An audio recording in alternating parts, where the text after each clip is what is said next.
the Portland Black Panthers. Lucas N. Burke. And Judson L. Jeffries. V. Ethel Willis White Books. Contents. Maps 6. Introduction, Venturing into Uncharted Waters 3. 1. Making and Remaking Albina, the long civil rights movement in Portland 18. 2. Claiming Albina in the era of model cities and the National Committee to Combat Fascism 47. 3. Serving Albina and becoming Panthers under the watchful eye of the Portland Police Bureau 99. 4. The Emmanuel Hospital expansion, the James family saga, and Portland's dream of a new urbanism 145. 5. Winning the war? Regime change, the triumph of community politics, and the emergence of black leadership in Portland 181. Conclusion, Legacies and Life After the Party 223. Introduction. Venturing into Uncharted Waters. N.O. Black Power movement organization has garnered more scholarly interest than the Black Panther Party. The reasons for this preoccupation are not hard to pinpoint. The Panthers' exploits are legendary.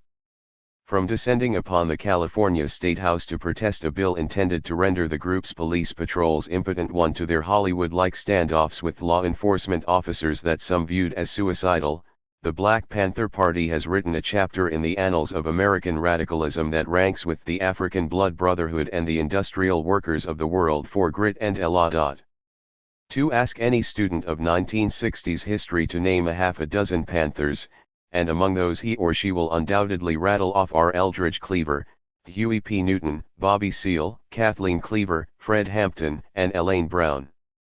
Ask that same person to name some members of other Black Power organizations and observe as he or she struggles to recite half that many. Still, while academics and laypersons alike are more familiar with the BPP than with any other Black Power movement organization, until recently little attention has been given to the various branches and chapters outside of Northern California. Indeed, it is likely that few are aware that 630 miles north of Oakland, California, a branch of the Black Panther Party was alive and bustling in Portland, Oregon.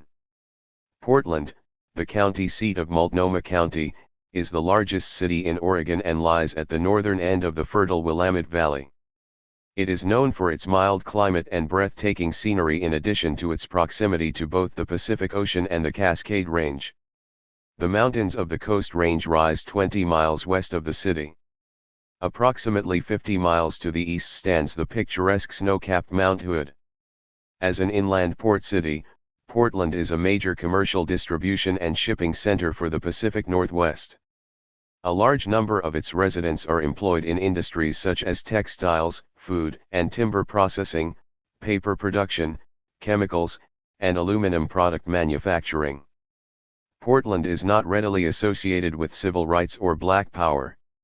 Even among many of the Panthers with whom we have interacted over the years, the Portland branch of the BPP remains a relatively unknown entity.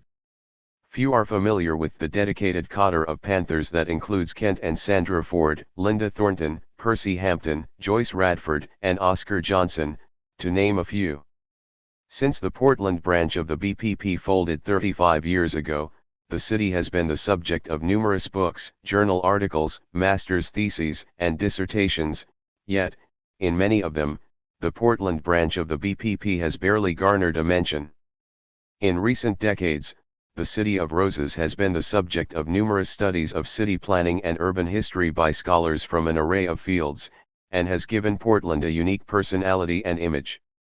Due to the commitment of its citizens and of the city and state government to neighborhood engagement in politics, statewide environmental preservation, and slow-growth urbanism, both residents and academics of this newly hip, postmodern Portlandia have crafted a proud and self-laudatory image of the city as a national model for urban revitalization and sustainability. However, like many other utopian promises in the annals of the American West, this mythic urban ecotopia of the Pacific Northwest has a more complex historical reality. Behind the facade of green bicycling, coffee sipping, and white middle-class urbanites is a bitterly tragic and ironic history of the political, social, economic, and spatial exclusion of Portland's black community. 3. Moreover, although Portland is frequently held up as a model of regional and urban planning, particularly for transportation, citizen involvement and activism, environmental protection, and land use policies, scholars have largely neglected the historical role of Portland's relatively small yet centralized black community in the city's northeast Albina district. As a result, in the popular ahistorical imagination of today's Portlanders, the roots of the city's modern urban reinvention began in the early 1970s with the emergence of widespread neighborhood activism, a new generation of state and city political leadership, and the role the city played in the national freeway revolts. For unfortunately, this narrative ignores the longer historical development of the city's new urbanism. Specifically, it ignores the nearly century-long struggle of the black community in the city's northeast Albina district to gain representation in Portland's undemocratic and exclusionary political structure. And it is perhaps the greatest tragedy of this urban reinvention that the very communities that deserve credit for the rise of neighborhood activism and political reform ultimately benefited the least from this new political order. With the exception of Karen Gibson and her 2007 article Bleeding Albina, scholars who have focused on the history of African Americans and the struggle for racial equality in Portland have only tacitly acknowledged the important connection between urban planning policies in Albina and their effects on the black community and on localized civil rights efforts. Those who have recognized this connection, however, have still failed to explain the relationship's effect on the development and the trajectory of radical protest movements during the 1960s and 1970s. This book begins to address that oversight through a history of the local branch of the Black Panther Party, which began as a branch of the National Committee to Combat Fascism. 5. In framing the historical context of the Black Panther Party in Portland, this book works within the conceptual framework of the Long Civil Rights Movement, also referred to as the Long Movement, popularized by 20th-century African American historians, sociologists, and political scientists in recent decades. Within this longer historical struggle, the Portland branch of the BPP played an important yet historically marginalized role. The emergence of the Panthers marked an important turning point in the city's approach to urban planning and development and in the long freedom struggle of Albina's black residents. After decades of systematic exclusion from the political arena, spatial confinements, and relocations to environmentally toxic parts of the city, and urban renewal projects that destroyed black homes and businesses, African Americans in Northeast Portland fought back in a variety of ways. Excluded from access to traditional levers of power to determine the future of their own neighborhoods, these men and women developed an array of innovative and creative approaches to find a voice within city politics and urban planning processes. These alternative forms of political protest and control over the production of social space ranged from pushing for greater input and collaboration with urban planners, on one end of the spectrum, to openly opposing city government and demanding complete control of Albina, on the other. The Portland Panthers represented the latter end of that continuum. Although their antithetical vision of complete community control and socio-economic uplift was never actualized, the Panthers were essential to putting pressure on the city's power brokers with the expressed purpose of dismantling Portland's undemocratic, insular power structure. 6. In unpacking this urban dialectic between city-directed and neighborhood-led planning approaches, this history of the Portland branch of the BPP takes a longer approach to understanding the organization's historical significance. Beginning with progressive-era political reforms and the increasing growth of Portland's black population since 1900, the Panthers drew on a long history of civil rights, urban planning, and political struggles. Our approach, which further expands the geographic and chronological boundaries of the struggle for civil rights beyond the South and the narrow post-war time frame of the 1950s and 1960s, is designed to urge more scholars to understand and appreciate both the localized nature of the black freedom struggle and the diverse yet continuous nature of the movement. While there are potential shortcomings to this approach, including blurring the generational, ideological, and regional differences among activists and organizations, framing the history of the Portland Panthers within this larger context is essential if one is to understand the rise and decline of the Black Panther Party in the specific Northwest city. To view the growth of the Portland Panthers in the late 1960s and early 1970s in isolation, or even only within the context of the post-war civil rights movement, diminishes the group's importance and obscures the underlying reasons for its existence. Furthermore, such a narrow perspective relegates the emergence of the Portland branch of the BPP to a nationally simplified expression of 1960s radicalism instead of the outgrowth of decades of socio-economic and political civil rights struggles in the city. 7. By adopting this broader chronological and geographical approach, this work also contributes to an expanding field of literature on civil rights in the urban West and Pacific Northwest, and to a growing body of studies on local branches and chapters of the Black Panther Party. Although in recent decades scholars have produced numerous case studies on western U.S. cities, generally ranging from Los Angeles and Phoenix in the Southwest to Seattle in the Pacific Northwest, Portland remains a major West Coast urban center that scholars have not yet fully vetted. This study seeks to fill in that gap in the historiography of the long civil rights movement in western cities by examining one of the largest West Coast cities with comparatively the smallest black population. On a related note, it is important to remember that West Coast cities such as Portland, Seattle, Los Angeles, San Francisco, and Oakland have tended to be highly multi-ethnic and multiracial given their history in relation to the United States' western expansion and their geographic proximity to Mexico, Latin America, and the Pacific Rim. This diversity became even more pronounced in the period following the Hart-Celler Immigration and Nationality Act of 1965, which significantly altered the region's demographics during the temporal focus of this work. Consequently, in studying this period, recent historians and political scientists have increasingly tried to develop more racially and ethnically complex, inclusive, and dynamic approaches to their work. Indeed, any study that presents race relations solely within a black-white dichotomous framework is inherently incomplete. However, as Stuart McElderry noted in his 1998 dissertation on the civil rights movement in Portland between 1945 and 1966, throughout the post-war era and well into the late 20th century, Portland remained unmistakably divided demographically, rhetorically, and, as we suggest, spatially along a black-white color line. To ignore such a divide ignores the entire way in which blacks and whites in Portland viewed racial dynamics at the time. As a result, this book uses the black-white dichotomy to present a more focused perspective at the expense of a broader and more inclusive approach.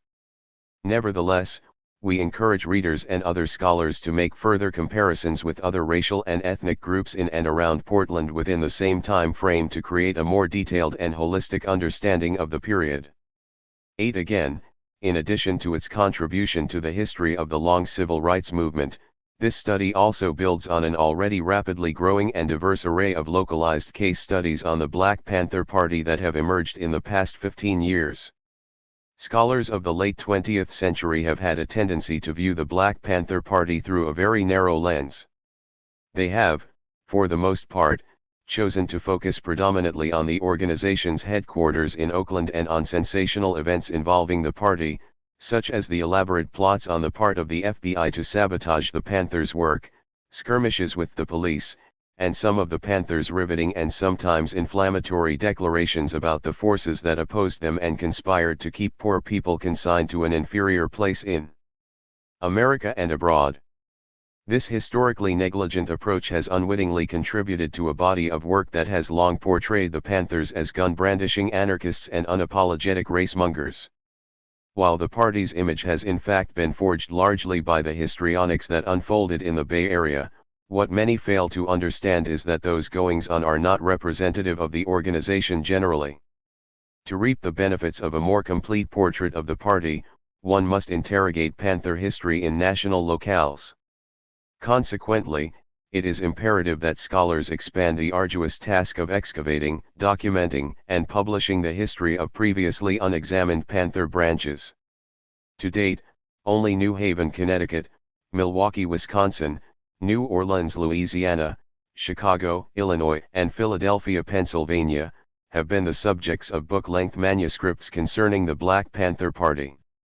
J. F. Rice's Up on Madison, Down on 75th Street, A History of the Illinois Black Panther Party, published more than 30 years ago, was the first such effort.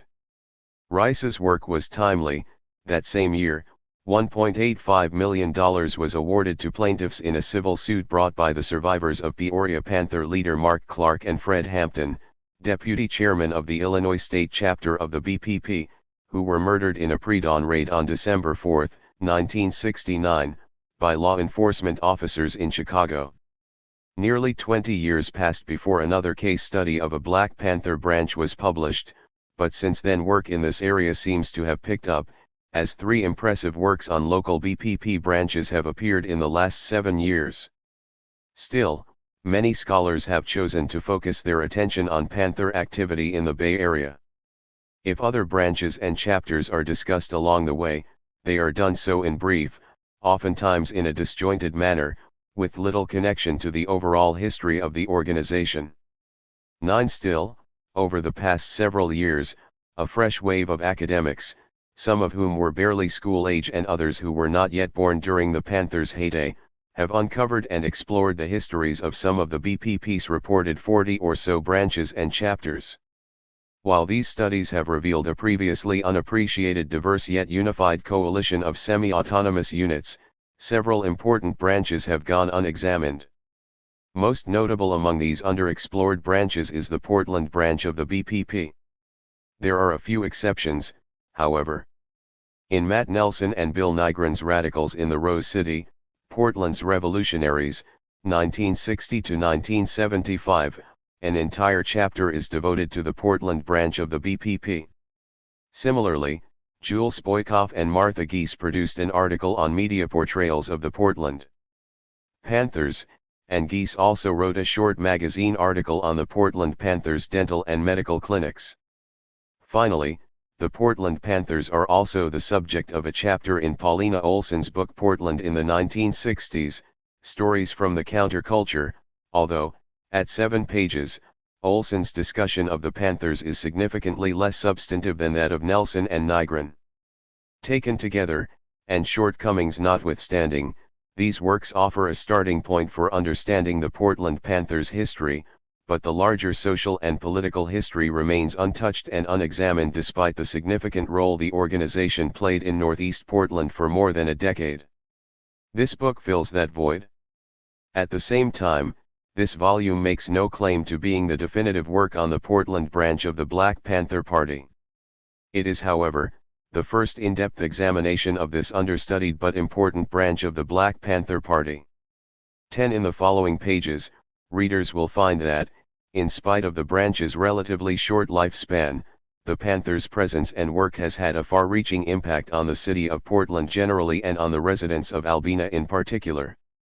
According to Ron Herndon, a student leader and graduate of Reed College in the late 1960s and longtime activist in the city of Portland, the Black Panther Party was the only black organization at that time that residents could count on to speak up against injustice and actually do something about what was going on. Within these pages, special care has been taken to foreground the voices of former Portland Panthers who, until now, had been content to live in anonymity as far as the larger American public is concerned. Readers will find that some voices are featured more prominently than others. The reasons for this include accessibility, willingness to share information, position held within the branch, and duties for which the individual was responsible. Also featured, with varying degrees of prominence, are the stories, voices, and ephemera of student activists, volunteers, and others who were convinced that a society in which racial, class, and gender inequality was not only allowed to flourish but was propagated by Portland's city fathers was one that merited confrontation and, in some instances, dismantling. 11. Finally, this study expands on those works that frame the history of the civil rights and Black Power movements within the history of urban space and planning. By linking modernist urban planning and urban space with the history of civil rights, Black Power, and other political and social struggles, scholars can develop a more meaningful understanding of the history of place and nation. Building on the works of noted French philosophers and social theorists since the 1970s, specifically Michel Foucault and Henri Lefebvre, urban civil rights and Black Power scholars now emphasize the importance of the social production of urban spaces and how spatialized power relationships emerge between institutions and the people they intend to govern. Most notably, in his 2003 book American Babylon, Race and the Struggle for Post-War Oakland, Robert Self astutely points out, civil rights, Black Power, and political movements did not call for rights in abstract terms and ill-defined places. They called for very specific things in relation to very specific places. Space is not the whole story, but it would be a strange and incoherent one without it. From this perspective, an intricate and nuanced history of the Portland Black Panther Party requires both the larger historical context of Portland's localized Black freedom struggle and the history of the physical and socially produced spatial urban environment of Portland's Black community in Albina. 12. By situating the study within these broader historiographical arenas, the long civil rights and Black Power movements, the history of the Black Panther Party, and the history of urban planning and metropolitan space in the West and Pacific Northwest, a larger story of political exclusion, spatial conflict, and social and political experimentation within the city of Portland emerges. The emergence and decline of the Portland branch of the Black Panther Party, this book contends, marks an important turning point in the civil rights struggle for Albina's Black residents and for the city's approach to urban planning and development. Barred from traditional political routes for determining the future of their own neighborhoods and communities, African Americans had to engage in a wide range of political experimentation to find a voice within city politics and urban planning. The Panthers were instrumental in putting pressure on the city government to respond to more moderate voices within the African American community, such as the Model Cities Citizen Planning Board, to create the kind of government envisioned by the country's founders. In telling this story, we have tapped into a bevy of rich sources, including a diverse set of more than 70 interview subjects. Some of the subjects were interviewed several times. All told, 120 interviews were conducted over several years. The breadth and scope of our interviewees is unprecedented for a book on the BPP, but necessary if one is to chronicle the history of a branch of the Black Panther Party through the widest possible lens. These robust interviews include longtime Portland residents of varying stations and student activists at area colleges and universities who were members of such groups as the Black Student Union, Students for a Democratic Society, and the Portland Revolutionary Youth Movement. We also tracked down news reporters from the Oregonian and from student-run newspapers, grassroots activists, and other agents of change, former members of the Portland branch of the BPP, volunteer doctors and dentists at the Panthers Health and Dental Clinics, individuals who participated in the Panthers Breakfast Program, and retired members of the Portland Police Bureau. Longtime residents helped us understand the inner workings of Portland and the challenges the city and its residents faced as far back as the Progressive Era and World War II through the Vietnam War period. Student activists gave us insight into the type of campus radicalism that had transpired at institutions such as the prestigious Reed College, Portland State College, and Lewis and Clark College, to name a few. Talking to reporters enabled us to gain insight into the manner in which the Panthers were covered and why. By tapping into grassroots activists and other agents of change, we had the benefit of both a street-level and mid-level view to understanding the issues they were attempting to address and resolve. Conversations with volunteers, especially volunteer physicians at the Panthers clinics, offered us a first-hand account of the clinic's activities and helped us visualize a typical workday. We were fortunate in that we were also able to locate individuals who enjoyed the free breakfast program provided by the Panthers. These conversations allowed us to convey, in bold relief, the effect that this sorely needed initiative had on some families in Northeast Portland. Also, the second author, via his contacts with the law enforcement community and his intimate knowledge of police work, was able to identify several retired Portland police officers whose careers spanned the years that the Panthers were in existence. Officers ranged from patrolman to vice squad to detective to deputy chief to police chief, including the country's first woman to serve as chief of a major American police department. Most of the officers began their careers before the emergence of the National Committee to Combat Fascism and retired years after the Panthers' apex. This kind of longevity proved immensely helpful, as we were able to explore a range of topics that greatly enhanced our ability to contextualize the Black Panther Party in the city of Portland, the anti-Vietnam War movement, as well as blacks and the racism they faced in the specific Northwest city. Likewise, we spoke to members of the Portland branch of the BPP who provided us with a detailed account of one of the most productive, however little known, branches of the Black Panther Party. Some former Panthers were easier to locate than others, and some were less eager to participate than others. Some of the stories shared with us were shared in confidence and are therefore not detailed in this volume, but many are featured prominently in the text. While many people are captivated by the cloak and dagger activities that undoubtedly played out around the Panthers, readers will find none of that here. To include material about the Panthers' clandestine or underground activities, be they in Portland or elsewhere, would be imprudent in this Orwellian era of heightened security. Equally important, the rapport that we have developed with former Panthers over many years is the primary reason we have had unlimited access to the branch's principal founder and to other members of the leadership cadre.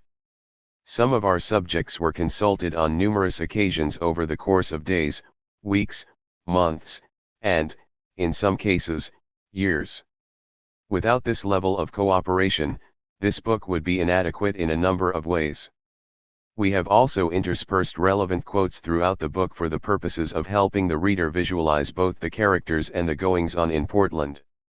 We understand that the use of oral testimonies can present some challenges, as an account could be skewed in one direction or another, politically motivated, or unwittingly prone to nostalgia. The use of newspaper articles can also be problematic, due to reporters' or editors' political leanings. Although journalists strive for objectivity and impartiality, they do not always hit their mark. Still, while using this wide array of resources, every measure was taken to ensure the authenticity of historical accounts and details and to corroborate the recollections and remembrances that were conveyed to us. These challenges notwithstanding, oral testimonies can provide rich insights into the lives of activists, especially those who, for a variety of reasons, shied away from the spotlight's glare and are therefore not widely known, either among the general public or to students of 1960s history and politics. As Bruce C. Burke wrote in his book Qualitative Research Methods for the Social Sciences, documenting stories accomplishes a key research goal, which is to assure that the real-life experiences and memories of people cannot be so easily omitted, edited, shredded, or swept away. Collecting stories is a constant paleontological endeavor. The oral histories contained in this book help us bring to life the voices and experiences of those who made history. Additionally, incorporating these various oral testimonies into this scholarly endeavor allowed us as authors to illuminate our arguments in a much more relatable way than we ever could using impersonal and state theory or by simply relying on historical documents or the words of famous national leaders from outside the city and state. In the end, the value of this oral history is that it allows readers to grapple with the magnitude of important, and sometimes life-affecting, events through the eyes and voices of real people. 13. In addition to this diverse collection of interviews, we were fortunate to be able to access an invaluable treasure trove of documents and manuscripts that helped ground us in the politics of Portland over several decades. We drew on model cities and city urban planning records from city and state archives, regional newspaper coverage of politics, and urban planning policies. Additionally, we combed through the important yet frequently overlooked Portland Police Bureau records housed at the City of Portland Archives and Records Center. Given the Portland Police Bureau's colorful history before, during, and after World War II, we were fairly confident that a close examination of said records would bear fruit. For example, in 1948, the City Club Committee on Law Enforcement in Portland and Multnomah County found Portland and its environs to be wide open with syndicated vice, gambling, prostitution, bootlegging, and others forms of organized crime flourishing under police protection, often on a payoff basis. 20 years later, the same committee found through interviews with residents and local attorneys that some officers policed blacks more harshly than whites. When one attorney was asked about this, he submitted that there is sufficient evidence to believe that the Portland Police Department indulges in stop and frisk practices in Albina. They seem to feel they have the right to stop and frisk someone because his skin is black and he is in the black part of town. Other comments gleaned from the City Club study suggest that some police officers demonstrated an antipathy for blacks that they did not seem to manifest for whites. After meticulously going through the police bureau records on the BPP, we found nothing that undermined that assertion. 14. The surveillance files kept on the Portland branch of the BPP by the Portland Police Bureau are available to the public only because Officer Winfield Falk confiscated the documents, taking them home rather than shredding them as required by a state law passed in 1981 that made it illegal for police officers to spy on residents or groups not involved in criminal activity. Unwilling to part with a project that had consumed a good portion of his career, Falk removed the documents and stored them in his garage for safekeeping. In the ensuing years, he continued to add to the files. The documents surfaced many years after Falk died in 1987. The files sat in a dilapidated 14. Dated barn for more than a decade before they were discovered by an opportunistic columnist with the Portland Tribune. From 1965 until the early 1980s, files were kept not only on student activists and militants but also on hundreds of seemingly ordinary citizens who were monitored simply for signing petitions, attending meetings, writing letters to representatives, and joining organizations. These manila folders offer a unique glimpse into the secret activities of the Portland Police Bureau. 15 other archives that proved helpful were the Oregon Historical Society, the Lewis and Clark College Special Collections and Archives, the Oregon Health and Science University Historical Collections and Archives, and the University of Oregon Special Collections and University Archive. Such a broad array of source materials reflects an equally broad, and at times conflicting, collection of perspectives on the Portland Panthers and their legacy. This vast swath of resources was crucial in helping the authors cross-reference stories, events, activities, names, and dates for the purpose of recording history as accurately as humanly possible. Despite these safeguards, however, there are sure to be faux pas due to source inaccuracies and the fallibility of human memory in recalling events that transpired more than 40 years ago, not to mention the errors that sometime occur in the course of a research project that stretches over a period of years. For that, we offer our mea culpa in advance. The Portland Black Panthers, Empowering Albina and Remaking a City differs from other books on the BPP not just because of the immense treasures into which we tapped, but also because of the manner in which the Portland branch is historicized and the ways in which its members navigated the multidimensional political terrain in a city in which the Panthers' purported primary support base was less than 6% of the total population. Given that relatively low percentage, we know of no other branch of the Black Panther Party that operated in a milieu in which the prospects of establishing and sustaining a branch seemed more unlikely. As was the case with other Panther branches, the odds were not in favor of the Panthers succeeding in pressuring those in power to foster a government that would ensure that its residents received their fair share of the city's opportunities and resources, regardless of race or station. With the deck stacked against them from the outset, the Portland Panthers nevertheless chose to tackle such issues as poverty, police use of extra-legal force, inadequate health care, disfranchisement, and miseducation. In doing so, they engaged in an Introduction 15. Compromising political tug-of-war with those responsible for creating and sustaining said conditions. In the Panthers' attempts to empower the city's dispossessed, they undoubtedly made mistakes. Our intention, however, is not to praise, denigrate, pass judgment, or critique strategic moves by members of the Portland branch made almost 50 years ago, under circumstances very different than today. It is our hope that current and future activists will find in this history lessons that might inform them how best to pursue change in their communities. We further hope that our work inspires others to probe deeply into the goings-on in other branches of the BPP, and to continue to think of new, unconventional, and exciting ways to best contextualize the party and to disentangle the complex and nuanced history that is this black radical organization. Of the scholarly works published in the last 10 years, Jacobi Williams's From the Bullet to the Ballot, Alondra Nelson's Body and Soul, Omori L. Dyson's Transformative Pedagogy and the Black Panther Party, Andrew Witt's The Black Panthers in the Midwest, Curtis Austin's Up Against the Wall, and Chris Davenport's Media Bias, Perspective, and State Repression represent the best in that tradition. Only by doing such work can we gain greater insight into questions such as, why did the Black Panther Party sprout up in some cities and not in others? Why did some individuals choose to put their lives in peril and join the BPP rather than a different organization? And why do scholars, 2 generations removed from the organization's heyday, seemingly find the Black Panther Party so captivating that they are willing to devote years of their lives to researching and writing book-length manuscripts on a subject whose actual lifespan lasted less than 20 years? To answer those questions, the chronologic and narrative arc of this book consists of 5 chapters. 1.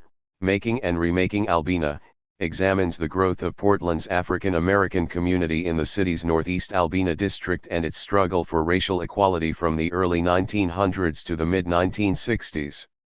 In addition, the chapter outlines the ways in which Portland's city government and urban planners excluded African Americans from political participation in the early 1900s, conceptually spatialized and constructed Albina as a black urban ghetto after World War II, and developed urban renewal projects that destroyed the center of the black community during the 1950s and 1960s.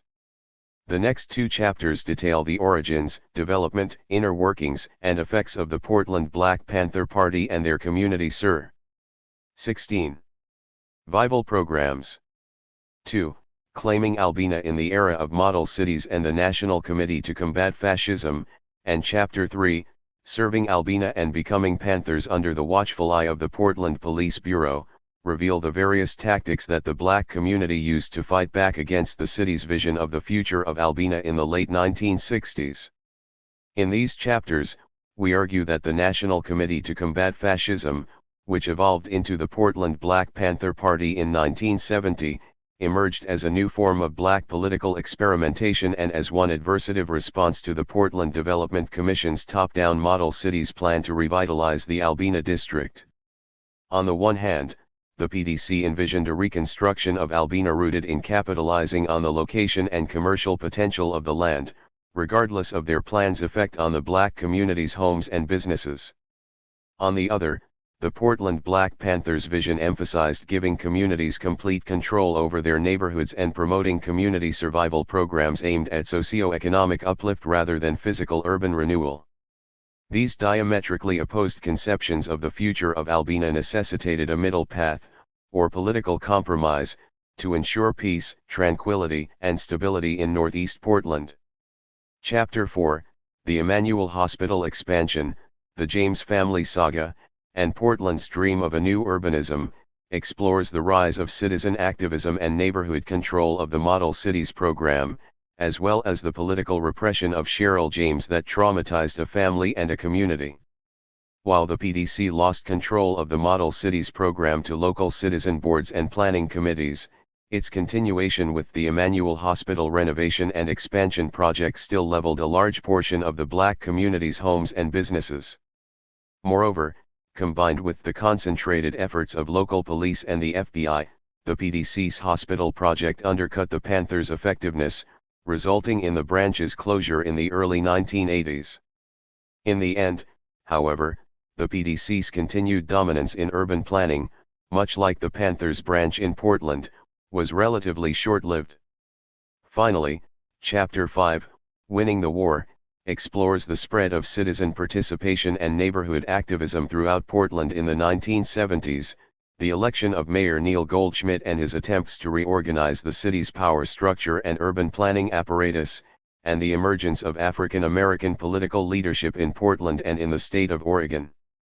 In the end, the leadership of Mayor Goldschmidt, along with moderate active. Introduction 17. Ist Voices within Albina's Black Community, stripped the PDC of its power and helped bring a small component of the Portland Panthers' antithetical vision of community control and socio-economic uplift into mainstream politics by the mid to late 1970s. However, more than 100 years of social, political, economic, and spatial discrimination and exclusion left an indelible legacy of poverty that both the black community in Albina and the city government could not easily eradicate in the course of a single decade of community-led planning and development. To begin this historical narrative with the decline of the post-war civil rights movement and the rise of the Portland Black Panther Party in the early 1970s would not be sufficient to contextualize the organization's historical roots or purpose. To tell this story properly, to appreciate the deeply rooted nature of the political, spatial, and socio-economic exclusions of African Americans in Portland, and to understand exactly what the Portland Panthers fought for, we must begin at least 2 generations before the emergence of the local branch. Only by beginning with the dawn of the long civil rights movement in Portland during the early 1900s can we begin to understand the complex factors that led to the rise and decline of the Portland branch of the Black Panther Party. 18. Chapter 1. The Long Civil Rights Movement in Portland. Or 2 days in the summer of 1967, young African Americans, most of them in their teens and 20s, revolted in and around the area of Irving Park in northeast Portland. Defying attempts by police as well as local black ministers and community leaders to quell the disorder, Portland's black youth attacked, vandalized, and looted local businesses and threw rocks and bottles at white passers-by. This upheaval was part of a nationwide rebellion that, according to the Civil Disorder Data Clearinghouse, manifested in 233 uprisings, 3,400 persons injured, and 83 killed. Unlike many of those revolts during the long hot summer of 1967, the Portland disorders resulted in no deaths, though 1 man was shot and more than 50 African Americans were arrested over 2 days.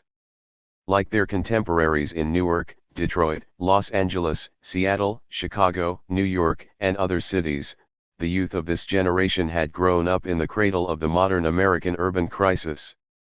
Many of these young black Portlanders were just infants and young children during the Vanport City flood of May 1948, which washed away black homes, and they grew up witnessing firsthand the destruction of black neighborhoods to make way for highways, sports arenas, and hospital renovations.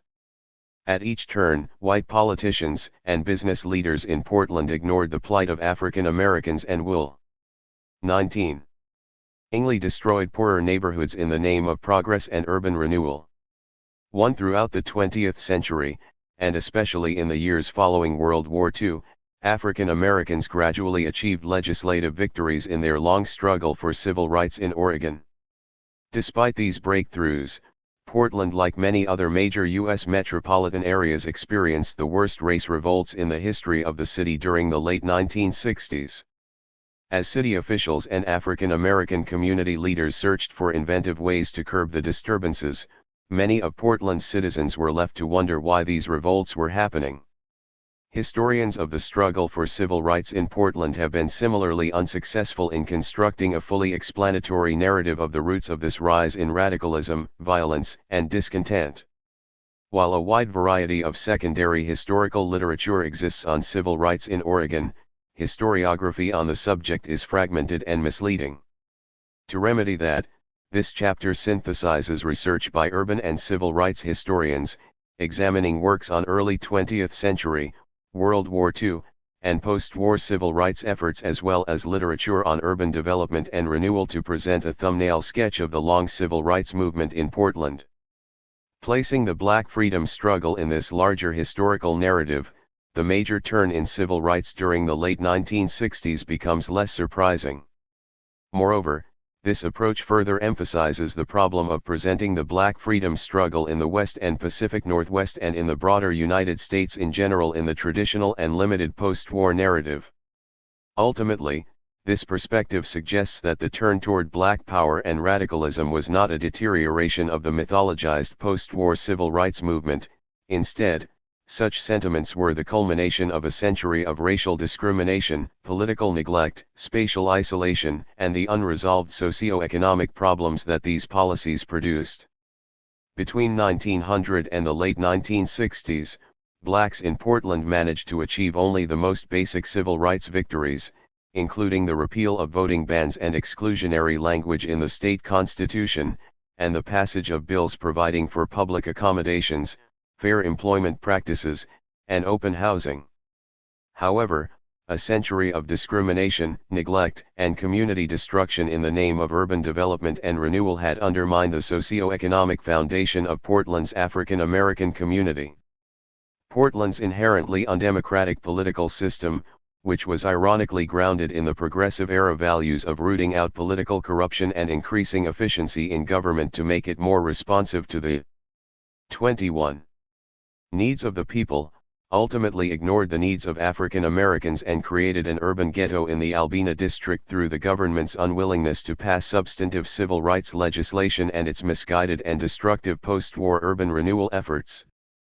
From the early years of the 20th century through the 1960s, Portland's African American community developed slowly in comparison to those other major West Coast cities such as Seattle, Oakland, and Los Angeles. Nevertheless, this relatively small black population in Albina gave birth to one of the longest and most arduous struggles for civil rights in the urban West. As early as the 1850s, small numbers of African Americans had begun to settle in Portland despite a constitutional exclusion clause banning blacks and many other minorities, particularly Chinese, from residing in the state. That 1837 law not only prohibited blacks from becoming residents, it also prevented them from owning property or securing contracts of any kind. Furthermore, those few who did reside in Portland were often subject to violent extra-legal treatment. At the turn of the century, the lynching of a black man named Alonzo Tucker, for example, made quite an impression on blacks who were newly arrived in Portland. Reportedly, Tucker had been accused of raping a white woman and then escaping from jail as lawmen attempted to move him to another facility. He was caught by a white mob, shot, and hung from a bridge. No charges were brought against any member of the mob. The Oregon Journal referred to Tucker as a nigger and declared him to be a wild beast worthy of death. Commenting on his attackers, the correspondent reported curiously that the mob was quiet and orderly. Given this racial climate, it is no wonder that prior to 1900 blacks composed less than 0.25% of the city's population. Most frequently employed by railroads, members of Portland's black community in this early period lived primarily downtown near Union Station. Two major waves of the Great Migration during the 20th century, however, dramatically altered the size and spatial geography of Portland's black population. As the black community grew and changed in demographic in the years after the Civil War and in the first 4 decades of the 20th century, so too did a vigorous, although protracted and often unsuccessful, civil rights movement consisting of blacks and white progressive political allies. The restructuring of Portland's city government at the beginning of the 20th century reshaped the trajectory of Portland politics for subsequent decades and effectively eliminated, perhaps unintentionally, the Po.21 potential for African American participation in the city's political processes. With the adoption of a new city charter in 1903 and major reforms to that charter in 1913, Portland entered a period of substantial growth and urban development and rampant political corruption.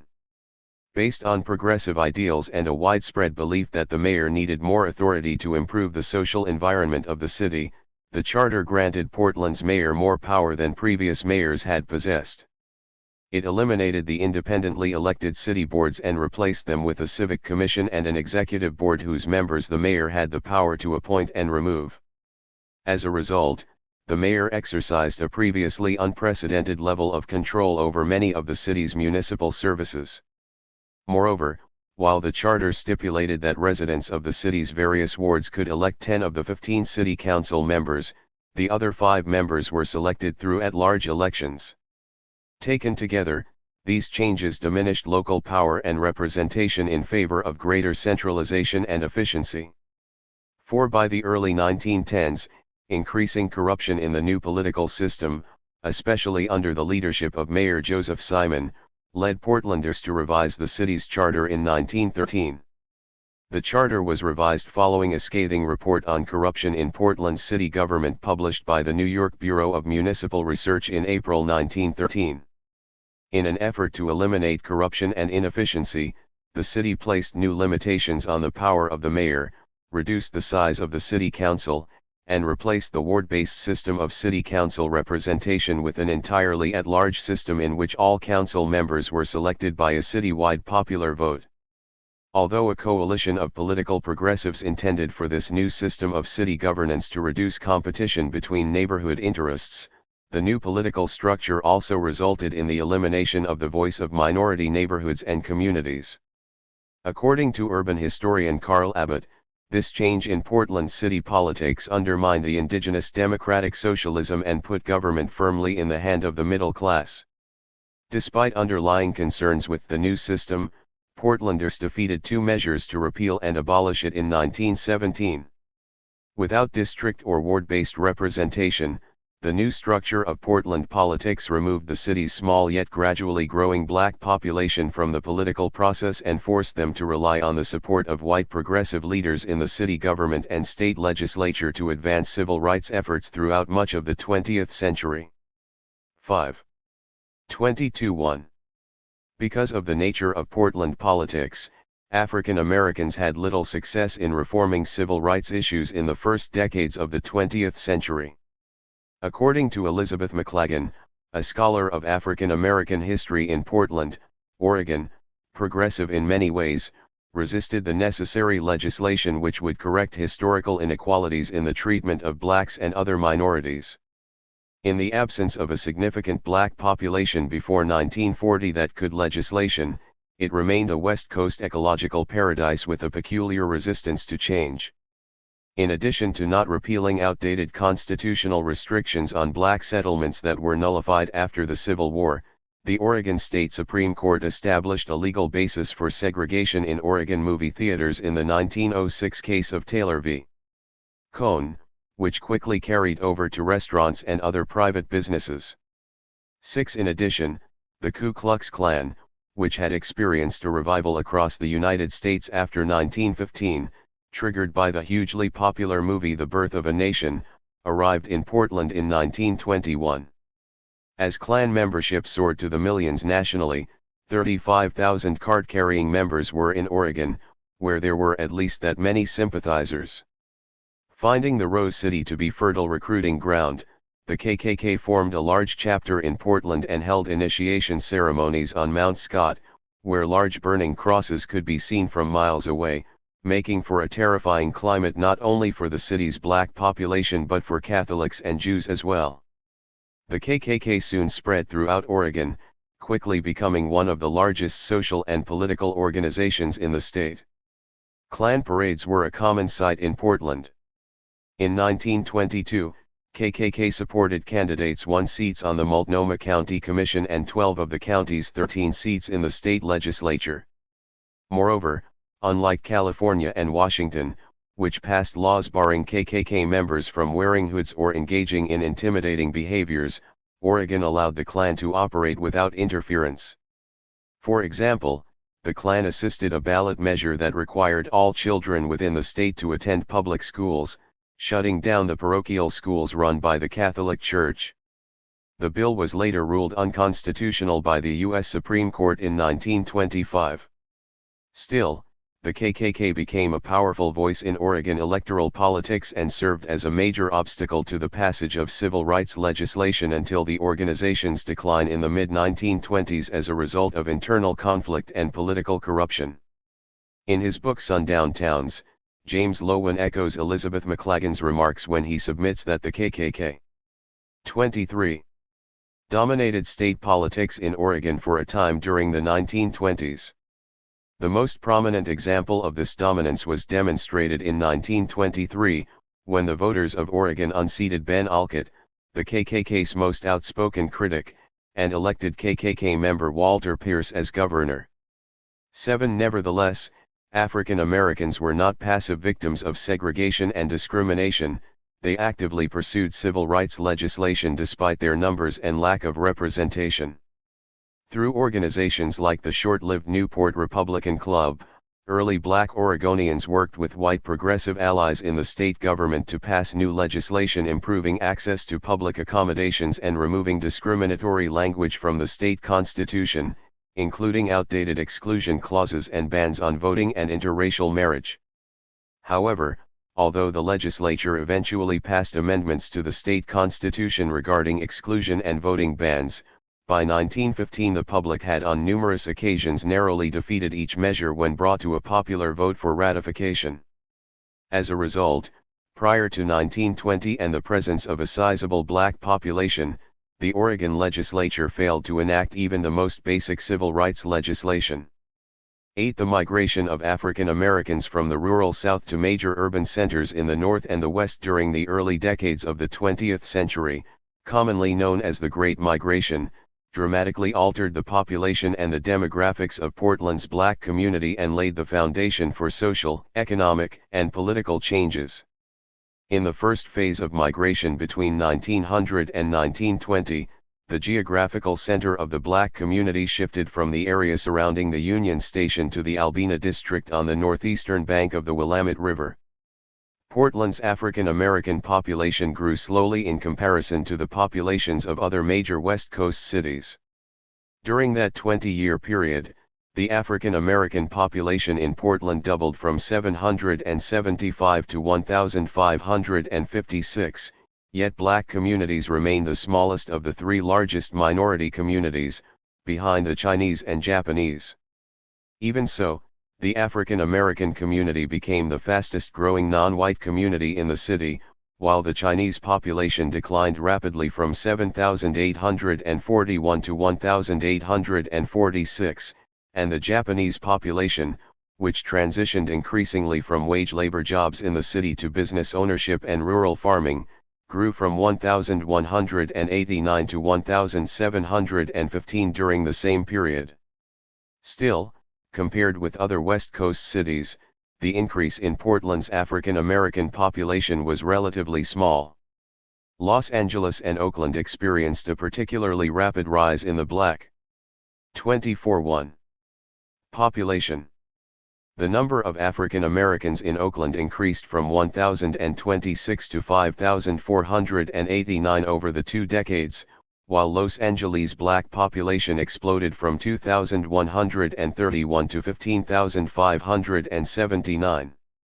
Seattle's black population also grew at a much faster rate than Portland's, expanding from 405 in 1900 to 2,894 by 1920. San Francisco, the only major West Coast city in which black population growth was comparable to that of Portland, saw a rise from 1,654 to 2,414 African Americans, a relatively mild increase compared with the dramatic black population growth across the Bay in Oakland. 9. Despite the relatively slow growth of Portland's black community, the sudden increase of the African American population resulted in distinct changes in the community's social, cultural, spatial, and economic demographics. Prior to the Great Migration, Portland's black population was largely male, and most of the jobs were in the menial service sector, including cooks, waiters, janitors, servants, chauffeurs, and most importantly railroad porters. According to census data from 1910, roughly 70% of all employed black males worked one of these service jobs, with 29.5% of the population working as porters in particular.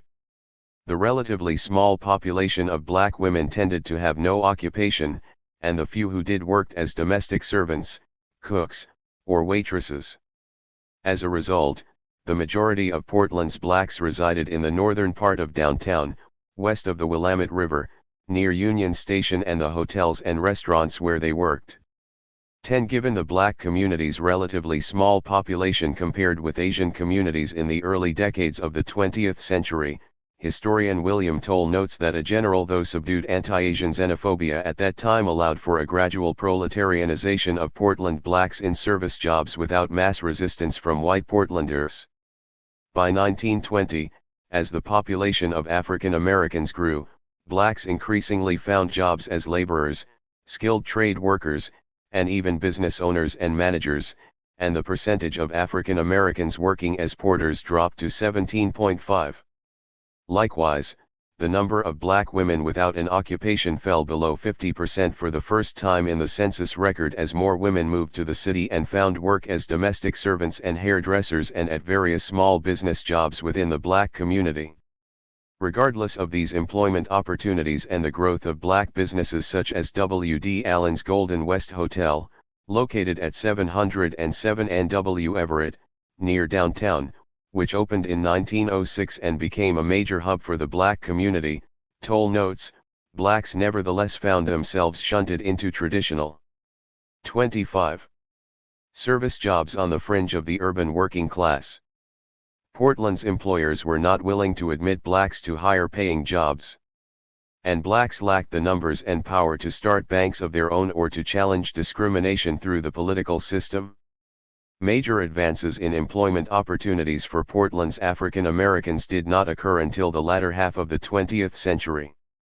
11. The slow decline of the black community's strict dependence on railroad work and the gradual increase in wage labor jobs also resulted in distinct resettlement patterns and increased spatial segregation among African Americans and whites in Portland. While blacks had initially tended to settle in the northern part of downtown, many, particularly those with families, could afford to relocate across the Willamette River to houses in the Albina district. However, the congregation of blacks in the Albina district was primarily the result of white popular preference for segregated communities, discriminatory real estate practices, and restrictive covenants, rather than an intentional decision by African Americans to establish a black community in Northeast Portland. By 1920, 63% of blacks living in Albina were married couples, more than half of whom had children. In contrast, the old black neighborhood of northern downtown remained overwhelmingly single and male, with occasional relatives and boarders residing among the men. Similarly, in 1920, about 53% of black Albina residents owned their own homes, while an overwhelming 95% of blacks in the downtown neighborhood were renters. As a result, as Albina's African American population grew over the course of the 20th century, the social and cultural heart of the black community, including churches and other social organizations, began to move east of the river. 12. Demographic and economic growth as well as changes in settlement patterns translated into the development of new social institutions among Portland's blacks in Albina, including black newspapers, civil rights organizations, and churches. Newspapers, perhaps more than any other early institution, sought to improve literacy and education among the black population in order to agitate for civil rights and encourage self-determination. Until the 1930s, newspapers such as New Age, The Advocate, and the Portland Times continually emphasized civil rights agitation and activism within the black community. Following the closure of New Age in 1907, The Advocate, which was founded by E.D. Kennedy and his remarkably influential and politically active wife, Beatrice Morrow Kennedy, became the leading black newspaper and advocate for civil rights in Portland. 26.1. Beatrice, who, beginning in 1912, served as the paper's assistant editor, ultimately went on to become the first black female attorney in Oregon, helped found the Portland branch of the National Association for the Advancement of Colored People, and launched an unsuccessful bid for state representative from Multnomah County in early 1932. This final endeavor made her the first black woman to run for office in the state of Oregon. 13. While newspapers provided an early foundation for the long civil rights movement in Portland, social and political organizations such as the NAACP, local churches, and the Oregon Association of Colored Women's Clubs translated calls for civil rights into action. In 1914, a coalition of blacks and whites in Portland that included the Kennedys, Dr. J. N. Merriman, and J. S. Bell established a branch of the NAACP in Portland, making it the oldest continuously chartered branch of the organization west of the Mississippi River. Relying on the assistance of Portland's northeastern black churches, including the First African Methodist Episcopal Zion Church, the Bethel African Methodist Episcopal Church, the First African Baptist Church, and the Mt. Olivet Baptist Church, the NAACP quickly became the lead organizer in Oregon's civil rights struggle. While the organization's focus on legislation and court cases achieved little success in the 1910s, its presence was instrumental in civil rights advancements in Oregon during the 1920s and after World War II. Similarly, other organizations such as the Oregon Association of Colored Women's Clubs, founded in 1917 following the merger of several women's civil rights, Christian temperance, and other progressive groups, worked to improve social conditions among Portland's blacks.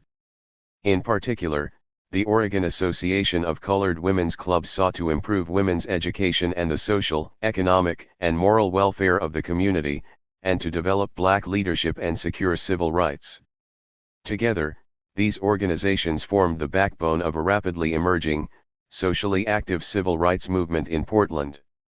14. The growth of Portland's black population in Albina, the establishment of black newspapers, and the opening of the Portland branch of the NAACP and other organizations during the 1920s led to the first major breakthroughs in civil rights legislation in the state of Oregon. In 1925, Republican William F. Woodward of Multnomah County proposed a bill to repeal the exclusion clause in the state constitution, which finally passed the state legislature and won statewide ratification in 1926 by a margin of 62.5 to 37.5%.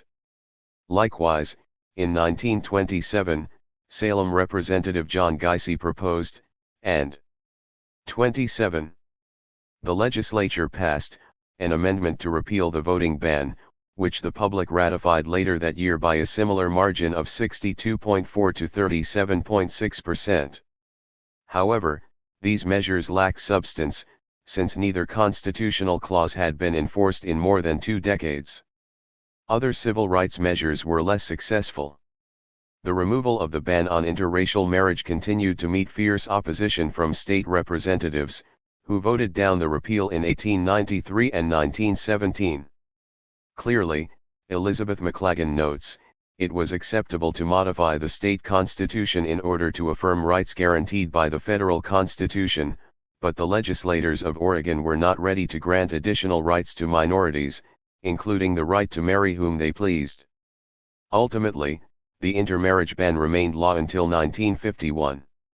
Similarly, although the Afro-American League of Portland, led by McCants Stewart, Portland's first black attorney, originally presented a public accommodations bill to Oregon lawmakers in 1919, the legislature did not approve such legislation until 1953.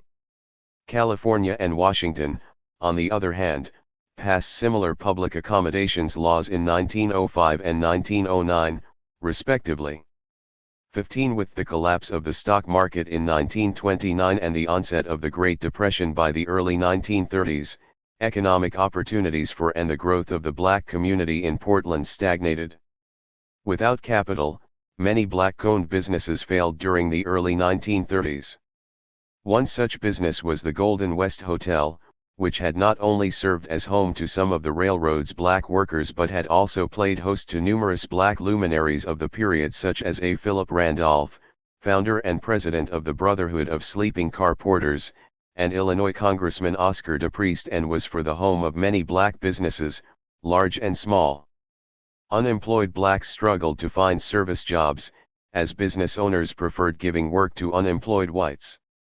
This employment discrimination, in turn, threatened the growth of Portland's small yet gradually emerging middle class. Moreover, after the Golden West Hotel closed in 1931 and the Advocate folded in 1933, most of Portland's major black businesses and all of the black newspapers were out of business, striking yet another blow to the civil rights struggle. As a result, Portland's African American community grew very little, and by 1940 the population remained around 2,000. However, with the outbreak of war in the Pacific in 1941, this lost decade of political and socio-economic civil rights advancements became little more than a prelude to the largest historical expansion of Portland's African American population and the strongest push for civil rights in the city in the 20th century. 16. 28-1. Although the Albina district had become home to the majority of Portland's black social and political institutions, the area was also home to many other populations, mostly poorer whites. However, beginning with a major influx of African Americans into the city during World War II, Albina rapidly transitioned from a multiracial community with an African American presence to a neighborhood that whites perceived as an urban ghetto. By 1950, Portland's black population had swelled from roughly 2,000 to nearly 10,000, almost half of which lived in Albina. No longer were Native Americans, the Japanese, or the Chinese the largest minority groups in the city. Due to this rapid influx of blacks, the NAACP worked to abolish the practice that had blocked recently arrived blacks from obtaining work cards that would allow them to be promoted. That same year, white Portlanders responded by voting down a civil rights ordinance that was presented and approved by the city council.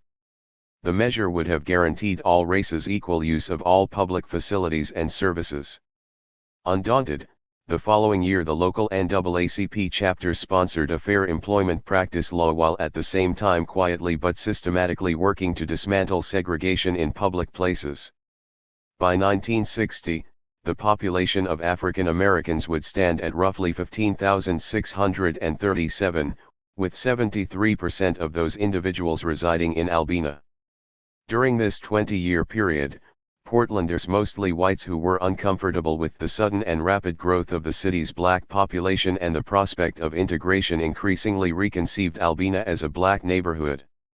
This new conception of Albina, in turn, created a self-fulfilling prophecy of economic and racial inequality and triggered a new phase in the civil rights struggle.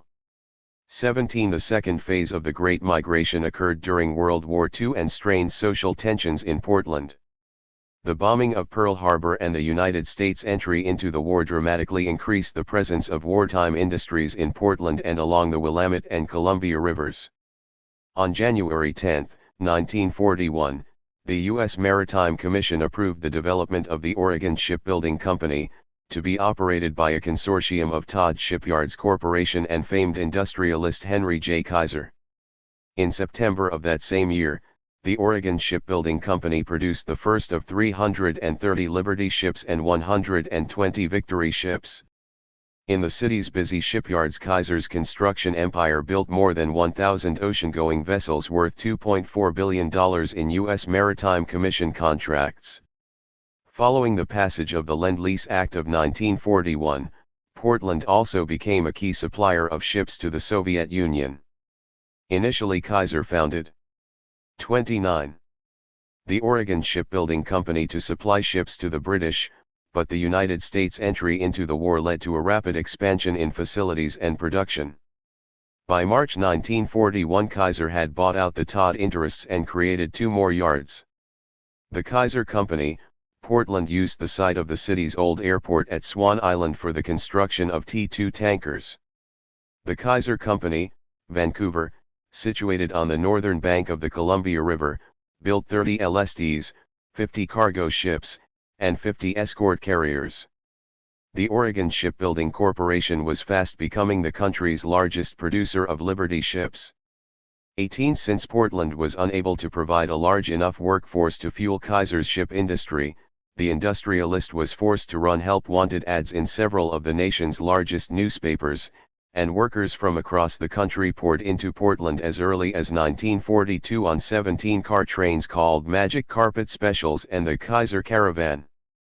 Approximately 2,500 workers were recruited by Kaiser from New York City, 300 of which were black. The Kaiser shipyards alone hired more than 90,000 workers during the war. Portland's shipbuilding industry lured many people from across the country, especially from the South, where black Southerners who, after years of working for low wages, were now optimistic that in Portland they could find a good job at a much higher wage while working in significantly better conditions. As late as the start of the 1940s, some 10 million people in the South, or 1 of every 3 who lived there, had cash incomes of less than $250 a year. Because of these newfound job opportunities in the North, in the 1940s 2 million more blacks left the South than moved to it. Theoretically, securing a better job meant finding better housing than in the South. During the 1940s, for a huge sector of the Southern population, housing could be fairly described as primitive, devoid of the basic comforts and conveniences that mainstream Americans considered standard. This meant no electricity, no telephone, and no indoor plumbing. For many, the North was seen as an earthly paradise. The famed writer Richard Wright poetically recalled, "I was leaving the South to fling myself into the unknown. I was taking part of the South to transplant in alien soil, to see if it could drink of new and cool rains, bend in strange winds, respond to the warmth of other suns, and perhaps, to bloom." Prior to 1940 the net black migration to Oregon had never been greater than 1%, but by 1950, it reached 6.9%. Although Kaiser promised good-paying jobs, local unions scoffed at the thought of working alongside non-whites. Most help-wanted ads specified white only. It was only 31. After President Franklin D. Roosevelt issued Executive Order 8802, which forbade discrimination in federal hiring, job training programs, and the defense industries, in June 1941, that jobs opened up to blacks. It should be noted, however, that Roosevelt's mandate followed increasing pressure from blacks who had formed the Committee on Participation of Negroes in the National Defense Program in May 1940. Joined by representatives of the NAACP, the National Urban League, and others, black leaders met with Roosevelt and later responded to the federal government's intransigence with a wave of protest, culminating in a January call by A. Philip Randolph for 10,000 blacks to march on Washington demanding jobs and integration of the military. The idea caught on in black communities across the country. March committees were established in several major northern cities. By the time the organizers had agreed on an early July date for the march, they were expecting upward of 100,000 marchers. Officials in Washington tried to get the march canceled. On June 24, 1 week before the march was to take place, the committee agreed to call it off in exchange for an executive order banning discrimination in the defense industries. The executive order also empowered the Fair Employment Practices Commission to investigate discrimination against black employees and to take the necessary action if racially exclusionary practices were found to exist. 21 blacks were now permitted to work in union-controlled shops and pay union dues but were denied union benefits.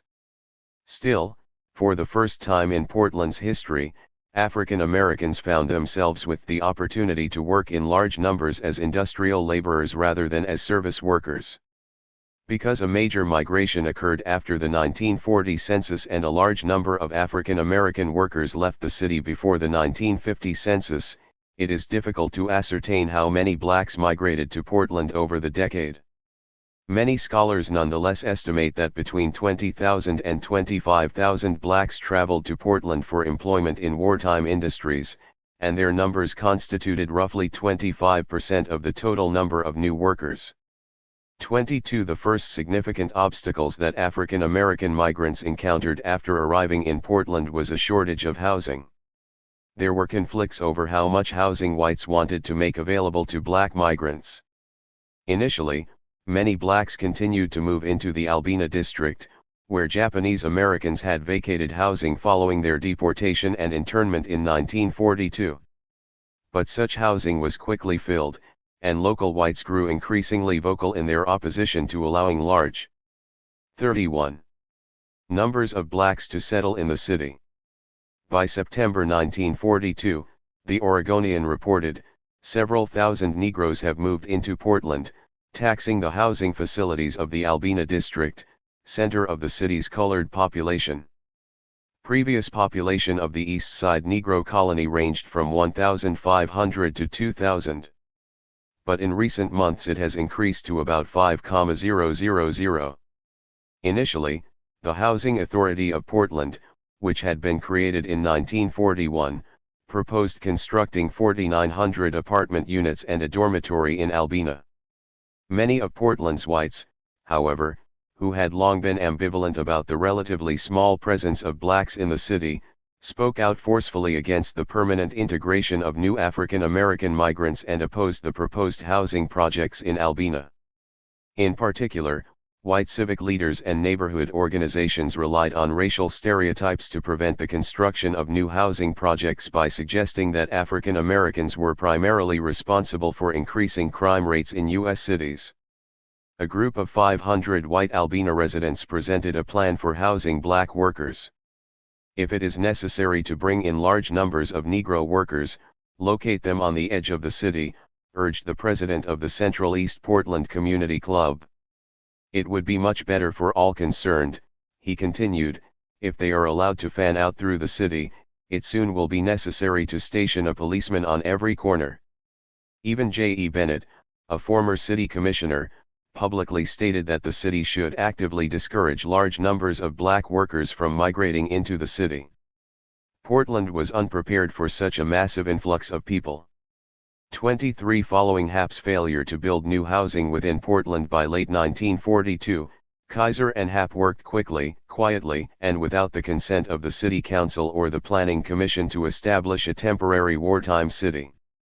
The largest and perhaps most historically significant of these housing projects was a complex called Vanport City, more commonly known as Vanport, and was nestled between the Columbia River on the north and the industrially polluted Columbia Slough on the south. The Slough, a small waterway between Portland and its northern industrial district, had for decades been the dumping ground for waste from slaughterhouses and manufacturers, making it the most polluted stream in the state by mid-century. Regardless of the health hazards, residents flocked to Vanport. By June 1943, Vanport, which already had 6,000 housing units, had 25,088 residents, of which 2,156 were black. In June of the next year, the 32-1 African American population of Vanport had increased to 3,818 and represented 14% of the total population. Moreover, by the time of Vanport's last census in May 1945, the number of blacks there totaled 6,317 and constituted more than 20% of residents. At the end of the war, nearly 3 times as many African Americans lived in Vanport as had lived in the entire city of Portland just 5 years earlier. Based on population data collected from Vanport, most of the city's black population migrated from states on the western fringe of the South, including Texas, Arkansas, Oklahoma, Missouri, and Louisiana, and from larger northern, midwestern, and western cities in states such as Illinois, California, and New York.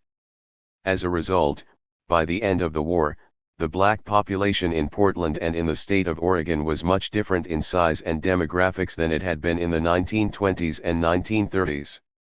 24 Although Hap regularly practiced segregation in their assignment of Vanport homes and other temporary housing projects, these new communities provided some blacks with employment opportunities that had been unheard of prior to 1940. For example, before 1945, there were no black teachers in Portland schools. By 1945, however, the Vanport school system employed 7 African American teachers, 2 of whom, Leota E. Stone and Robert G. Ford, went on to become the first black teachers in Portland. Similarly, Vanport hired 2 black sheriffs, Bill Travis and Matt Dishman, both of whom later became Multnomah County sheriffs. In addition, several African Americans owned and operated small businesses, most of which catered predominantly to Vanport's black community. While these types of jobs were rare, such opportunities undoubtedly represented a breakthrough in the lives of many African Americans, who for the first time found jobs outside of the service sector. As these opportunities were opening up to blacks, the Oregon House of Representatives passed Joint Memorial No. 9, which called on President Roosevelt to prevent the return of Japanese Americans for the duration of the present war with Japan. The basis on which the lawmakers argued their case was considerable antagonism to such return to Oregon. They also claimed that the internees would be safer and cause less civilian disturbance in the relocation centers. Whether the legislators were motivated by racism or a sense of compassion for the well-being of Japanese Americans is difficult to discern. What is clear, however, is that the removal of Japanese Americans from Portland undoubtedly benefited blacks in some measure, as it made for one less group with whom they had to compete for jobs and housing. 25. 33. Despite the new social and economic opportunities that wartime industries seemed to provide, African Americans in and around Portland faced another civil rights struggle over their ability to gain access to local unions. The Boilermakers Union, which dominated the shipbuilding industry, limited its membership to whites and refused to allow African Americans to join. In response, in late 1942, a group of African Americans workers, most of whom had been recruited to come to Portland to work for Kaiser because of their previous experience in New York shipbuilding industries, formed the Shipyard Negro Organization for Victory. Outraged over unfulfilled promises of equal rights and fair treatment, the organization threatened to go on strike and issued a public statement that received widespread media attention. "We, the Negro people employed by the Kaiser Company, maintain that under false pretense we were brought from east to west to work for defense, and we demand, with due process of law, the following rights: to work at our trades on equal rights with whites, to go to vocational school or take vocational training on equal rights with whites."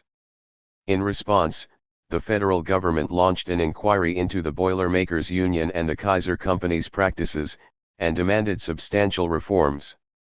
Ultimately, the Boilermakers created a secondary union for black members that collected dues but lacked the benefits and job security afforded to white union members. Consequently, by the end of the war in 1945, African Americans were struggling to both keep their jobs as industrial workers and find permanent housing. 26. As the war ended, African Americans found themselves in a precarious and fragile social position. The lack of job security and the evaporation of wartime jobs compelled many blacks to return to service work, but the overall growth of Portland's population in the 1940s offered blacks greater access to these jobs than they had had during the 1920s and 1930s. Likewise, housing projects such as Vanport, which were never meant to be more than temporary wartime housing, persisted well after the end of the war due to the continuing housing shortage in Portland. Although roughly half of the African Americans who had migrated to Vanport and Portland left after the war for opportunities in booming post-war industries in such cities as Seattle and Los Angeles, a large percentage of blacks stayed in their temporary Vanport homes while searching for housing in Portland. 27. However, at approximately 4:17 p.m. on Memorial Day, May 30, 1948, one of the dikes holding back the Columbia River along the western edge of Vanport broke, and in less than an hour a flood wiped out the entire city. More. 34:1. Over, the flood sealed off the only canal providing fresh river water to the Columbia Slough, setting the stage for decades of continued and increasingly concentrated industrial sewage in the water. Toxic brew rapidly encroached on the far north and northeastern neighborhoods of the Albina district that lie along the Slough's southern bank. Anita Palmer, a retired state health department employee and longtime Portland resident, has painful memories of the flood. "The flood was devastating," she recalled. "The black community in Vanport was close-knit. There was a community center there called the Oasis that I used to frequent as a young person. I used to take tap dance lessons and gymnastics there. Paul Robeson even visited once. That flood really had a negative impact on a lot of people's lives. It destroyed everything there." 28. After the dike broke, residents could be seen wading through waters that ranged from an inch to waist deep with suitcases, pillowcases, and paper bags in hand filled with whatever they had had time to pack. Photos of the flood show black men in suits, others traipsing through muddy waters in wingtip spectator shoes and sanforized gabardine slacks, with still others wading through waist-high water in an effort to reach higher ground. Even in all the chaos, some men still had the presence of mind to retrieve their fedoras, which sat atop their heads. On the shoulders, backs, and hips of many were children they were carrying to safety.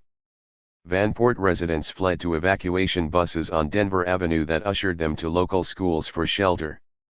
When they arrived, the Red Cross worked feverishly to reunite them with their families. Since segregation was the order of the day, finding a place to house the displaced residents made a difficult situation all the more trying. a decision was made to house the refugees in war-surplus temporary houses on Guilds Lake. Within 2 weeks, war-surplus trailers, courtesy of the U.S. government, were provided to supplement the temporary housing. Others took refuge in pool halls, lodges, taverns, and rooming houses. After weeks of living under these conditions, some residents traveled to the state capitol to register their grievances. Signs on cars read, "We want permanent homes, not kennels on wheels," and Vanport Dead cry out for justice. The Guilds Lake temporary housing was subsequently dismantled and shut down without any attempt to resettle the flood victims. Estimates concerning the exact number of African Americans residing in Vanport at the time of the flood are somewhat unclear due to the suddenness of the event, but most historians agree that it displaced roughly 17,000 people. At the time, blacks made up more than 1/3 of 35. Vanport's population, making it the largest percentage of blacks among the city's inhabitants at any point leading up to the disaster. This sudden displacement, combined with housing restrictions, forced them to crowd into Albina's neighborhoods, where the community's black churches and social organizations struggled to provide jobs and housing for the sudden influx of refugees. 29 In response to the mounting housing crisis in Portland, a coalition of white and black Portlanders consisting of Dr. Denorval Unthank, Father Thomas J. Tobin of the Catholic Archdioceses, Bishop Benjamin Dunlap Dagwell of the Episcopal Diocese, and David Robinson of the Jewish B'nai B'rith, a group similar to the Progressive Coalition that had helped found the NAACP decades earlier, founded a branch of the Urban League in Portland in 1945. The creation of the Urban League was timely. That same year, the Journal of Social Work dubbed Portland the worst northern city in racial relations. While scholars have noted that the original purpose of the Portland Urban League was to find ways for blacks to emigrate from the city, black leadership within the organization redirected their efforts toward finding ways to integrate blacks into the city. Specifically, Chicago-born Edwin C.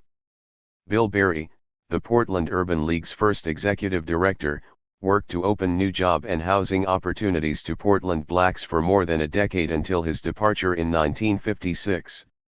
Indeed, by 1956, the 3,000-member Portland Urban League had become quite the power broker. Other leaders and groups within the African American community campaigned to increase public support for settling and integrating new African American migrants in Portland. In particular, black leaders believed that housing limitations and the increasing ghettoization of Albina were the primary obstacles to African American social and economic success. 30 In a 1945 report by the Portland City Club, which had been the city's leading nonprofit civic improvement organization for nearly 3 decades, Dr. Denorval Unthank warned that there would be negative consequences if the city did not address the housing issue. As one of Portland's most prominent black physicians and civil rights advocates, and as co-founder of the Portland Urban League, Dr. Unthank stated, "For the safety factor in Portland, we should avoid a definitely segregated area which in the long run would prove a bad thing for the city."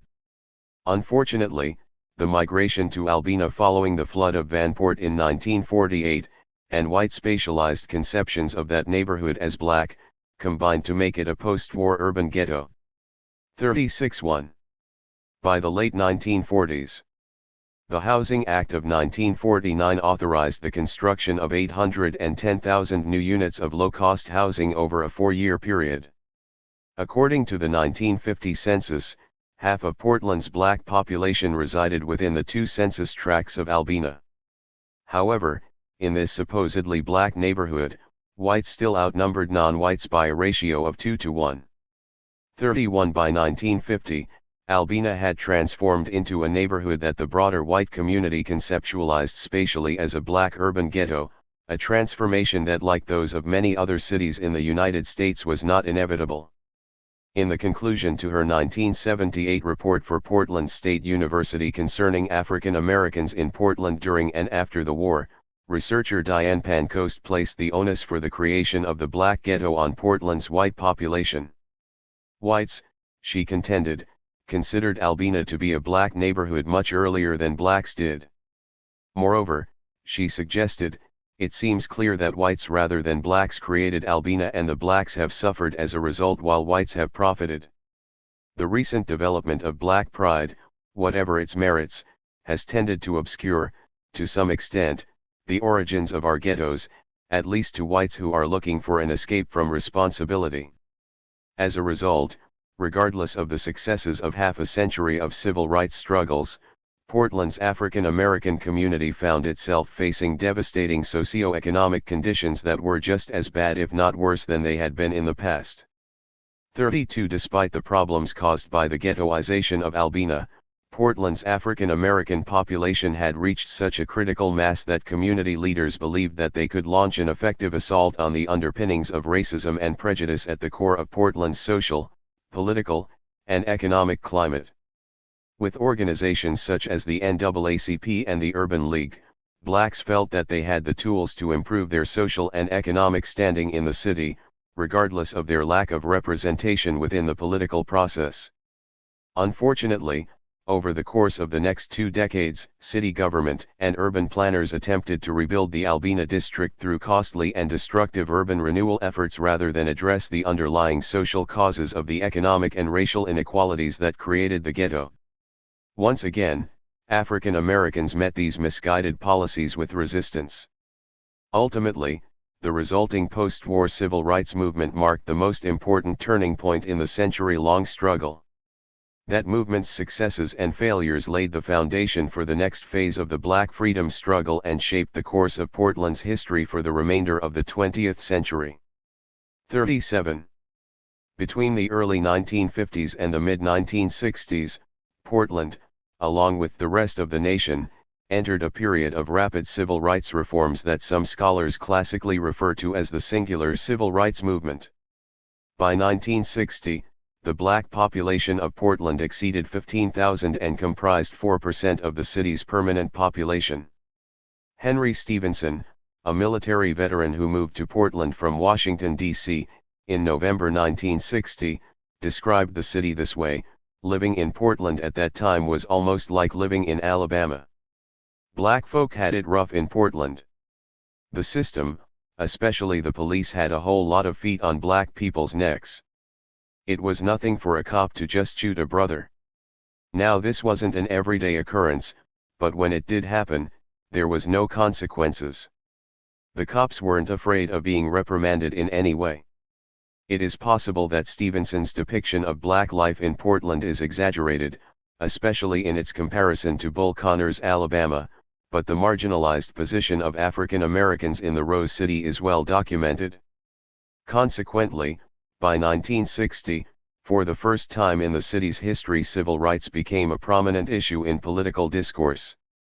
According to historian Stuart McElderry, whose dissertation constitutes the most detailed analysis of this post-war moment in Portland's civil rights, the movement's success in the areas of public accommodations, employment, housing, and public education rested on the formation of a strong and effective coalition of black organizations, specifically the NAACP and the Urban League, and white progressives. But, as McElderry notes, by 1965, the ideological grounds of racial liberalism on which this coalition had formed began to fall apart. While McElderry correctly attributes a distinct shift in racial ideology to be part of the basis for the coalition's collapse, his analysis neglects to identify one of the most fundamental reasons for the shift: urban renewal and redevelopment. African Americans' frustration with destructive urban planning policies within the Albina district, including demolishing hundreds of African American homes and businesses to make way for event centers, highways, and other large public works projects, spread resentment toward public officials and shifted the trajectory of the classical period of post-war civil rights toward the Black Power era by the late 1960s. Consequently, the city's negligent assault on the physical and spatial constructs of the African American community in Albina eventually undermined the legislative successes of the post-war coalition and culminated in the abrupt and violent end to the post-war civil rights movement in the summer of 1967. 33. 38-1. Early in 1950, the Portland City Council had passed a public accommodations ordinance making discrimination based on race, religion, or national origin illegal in all public places and temporarily overturning the state's ruling in Taylor v. Cone more than 40 years earlier. Following a petition campaign to place the ordinance on the ballot, the public resoundingly repealed the measure that November. Nevertheless, on April 13, 1953, under the leadership of NAACP President Otto Rutherford and Representative Mark Hatfield of Salem, and a coalition of other civil rights organizations that included the Urban League, the Portland League of Women Voters, and local churches, the House of Representatives passed and the Senate approved the Public Accommodations Bill by a margin of 46-11, the first major legislative breakthrough for civil rights since the 1920s. Despite efforts by groups such as the Civil Freedom Committee, a conservative organization led by Rev. Albert D. Riddick that opposed the bill and sought to delay its enactment until the passage of a public referendum in 1954, Representative Hatfield was successful in garnering support for the bill and defeating opposition movements through a closely coordinated public campaign with the NAACP. The opposing efforts of the Civil Freedom Committee ultimately failed to collect the 23,375 valid signatures required. At any rate, the Public Accommodations Bill outlawed discrimination in restaurants, courtrooms, parks, hotels, theaters, and the like. The bill also gave those discriminated against the right to sue for up to $500. Although public discrimination continued in parts of the city for decades after the bill's passage, blacks in Portland now had a solid political and legal defense against discrimination, and a strong, albeit temporary, political coalition for advancing civil rights legislation. Edgar Williams, a lifelong member and eventual leader of the Portland NAACP, had been pushing for a civil rights bill since he first arrived in Oregon in 1919. Since that time, such a bill had been introduced at 17 different legislative sessions. When the House vote was announced in 1953, tears of joy streamed down Williams's face. 34. Following the passage of the Public Accommodations Bill, organizations such as the NAACP and the Urban League turned their attention to three major civil rights issues that continued to plague Portland's African American population: housing, employment, and education. The most pressing issue of the post-war civil rights movement was resolving the housing crisis. According to a 1960 census, 15.6 million of the 58 million occupied dwellings in the United States were substandard. This represented 27% of the nation's total housing. Of these 15.6 million, some 3 million, 39, were shacks, hovels, and tenements. Another 8.3 million were deteriorating, and 4.3 million were structurally sound but lacking some or all of the essential plumbing needs. It should be noted that these figures do not include sound housing that was terribly overcrowded. Civil rights groups, given their numbers and mounting successes, believed that they finally had the political support to challenge both the codified and unwritten though well-known practices of spatial discrimination that had been in place since African Americans first began arriving in Oregon in the mid-1800s. In particular, the NAACP and the Urban League targeted discriminatory real estate practices such as redlining, which sought to confine African American home buyers to specific neighborhoods. Until the early 1950s, the Portland Realty Board had publicly maintained that the presence of African Americans in a neighborhood depreciated property values, an idea that some increasingly saw as nothing more than a self-fulfilling prophecy. Eventually, in 1957, the Oregon legislature passed the Fair Housing Law, which allowed many blacks to relocate to formerly all-white neighborhoods outside the Albina district. But the effects of the Fair Housing Law, like those of the Public Accommodations Bill, were not always immediate, and many white neighborhoods resisted the relocation of black families into their communities with threats and destruction of property.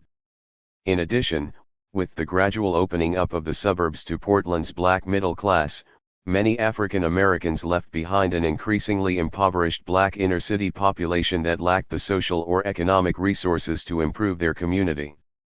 35. Employment was another central concern of the post-war civil rights movement. Although service jobs were plentiful in Portland after the war, blacks continued to struggle to open up new avenues for skilled non-service employment outside of the growing business center of the black community along Ann Williams Avenue. Moreover, unlike in Los Angeles and Seattle, where new aircraft industries continued to produce jobs well after the end of the war, Portland's loss of shipbuilding contracts and lack of post-war industries limited new job opportunities for African American workers who had migrated to the city in the 1940s. Nevertheless, civil rights organizations, most prominently the Urban League, worked tirelessly to break down the color line in housing and employment after the war. Both the Urban League and the NAACP backed a Fair Employment Practices Bill that was introduced in the Oregon legislature in 1947 but was quickly defeated. The state legislature eventually passed the Fair Employment Practices Act in 1949, only after the Urban League launched a statewide campaign to drum 41 up support, working in concert with the Oregonian, Senator Richard Neuberger, who would be elected to the House in 1950, Neuberger's wife, Maureen, and Mark Hatfield, a political science professor at Willamette University, who would also be elected to the state legislature in 1950. The bill passed and made discrimination in job hiring illegal. However, because the measure was not as strong as its proponents had envisioned, it did not greatly improve employment prospects for blacks.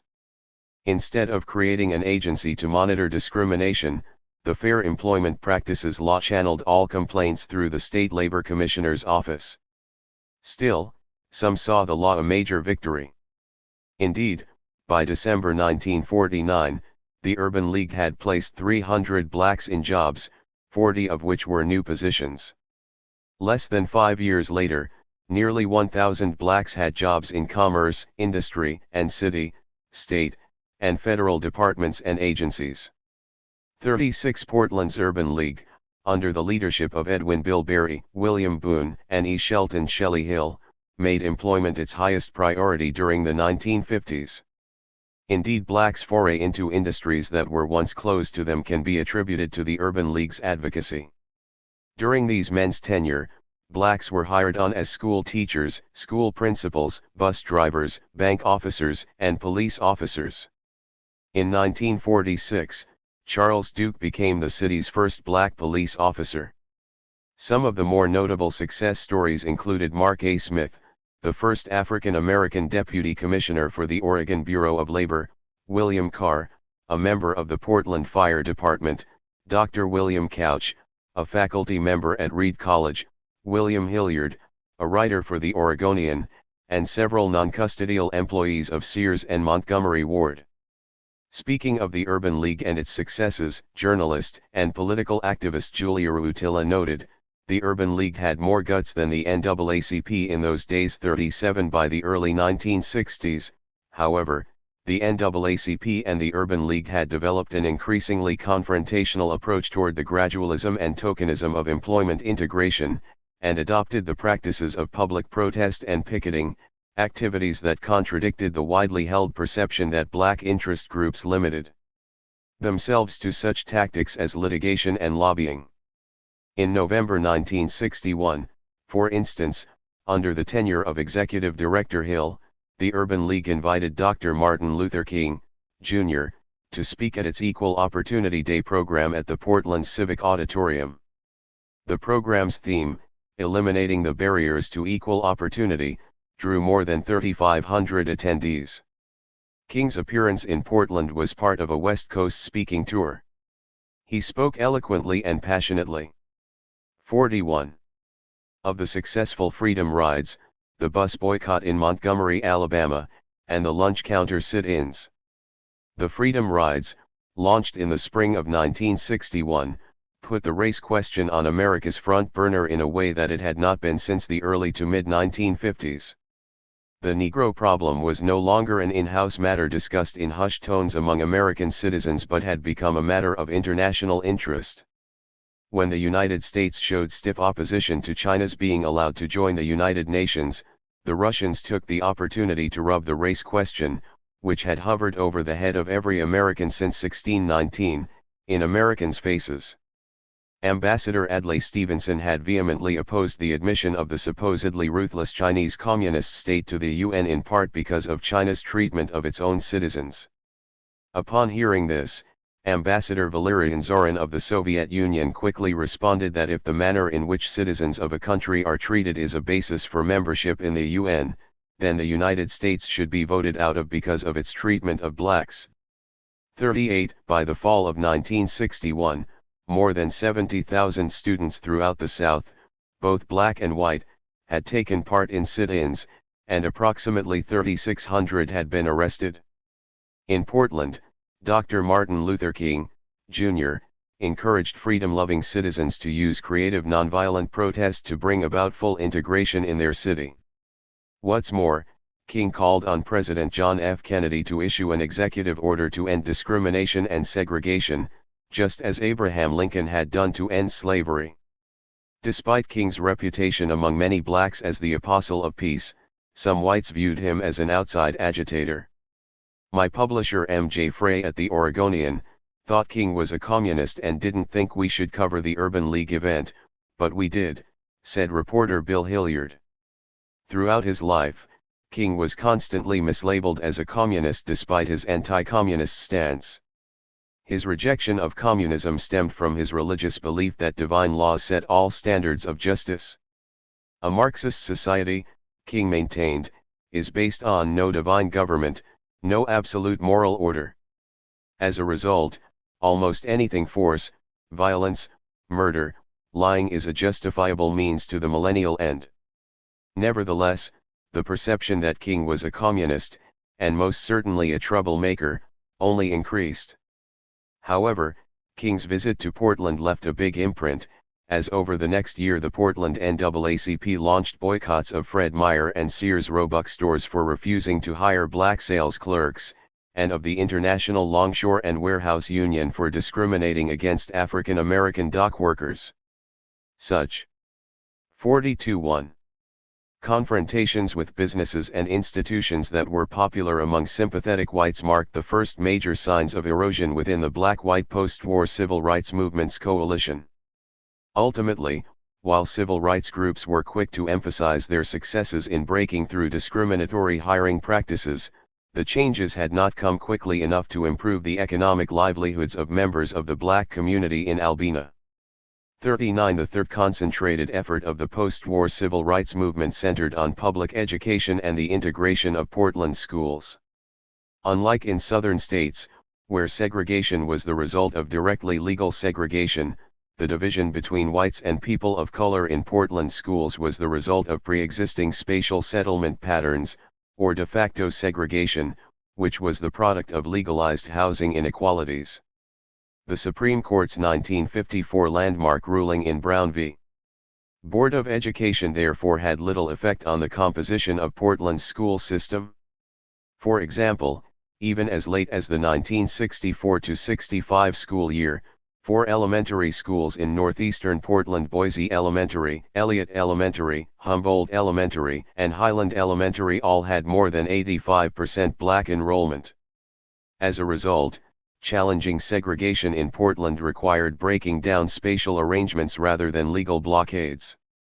Having made progress with housing by the early 1960s, the NAACP began pressuring the city council to address school segregation. After the emergence of strong public opposition to citywide busing proposals aimed at desegregating schools, the city instead developed a small pilot relocation assistance project in 1964 that gave financial assistance to 25 African American families to relocate and switch schools. However, a special commission appointed by the city council ultimately decided on a policy whereby the city would close schools within the African American community in Northeast Portland and evenly redistribute black students among neighboring school districts. In addition, schools that had previously been nearly all white sought to hire more African American teachers as black student enrollment increased. Although this approach was well-intentioned and successful in some ways, by the late 1960s, many black families in Albina increasingly came to resent it and began to push for new methods that would not, as many perceived it, divide and weaken their own social and cultural community. 40 While housing, employment, and education comprised the three main areas of focus for studies of the post-war civil rights movement, students of civil rights in Portland have neglected the importance of a fourth over. 43.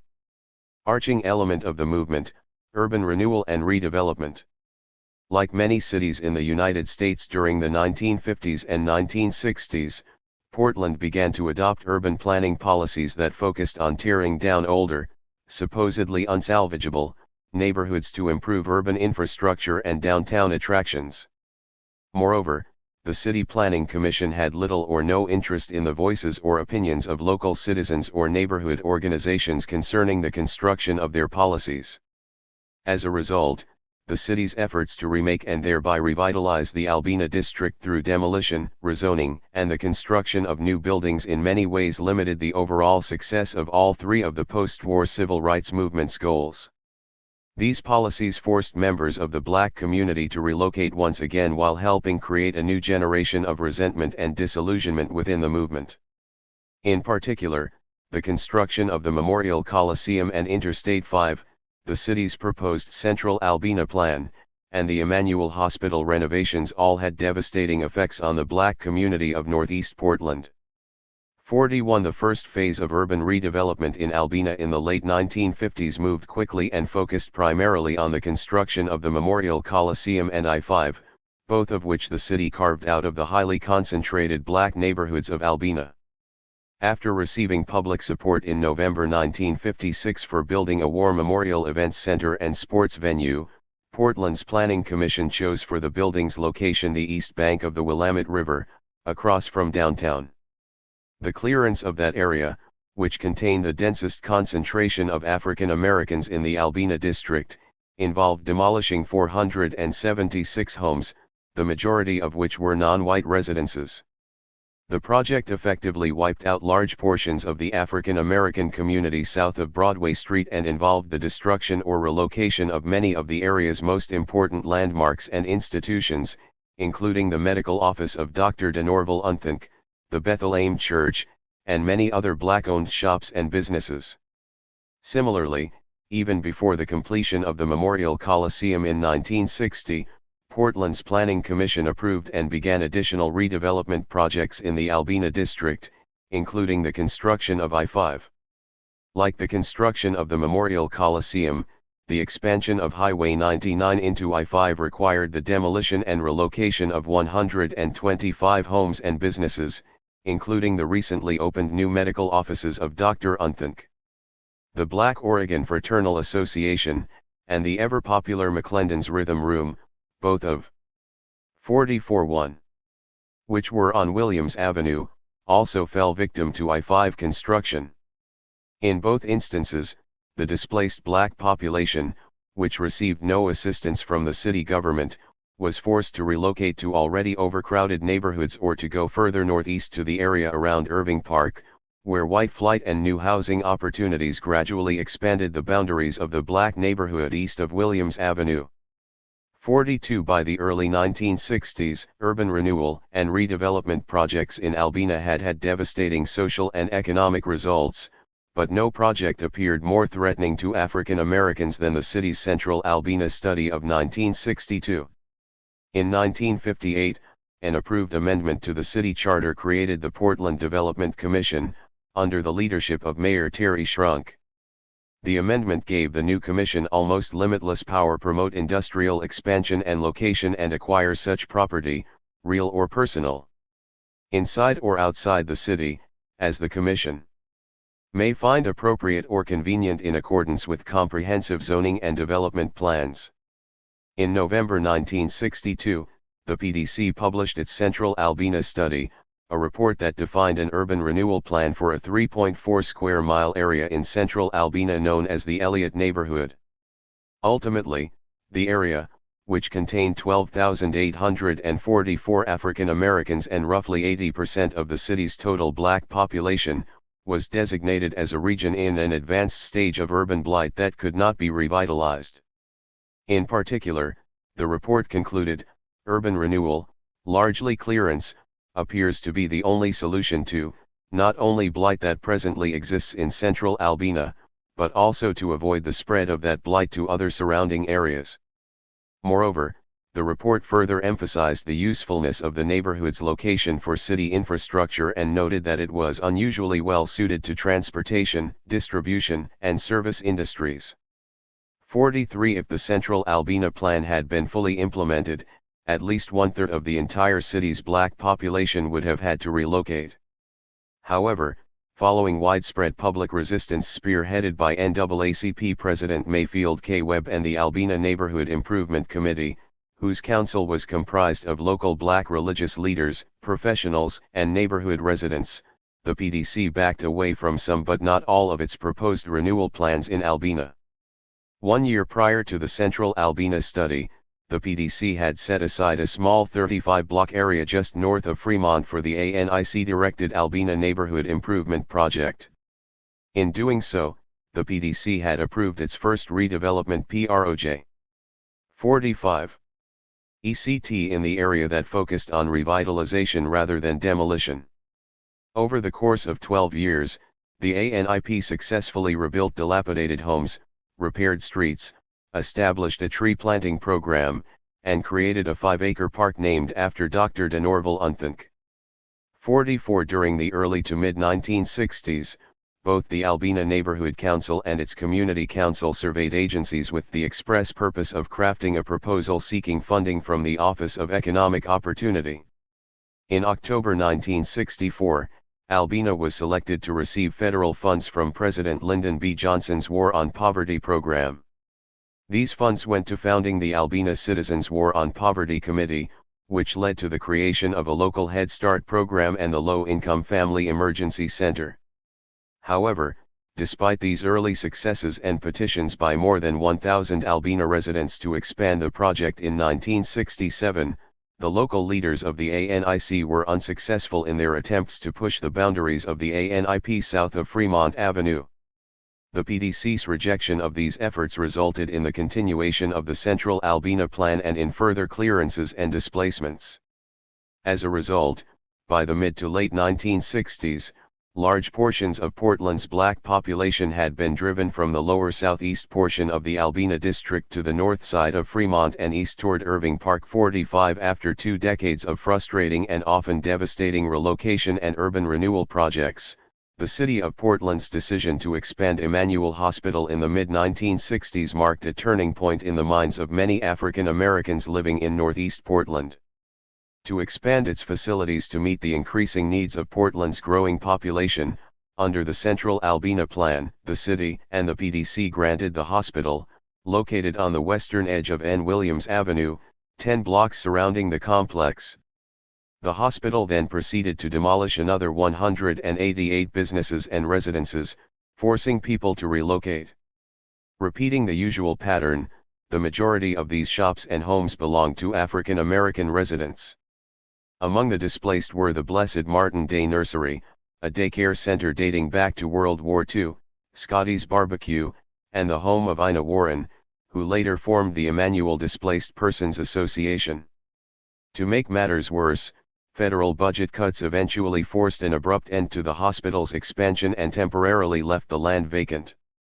For many African Americans living in Albina, especially younger individuals who had grown up in the crucible of Vanport, Memorial Coliseum, I-5, and the Central Al.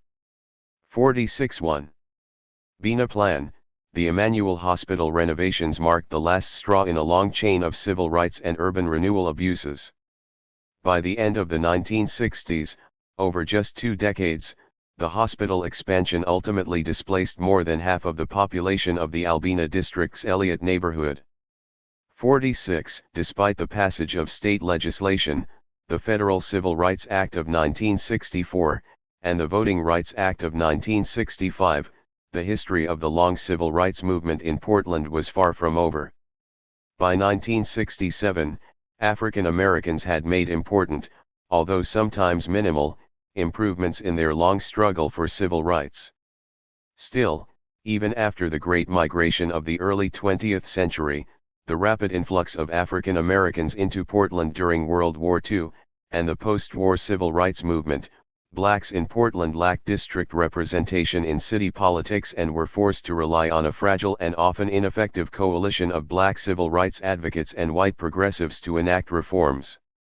By the end of the post-war era, African Americans had achieved their greatest legislative victories, but concrete solutions to visible socio-economic problems in Albina remained elusive. The passage of the Public Accommodations Bill, the Fair Housing Law, and the Fair Employment Practices Act, as well as attempts to reform the segregation in public education that had resulted from settlement patterns, met with mixed results. Furthermore, urban renewal policies, the flight of wealthier blacks from the Albina district to the suburbs and other parts of Portland, and the integration of blacks into Portland schools through the dissolution of black-majority schools in Albina combined to limit the perceived successes of the post-war civil rights movement. Indeed, by the summer of 1967, the struggle for civil rights and black empowerment in Portland and in other major cities across the United States would take a disturbingly chaotic turn. With this new phase of black activism and radicalism came a search for new solutions to the old problems of urban neglect and social indifference. The face of this new generation of young leaders and radical activists would ultimately help reimagine and redefine Portland politics and urban development, and the modern social and political landscape in the United States. Chapter 2. Claiming Albina in the Era of Model Cities and the National Committee to Combat Fascism. W. In the larger contexts of Portland's history of urban planning and the post-civil rights era, two seemingly unrelated occurrences in October 1966 set in motion a series of events that converged on the city, radically redefined the local political power structure and urban planning policies, and altered the trajectory of the black community's long struggle for civil rights. One event took place in the halls of Congress in Washington, D.C., the other on the streets of Oakland, California. On October 20, the U.S. Senate narrowly passed the Demonstration Cities and Metropolitan Development Act. Championed by President Lyndon B. Johnson and his Democratic allies in Congress, the act provided federal grants through the Department of Housing and Urban Development to assist cities with comprehensive and locally planned urban redevelopment and infrastructure improvement projects. 1 day earlier, in Oakland, Huey P. Newton and Bobby Seale founded the Black Panther Party for Self-Defense. As self-professed revolutionaries, Newton and Seale understood that all revolutions need an ideology to guide it. Consequently, the two not only studied closely revolutions and decolonization movements across the globe but also immersed themselves in the works and deeds of such radical figures as Frantz Fanon, Carlos Mariela, Echo Beto Che Guevara, Mao Zedong, Mikhail Bakunin, Robert F. Williams. 48-2. And, of course, Malcolm X. They also studied Raul Sendik's Tupamaros National Liberation Movement. At a time when Dr. Martin Luther King, Jr.'s method of nonviolence was, for some, the preferred response to violent whites, Malcolm X encouraged blacks to form rifle clubs if government agents were unwilling or incapable of protecting them from white mobs. King took the opposite approach. In the mid-1950s, when King's Montgomery home was bombed, he reportedly implored a group of black residents who had assembled on his lawn armed with guns, clubs, and knives not to retaliate. Said King, "If you have weapons, take them home. If you do not have them, please do not seek to get them. We cannot solve this problem through retaliatory violence. We must love our white brothers, no matter what they do to us. We must make them know that we love them. Jesus still cries out in words that echo across centuries, love your enemies, bless them that curse you, pray for them that despitefully use you. This is what we must live by. We must meet hate with love." As Reinhold Niebuhr, who is considered one of America's greatest Protestant theologians, pointed out in Moral Man and Immoral Society, there are advantages to using nonviolent methods, but they must be pragmatically considered in light of the circumstances. Robert F. Williams, the former head of the Monroe chapter of the NAACP and a veteran of multiple branches of the U.S. Armed Forces, did just that, training members of his chapter and others in marksmanship and the art of self-defense. His 1962 book, Negroes with Guns, which influenced Newton greatly, chronicles those exploits. From Malcolm X's and Williams's standpoints, the most reliable defendants of black people's liberty were blacks themselves. Inspired by these models, Newton and Seel emphasized armed self-defense and a revitalization of black inner-city communities that included building and governing its own institutions. In their manifesto, titled the 10-Point Platform and Program, the Panthers demanded the right to self-determination and community control, an end to police brutality and black economic exploitation by whites, exemption from military service in Vietnam, the immediate release of all blacks from federal, state, county, and city prisons, and improved employment, housing, and education opportunities.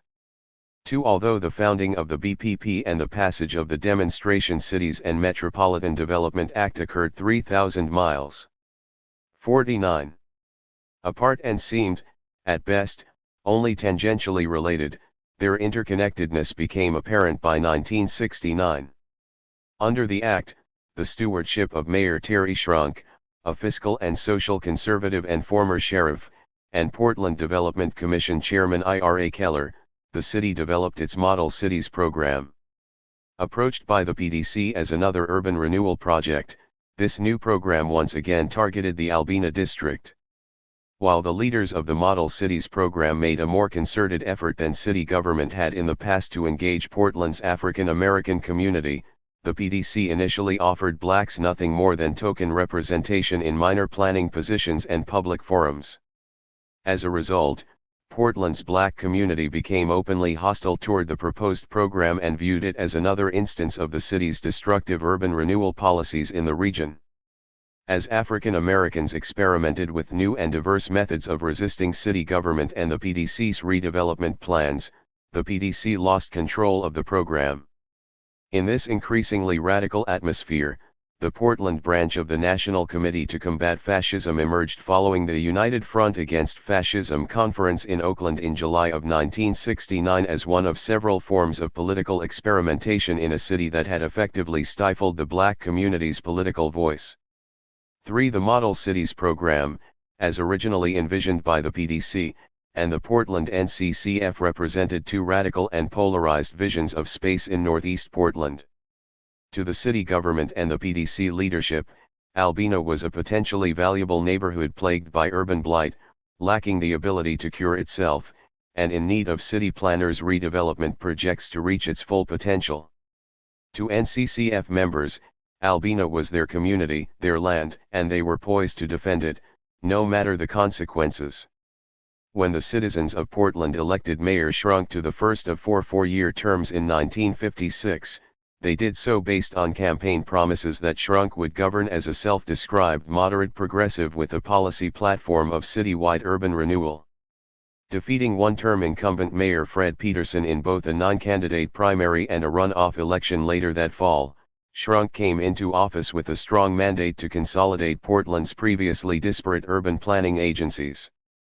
In a sweeping overhaul of the system in early 1958, Shrunk replaced the frequently conservative and ineffective leadership of the Housing Authority of Portland, the Planning Commission, and the Planning Bureau with political allies such as John Kenward, former Executive Secretary of Down. 52.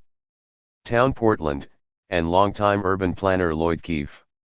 He then gained permission from the state legislature to place each of these semi-autonomous agencies under the authority of a single new entity that had almost total control over all urban renewal and redevelopment policies, the Portland Development Commission. After securing public approval for the PDC by a narrow margin of 52 to 48% in the summer of 1958, Shrunk quickly appointed Keller, a powerful business executive who originally hailed from Chicago, as the chair. Throughout the late 1950s, Mayor Shrunk and Chairman Keller oversaw several major urban renewal projects, including the construction of the Memorial Coliseum in the Albina district and the South Auditorium Renewal Project south of downtown. During the conservative, business-minded Shrunk's tenure as mayor from 1957 to 1973, the PDC embraced policies that favored the clearance of blighted neighborhoods throughout the city, but especially in the predominantly black Albina district. Guided by the city's 1958 Comprehensive Development Plan and, later, by the 1966 Community Renewal Program, the PDC operated under the assumption that the decline of inner-city neighborhoods was inevitable and that city planners offered the best vision for revitalizing these areas. Consequently, PDC Chairman Keller took a top-down approach to urban renewal that neglected to engage the people of the very neighborhoods and communities he and others sought to change. But the Model Cities program, initiated by the PDC in late 1966 and early 1967, changed everything. Though initially proposed as a way to receive federal funds to continue the city's redevelopment of Northeast Portland, a backlash against the program by the African American community in Albina between 1967 and 1970 derailed this strategy. Through a combination of radical resistance and an effort to wrestle some control of urban planning away from the PDC through the creation of the Citizens Planning Board, Portland's black community helped force a distinct shift in post-war urban planning that set the stage for significant social and political changes in the 1970s. 5. The passage of the Demonstration Cities and Metropolitan Development Act in October 1966 ushered in yet another phase of redevelopment in Northeast Portland. Congress designed the act commonly known as the Demonstration Cities Act to support locally prepared programs for rebuilding or restoring entire sections and neighborhoods of slums and blighted areas by the concentrated and coordinated use of all available federal aids together with local, private, and governmental resources. The act consisted 51. Of federal assistance in 2 stages. In the first stage, would provide assistance in the development of demonstration plans during the first half of 1967. Then, in the second stage after July 1, HUD would offer $400 million in federal funds to selected programs and another $500 million the following year. The act also stipulated several specific standards that any city applying for funding had to meet. In particular, it stated that programs must be designed to renew entire slum neighborhoods by combined use of physical and social development programs, make marked progress in reducing social and educational disadvantages, ill health, underemployment, and forced idleness, and contribute toward a well-balanced city. In other words, the Demonstration Cities Act required cities to address the social, not just the physical problems of urban decay. 6. In late November 1966, only a month after the passage of the Demonstration Cities Act, the PDC drafted its report and recommendations on Demonstration Cities program for the city of Portland. The report, which highlighted most of Northeast Portland as the region of the city in the most advanced stages of blight, proposed a project that would establish a model community for urban living by upgrade badly run-down sections in declining areas, as part of creating an overall model neighborhood in Albina. Without a doubt, the PDC's proposal claimed, the area extending north from Memorial Coliseum and Lloyd Center to the city limits fulfills and many more criteria. This area included the Elliott, Boise-Humboldt, Irvington, King Vernon-Sabin, and Woodlawn neighborhoods of the Albina district, which stretched east to west from I-5 to NE 22nd Avenue, and north to south from Broadway Street to Columbia Boulevard. After fine-tuning its proposal, the City of Portland submitted its official planning grant application to HUD in late April 1967. Over the next few months, the City of Portland and the PDC promoted this new urban planning project, which they increasingly described as model cities.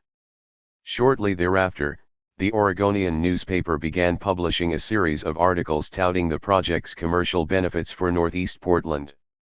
Following a short review process, Portland's Model Cities program was among several projects that the federal government began to consider for funds. However, as the city and the PDC began to move forward with urban development plans and the selection of a head for the Model Cities program, the project met with stiff resistance from Albina's African American community. Sensing the possibility of a backlash, HUD's regional office in San Francisco responded to Portland's proposal. 52-2.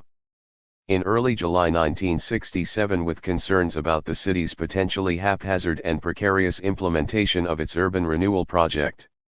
Specifically, HUD questioned the PDC's administrative ability to carry out the program, the ill-defined neighborhood area, and the lack of citizen input or participation in the planning process. HUD officials were most concerned about citizen participation, noting, although Portland has established a coordinating, planning, and policy-making body, there is no explanation of how the neighborhoods will have any influence over its decisions. Portland's citizen participation proposal is mostly at the level of informing residents rather than involving them. In short, HUD had finally challenged the City of Portland's and the PDC's decade-long approach to urban renewal and redevelopment. 7. Drawing on lessons from recent uprisings in cities across the United States, HUD's response to the proposed Model Cities Plan was prescient. 2 years after the devastating Watts Revolt in Los Angeles in August 1965, large violent clashes broke out in June 1967 between African Americans and police in several U.S. cities, including Atlanta, Boston, and Cincinnati. The following month, New York City, Birmingham, Chicago, Detroit, Newark, and many other cities erupted in violence in what has come to be known as the Long Hot Summer of 1967. Despite these warning signs, however, Portland careened toward a similar fate. After decades of social and political neglect and devastating redevelopment projects, the simmering tensions between the Portland city government and Albina exploded in Irving Park on the evening of July 30, 1967. The day began with a large, nonviolent Sunday in the Park rally focused on building community unity and voicing opposition to racist employment, housing, and urban renewal practices. During the week leading up to the demonstration, rumors had circulated throughout the black community that Eldridge Cleaver, author of the best-selling book Soul on Ice and one of the leading spokespersons for the Black Panther Party in Oakland, would make an appearance. However, as the day progressed, the rally in the park turned violent. Blacks began throwing rocks and bottles at white passers-by, and a few individuals began attacking and vandalizing businesses. According to the Oregonian, within a matter of hours, roving bands of Negroes, most of them teenagers, surged through the streets. Portland police arrived shortly thereafter to restore order. In an attempt to regain control as night fell, the mayor imposed a curfew and dispatched 400 police officers, along with sheriff's deputies, to seal 53 off a 30-block area around Irving Park. That night, more than 20 fire alarms were reported in the area as revelers looted and firebombed several buildings and businesses. Police arrested 19 persons whom they suspected of having thrown rocks and bottles. Despite the pervasive vandalism that typically occurs during such disorder, surprisingly little looting took place. And despite cries of "Whitey go home," police officers in helmets riding 4 and 5 to a patrol car kept things under control. 8 by morning, a calm had fallen over northeast Portland, but more than 200 African Americans continued to occupy Irving Park and the surrounding areas. The next night, things turned ugly again. Targeting the machinery of urban renewal and city government, unknown culprits set fire to fuel trucks and firebombed the Morris Yard northwest of the park, which housed city equipment. While firefighters raced to contain the massive blaze, Mayor Shrunk ordered police to move past the barricades that they had assembled the previous day around Irving Park, clear the park, and arrest anyone they suspected of being a rabble-rouser.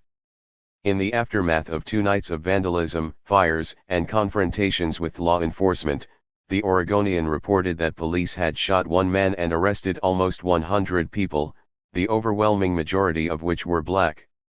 More than a quarter of those the police arrested were juveniles. As the sun rose the next morning through the smoke-filled air, over looted shops with broken windows, burned-out buildings, and the glass-strewn streets of northeast Portland, people awoke to the realization that the city had just experienced its worst and most destructive disorder to date. All told, 98 people had been arrested, and damages totaled $50,000.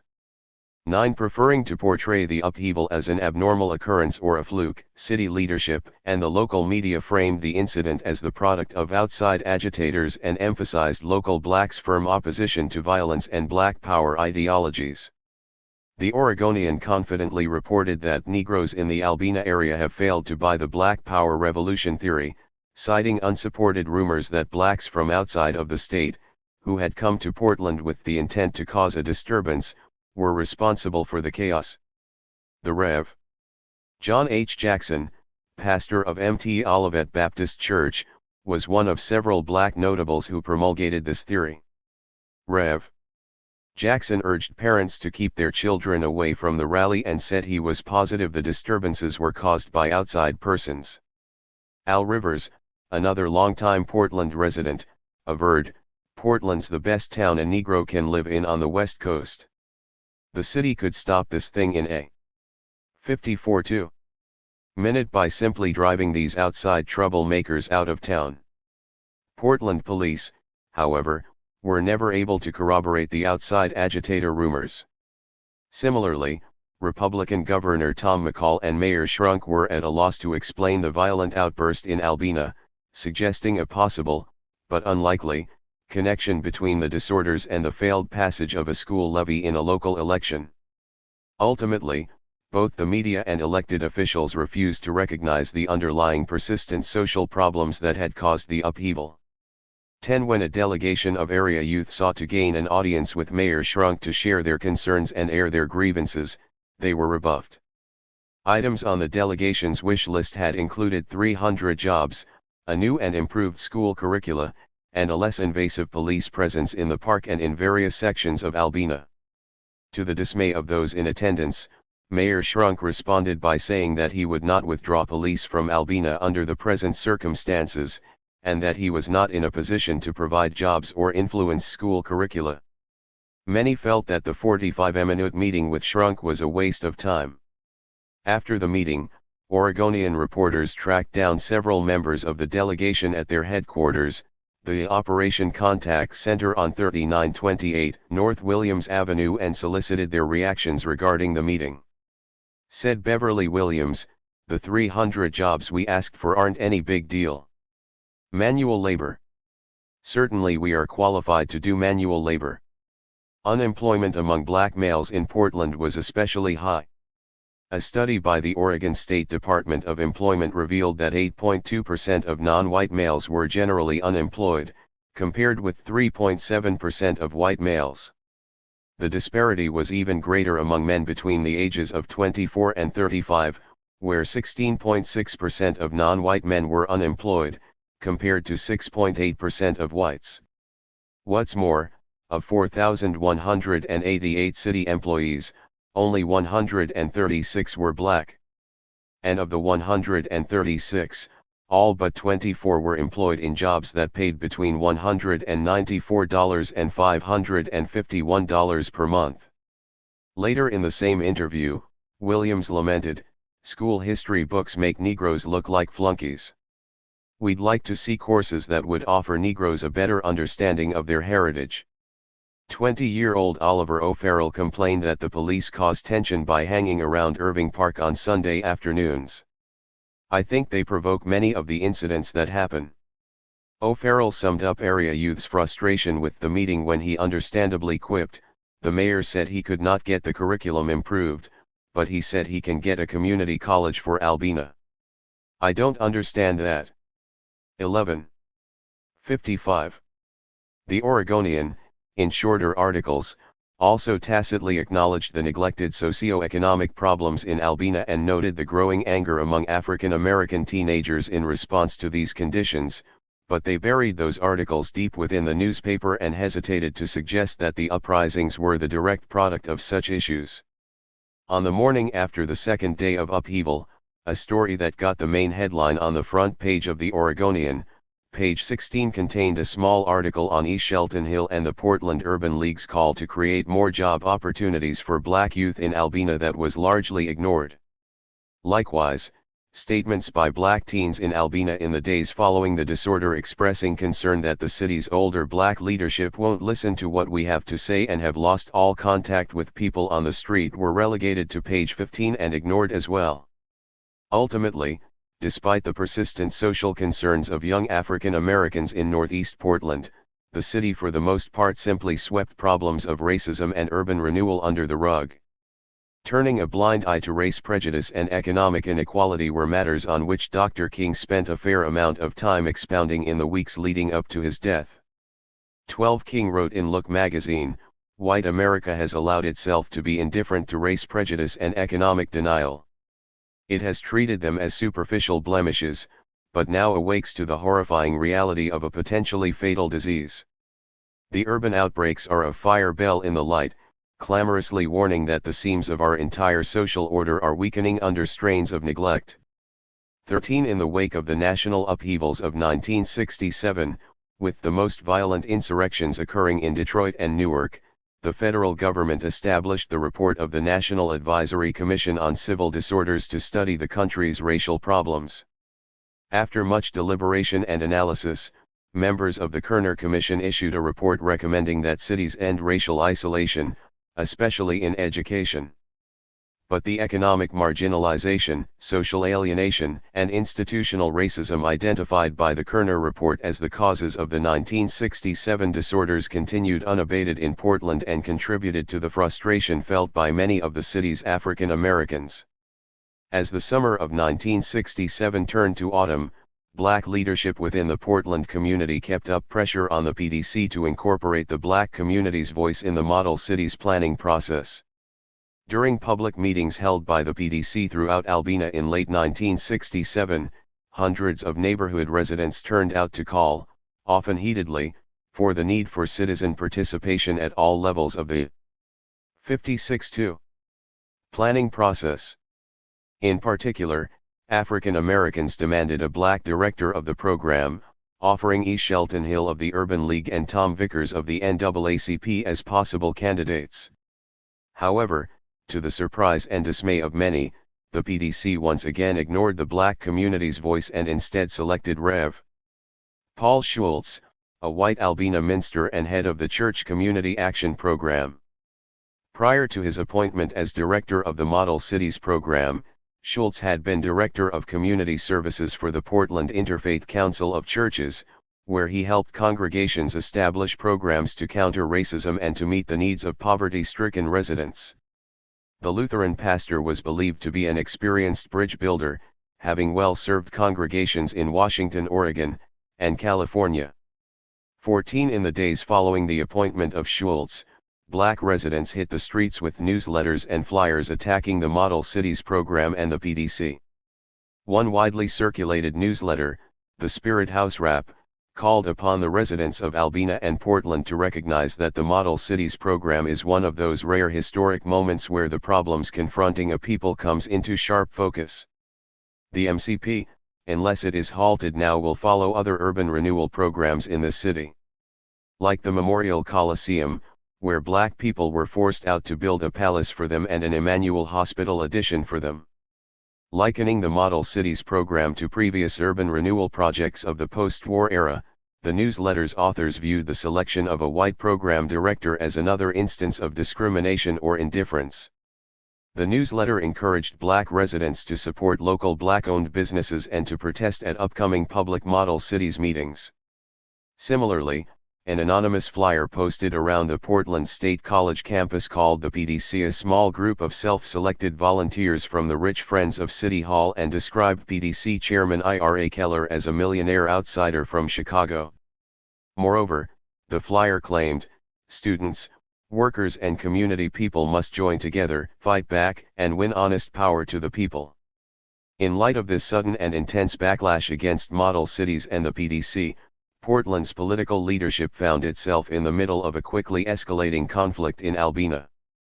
15 The city held 2 public meetings in response to Schultz's appointment. At the first meeting, Schultz's appointment was approved by those in attendance. The second meeting, however, proved more eventful, as attendees 57 demanded a recall by signing a statement demanding that all permanent appointments for positions of planning and coordination be rescinded until a duly elected citizens board representing the Albina target area approves such appointments and plans. Mayor Schrunk responded by denying the recall while at the same time conceding that he would consider more grassroots participation. The appointment stood. The next order of business was to establish a governing body, the Citizens Planning Board.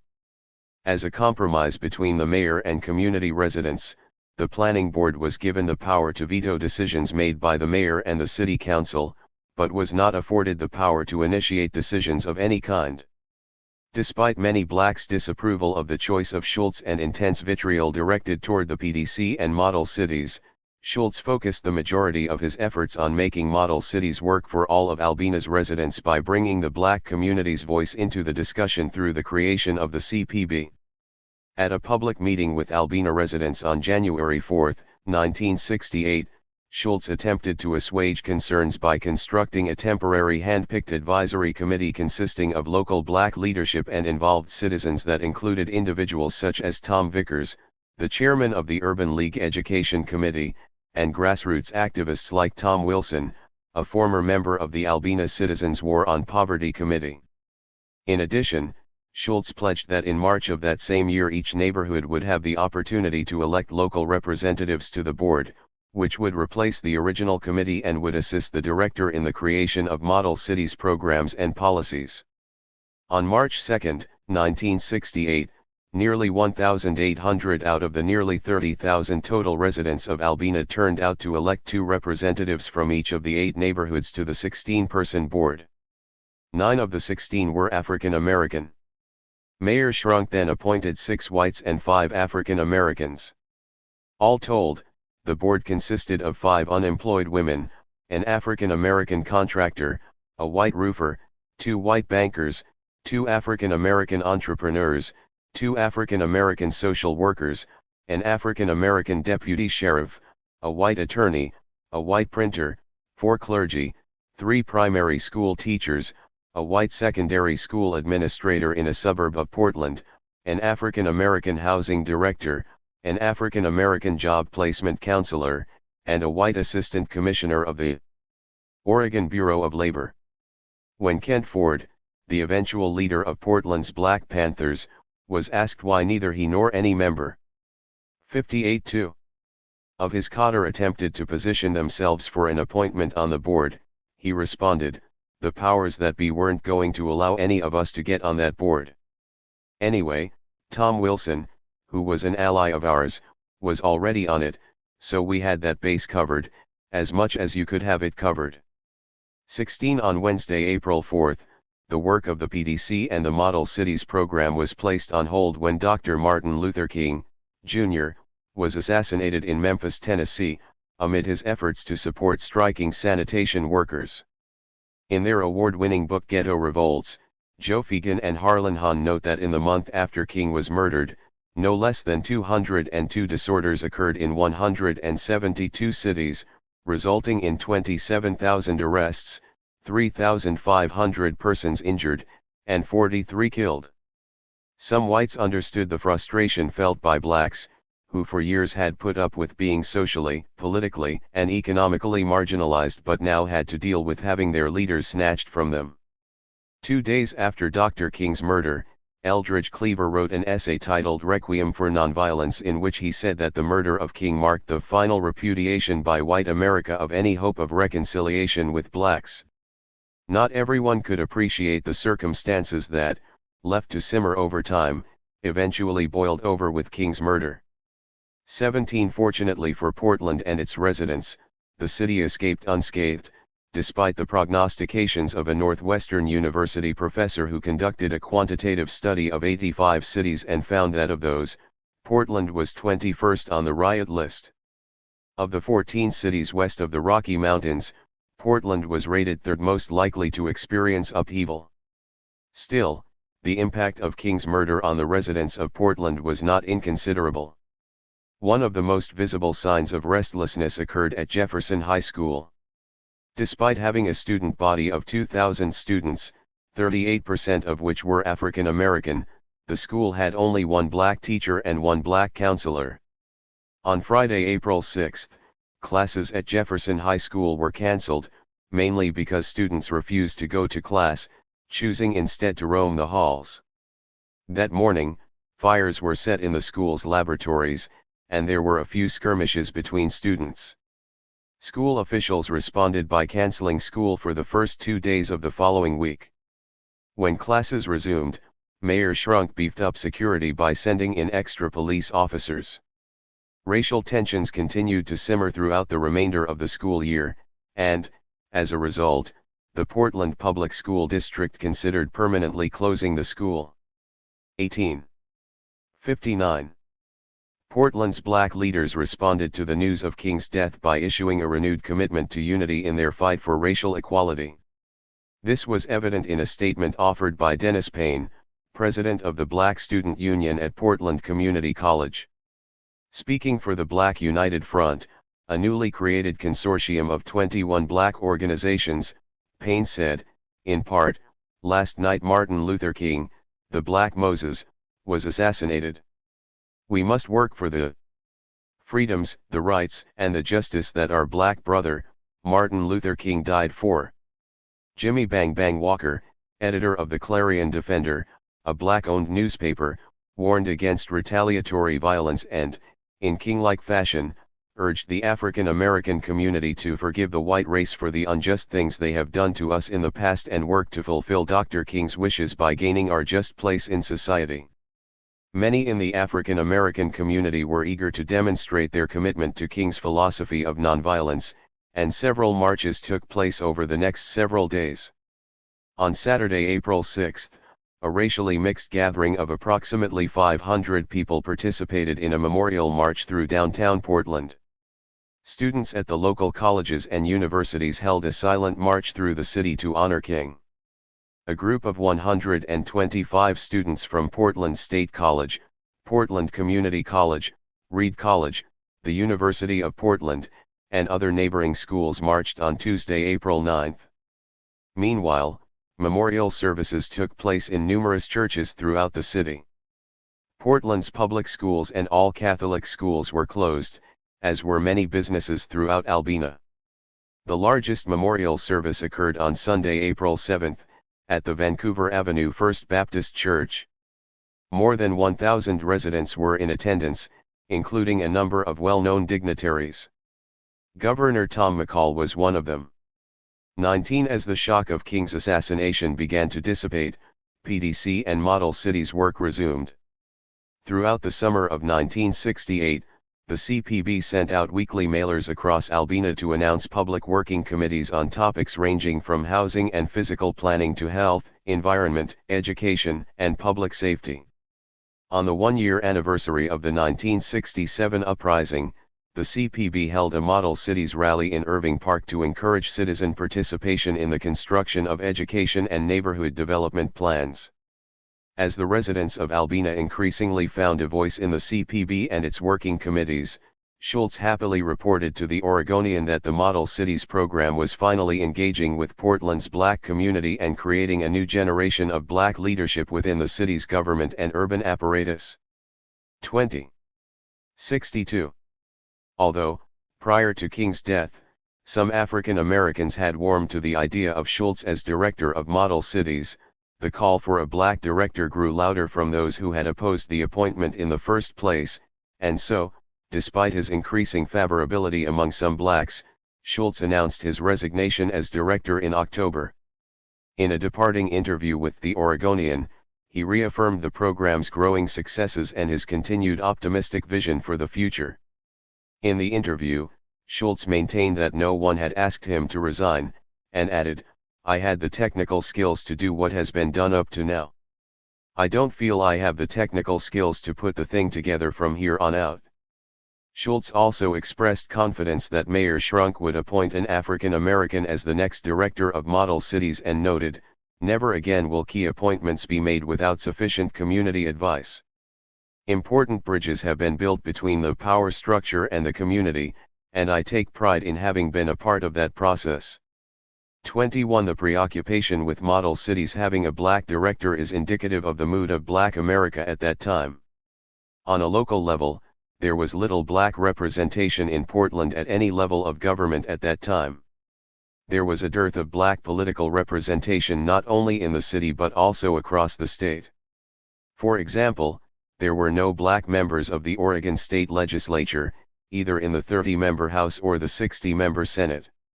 Meanwhile, the end of 1968 saw ominous changes in Portland and the rest of the nation. The United States was deeply divided, as evidenced by Richard Nixon's narrow margin of victory in the presidential election. Drawing on racially coded law and order rhetoric, Nixon won by the slimmest margin since 1912, edging out Hubert Humphrey 43.4% to 42.7% in the popular vote, but winning the Electoral College 301 to 191. Also telling was the 13.5% of the vote captured by the American Independent Party candidate and former Alabama Governor George Wallace, who appealed to white resentment and fears of unrestrained civil rights activists and anti-war demonstrators. Feeding on the white backlash to black urban outbursts, the anti-black demagogue secured nearly as many votes in the North as he did in the South in what was then the best showing of a third-party candidate since 1924. On November 5, Wallace had predicted, "They're going to find out there are a lot of rednecks in this country." The Wallace campaign raised more money than anyone had expected, more than $9 million during the 1967-68 campaign cycle, mostly from small private donors. Although Nixon was not the self-61 identified and avowed racist that Wallace was, his overall campaign message was no less polarizing. Spiro Agnew, Nixon's running mate, chided Democrats for being soft on inflation, soft on communism, and soft on law and order. Nixon warned that crime would double within a year if the soft on criminals Democrats retained the presidency. He was convinced that the Warren Court favored the criminal forces over the peace forces, and he pledged to appoint strict constructionist judges who understood that their charge was to interpret the law, not make the law. 22 Back in Portland, following Schultz's resignation as the Model Cities director, the program entered a period of uncertainty and instability as the PDC struggled to maintain funding and find a permanent director. On December 1, Kenneth Gervais, Assistant Director of the Urban Studies Center at Portland State College, became the program's temporary head and immediately drafted a comprehensive plan. Shortly thereafter, the program entered a period of crisis. When submitted to the City Council on December 16, 1968, the Comprehensive City Demonstration Plan drafted by the Model Cities CPB and the residents of Northeast Portland shocked and outraged conservative members of the council. The report specifically outlined a history of racial discrimination in Albina and targeted agencies like the PDC for their destructive approach to urban renewal in the 1950s and 1960s.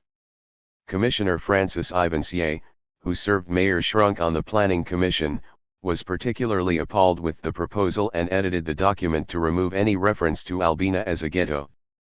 Portland was a racist city, Gervais said of the council's reaction, but the thing that made Portland unique was that we were in total denial that there was any racism here. Moreover, with the election of President Nixon, the city of Portland only had until January 20, 1969, to submit its final program proposal and gain federal approval before running out of funding under the Johnson administration. Consequently, the City Council and the PDC found themselves pressed for time in resolving their differences with the Model Cities CPB and the PSC's Urban Studies Center. Moreover, due to bureaucratic disagreements about the report's data between City Council members and CPB allies at the Urban Studies Center, Keller delayed the vote on the proposal, and the City Council announced that it could not meet the deadline before the end of January 23. In the midst of the proposal and funding crisis, a rift developed between Keller and Professor Lyndon Musolf, head of the Urban Studies Center and Gervais's boss, after Keller accused Musolf and Gervais of promoting DISI 62 and regional, local, and racial jealousies in the city to undermine the power of the PDC. Keller even went so far as to make a public demand for PSC President Gregory Wolfe to review Musolf's and Gervais's performances and the necessity of their positions. Ultimately, despite delays and concerns that the Nixon administration might discontinue the project's funding, HUD approved the Model Cities program proposal in February 1969. Still, the PDC and PSC had begun a two-year struggle to share control of the Model Cities.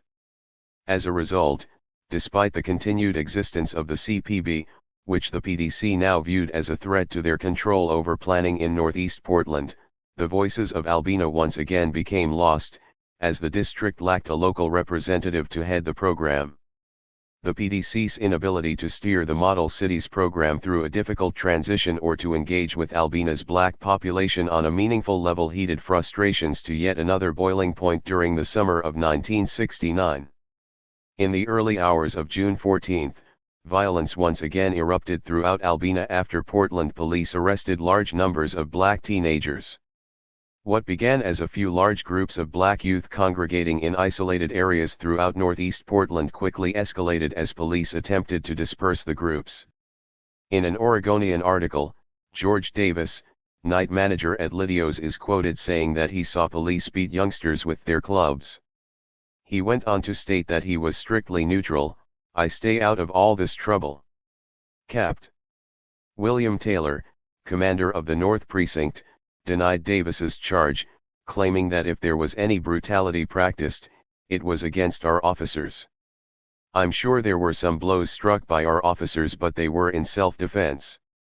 Exactly what caused things to get out of hand is unclear, but as police abrasively commanded loiterers to go home, blacks began attacking predominantly white-owned businesses in the neighborhood, and within a few hours, fires and clashes with police spread rapidly throughout the area.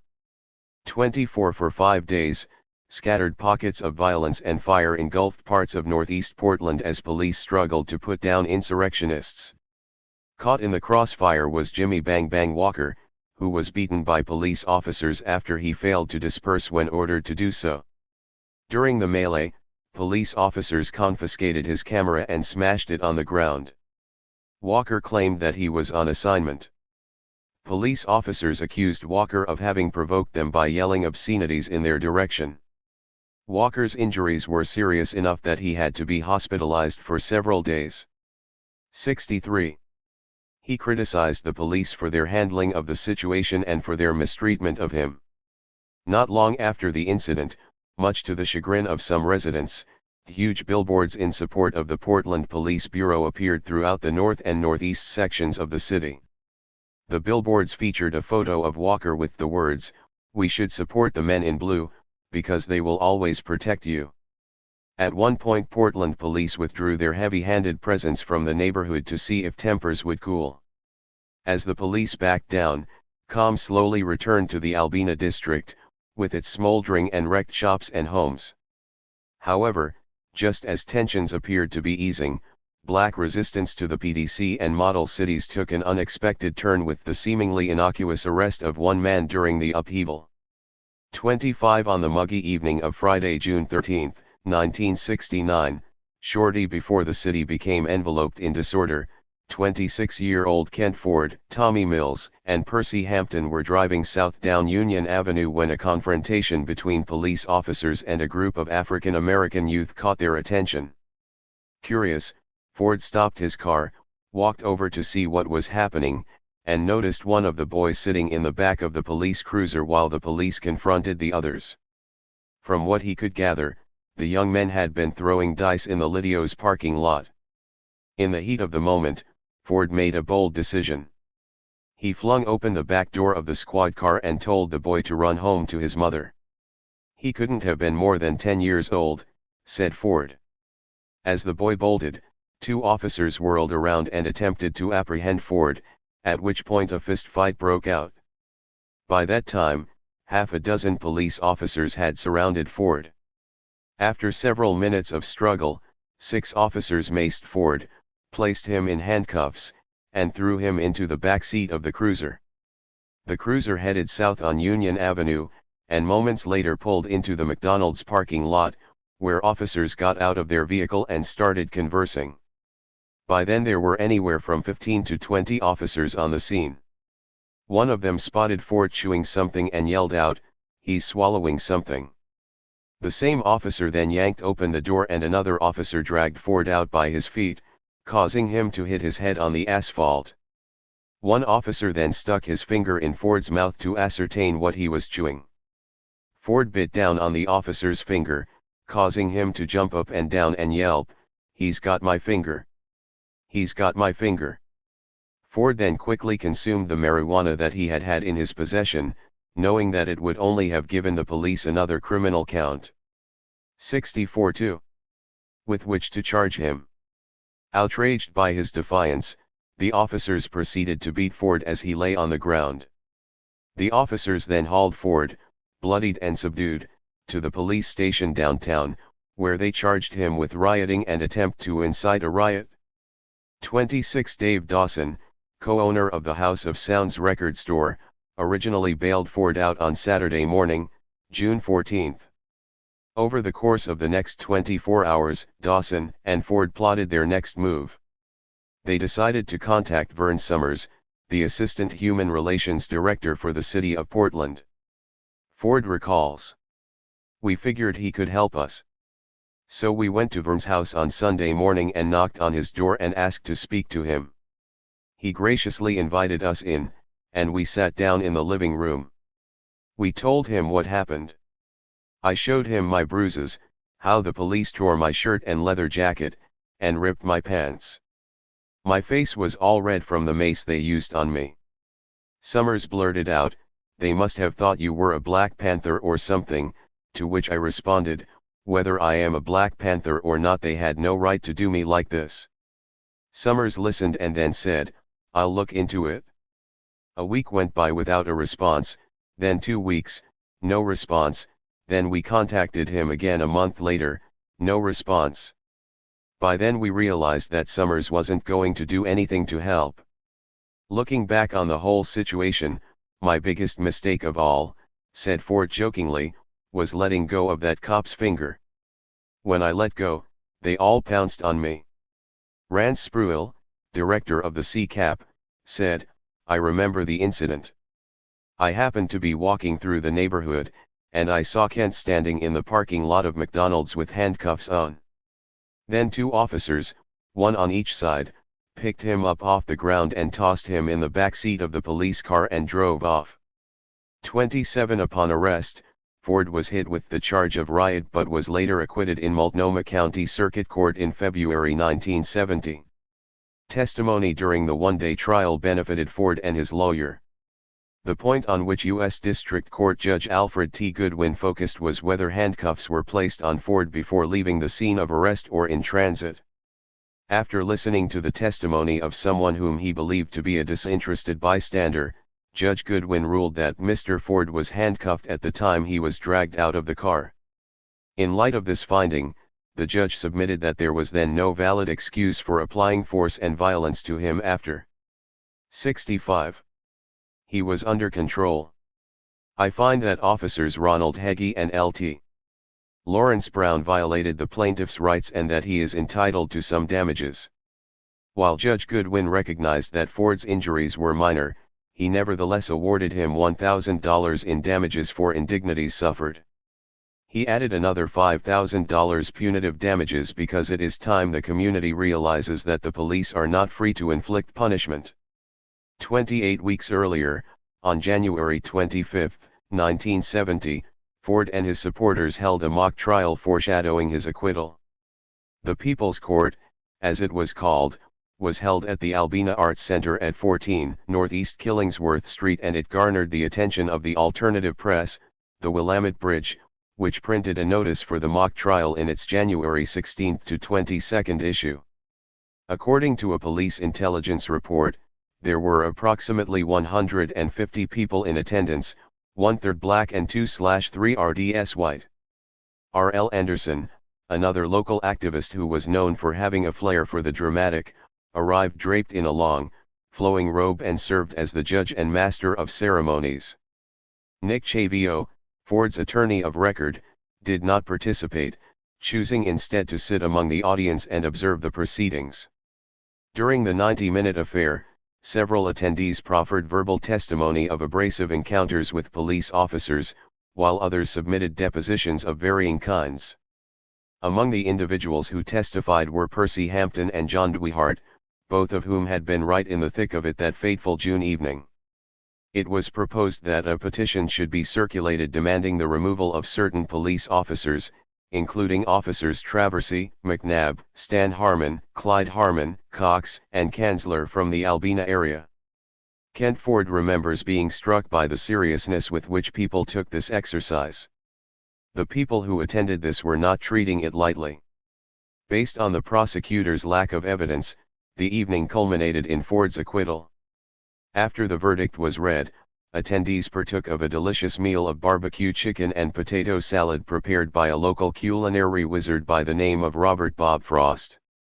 29 While the June 13 arrest was one of many to which Ford would be subjected in the years to come, it is not inconceivable that this particular arrest was in part the result of an overzealous police bureau that was hell-bent on ensuring order in anticipation of the First Lady's impending visit on June 16.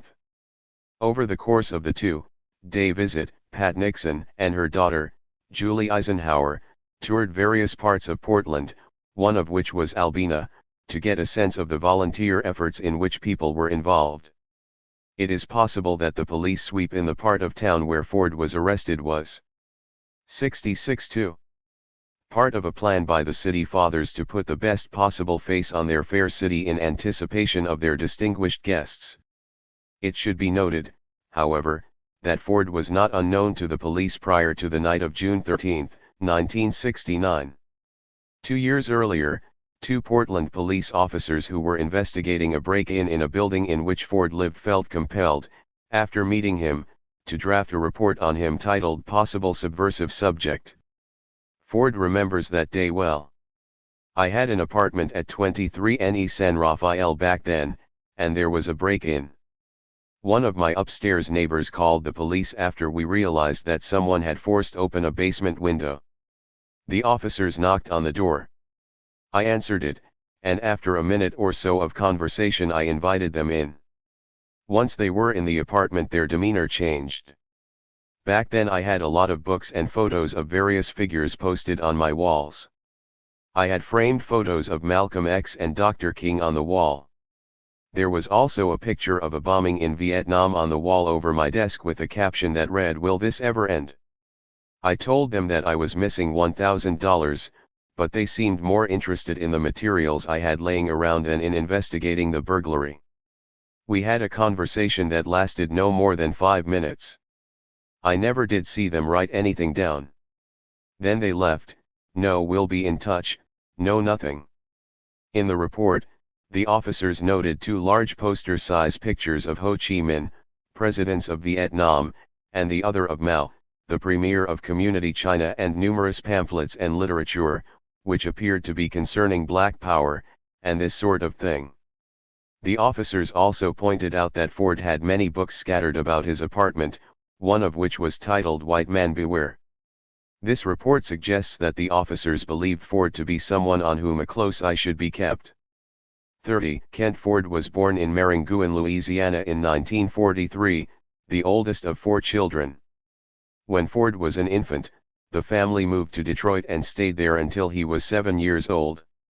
While there, Ford's father, previously a Pullman porter, went to work at the Kaiser Frazer automotive plant.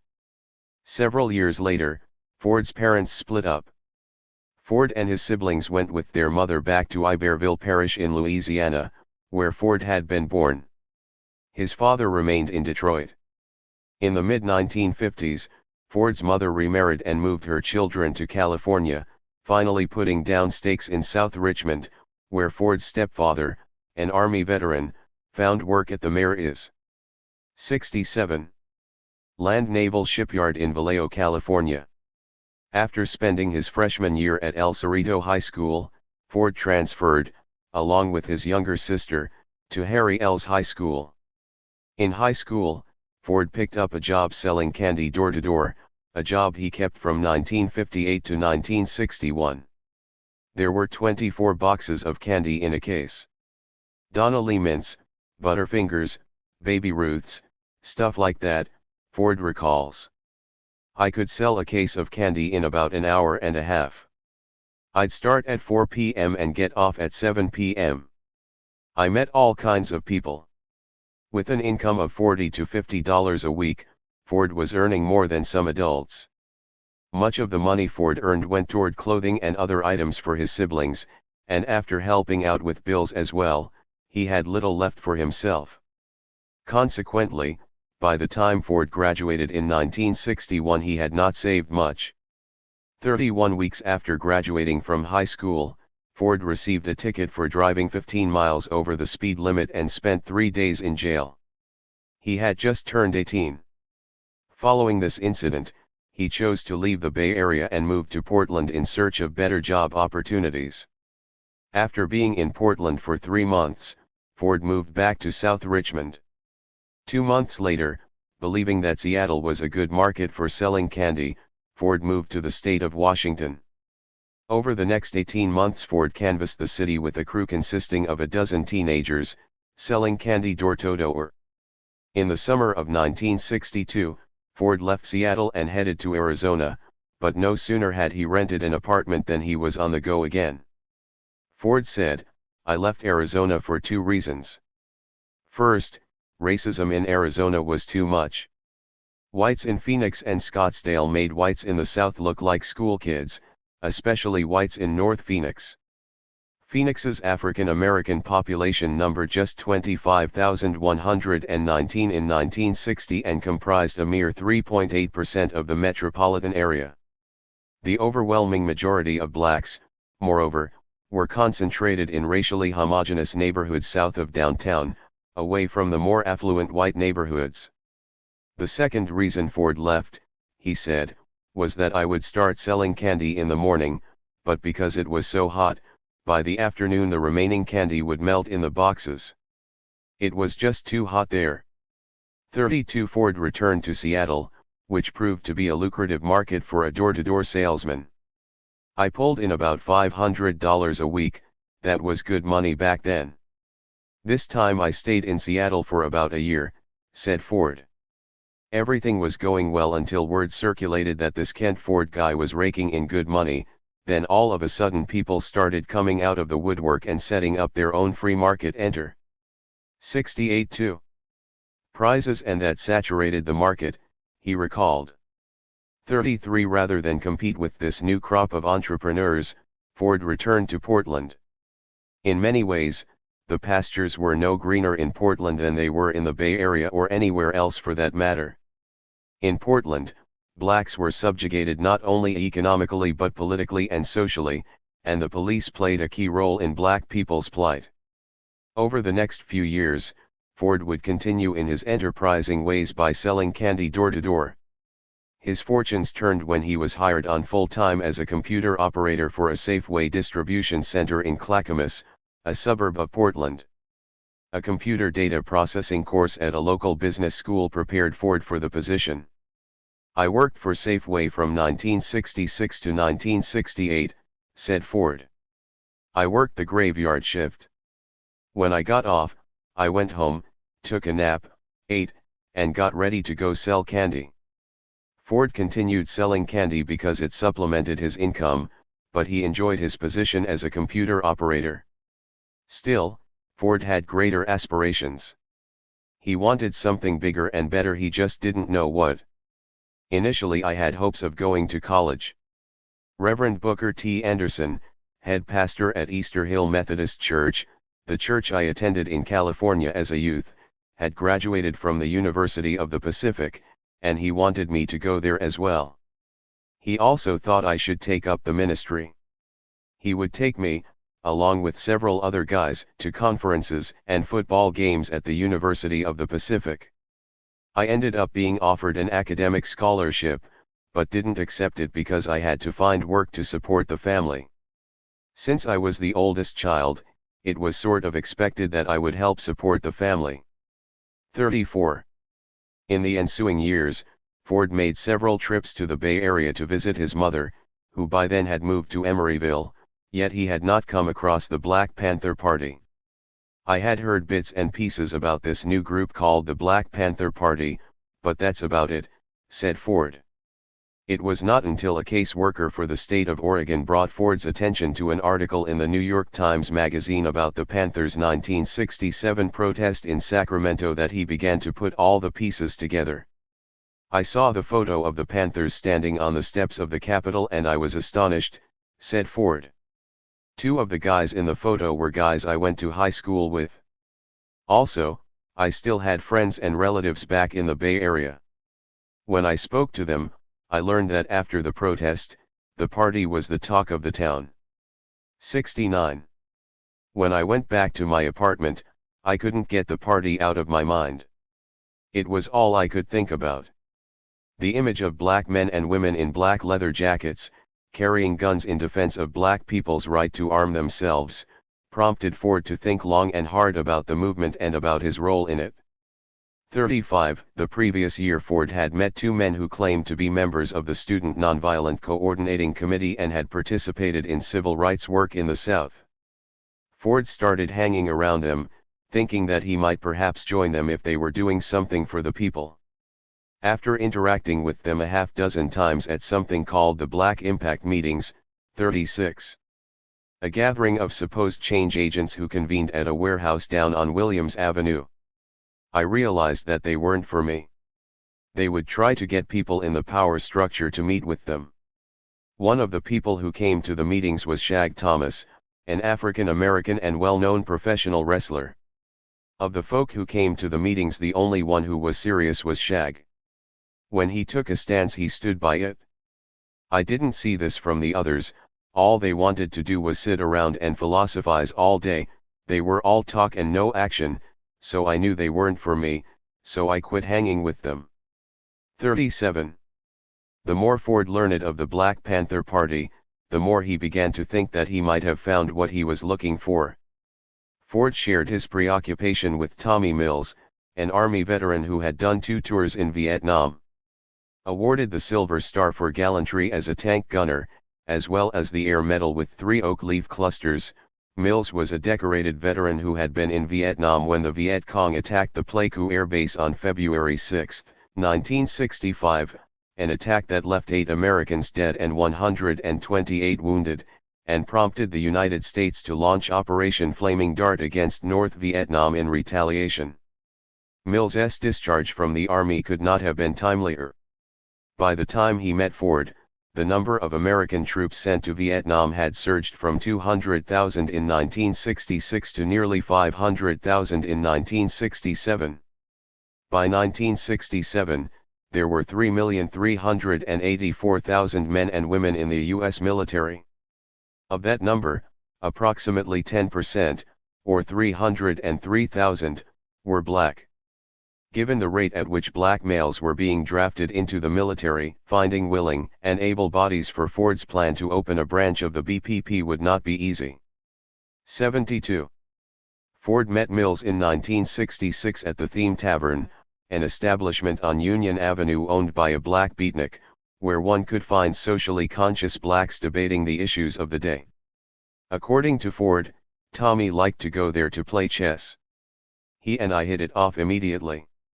When we'd run into one another, we'd talk about the current situation in Portland where black folks were concerned.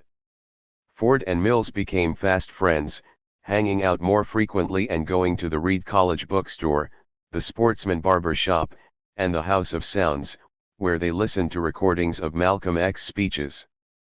The owners of the House of Sounds and the Sportsman Barber Shop were sympathetic to the party's cause, said Percy Hampton. Ford admitted that Mills was not all that politically inclined at first. Mills was more concerned with making a living after returning from overseas. In fact, when I met him, he was working at S&H Green Stamps over on 42nd and Sandy Boulevard. As a result, Ford said, I didn't bombard him with a lot of political talk at the beginning, because I wanted to feel him out, and that took some time. Then, around 1967, Tommy and I began engaging in political work, such as raising bail money for people who we believed the police were unjustifiably singling out. 38 In 1968, Ford and Mills started holding community meetings at Martin Luther King Elementary School. They offered political education classes there as well, an idea they appropriated from the Black Panther Party in Oakland. The classes were scheduled on Wednesday and Sunday evenings, usually starting around 7 o'clock and lasting until everyone had had enough. Over time the classes evolved. Although members were required to attend and the classes were open to the public, attendance varied from week to week. Sandra Ford, an early member of the group and eventual wife of Kent Ford, remembers that the classes were always sparsely attended.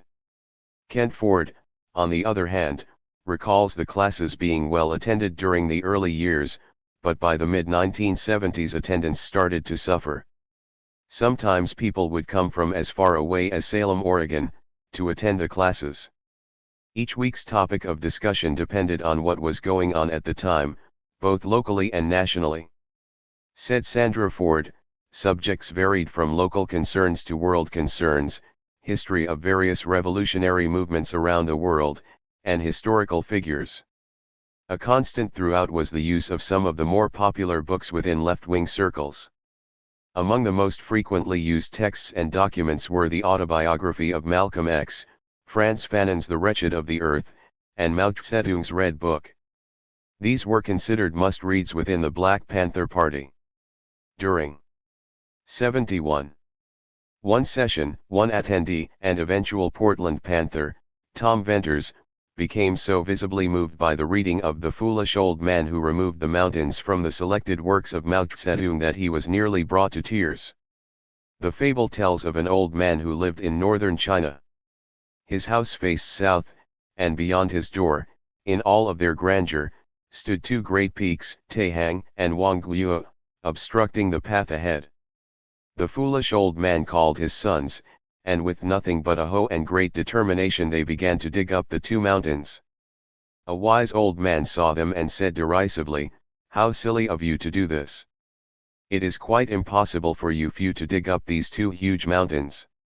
To which the foolish old man replied, "When I die, my sons will carry on, when they die, there will be my grandsons, and then their sons and grandsons, and so on to infinity. High as they are, the mountains cannot grow any higher, and with every bit we dig, they will be that much lower." 39. The group also had an affinity for Fidel Castro, whose "history will absolve me" speech resonated with Ford and the others. After all, Castro and Che Guevara were two of the few radicals who had successfully carried out a revolution in the Western Hemisphere. More often than not, the PE classes were conducted by Kent Ford, Percy Hampton, or Oscar Johnson, another early leader within the group. When the men were pulled away for some unforeseen reason, Sandra Ford or other consistent members like Linda Thornton might be pressed into duty. "Whenever I taught PE classes, the discussion revolved around the differences between Eastern and Western cultures," said Sandra Ford. While this may be true, one of the branch's rank-and-file members remembers well what Sandra Ford taught. Yvonne Jo, who joined the group when she was in her early 20s, recalls that the prevailing theme during the classes that Kent Ford taught was the importance of standing up for what you believe in and defending yourself when necessary. When Sandra was in charge, she talked a lot about how women should carry themselves in public and private. How to dress. How to be a wife. I learned so much about life from her that I passed on to my kids and grandkids. Unlike in some other party branches and chapters, the PE classes in Portland were conducted in a rather relaxed atmosphere. There was no anxiety or intimidation associated with attending the classes, as there was in other Panther branches and chapters throughout the country. We didn't get off into dialectical materialism like they were doing in Oakland.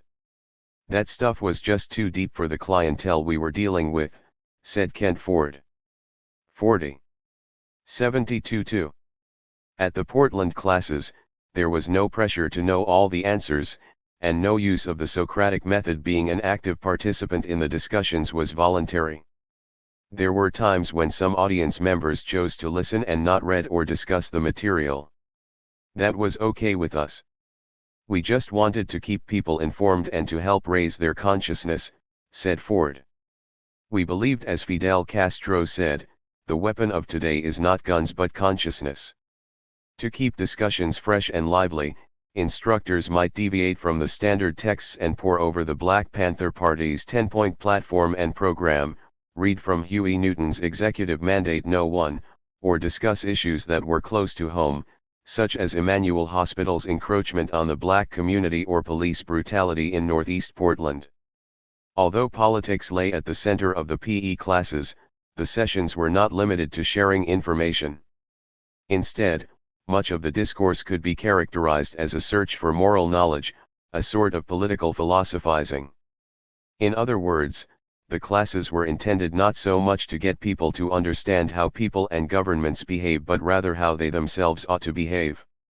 If a student of politics studies reality in an attempt to explain its functioning, the political philosopher goes a step further by studying ideas and trying to discover which have the greatest moral validity.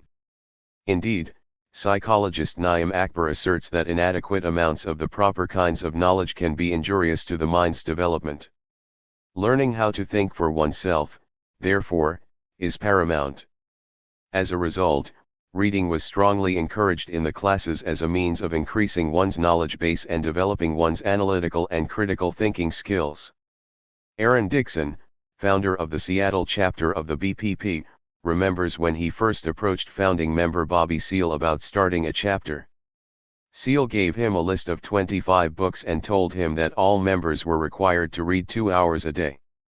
41 Like the Italian Marxist Antonio Gramsci, the Portland Panthers were trying to create a community of working-class intellectuals who actively participated in matters that affected their lives.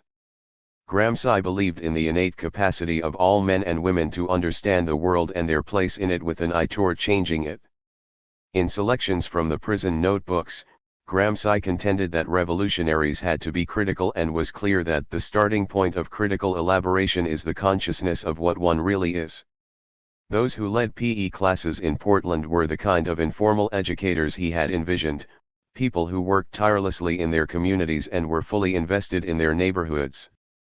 Of the 73 two types of intellectuals about which Gramsci wrote, the traditional and the organic intellectual, the Portland coder most resembled the organic intellectual, or those thinkers and instructors who grow organically alongside the ruling class. However, they were produced by the educational system designed to help the ruling class maintain its hegemony. While members of the Portland coder may have undoubtedly started out as such organic intellectuals, over time, in the tradition of the early 20th century African American scholar Carter G. Woodson, they re-educated themselves and in turn sought, in the words of the Nation of Islam's Elijah Muhammad, to go about the business of completely reprogramming the thinking processes of the American black. For Gramsci, intellectuals were more than simply scholars or teachers in the traditional sense, they were ordinary men and women who developed and sustained relationships with local residents, who came to see such intellectuals as stalwarts actively involved in their personal and professional growth. Gramsci maintained, the relationships between these informal educators must always be active and creative, just as the relation of the worker to his tools is active and creative. Like Gramsci, the Portland Panthers envisioned the growth of a community of organic intellectuals, culled from the working-class residents of Albina, who would dedicate themselves to creating the kind of counter-hegemony needed to dismantle the city's entrenched political, social, and economic order. 42 While the Portland coder may have believed that everyone had the potential to be an intellectual or an agent of change, Kent Ford was quick to note that the speed at which people learn or grasp things intellectually varies. It takes some longer than others. Some are more willing than others. You have to put in the work. There's a lot of self-introspection that has to take place. He went on, a lot of the people we were dealing with had a very limited vocabulary, so we wanted to help them expand their vocabulary. Ford's position is reminiscent of something Stokely Carmichael once said about black Americans: every Negro is a potential black man. But only those willing to be challenged intellectually and to engage in the laborious work of self-reflection and the rigors of soul-searching on a consistent basis over a long period of time will graduate to a higher level of consciousness.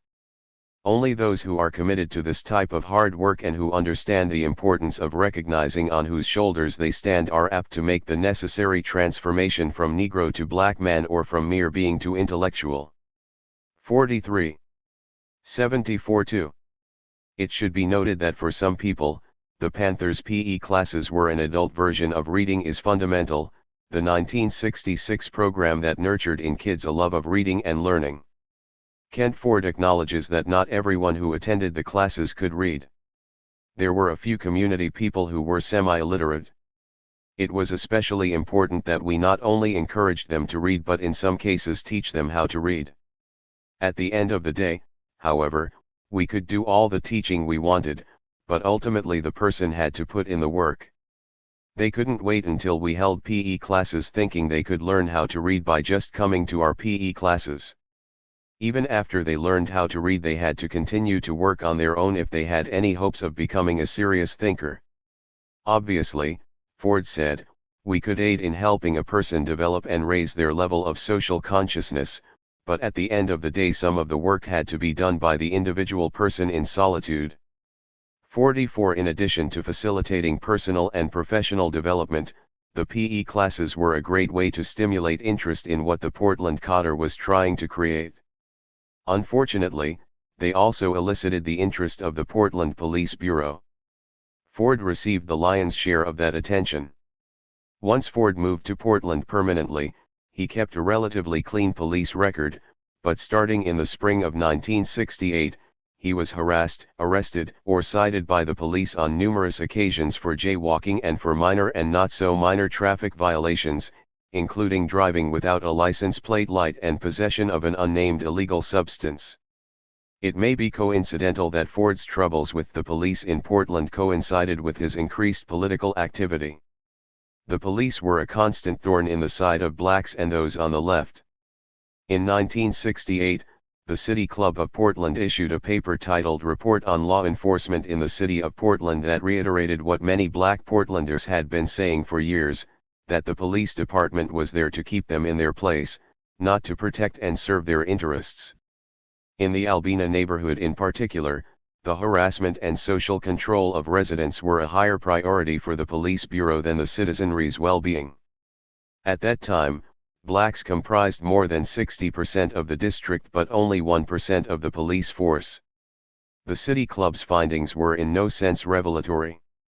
Indeed, during the early 1960s, 45% of all Portland arrestees were black, yet blacks made up less than 5% of the city's total population.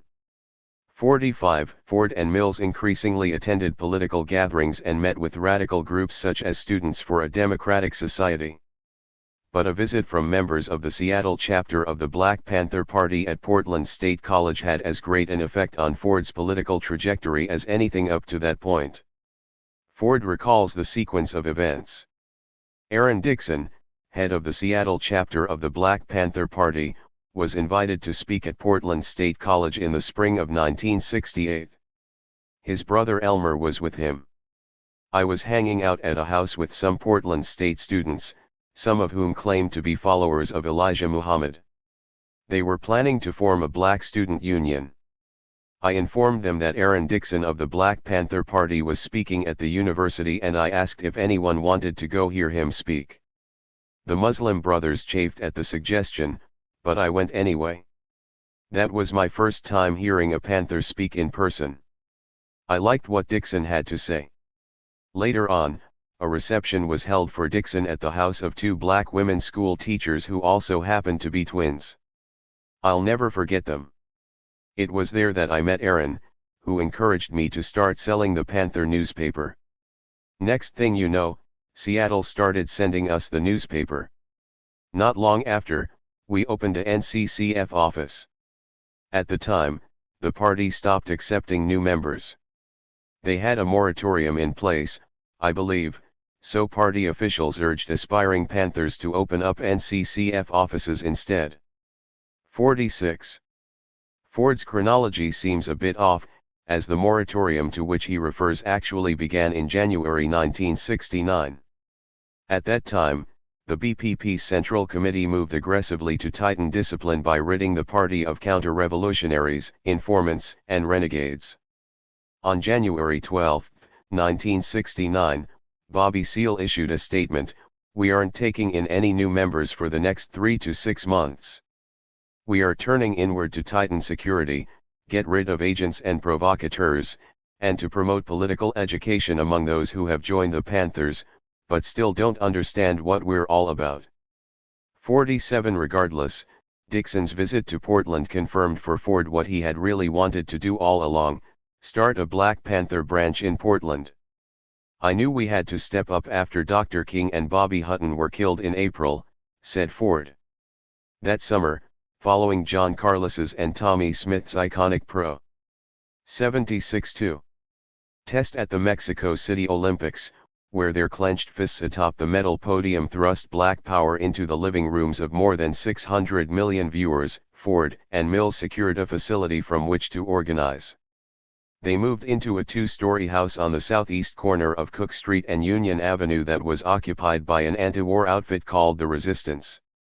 In exchange for having access to the entire first floor, the Resistance asked only that Ford and Mills split the cost of the electric bill.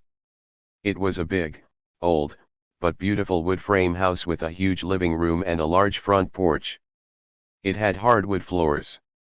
I liked it, but you couldn't see it from the street. It wasn't the best location, recalled Raymond Joe, one of the group's early recruits. 48 Over the next few months, Ford and Mills decorated the office with artifacts and posters of famous Panthers, such as Huey P. Newton and other Black Power movement luminaries. The two men used the space to hold meetings, leaflet the community about issues pertaining to Black Portlanders, and, most importantly, launch the Portland branch of the Black Panther Party, not realizing that to start a branch of the BPP one had to obtain permission from national headquarters in Oakland. It did not take long before Ford and Mills were receiving visitors at the Cook Street locale. People stopped by wanting to find out who was plastering posters of Panthers and other Black militant images in the windows of this first-floor setup. One of those who came by was young Percy Hampton. Remembering their early interactions, Ford recalls, Percy had an air of humility about himself. He was also ambitious, but his ambition was channeled in the right direction. He wanted to do something for the people and he was smart. After that first visit, Percy just kept coming back wanting to get involved. Tommy and I embraced him right away. In the days and weeks that followed, others stopped by and ultimately joined the NCCF, including Tommy Hayden and Sandra Britt. At about the same time, Hampton recalls how he was jumped on by the police. And Kent and Tommy came by my mother's house looking for me. They wanted to find out what had happened, recommend a few attorneys that I should call. They also wanted to recruit me to be in the Black Panther Party. 49 Asked to elaborate on the abrasive encounter he had with members of the Portland Police Bureau, Hampton recalled that one evening, sometime between 6 and 7, I was walking to a neighborhood convenience store called Maxi, which was located on Williams and Going, when out of nowhere a police car pulled directly into my path, cutting me off. One of 77. Pfizer blurted out, "Boy, where are you going?" I replied, "First off, I'm not your boy, and second, I'm going to the store," at which point the officer muttered something about me having a smart mouth. Things escalated from there. For Hampton's defiance, he was convicted of disorderly conduct, resisting arrest, and assaulting a police officer and was sentenced to 90 days in jail and 2 years probation. Hampton recalled, "I wasn't even 6 months past my 18th birthday before the stuff happened. Plus I was all set to go to Portland State in the fall. I had already been accepted, but after I got thrown in jail, I wasn't sure I was going to be able to go to school. Unexpectedly, 2 weeks into my sentence, I was released, but of course I still had a record that would stay with me for 7 years until it was expunged. That whole situation reinforced for me my decision to do what I was planning to do anyway, and that was to become a member of the Black Panther Party." 50.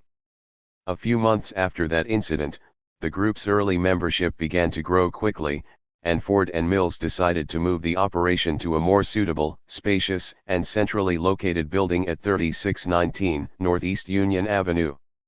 Not long after transitioning to Union Avenue, Oscar Johnson signed up, at the urging of his cousin Tommy Mills. According to Johnson, the Union Avenue spot was a storefront, visible from the street and accessible. We had 2 loudspeakers out front.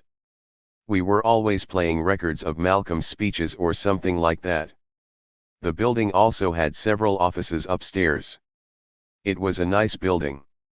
The 6'4" Johnson was a key addition to the cadre. Although he lacked Mills's combat experience, Ford knew that as a Marine Johnson had acquired training that would be of tremendous benefit to the group. Describing Johnson's commitment to the cause, Ford noted that if Oscar said he was going to do something, he did it. He was also the kind of guy who didn't buckle under pressure. He wasn't scared. Oscar wasn't going to be intimidated by anyone or anything. Johnson exemplified the Marine Corps values of honor, courage, and commitment. Even though Ford was not yet an official member of the Black Panther Party, he and a small band of brothers and sisters still engaged in the kind of tireless grunt work typical of many Panthers across the country. Said Rita Clinton, another cousin of Tommy Mills, "I was surprised when I found out that Tommy was involved with the Panthers. Growing up, he was sort of a mama's boy. Always tugging on his mother's apron strings." Within a 78 short period, the group grew to 30 or 40 members. As a result, Ford's growing role as a radical leader within the black community and his ability to mobilize people had earned him a reputation within the Portland Police Bureau as someone to keep an eye on, culminating in his arrest during the chaotic evenings of mid-June 1969. 51 In late June, following his release from his 13-day stay at Rocky Butte Jail on $80,000 bail, Ford emerged from the city police station to face a small crowd of black and white supporters. Standing on the steps of the station, Ford made a concise statement. "If they keep coming in with these fascist tactics," he proclaimed, "we're going to defend ourselves." Ford's pronouncement invoked a deep tradition of self-defense dating back to David Walker's appeal, in 4 articles 140 years earlier, in which he wrote, "They want us for their slaves and think nothing of murdering us. It is no more harm for you to kill a man who is trying to kill you, than it is for you to take a drink of water when thirsty." 52 Ford's proclamation may have seemed extreme to some, but it mirrored the goings-on in some quarters of the city. By 1969, the city was fast shedding its image as a sleepy overgrown lumber town.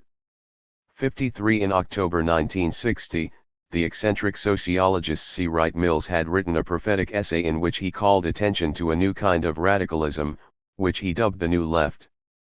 Different from the old left, which had become cautious and trade unionist, the New Left, Mills pointed out, had found a vibrant and intellectually fresh home among a new breed of students and their more politically engaged professors. No doubt Mills included himself in this grouping. Indeed, the 1960s began with a sense among many young people that they were on the threshold of a bright new era. This sentiment even permeated the music industry, and no artist at the time understood this better than 36-year-old Max Roach, arguably the most influential drummer of his generation. Roach's politically charged 1960 album We Insist. Freedom Now Sweet, featuring Abbey Lincoln, Coleman Hawkins, and Olatunji, and with its heart-pounding melodies and haunting message, captured the civil rights struggle's anguish and aspirations. The album's black and white cover pictured 3 black male artists at a lunch counter, behind which stood a white male attendant in a waiter's outfit. In Portland, the decade began with Reed College students and others picketing the Cress and Woolworth's department stores in support of the 79.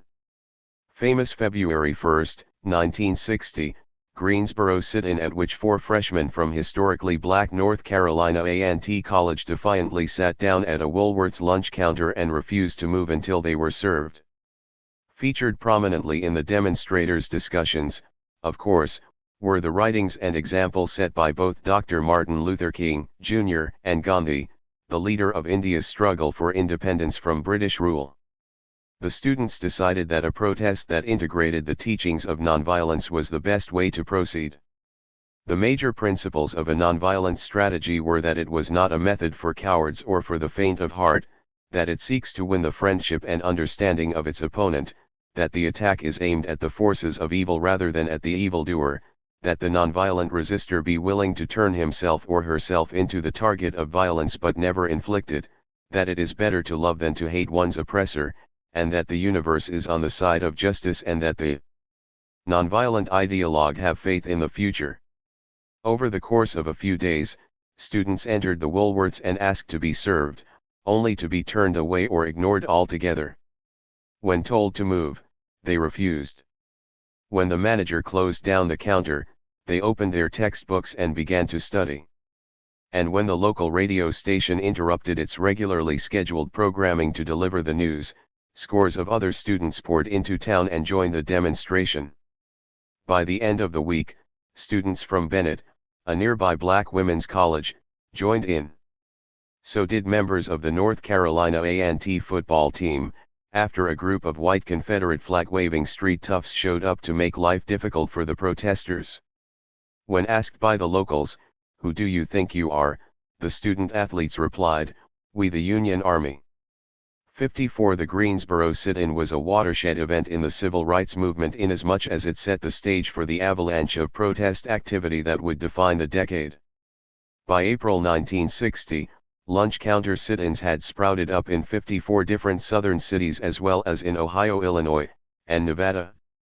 Joseph McNeil, who had participated in the Greensboro sit-in and is now a retired U.S. Air Force general, put the sit-ins in perspective. There was a lot of anger back then about how we were being treated. And that anger needed an escape value. That escape value turned out to be the sit-ins that everyone witnessed.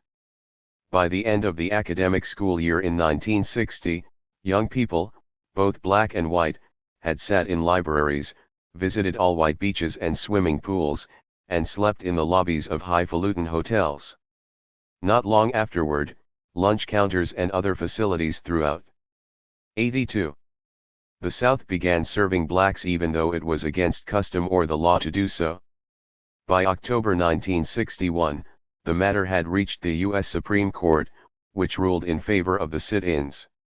A new brand of Negro was emerging. Blacks were no longer timid or worried about getting into trouble.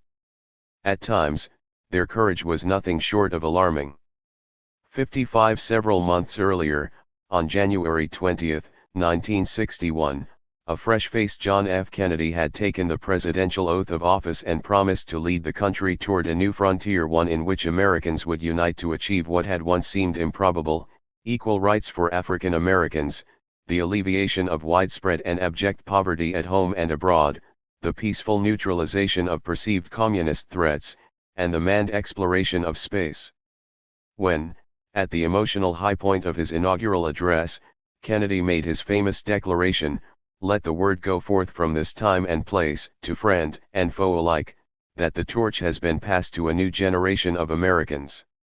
My fellow Americans, ask not what your country can do for you but what you can do for your country. My fellow citizens of the world, ask not what America will do for you, but what together we can do for the freedom of man." Much of the country was swept up by his unabashed enthusiasm. Many youngsters were eager to answer this call. In the ensuing years, some signed up for the Peace Corps, while others interpreted Kennedy's message differently, choosing instead to form or join groups whose primary goal was to pressure America to live up to the promises espoused by the country's founders and to Kennedy's new frontier. 3 years after Kennedy's inauguration, Students for a Democratic Society, the premier white leftist organization of the period, sprouted up on the Reed College campus in Portland and among a younger generation of politicized Portlanders. Matt Nelson and Bill Nygren write that a year later, in 1965, 1,500 Portlanders staged a protest march in response to the beating death of Rev. James Reeb, a Unitarian minister from Boston who had answered Dr. King's call for a peace march in Selma, a follow-up to Bloody Sunday, in which 600 marchers were trampled by police officers on horseback and clubbed by state troopers as they attempted to cross the Edmund Pettus Bridge. In Portland, protesters marched 2.8 miles across the Broadway Bridge to the U.S. Courthouse at Broadway and Main. Marchers held signs that read, "Alabama has been a national emergency for 100 years, rescue Selma, and remember those killed for freedom." 56. 81. Around the same time, violence in Southeast Asia was escalating and the U.S. Armed Forces initiated a ground war in Vietnam. To no one's surprise, the draft was hugely unpopular at this time, resulting in the proliferation of various white left-wing, Maoist, militant, and draft resistance groups. This coterie of dissidents was by no means monolithic in their ideology, tactics, or objectives, but stood as one in their collective opposition to the war and to the oppression of people of color, both at home and abroad. It should be noted that the glue holding the young Portland left together, especially after the collapse of the SDS, was the underground press, first the Willamette Bridge, and later the Scribe, which started up in 1972. Michael Kazin, a history professor at Georgetown University, was so taken with Portland's underground press that, after being suspended from Harvard, he moved there for the opportunity to write for the Willamette Bridge. I had read the Willamette Bridge and I liked what the paper stood for. So I hitchhiked from Detroit to Portland in the summer of 1970 to go work for the paper, said Kazin. Absent Portland's alternative press, the New Left could not have circulated its news, ideas, trends, opinions, and strategies without having them strained through a mainstream filter. Indeed, the failure of the country's sleek magazines and news dailies to cover the youth rebellion adequately helped fuel the creation of a subterranean press. And when a clump of alternative newspapers banded together to form the Underground Press Syndicate in the mid-1960s, the genre proliferated. UPS facilitated the free exchange of news items and ideas among underground newspapers, producing a broad range of left-leaning, counterculture-oriented publications. 57 By 1966, the national anti-Vietnam War movement was in full bloom.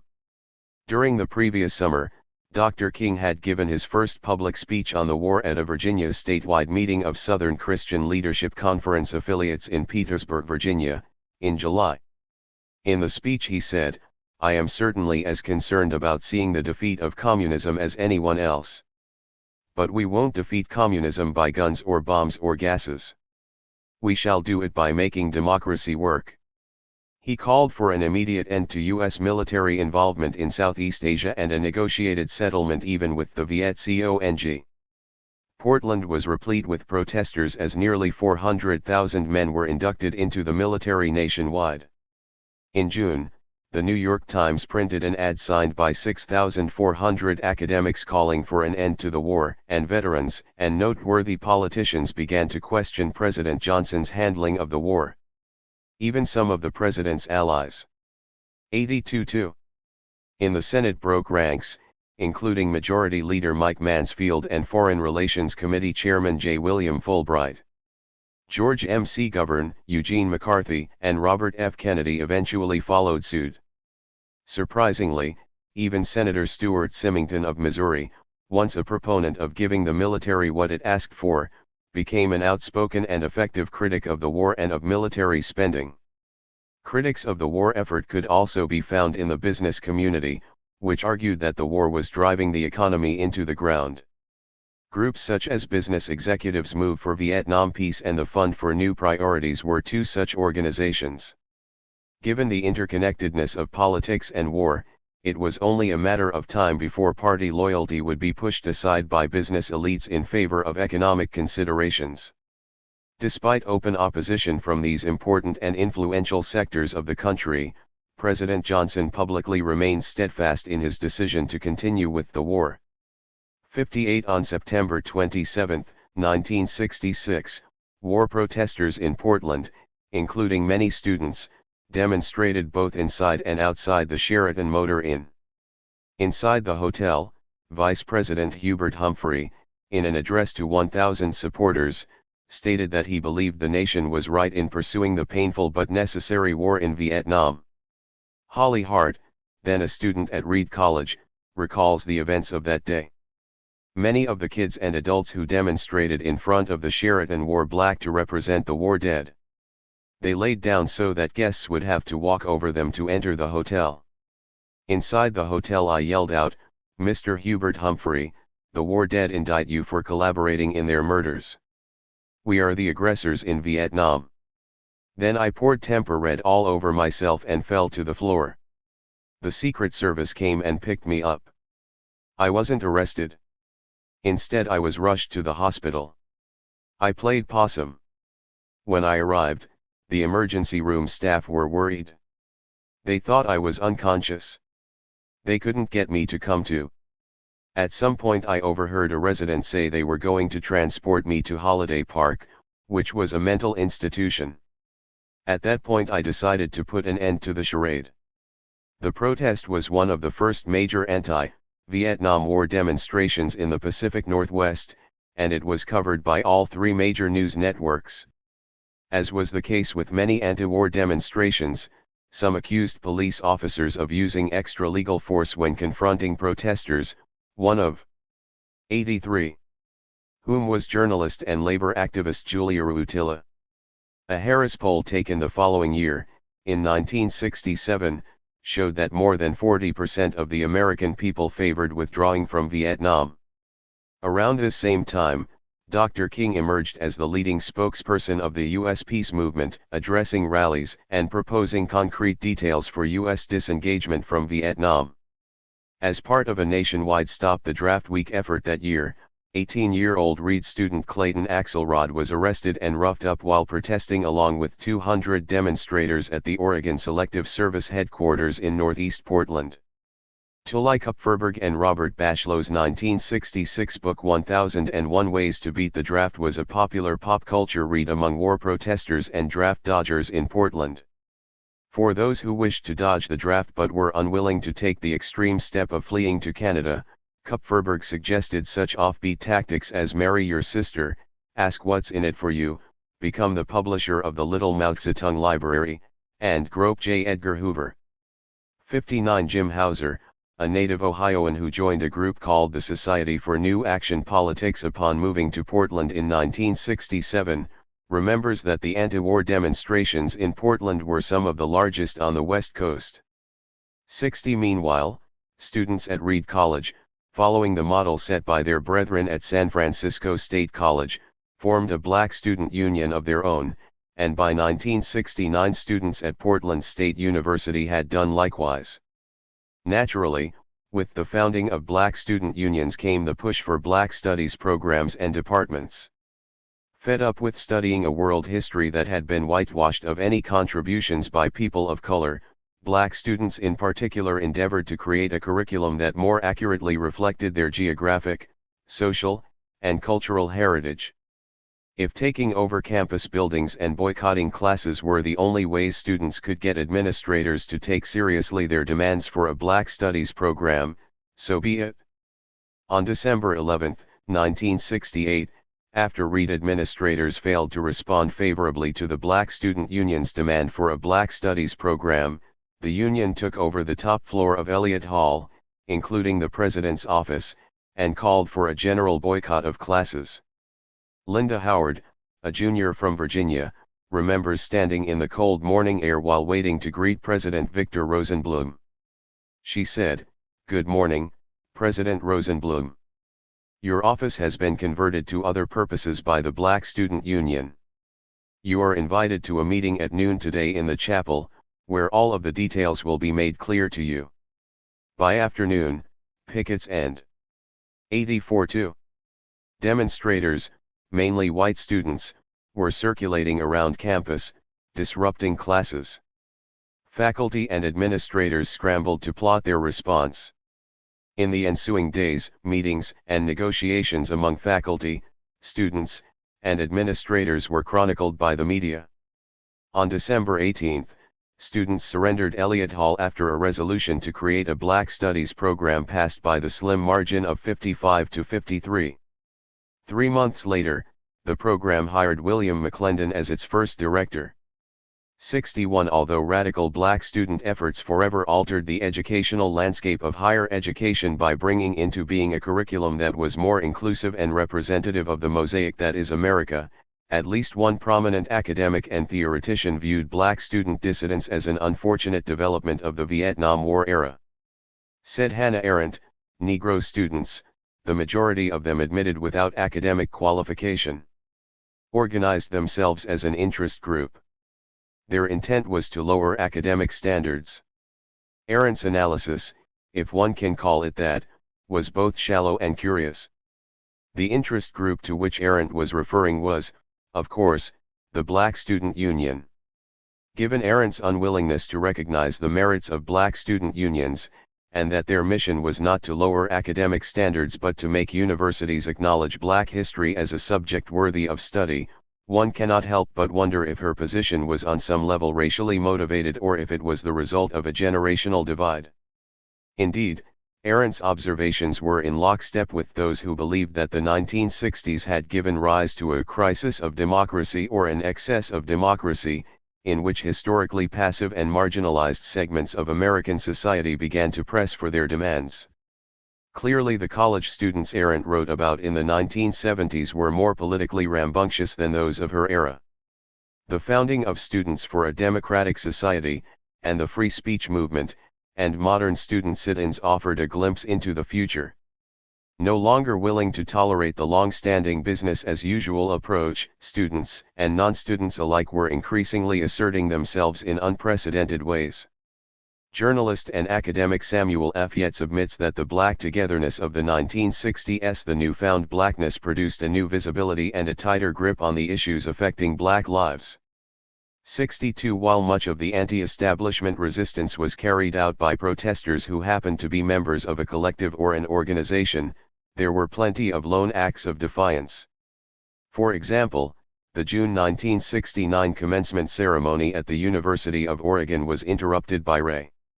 85. Eaglin, a non-traditional student and graduating senior who had at one time played football for the university. After the invocation, the 27-year-old African-American climbed onto the stage and asked the school's acting president, Dr. Charles Johnson, for 5 minutes. He was greeted with a chorus of boos and shouts of no. We don't want to hear him. To the surprise and dismay of some, Eaglin's request was granted. Eaglin's opening salvo set the tone, "You people are all under arrest for supporting a murderous war from afar." Whether Eaglin was directing his comments toward the dignitaries in attendance or indicting the entire graduating class of 1969 and their guests is not entirely clear, but the theater was not lost on those in attendance. Eaglin then proceeded to lament the state of the country, citing greed and gluttony on Wall Street, the war in Vietnam and poverty in African American neighborhoods in Portland. As one might imagine, the president was sharply criticized for giving Eaglin a platform. Days later, early in the morning of Tuesday, June 17, Johnson asked his wife to drive him to work. After agreeing to do so, his wife went upstairs to freshen up. Moments later, when Mrs. Johnson reappeared, she found that her husband had taken off without her. Shortly thereafter, at approximately 8 a.m., Dr. Johnson's small foreign car collided head-on with a Crawford logging truck on the Mackenzie River Highway near Leesburg, Oregon. Johnson died instantly. The truck driver was uninjured. 63 By late summer 1969, the Portland Cotter, which by now was considered a branch of the NCCF, had made a name for itself.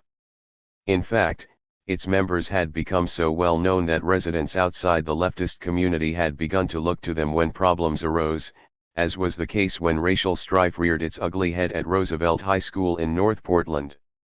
At the beginning of the 1969-70 school year, black students reportedly could not walk the halls without being harassed by both white students and some members of the faculty, despite the existence of a Committee on Race and Education that had been established in 1964. The stated purpose of the committee was to improve conditions which have special bearing on the status, well-being, and achievement of children of minority races.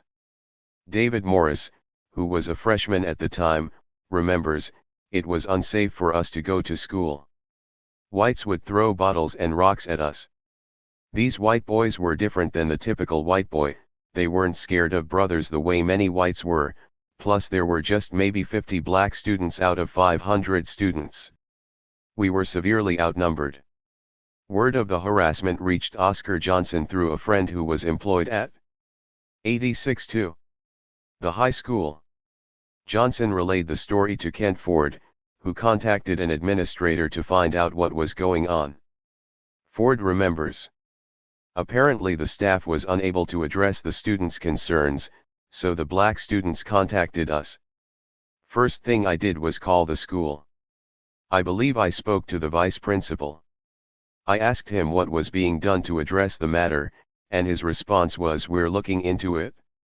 I knew what that meant, so I asked if we could meet to discuss the problem.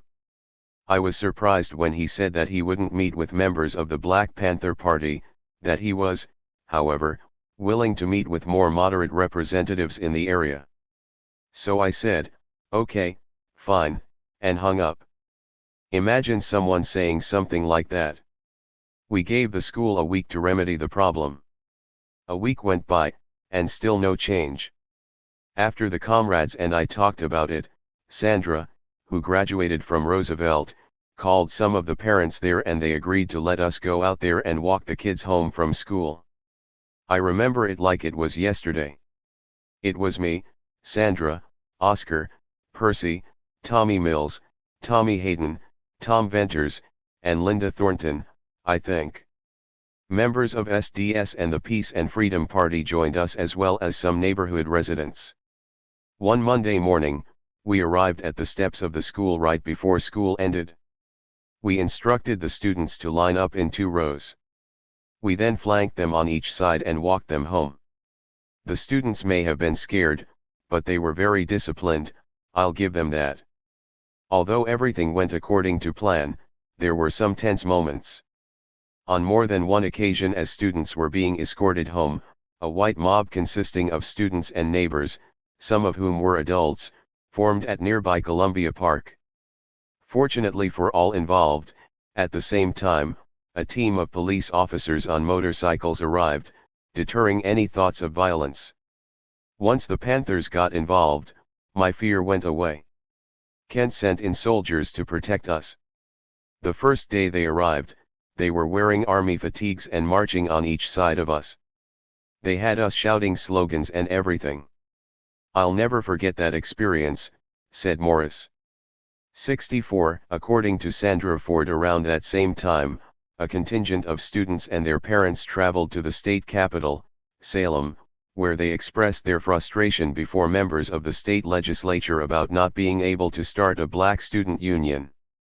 Initially, school officials were opposed to the idea altogether. However, officials at Roosevelt High School, 87, eventually came around to the idea, but were opposed to the name Black Student Union. Instead they preferred Negro Student Union.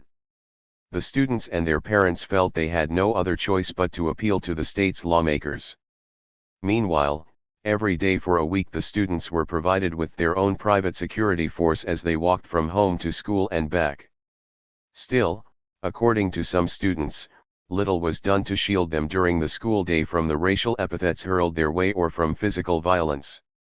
Consequently, a meeting of community residents was held on a Sunday at the Portland State University Education Extension Center on Union and Russell.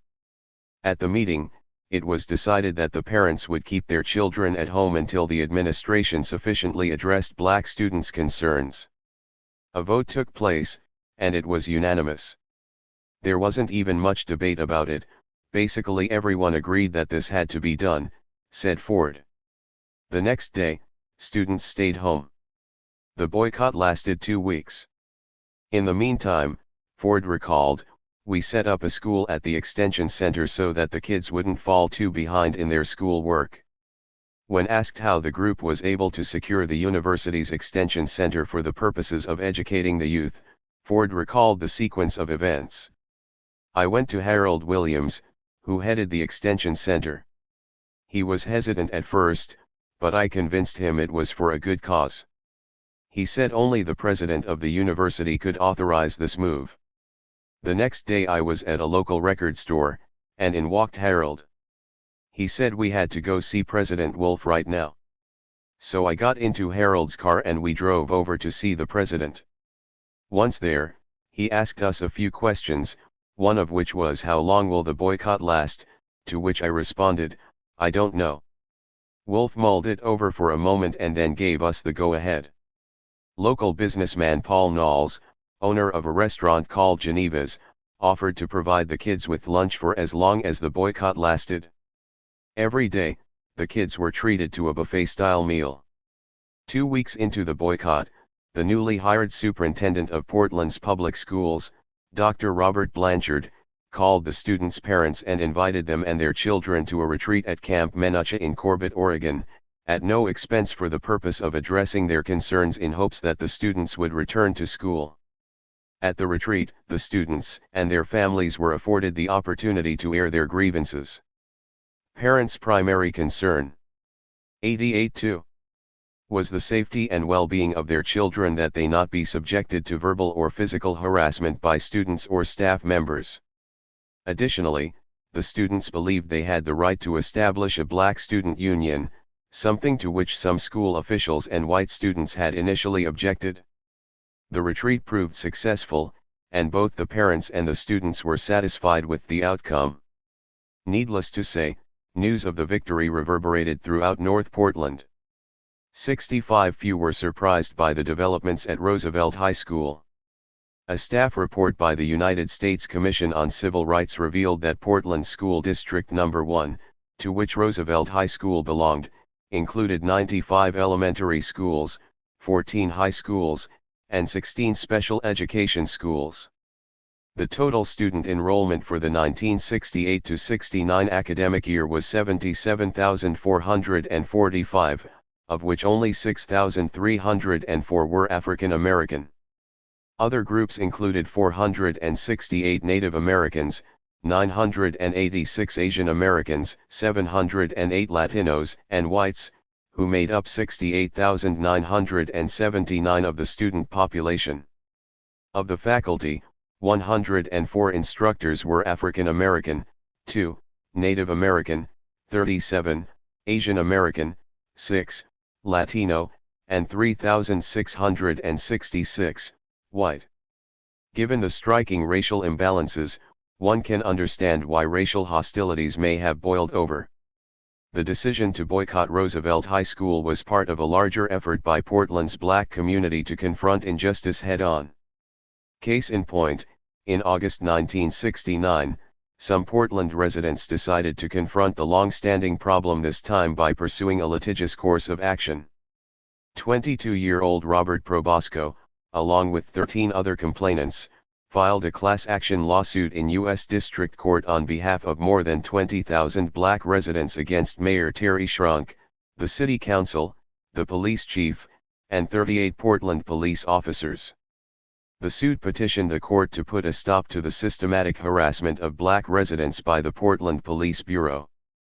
Police harassment, the complainants claimed, resulted in black Portlanders living in an atmosphere of fear and persecution that had a chilling effect upon the exercise of their federally protected rights.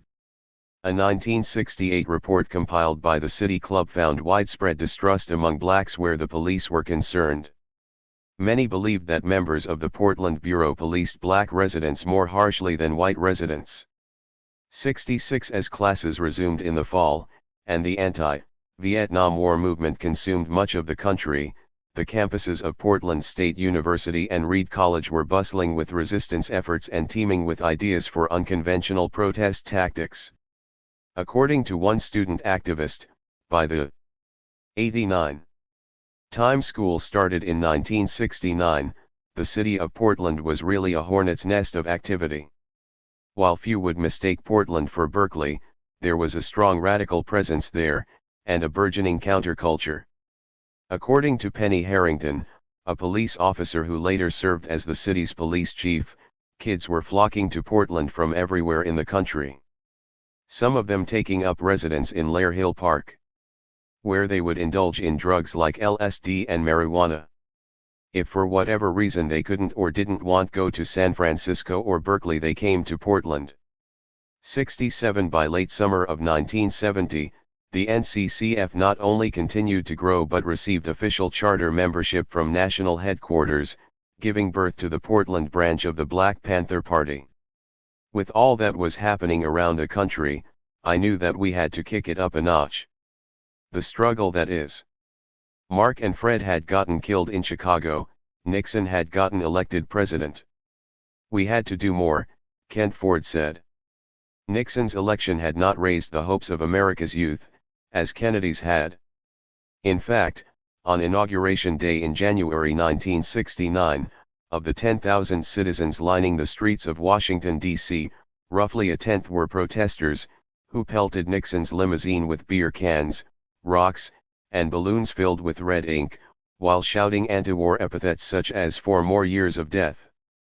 68 The Portland Panthers' initial leadership cadre was structured like that of central headquarters.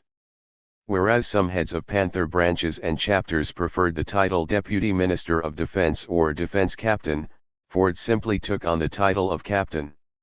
According to Ford's comrades, Kent being in charge made sense. He was all business, very studious.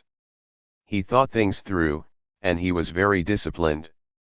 He would also listen to you. He would hear you out, but in the end he assumed full responsibility for whatever happened, said Oscar Johnson. Although Tommy Mills was Deputy Minister of Defense, he was second in command. Floyd Cruz acted as Deputy Minister of Information, Oscar Johnson served as Assistant Deputy Minister of Information, Tom Venters as Deputy Minister of Education, Raymond Joe as Deputy Chief of Staff, Vernell Carter as Deputy Minister of Culture, and Percy Hampton as Distribution Manager of the Black Panther newspaper. As veterans of the U.S. Armed Forces, Mills and Johnson were key in carrying out tasks related to weapons training, counterinsurgency, and propaganda. Mills was the go-to guy when it came to securing our facilities and protecting the rank and file, said Ford. When asked how responsibilities and titles were assigned, Ford recalled. 92. We had many meetings about this over a period of a few months. We first started having all-night meetings at Tommy Mills' place. Tom Venters took notes. Tommy's apartment was an ideal meeting place, because it was not easy to access for someone not familiar with the setup, if you know what I mean. Any unwanted visitors arriving for the first time would have a difficult time gaining entry. Anyway, I had observed these guys for many months, in some cases years, so I knew who would be good at what. Tommy and Oscar were veterans with knowledge of firearms, so I knew they would be good at certain tasks involving weapons and security, so I assigned them accordingly. Floyd liked to talk, he was very talkative. Venters was a natural-born street organizer, Joe was good at solving problems at the street level, Oscar was a no-nonsense person, and when it was time to get down, Oscar was ready. Percy was a self-starter, you didn't have to tell him much, he was a go-getter, and Carter could really draw, he was a heck of a good artist, so knowing all this allowed me to put comrades in a position that would best help the party. In sum, there were times I just assigned individuals certain responsibilities, other times titles and responsibilities were assigned based on ability and mutual agreement. Conversations with Ford's comrades suggest that they trusted his judgment, and that he knew best which tasks should be assigned to whom. Their faith in him was perhaps due to his style of servant leadership. In servant leadership, the leader advocates service to others as his or her primary purpose. If people feel that their leader is genuinely interested in serving others, they will be prepared not just to follow him or her but to dedicate themselves to the common cause. Such was the case with Kent Ford. 69 Other key members of the cadre were Linda Thornton, Sandra Ford, and Joyce Radford. Thornton coordinated the free breakfast program, while Sandra Ford and Radford oversaw the health clinics. Inasmuch as the position existed, Radford served as officer of the day. Although the coordinators of both the breakfast program and the health clinics were not officers in the traditional sense, Ford maintains that the comrades who held those positions were equal in stature to those of us whose titles may have sounded more impressive to people on the outside looking in. Everyone had an equal say regardless of position or rank. Still, from the outside looking in, the absence of women among the leadership cadre suggests male chauvinism. In retrospect, Ford acknowledges that Thornton, Sandra, and Radford should have been made part of the branch's leadership. All three of them. 91. Were very capable people. Joyce was damn smart and one of the party's finest workers. She was a down-to-earth person who knew her way around Portland's black communities. Linda was a quiet person, smart, good with kids, always prompt and very professional about her work. Sandra was highly intelligent. She had worked at First National Bank, so she had excellent verbal and writing skills, and she was very efficient.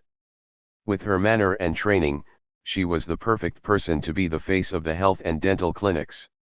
70 Even though he maintains that the women were on par with their male counterparts in terms of their contribution and influence within the party, a reflective Ford readily admits that a leadership cadre that consisted of men only may not have been the best idea, and I should have realized that then, but my thinking was, we need to put a protective curtain around them, because they ran our programs. If we lost any of them to arrest or imprisonment, that would have hurt us dearly. By keeping them out of the limelight. By not assigning any of them a title, like deputy minister of this or that, I thought I was making it difficult for the government to target them, but, again, maybe I should have rethought that. Ford's reassessment of this matter suggests a certain level of introspection that hopefully other former Black Panther leaders have experienced over the years. As Bell Hooks writes in Outlaw Culture, the ability to acknowledge blind spots can emerge only as we expand our concern about politics of domination and our capacity to care about the oppression and exploitation of others. She further opines that acknowledging the truth of our reality, both individual and collective, is a necessary stage for personal and political growth. Still, the absence of women in official leadership posts in Portland was somewhat atypical. In many other branches and chapters of the BPP, women at least held the position of communications secretary, a post that did not exist within the Portland branch of the BPP. 71 Despite having titles and areas for which they were responsible, the members had no strict chain of command, as was the case in some other party branches throughout the country. For example, in the event that Kent Ford was arrested and taken off the street, Tommy Mills, as second in command, was expected to step up and take charge. After Mills, however, the hierarchy was less clear. If Mills became unavailable, it is likely that the Re. 92 responsibility of leading the branch would have fallen on the shoulders of either Hampton or Johnson. In any case, it is evident that a strict hierarchical order was something that the comrades in Portland did not see fit to install. As with nearly every Panther office in the country, the contributions made by Panther women were immeasurable. According to Oscar Johnson, basically, the women did everything the men did, sometimes better. They manned the office, sold newspapers, solicited funds, and ran all of our breakfast programs and health clinics. Hampton's praise is even stronger. They helped organize marches and rallies. Without them, we would not have been able to man our clinics. We would have been lost. They were indispensable, especially Linda, Joyce, and Sandra. We could always count on them. When asked to comment on the women in the Portland branch, Sandra Ford thoughtfully offered, the sisters were brave, smart, and hard-working. Assessments of Sandra Ford by others were no less glowing. Patty Hampton, a fellow Panther member and sister of Percy Hampton, recalls that Sandra was a powerful, young, intelligent woman. She was our Kathleen Cleaver. Francis Storrs, a dermatologist who volunteered at the health clinic, described Sandra as brilliant, a wonderful person who had the organizational skills to make things happen. But despite Kent Ford's acknowledgement of the invaluable contributions made by the Portland women and the long tradition of black female activism upheld by his female comrades, the absence of women in the leadership only gives currency to Francis Beale's observation about some black men of that period. Writing in 1970, Beale opined that the black male sees the system for what it really is, for the most part, but where he rejects its values and mores on many issues, when it comes to women, he seems to take his guidelines from the pages of the Ladies' Home Journal. 72 The women in the Portland branch brought three perspectives to their community activism that made them good fits for the aspiring Panther branch. First, their consciousness was shaped by their experiences in American society in general, particularly in the workforce. With one or two exceptions, all of the women activists worked in some capacity, whether part-time or full-time. Second, they observed black men suffering and experienced its effects in their own lives. And third, and perhaps most important, they were motivated by the racial oppression in the lives of their children. Several of the women were mothers as well as members of the NCCF in Portland. Sandra Ford, for example, was a divorced mother of 2 when she joined the Cotter. Joyce Radford, the first woman to join. 93. The group was also a mother, as were some of the rank-and-file members. In her essay Women in the Black Liberation Movement, Beale suggested that it is idle dreaming to think of black women simply caring for their homes and children like the middle-class white model. Most black women have to work to help house, feed, and clothe their families. Black women make up a substantial percentage of the black workforce, and this is true for the poorest black family as well as the middle-class family.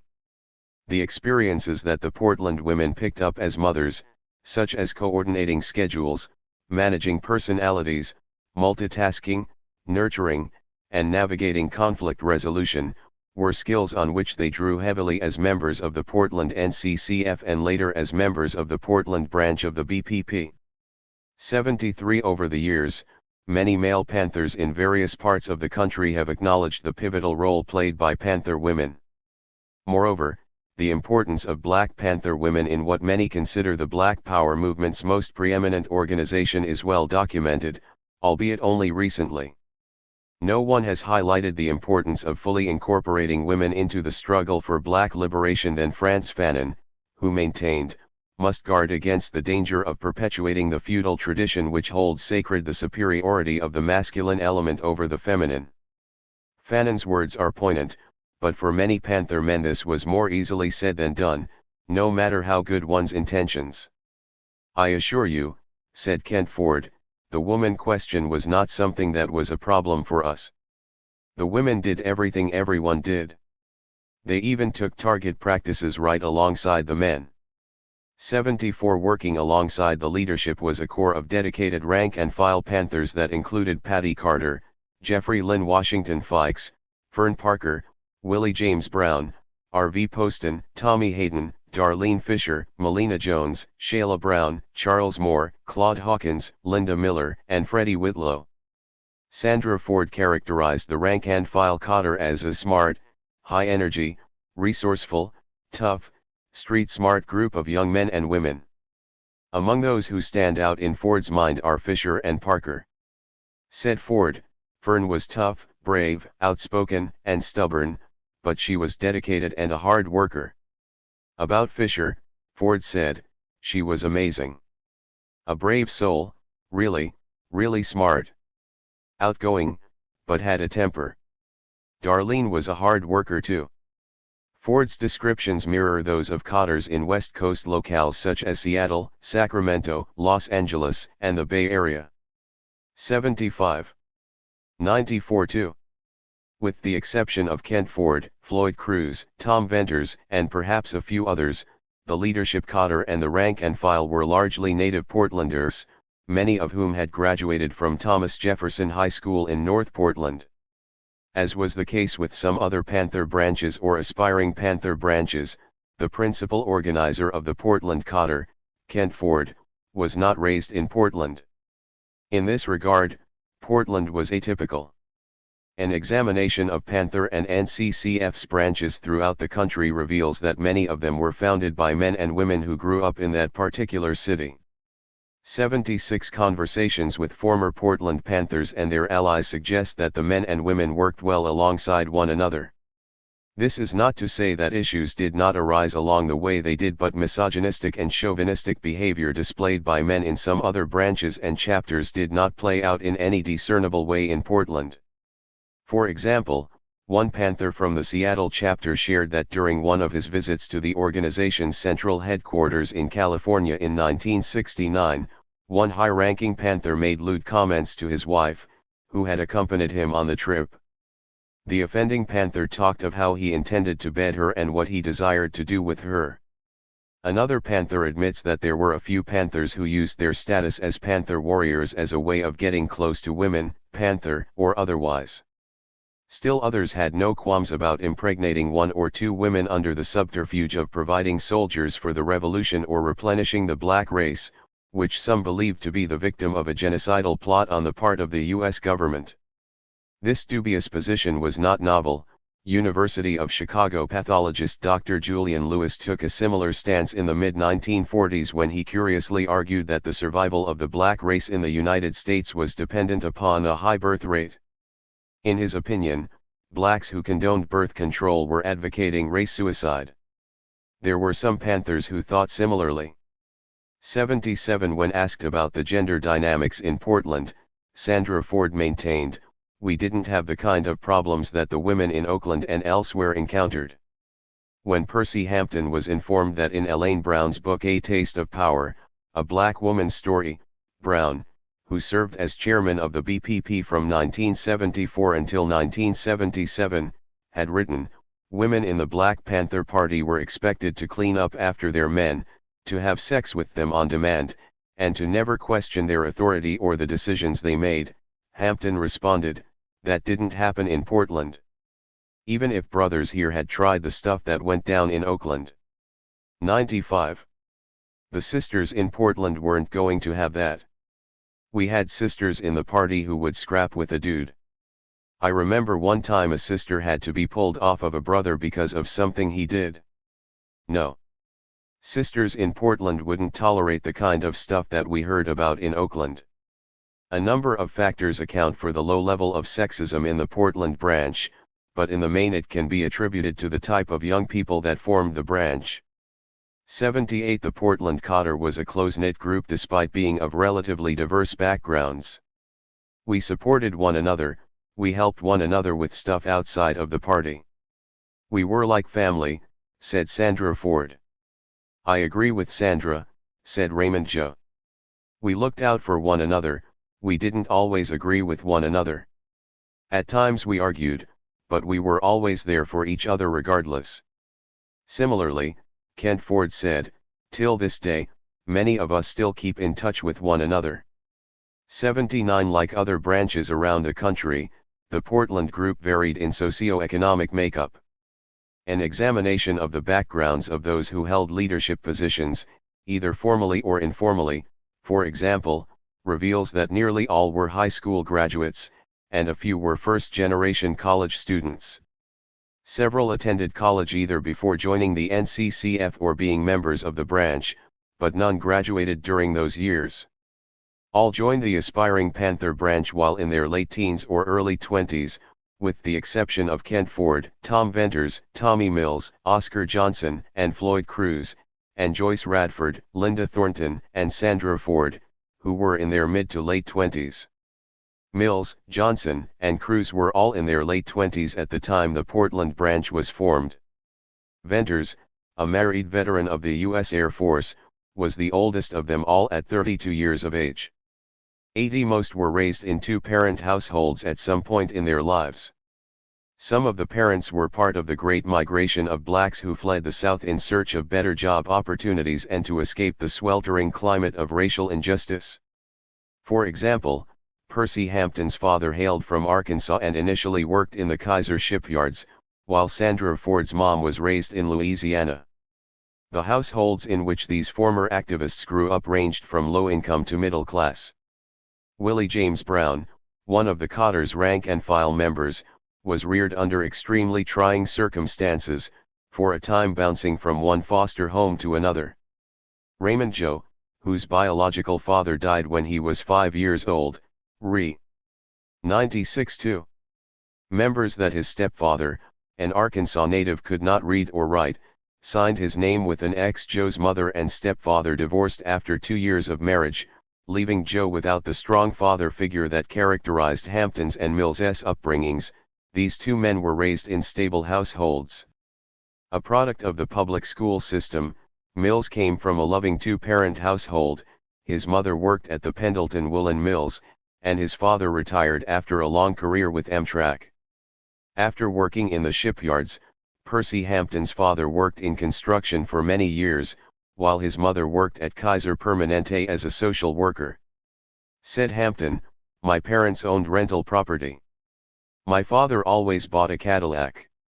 And for a time my siblings and I attended Blessed Sacrament, a private Catholic school, before transitioning to Benson and Jefferson high schools later on. Owning a Cadillac had symbolic significance. According to the famed African-American author Julius Lester, in the black community, a Cadillac is a symbol of resistance, because its proud owner is refusing to be what society wants him to be. His Cadillac is a weapon in his fight to convince himself that he is as much of a man as any white man. Conversely, a white man need not own a Cadillac to be considered a man, a human being. His worth as a human being is established in the whiteness of his skin. A black man has to fight for his dignity. A Cadillac is part of that battery. 81. As was the case with other parents whose children joined the Black Panther Party, it seems that the majority of the parents whose sons and daughters became involved with the Portland branch of the BPP were supportive, while others were less enthusiastic about their children's decision. Both my parents were very good about me joining the party, said Raymond Joe. They believed that something needed to be done. Percy Hampton's parents were divided on the matter. My dad didn't like me joining the party. My mom was more of an activist type. She would say everyone has to make his or her mark on life. She was more tolerant, Hampton said. A few of the parents even volunteered to help out when needed. The father of one Panther joined the picket line in which his daughter was participating, and one mother would regularly come by the health clinic and make coffee and assist the receptionist with signing patients in. 82. One prevailing theme among the members, even before signing up with the NCCF, was a burning desire to uplift marginalized peoples, namely AF. 97. Rican Americans. Sandra Ford's commitment to racial equality was evident. She had been a member of the NAACP youth group before joining the NCCF. There was a lot going on in America at the time in terms of civil rights, said Oscar Johnson, former Lance Corporal and infantryman. I thought I should be doing something to help my own people, but after being in the Marine Corps, I wasn't interested in doing sit-ins. No sir, I wasn't going to do anybody's sit-in. Percy Hampton said, I wanted to get into something to help black people, so I started going to the mosque. I went there about a half dozen times, but stopped, because I didn't agree with their philosophy. Their views on whites was something I could not accept. 83. Hampton's feelings about the Nation of Islam were apparently shared by many blacks in Portland. From the time the NOI first arrived in Portland in the early 1960s, its reception among blacks was, at best, lukewarm. Blacks in Portland did not take to the NOI as did blacks in other West Coast cities, such as Los Angeles, Phoenix, and Seattle. Clarence Charles CXW and his wife, both advocates of the black Muslim movement who had moved to Portland in the years after World War II, attempted to establish a temple on Williams Avenue in July 1961. Promoting the notion that all whites were devils, Portlanders both blacks and white accused the NOI of black supremacy. E. Shelton Hill of the Urban League was quoted in the Oregonian as saying, "Any group, black or white, that advocates racial hatred is a detriment to the well-being of the community." 84. When the Debios failed to garner sufficient interest, they moved on. Several years later, in 1968, a second attempt was made, with greater success. The political climate made it easier to attract members this time around. The NOI also purchased a building on 7th and Fremont that was converted into a mosque for worship. By the late 1970s, with the purchase of a bakery, a fish market, and a school, it appeared as though the NOI might establish a foothold in the City of Roses.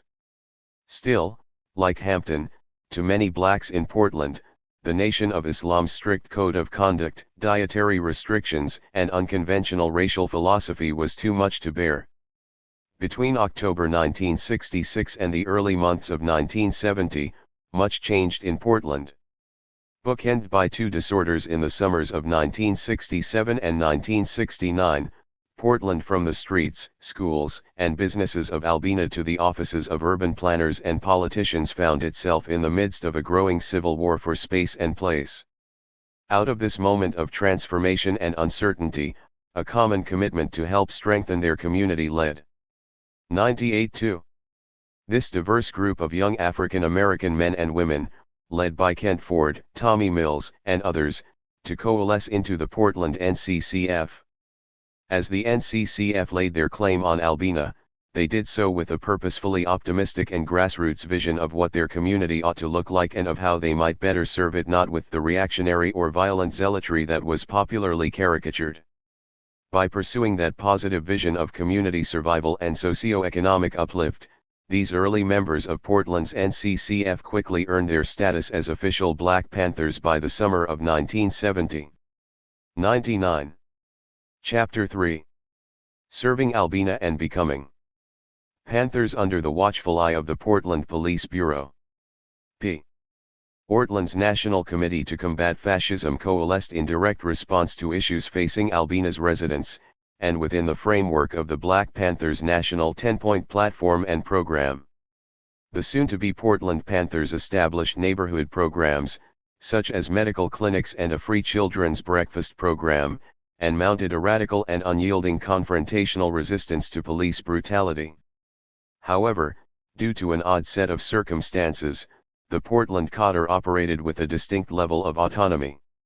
Even before they had sought approval to open an NCCF office, Kent Ford had erroneously declared both himself and his comrades to be Black Panthers.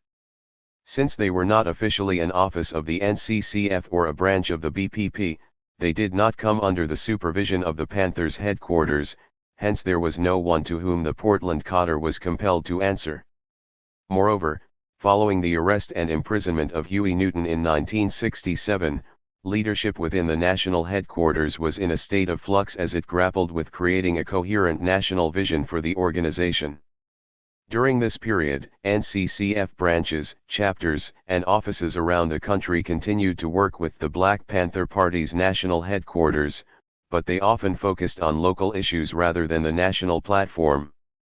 As a result, while the objectives of the Portland Cadre and Black Panthers were similar to those 103 of the national organization, the tactics used to carry out these goals were local and were shaped by the city's unique socio-economic demographics. In particular, the Portland Cadre's localized vision for urban planning started with community control in Albina and the improvement of socio-economic conditions within black neighborhoods. Despite the Panthers' reputation as a violent and separatist organization, the group's primary objective in Portland was the establishment of community survival programs that met the needs of the city's indigent and neglected populations, regardless of race. To this end, the NCCF's first significant achievements between 1969 and 1970 centered on the formation of a free health clinic, a dental clinic, and a breakfast program for children akin to those community survival programs found in Oakland and other cities. These programs carved out spaces of sanctuary for poor blacks in an unjust social and economic system by providing necessities and breaking the cycle of poverty. During a visit with Panther leadership in Oakland in July 1969 at the Conference for a United Front Against Fascism, Bay Area Panthers were impressed with the desire of Kent Ford and his fellow Portlanders to expand the party in a city where the racial demographics did not, on the surface, appear to favor the sustainability of a Panther branch. It should be noted that by that time, Ford had already forged a reputation as a serious grassroots activist. Even though he was not yet an official member of the Black Panther Party, he was accorded the respect of a Panther. Consequently, he was highly sought after, not only because people perceived him to be a Panther but because of his ability to talk passionately and frankly about the hot-button issues of the day and his willingness to intervene in matters involving racial and class injustice. Ford's popularity seemed to rise concurrently with that of the Black Panther Party nationally, most notably gaining attention during the nationwide movement to free Huey Newton from prison in the late 1960s. The Free Huey campaign kept the party in the spotlight while its supporters hailed it as the vanguard of the People's Revolution. The support of notable individuals such as Jean Genet, the famous French novelist and playwright, also helped boost the Panthers and their local leaders' popularity. Arriving in the United States under questionable circumstances in March 1970, Jennett embarked on a 3-month tour of college campuses on the West and East Coasts, proselytizing on behalf of the Black Panther Party. Having written 2 plays that dealt with French colonialism in Africa, The Blacks and The Screens, Jennett empathized with the oppressed. In fact, Jennett so identified, serving Albina and becoming Panthers 101. With the black race that he recognized himself only in the oppressed of the colored races, the oppressed who revolted against the whites. I am a black whose skin happens to be white, but I am definitely a black. On a March 20 tour stop in Los Angeles, Jennett exclaimed, "It is fashionable to accuse the Black Panther Party of violence. But white Americans have been violent to blacks for over 200 years. How do you expect the Panthers to react?" He ended the speech by proclaiming that America had reached the eve of her downfall, an insurrection led by the Panthers would spark her collapse, and Jennett urged affluent young Americans to join this people's revolution. This kind of national notoriety undoubtedly benefited local Panther branches. Toward the end of Jennett's visit to America, and days after the tragic shootings at Kent State University in the spring of 1970, Gary Waller, a sociology graduate student at Portland State University, put together a panel of activists for a public event on campus. One of these panelists was Kent Ford, who talked extensively about the state of America and the Black Panther Party's 10-point program and platform. Around that same time, Paul Knowles, the owner of Paul's Paradise, a local nightclub, asked Ford to intervene in a matter involving his white patrons. It seems that blacks who hung out at Slaughter's Pool Hall on North Russell Street had assaulted and mugged several of his white customers. According to Ford, some knuckleheads would lay in wait in an alley. At the end of the night, as the white customers were making their way back to their cars, a bunch of black guys would jump out and mug them for their money, jewelry, anything of value that they could sell. Knowles asked me to look into the matter, so I rounded up a few guys and we went to the pool hall to a meeting that Knowles had already arranged. When we arrived, Knowles introduced me, then I took over. I stressed to the guys the importance of refraining from that kind of criminal behavior, because it would only bring heat on everybody. I know a lot of you can't find work, but this ain't the way to go about it, I said. Plus, I explained that since our clinic was close by, some of our people would eventually get caught in the crossfire, so to speak. I closed out my comments by saying if anything happens to any of these doctors or nurses, the police are going to come down on you and everybody else. 3. The type of crime described above was characteristic of the street robberies and burglaries that occurred in Portland during the late 1960s and 102-3 early 1970s. According to a Gallup poll, 1 in every 3 people living in a densely populated metropolitan area had been mugged or robbed or had suffered some sort of property loss. Again, Ford's efforts to improve the health and welfare of the black community in Albina ultimately earned him Huey Newton's respect, resulting in the Portland branch being granted official charter status after Newton's release from prison in the summer of 1970. By that time, Ford had developed a reputation as someone who could get things done. Newton may have sensed this upon meeting Ford. When Ford met Newton, the only thing on Ford's mind was getting Newton to realize that he and his comrades were worthy of the Panther moniker. After a short conversation, Newton saw that gaining full status as a branch of the Black Panther Party was important to Ford. Ford recounts the sequence of events. Huey had just gotten out of jail in August 1970.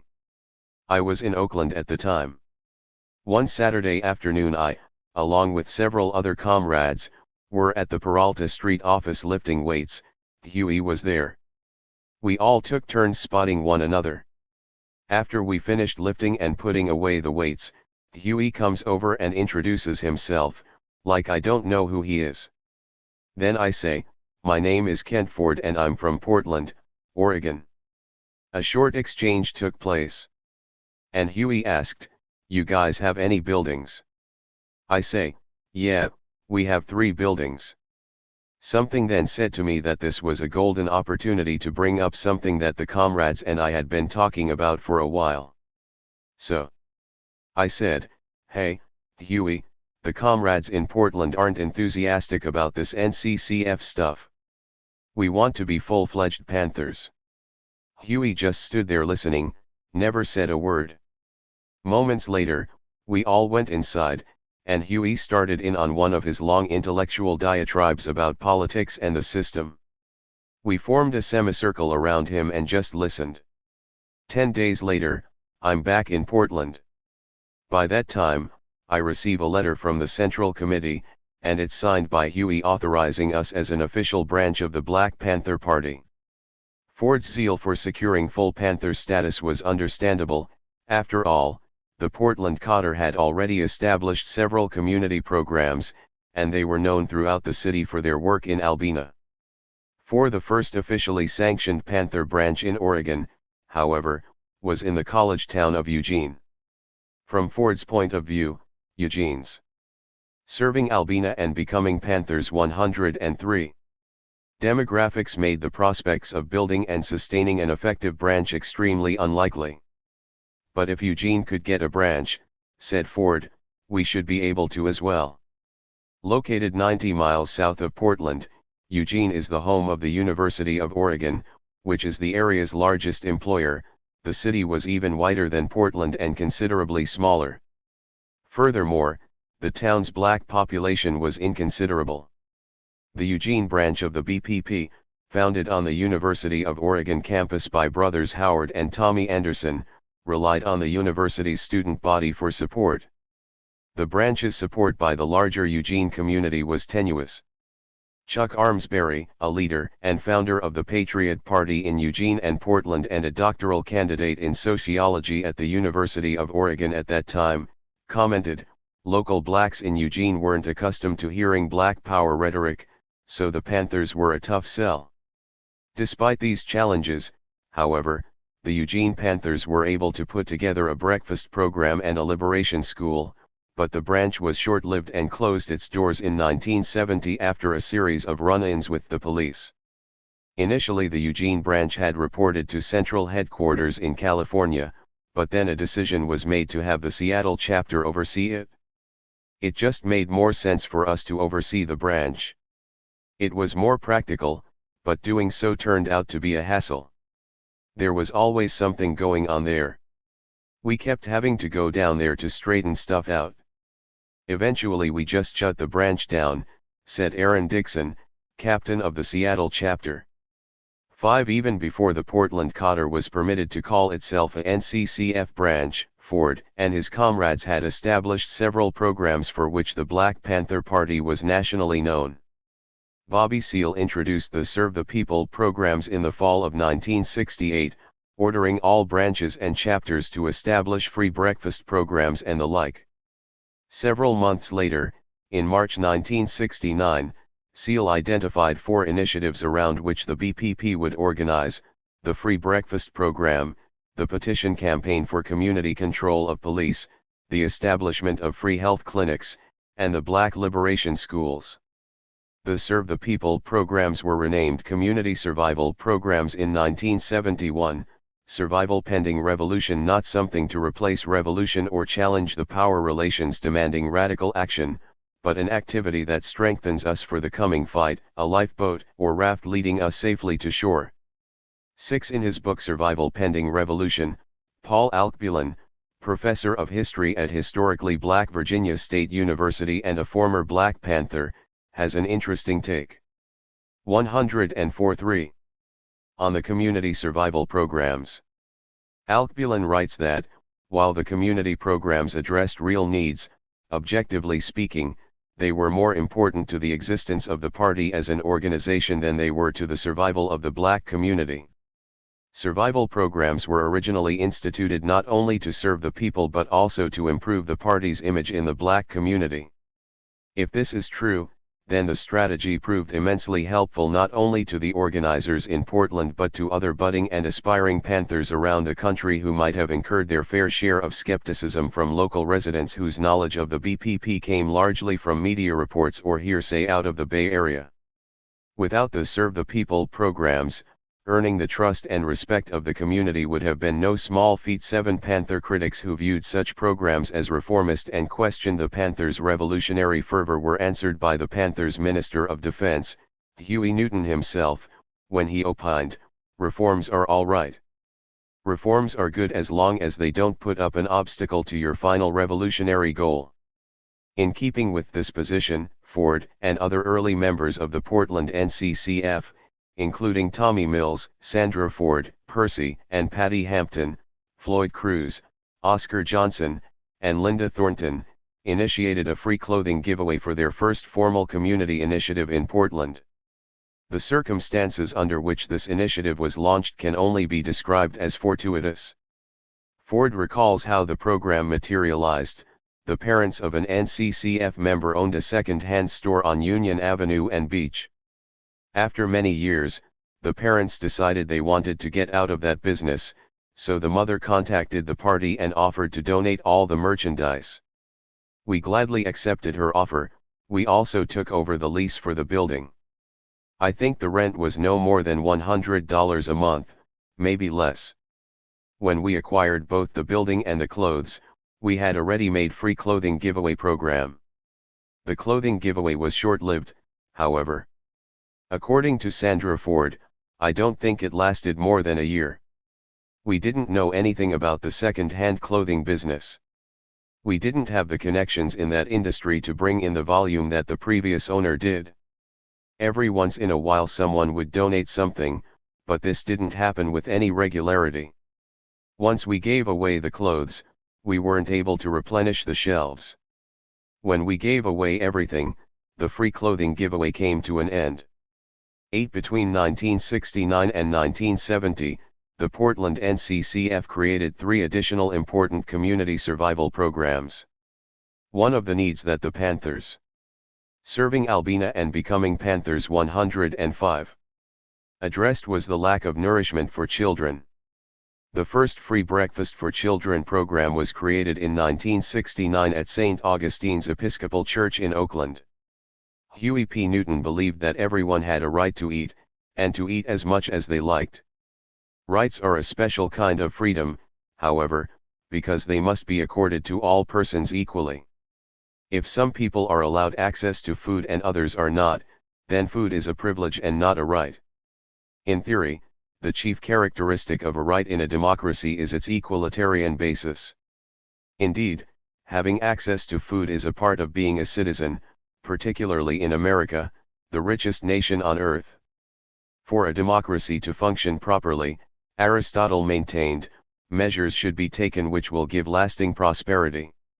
The proceeds of the public revenues should be accumulated and distributed among its poor, he further emphasized, to enable them to purchase a little farm, or, at any rate, make a beginning in trade or husbandry, along with other means, such as common meals with costs defrayed by public land. 9. The Panthers took seriously the belief that denying children access to food was an act of endangerment. If children are unable to eat, they will die, and since children in America are largely prohibited from working, they are dependent upon adults to provide for them. Adults who are unwilling or unable to provide children with food are guilty of child endangerment. Yet it hardly needs to be said that some people, because of a lack of resources, are unable to buy food. Despite the equalitarian character of the right to eat, there will always be some people who have the availability and purchasing power to buy food more frequently than others. When a child's family, friends, or loved ones are unable or unwilling to provide food for them, it becomes incumbent upon the government to step in and offer sustenance.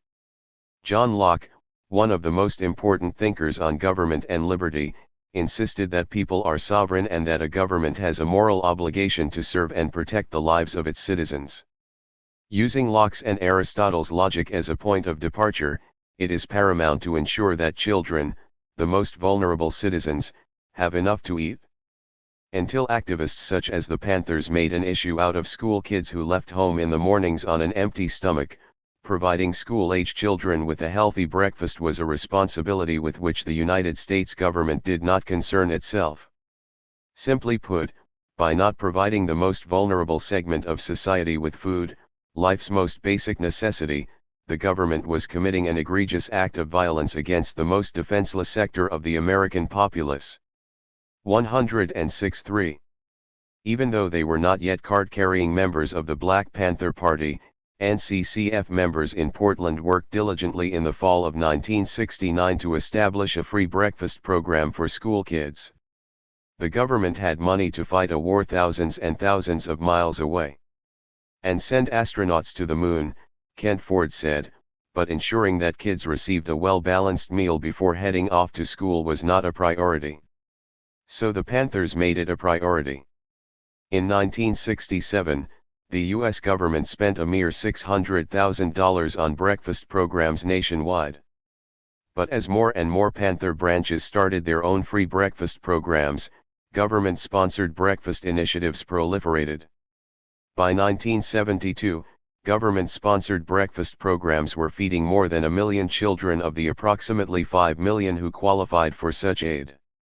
10. Doing the work of a Panther without being acknowledged as a Panther frustrated some of the Portland members. Their community survival initiatives, among other things, were indicative of the NCCF's burning desire and commitment to be recognized as full-fledged Panthers. Becoming an official Panther came with a tremendous amount of responsibility, but to some it was not significantly different from what they had become accustomed to doing as members of the NCCF. Oscar Johnson remembers how he structured his days around Panther activities. My work as a Panther was not all that different than what I was doing as a member of the NCCF. I worked nights, so I was the driver. I'd finish my shift and pick up kids who needed a ride to breakfast. Go home and sleep. We solicited cash and food from neighborhood businesses in the afternoon and attended political education classes at night. It felt good. We were doing something. We had the respect of the community. Drawing on a small but diverse group of young working class and student activists, these African American men and women used a variety of networks and connections to build a robust breakfast program. The Portland NCCF made the announcement that it was going to start a free breakfast program at a community meeting. From the outset, people were receptive to the program, said Black Panther Patty Carter. Believing the program to be a worthwhile endeavor, Rev. Samuel L. Johnson, head pastor of the Highland United Church of Christ, offered his church as the venue for the program. The church, located at 4635 Northeast 9th Avenue, was ideal American Samoa. It was spacious, met building and health code inspections, and was in close proximity to Martin Luther King Elementary School, which was located at 4906 Northeast 6th Avenue. 1 week into the 1969-70 school year, NCCF members distributed leaflets to various community groups and passed them out to kids as they walked to and from school. Ford remembered that people were so supportive of the program. Rev. Johnson didn't charge us a dime. Neither did the Wonder Bread Company that gave us 50 loaves of bread each week, no questions asked. Then there was this one nice lady who came in one day with 75 cartons of eggs. When I attempted to pay her for her trouble, she turned me down flat, saying, "You guys are doing good work." 11. By early 1970, the NCCF Cotter was serving between 75 and 125 children each weekday morning. Panther supporters who had experience working in child care and child development programs helped prepare the menus, which varied depending on the contributions of area businesses and supermarkets. Percy Hampton noted that to have a breakfast program, we all had to get the approval of the health department. We all had to get food handlers' cards in order to serve food. The program ran from Monday through Friday. Service was interrupted on holidays, when school was cancelled due to inclement weather, and during the summer months. The kids ate well, including sweet rolls from Wonder Bread, ground beef from MC Donald's, milk from Standard Dairy, produce from Corno's, said Ford. One of the program's best cooks was a middle-aged volunteer named Robert Bob Frost. A former Navy man and reportedly a native of Ohio, Frost claimed to have been a professional chef. Said Ford, Frost was an old-school Southern-style cook who could whip up anything at the drop of a hat and it would be delicious. Sandra Ford's praise of Frost was equally glowing. He could cook out of this world. While Frost is remembered for his superior culinary skills, the majority of the cooks were women. The men mainly kept order, passed out the utensils. Stuff like that, said Ford. 12 Rick Goodfellow, a writer for the Pioneer Log, wrote a 4-part series on what he described as the Portland Panthers, chronicling in great detail his visit to the breakfast program. According to Goodfellow, we had expected some idealist whose blurred dogma interfered with their work. What we saw were 4 people just working. There were no propaganda posters on the wall, no black berets on the men's heads, and, at least at that moment, no talk of party ideology. Of course, we soon came. 108-3. To an obvious conclusion: if anybody wanted to feed a bunch of kids every morning, they had to get up and work. There was no time for politics. By 7:30 a.m. all of the preparations had been completed except for actually cooking the food. When the first little girl walked in, the cooking began. In another 10 minutes, another 9 children had arrived, filling one of the 4 tables. The breakfast workers kept a close eye on the kids and prepared food at the same pace in which the children arrived. No one was served anything but hot, freshly cooked sausage, eggs, hot cakes, syrup, and hot chocolate. The food smelled good, and we did not see a single child who did not eat everything that was on his plate. Reflecting back some 40 years, Goodfellow freely admits, writing those articles was not an easy thing to do, as the Panthers were not at all what I had expected. 13. The Panthers also received praise from Oregonian reporter Bill Keller, who wrote in a news article, "The breakfasts are more orderly than meals in most cafeterias. Even a soft drink machine in the church annex is taped up each morning so that children won't spend their lunch money." Some former participants of the breakfast program have vivid memories of that time. Ollie Robertson, who was a regular at the free breakfast program, remembers, "Every time I see Mr. Ford to this day I thank him for doing that breakfast program."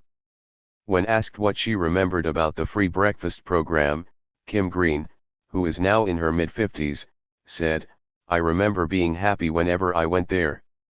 Nathaniel Cross, another Martin Luther King Elementary School graduate, exclaimed, "I loved going to the breakfast program. I went there for about 2 years straight. I remember Mr. Ford used to talk to us about staying in school, doing the right thing, and getting our lives together. I looked forward to seeing the Panthers. They always had something positive to say." For Albina residents, the breakfast program was not only a blessing, it was also an important element in breaking the cycle of poverty and a dependency on government.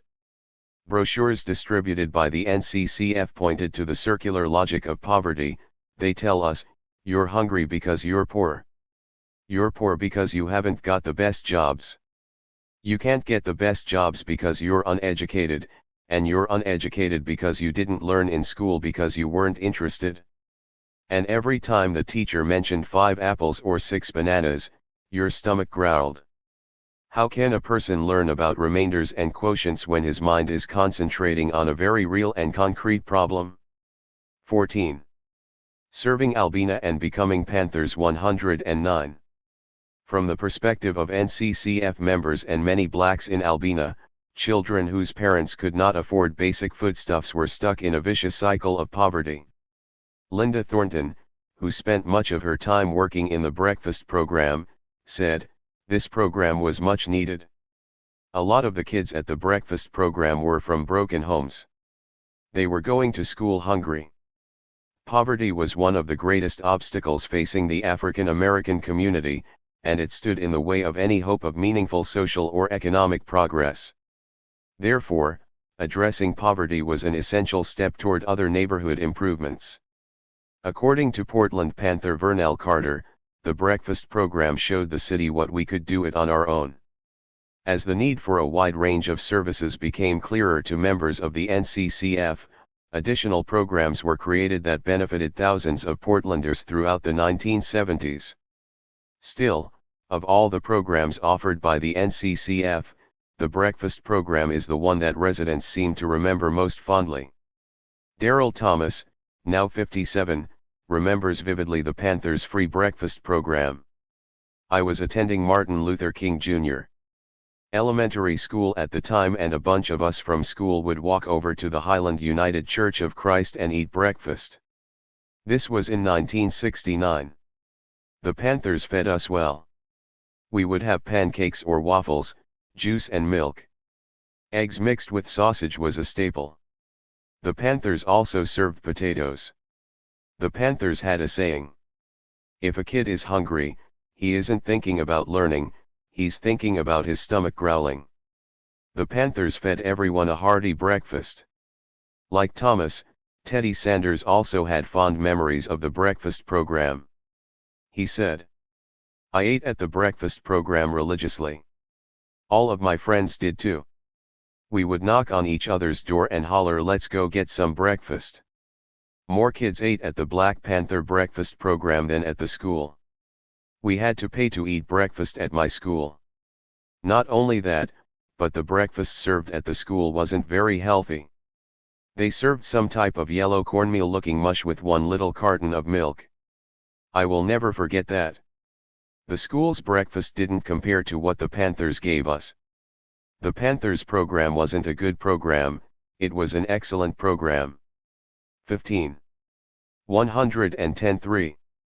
Dolores Bowman, who was in charge of the breakfast program at Martin Luther King Elementary School, admitted that the public schools program could not compete with the Panthers in quality of hot food, but said that her program served an average of 100 to 150 children a day. In early March 1970, a photographer for a local publication dropped in on the elementary school breakfast program, and while he did not find the children eating the type of mush described by Teddy Sanders, what he did witness was a breakfast that consisted of toast with some sort of syrup and butter coating, along with milk and juice. "We fed them real food," Joyce Radford noted of the Panthers' breakfasts, unlike what they were getting from the school.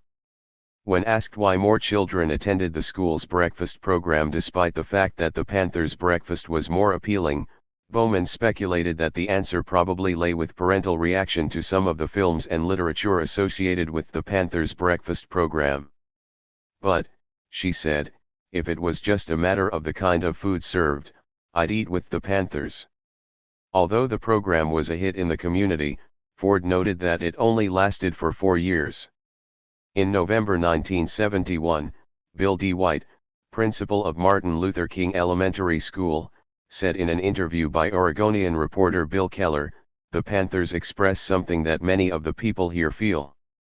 They may express it more strongly, but if you took a vote on the street, the Panthers would get a good majority of support, mostly because of programs like the free breakfast and the clinics." 16. In addition to the free breakfast program, another of the Portland NCCF's important endeavors was the establishment of a health clinic.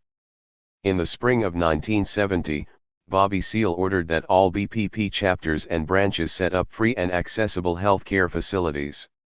Although neither Seale nor Newton referenced the Haight-Ashbury Free Medical Clinic as their inspiration, the similarities between the two are unmistakable. Founded by Dr. David Smith in June 1967, the Haight-Ashbury Clinic was designed to cater to the needs of the thousands of young people, regardless of race, who flocked to the city during the Summer of Love.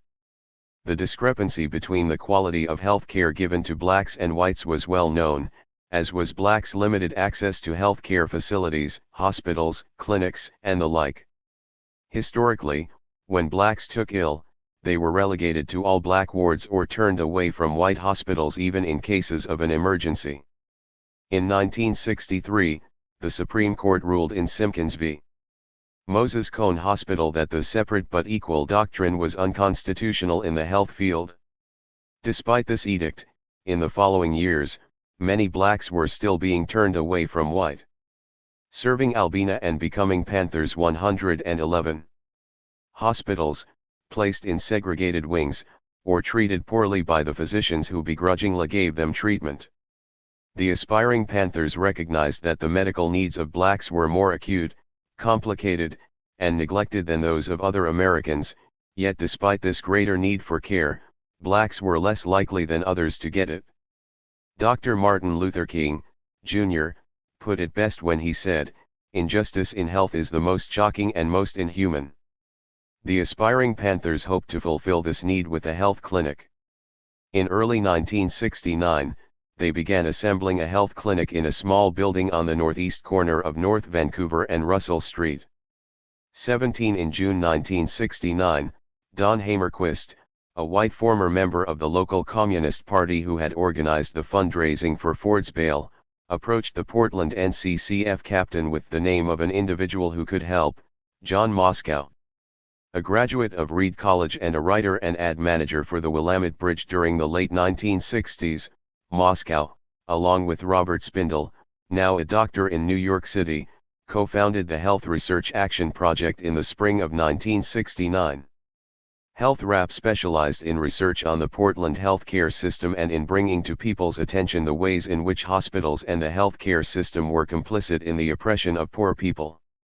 As healthcare activists, Moscow and Spindle were keenly aware of the shortage of community clinics. HealthRap and the NCCF ultimately entered into an alliance that proved to be invaluable in many ways, especially to the aspiring Panthers, and launched the Fred Hampton People's Free Health Clinic. By early 1970, Moscow, who, like Hamerquist, was white, located an old doctor's office at 109 North Russell Street for the Panthers Clinic and filed the necessary permit paperwork to operate and solicit funds, although no solicitation permit was ever granted. Once the Panthers had the building, John Moscow, Kent Ford, and Sandra Ford began looking for doctors who were willing to volunteer. They found, somewhat to their surprise, a number of white doctors, particularly those associated with the Oregon Health and Science University in Portland, who were willing to volunteer and to help fund the clinic.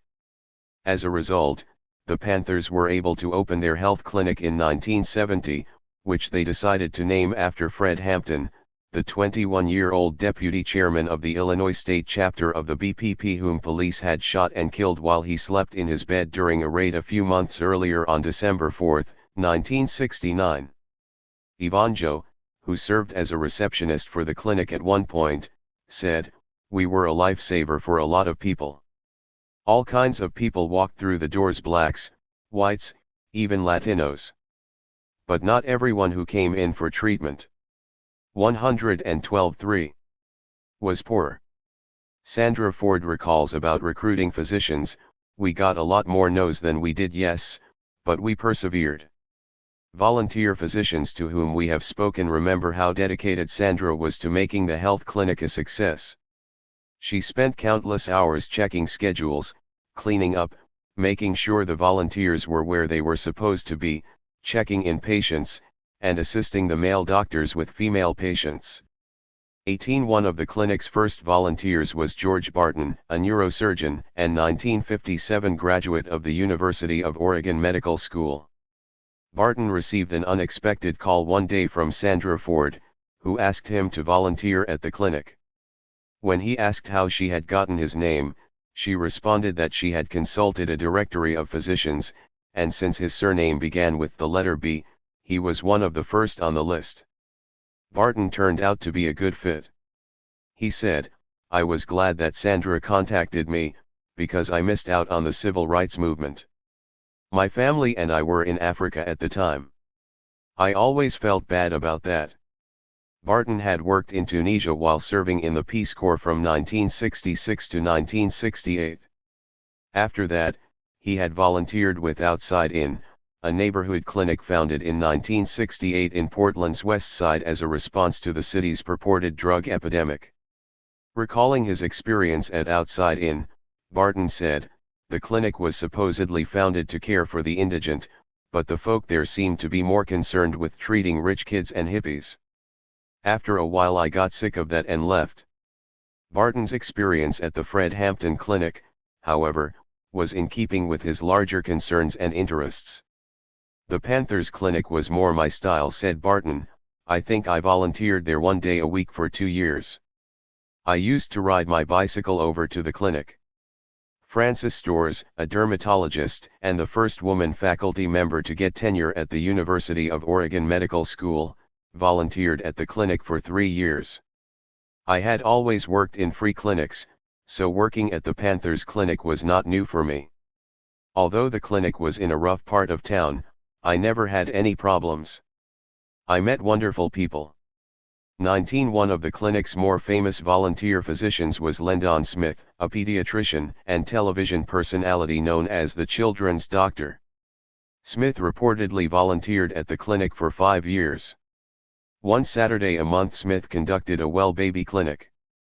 Ford and others understood that a baby's survival in the first month of life is contingent upon the mother's health and the adequacy of her medical care. Babies that survive the first month but die before the end of first year tend to do so as a result of being exposed to unfavorable or harsh environmental factors, and to infectious serving Albina and becoming Panthers 113 diseases, the flu, congested lungs, and the like, for which medical science has cures.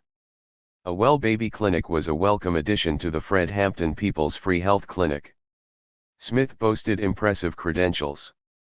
He was the author of nearly a dozen books, including Improving Your Child's Behavior Chemistry, Dr. Smith's Diet Plan for Teenagers, and Feed Your Body Right.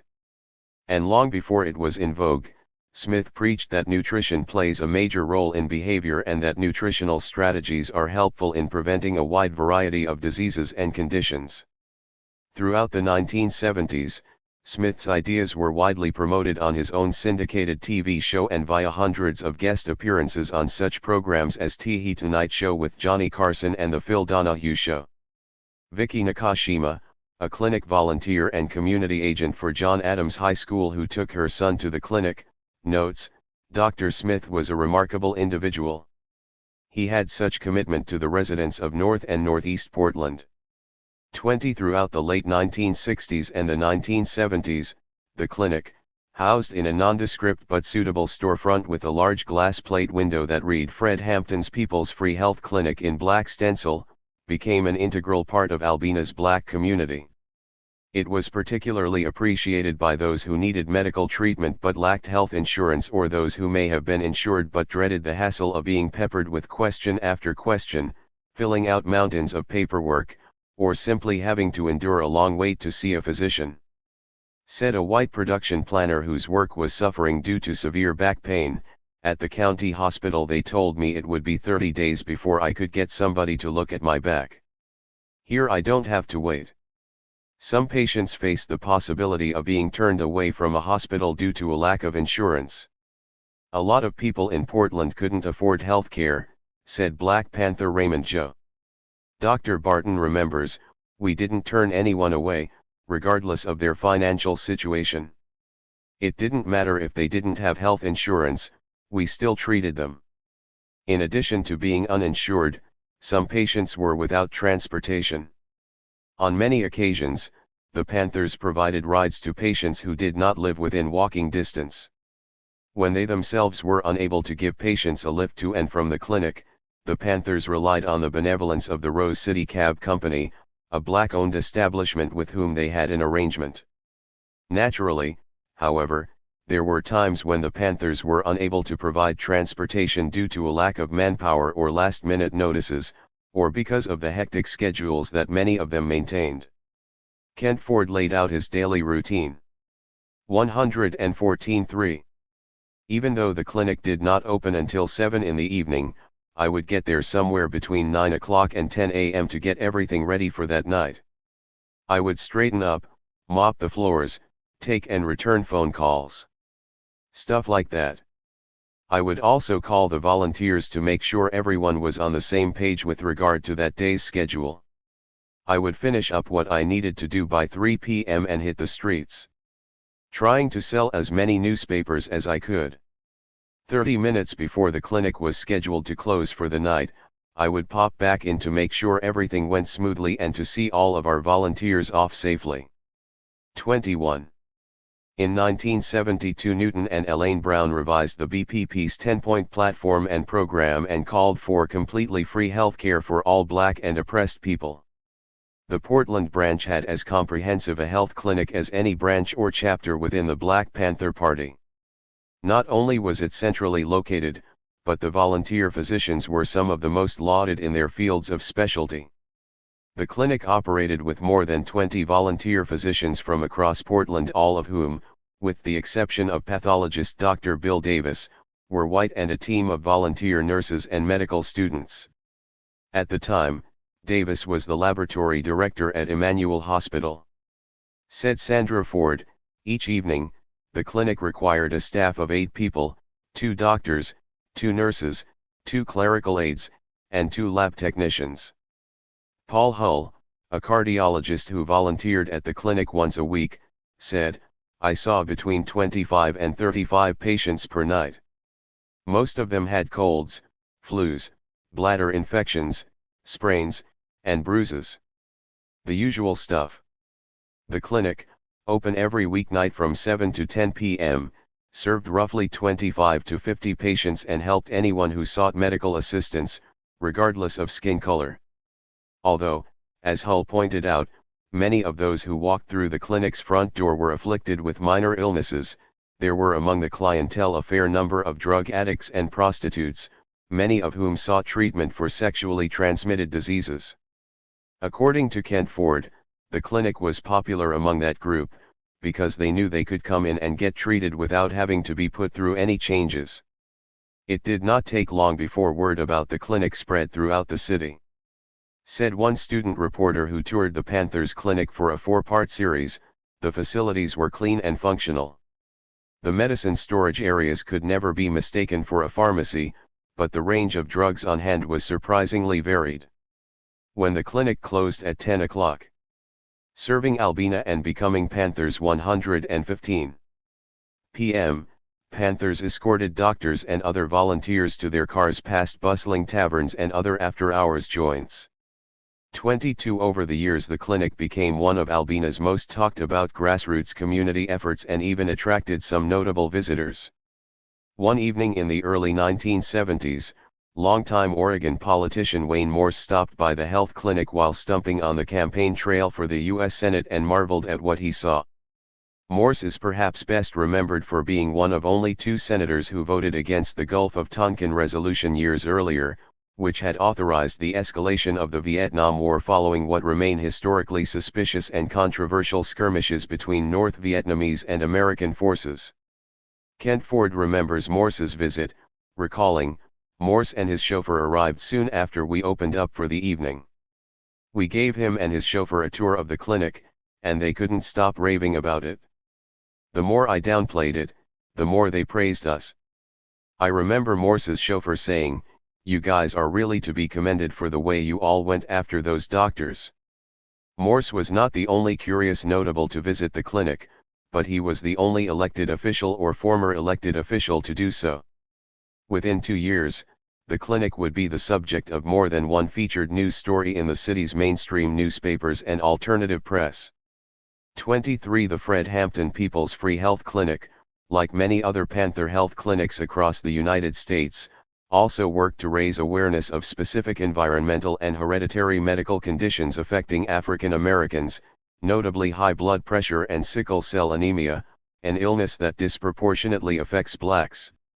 "Most people didn't know anything about sickle cell anemia until we started testing people for it," said Raymond Joe. A sickle cell anemia committee, which consisted of laypersons, healthcare professionals, clergy, and professional basketball player Stan McKenzie, a swingman for the Portland Trail Blazers, oversaw the testing of local residents. Davis arranged for the clinic to have both Sickle-Dex and electrophoresis testing capabilities. There may be some truth to Joe's statement, but it should be noted that black professionals in the areas of science, medicine, and public policy had begun making a national issue of sickle cell anemia as early as 1969. The October 1970 issue of the Journal of the American Medical Association had spotlighted sickle cell anemia, bringing national attention to the disease. In an article titled Healthcare Priority and Sickle Cell Anemia, Robert B. Scott brought to light glaring disparities in funding for research on genetic diseases. Moreover, one of the party's consultants, 116.3, was a Detroit-based physician by the name of Dr. Charles Whitten, a graduate of Meharry Medical College and a leader in sickle cell anemia research.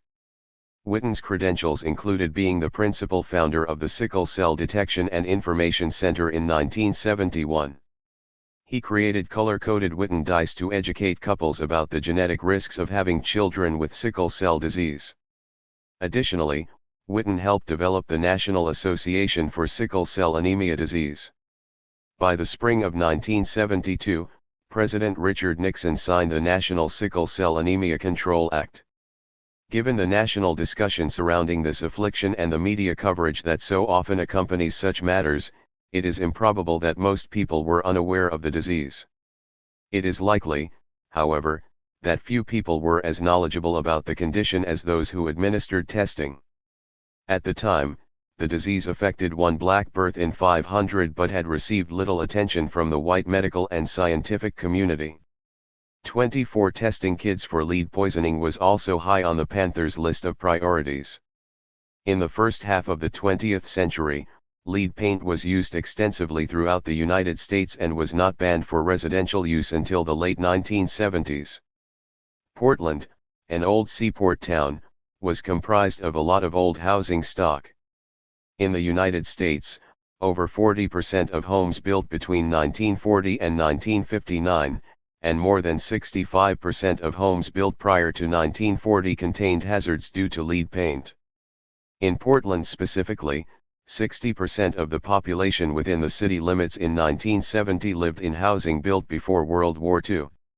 Also, in 1970, experts estimated that the annual incidence of symptomatic and asymptomatic lead poisoning in the United States was as high as 250,000 cases. The lead from the paint sloughed off, forming household dust, and was both inhaled and ingested by small children, who are prone to putting small items in their mouths. Issues such as this propelled the Panthers to establish an outreach component to their health clinic. For example, the Panthers would go door to door distributing pamphlets about breast cancer, oftentimes striking up a conversation with the woman of the house in an effort to encourage her to get a breast exam. This effort was in response to reports that deaths among black women from breast cancer had soared during the 1960s. Throughout the 1950s, white women had accounted for the vast majority of breast cancer deaths. The death rate for black women at that time was 22% lower than for white women. However, during the 1960s that trend reversed itself. In general, only 63 out of 100 women who were diagnosed with breast cancer in the 1960s were still living after 5 years, compared to more than 80 out of 100 women today. 25. Serving Albina and becoming Panthers 117. Reaching out to petition school administrators to set up health awareness and testing programs was something the Panthers did regularly. Other times, the Panthers would go into the schools, such as Woodlawn Elementary School, Highland Elementary School, and Harriet Tubman Middle School in North Portland, to administer lead poisoning tests to kids. As part of the branch's community outreach, the Panthers used community barbecues and live music to attract hundreds of people who lacked proper health care. "We had barbecue chicken and potato salad," Ford remembers. "All you had to do was get a sickle cell test, get a plate, sit down, and enjoy the music." As in the typical clinic, when more serious ailments called for further treatment, patients were referred to the Oregon Health and Science University. When appropriate, referrals were made to private specialists. We have specialty referrals to private offices on a free basis in surgery, internal medicine, dermatology, hematology, neurology, pediatrics, and cancer therapy, wrote John Moscow in a 1970 issue of the Willamette Bridge. 26. The same year that the health clinic got underway, the Panthers, again with the help of John Moscow and his connections at ASU and the Portland medical community, came up with the novel and revolutionary idea to establish a dental clinic. Several Panther branches and chapters had their own health clinics, but none had a dental clinic. Initially, the clinic was located at 2337 North Williams Avenue. The clinic, according to Ford, was equipped with a waiting room, a reception area, and one operatory. As with the health clinic, the Portland BPP named the dental clinic after another fallen freedom fighter, calling it the Malcolm X People's Dental Clinic. Naming the clinic in honor of Malcolm X was befitting, given the reverence blacks had for him and what Malcolm represented to a generation of African Americans. No one wrote more poignantly about Malcolm X's influence than literary critic Addison Gale, who penned, "Malcolm represented something important to me. To say merely that he was a man is not to explain his enormous influence upon those who, like myself, have lost faith in an American dream of egalitarian democracy. He was the first acknowledged prophet of our era to preach the moral decadence of Western civilization, to bring to the conscience of black people the truth concerning that culture in which we seem bent on immersing ourselves, and to force us to question the idols which we had accepted without question from those who were said to be wiser than we, our leaders." 27. 118.3. Despite the powerful person after whom the clinic was named, Sandra Ford remembers the clinic's early struggles, noting, "Of all our programs, the dental clinic was the most difficult to get off the ground. We had to find volunteer dentists who were willing to be associated with us. We also had to obtain supplies and equipment. There was a lot of special equipment we had to secure, which wasn't easy to do. But we did it. Some of the equipment was obtained from dental supply houses or from dentists who were closing down their practices. The clinic was open on Monday, Wednesday, and Friday evenings from 7 to 10 o'clock. Like the medical clinic, it attracted volunteers from all walks of life. Barbara Gundel, a student at Reed College, volunteered at the clinic. Reflecting on her experience, she said, "I thought the work I was doing was important. I felt like we were building a movement." Dr. Dwayne Paulson, a pediatric dentist who signed on from the very beginning, said, "I had students from the ASU waiting in line to volunteer at the clinic. They were eager to get involved because they wanted the experience and they wanted to feel like they were doing something good. I took 2 to 3 students with me every evening." Dr. Clarence Pruitt, the first black graduate of the University of Oregon Dental School and a part-time instructor at the school, oversaw the clinic. Pruitt's widow, Joy, said, "My husband really enjoyed working with the Panthers. He was interested in the Panthers' philosophy, especially their emphasis on helping poor people." Before Pruitt came on board, Moscow had approached the dental school about donating equipment, which they did. However, once Pruitt saw the antiquated items that had been donated, he quickly reached out to administrators at the University of Oregon Dental School. Ford notes, "Pruitt went to the dean and other administrators and jumped all over them. I think he even gave the president an earful. The next thing we know, we got newer and better equipment." 28. In addition to the 3 weekdays that the clinic was open, early on, the Panthers also opened the clinic one Saturday a month. On those days, patrons were introduced to preventive care measures and given tooth care kits that contained floss and other items. "You'd be surprised," Ford recalls, "at how many people didn't know how to floss or know how long you should keep a toothbrush." As more and more people heard about the clinic, more dentists signed on.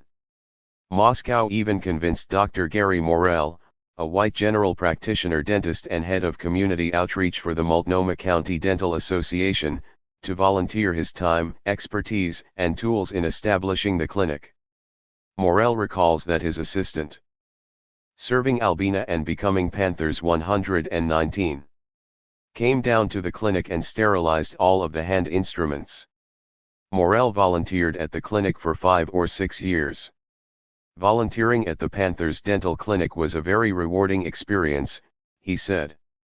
"Many, but not all of the patients were indigent, but they were very appreciative, they were a joy to work with. The entire experience was very enjoyable. Moreover, Morell successfully found other dentists and students from the University of Oregon Dental School who were willing to work in the clinic. Among the services that we performed included taking X-rays, doing restorations, performing root canals, extract ions, and so forth. What we didn't do was make dentures or fit patients with braces. Describing such crucial volunteer work, Ford said, "All of our volunteer dentists were very supportive, especially Morell and Pruitt. They were a godsend." About Pruitt in particular, Ford said, "He was a pioneer, plus he was also a good crown and bridge man." 29. Kent Ford recalls one of the group's early meetings in which the Cotter, along with Morell and others, talked about the prospect of launching a clinic. "We met at Paul Knowles's restaurant, Geneva's. We all sat in a semicircle in a private area of the restaurant. Some of the leading dentists in the city were there. It was at that meeting I think where we hammered out the preliminary steps. We started off with more than 20 dentists," said Morell. "Some moved, some were scared off by the political aspects of the Black Panthers, and some were just all talk and no action." Paulson recalls, "We did lots of prevention that included talking to people about what foods to eat or not eat, the proper way to brush your teeth, how to use floss, and how many times a day one's teeth should be brushed. We were filling a need. Like putting your thumb in a dike, but at least it was a start. Glamorous work it was not, but it was sorely needed." Morell also recalls a funny incident that occurred at the Oregon State Dental Association annual convention one year. Weeks earlier Morell had gotten the bright idea of giving a presentation on the Panthers dental clinic. He thought it would be a nice way of giving the clinic some publicity and of informing his colleagues and their students about the good work they were doing in the community. After his presentation, Morell was milling about with several other conference attendees when one of his colleagues approached him and said half-jokingly, "Hey, Gary, now you're going to be on the Attorney General's list for working with the Panthers," to which Morell, without hesitating, responded, "Well, I'm gonna be on God's list too." 30. 123. Dwindling funds and a small stable of volunteers required the Panthers to do much of the day-to-day work in both clinics themselves. Sandra Ford, who married Kent Ford in June 1970, was particularly important in this effort. As both clinics grew, she assumed the job of receptionist, did all of the appointment scheduling for both the health and the dental clinic, and ultimately oversaw both clinics' daily finances and operations. Looking back, Moscow said, "The community desperately needed the clinic. We got referrals from the health department, a lot of whites were referred to the health clinic. Our clientele was multiracial. As far as the dental clinic is concerned, there was only one other dental clinic in Portland, it was called Buckman, located in the southeast section of the city. It was in danger of being closed down. Health Rap, however, succeeded in keeping it open. During the 1969-70 calendar year, members of the group held demonstrations, submitted articles to the Willamette Bridge, and made presentations to the city council. Robert Spindle remembers, "John and I showed up with a bunch of our activist friends who weren't necessarily members of Health Rap, we made signs, we stood outside picketing. We put signs in the hands of any and everyone who was willing to hold them. We made it seem like Health Rap was this really big organization. There was certainly enough demand for 2 dental clinics," Moscow recalled. Ultimately, by the efforts of leadership and grassroots volunteers, many African Americans in Albina now had access to basic health and dental care who would otherwise have had none.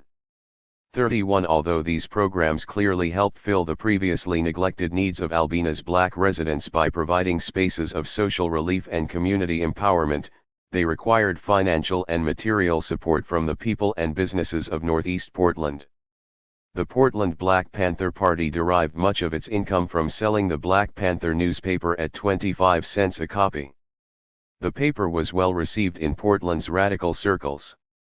Percy Hampton, the branch's distribution manager, stated, "When we first started out, the San Francisco office sent us approximately 300 papers, but after a while the number grew between 500 and 800.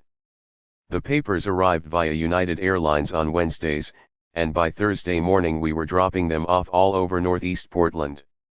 Safeway and Fred Meyer were two of the chains that allowed us to leave bundles of the newspaper. Students at Portland State University and at Reed College were particularly receptive to the Panthers' message.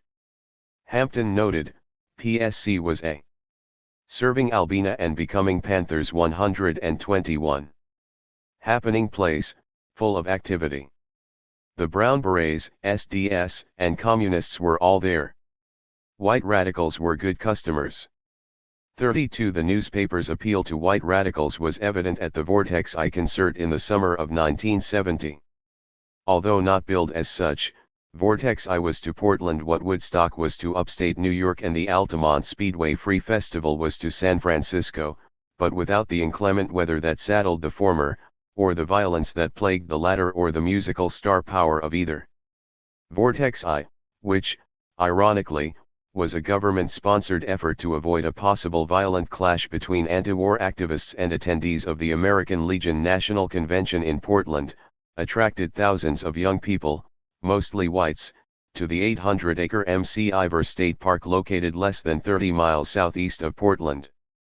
Not only was the weather beautiful, the mood was festive. Concertgoers were free to express themselves in whatever way they saw fit, from taking hallucinogens to skinny dipping to indulging in the occasional mud bath. The concert proved to be an excellent venue for selling the Panther paper. Hampton said, Willie James Brown and I loaded up the car with newspapers and headed out there.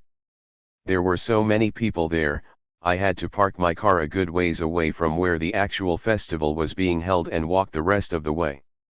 We had to park so far away that we ended up selling newspapers as we walked. We sold half of the papers before we even got there. Percy was the perfect person to sell the newspaper, he knew how to get out there and hustle, said Ford. Quick to give credit to others, Hampton stated, I had a nice little crew around me that consisted of a number of dedicated young brothers and sisters. They did a really good job of selling the paper. 33 newspaper sales reflected the party's local, national, and international appeal, as well as the organizational ability of the local branches. Not only did the newspaper cover matters of national and international interest, but each issue contained a one-page news bulletin put together by Oscar Johnson, the branch's Assistant Deputy Minister of Information, that kept readers abreast of the local goings-on.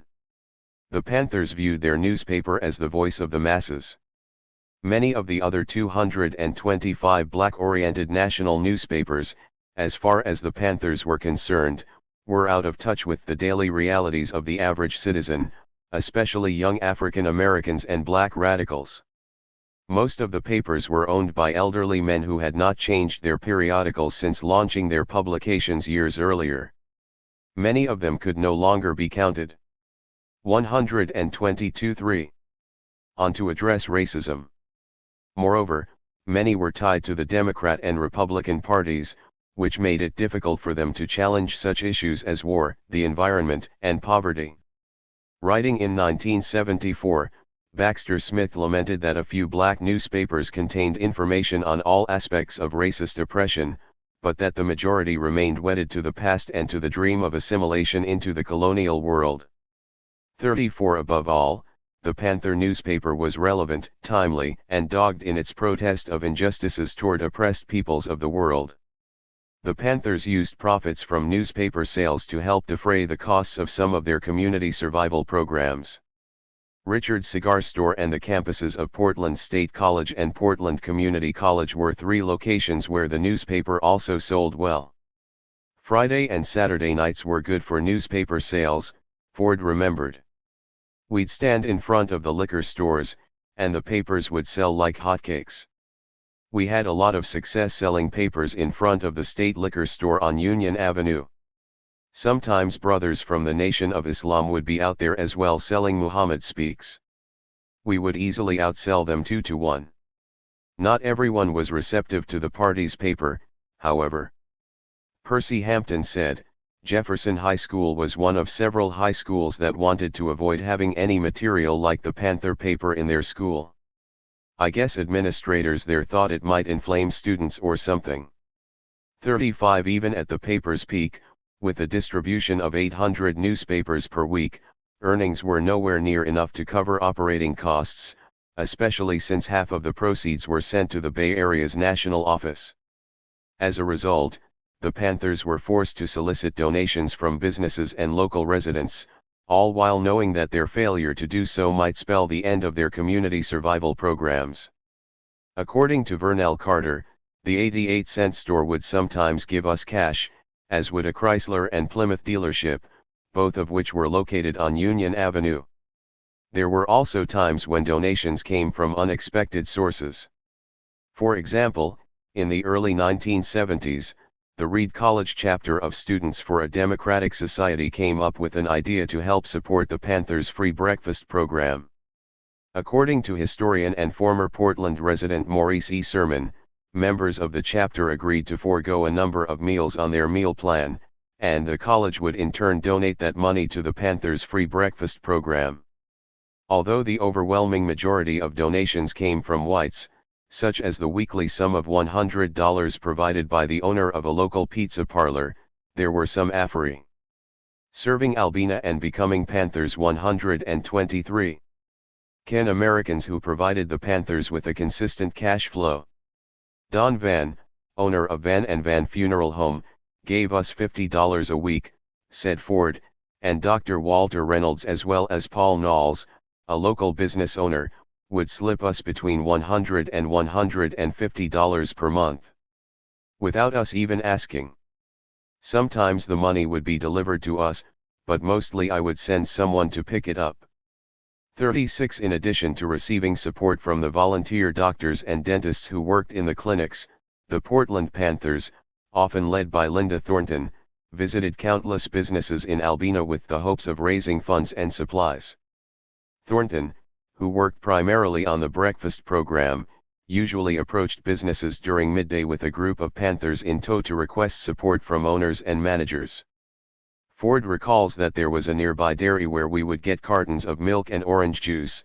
Corno's vegetable and fruit market would on occasion give us cases of apples and oranges, but for the most part local establishments turned us down. Red Meat Market and a chain called Fred Meyer were especially hostile. Said Ford, Red Meat Market was owned by two brothers who would talk about black people like a dog. Call you everything but the N-word, and Fred Meyer wouldn't even hire blacks until a black lawyer with the NAACP initiated a picket of the store. The owner eventually gave in, but he made it clear that he was only interested in light-skinned blacks. Likewise, contrary to an article published in the Oregon Journal in 1970, Kainau's grocery store on Union Avenue did not provide the Panthers with any weekly food donations. Kainau's didn't give us anything, whoever wrote that is lying, said Ford. 37 This inaccurate account is not altogether surprising, as neither the reporters nor the editors of the Oregonian or the Oregon Journal felt obliged to adhere to the journalistic standard of objective reporting where the Portland Panthers were concerned. An expansive study of the press coverage of the Portland Panthers between 1969 and 1973 by Jules Boykoff and Martha Geese bears this out. According to Boykoff and Geese, both the Oregonian and the Oregon Journal failed to recognize or record three important things: the African American community's frustration with what many saw as a systematic pattern of police brutality, a frustration that led directly to the formation of an NCCF office and later a branch of the Black Panther Party, the courage required for young African American men and women to mount a campaign of self-defense, and the idealism that lay behind the party's community survival programs. The Oregonian was especially influential in 124.3 molding public opinion, as it was the city's paper of note. Not only was it the largest circulating newspaper in the city and the state, it was also the largest circulating newspaper in the Pacific Northwest, selling more than 300,000 copies daily. Janet Goetz, who began working at the paper in 1968, commented that the Oregonian was known as the cash cow of the Newhouse chain. Few newspapers in major metropolitan areas were as right-leaning as the Oregonian, which had a history of endorsing Republican candidates for statewide and national office. In fact, until its endorsement of Bill Clinton, the Oregonian had never backed a Democrat for the presidency.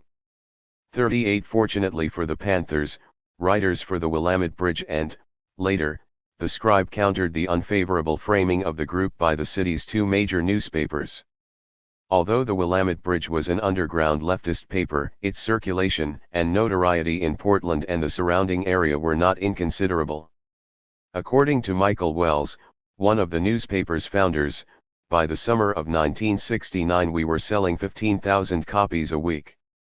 The Portland Observer, a newspaper that catered to Portland's black residents, was also sympathetic to the Panther cause, as was the Scribe, another left-wing paper that emerged in 1972 after the bridge went under. E. Sermon, who wrote for both the Bridge and the Scribe, said, "We had a lot of articles about the Panthers during the paper's first year of existence in 1972. Likewise, Doreen Labby, a graduate of Reed College and writer for the Scribe, noted, the Panthers in Portland were regarded as a movement for positive change. On occasion, editors at some of the local high schools might find reason to cover the Panthers' work in the community and their other activities." A February 27, 1970, article titled "Panther Party Works for People," published in the Frontiersman, the official publication of Andrew Jackson High School, is but one example. 39 The city's mainstream papers' portrayal of the Panthers was far from objective, as they seemingly took their cues from officials who considered the Panthers to be subversive. According to police records and news reports, the tactics used by the Portland Panthers to elicit support for their activities walked a fine line between solicitation and extortion. A group of black subjects approach a particular business with a female being the spokesman for the group. This group numbers 4 to 6 persons. While the female is engaged in conversation with the management of the business, the males mill around in a generally serving Albina and becoming Panthers 125 disruptive manner. If the demand for funds for the program are not met, or if the persons soliciting the funds are put off or asked to come back at a later date, they attempt to set a firm time as a deadline for contributions. No direct threats are ever made, and as few names as possible are mentioned with no introductions apparent other than the female solicitor, who usually identifies herself as one Linda T. Hornton. Later that day, or the next day, an anonymous threatening phone call is then received with words used during the threat being generally to the same effect. "You tell the man, or the manager, you're going to get bombed."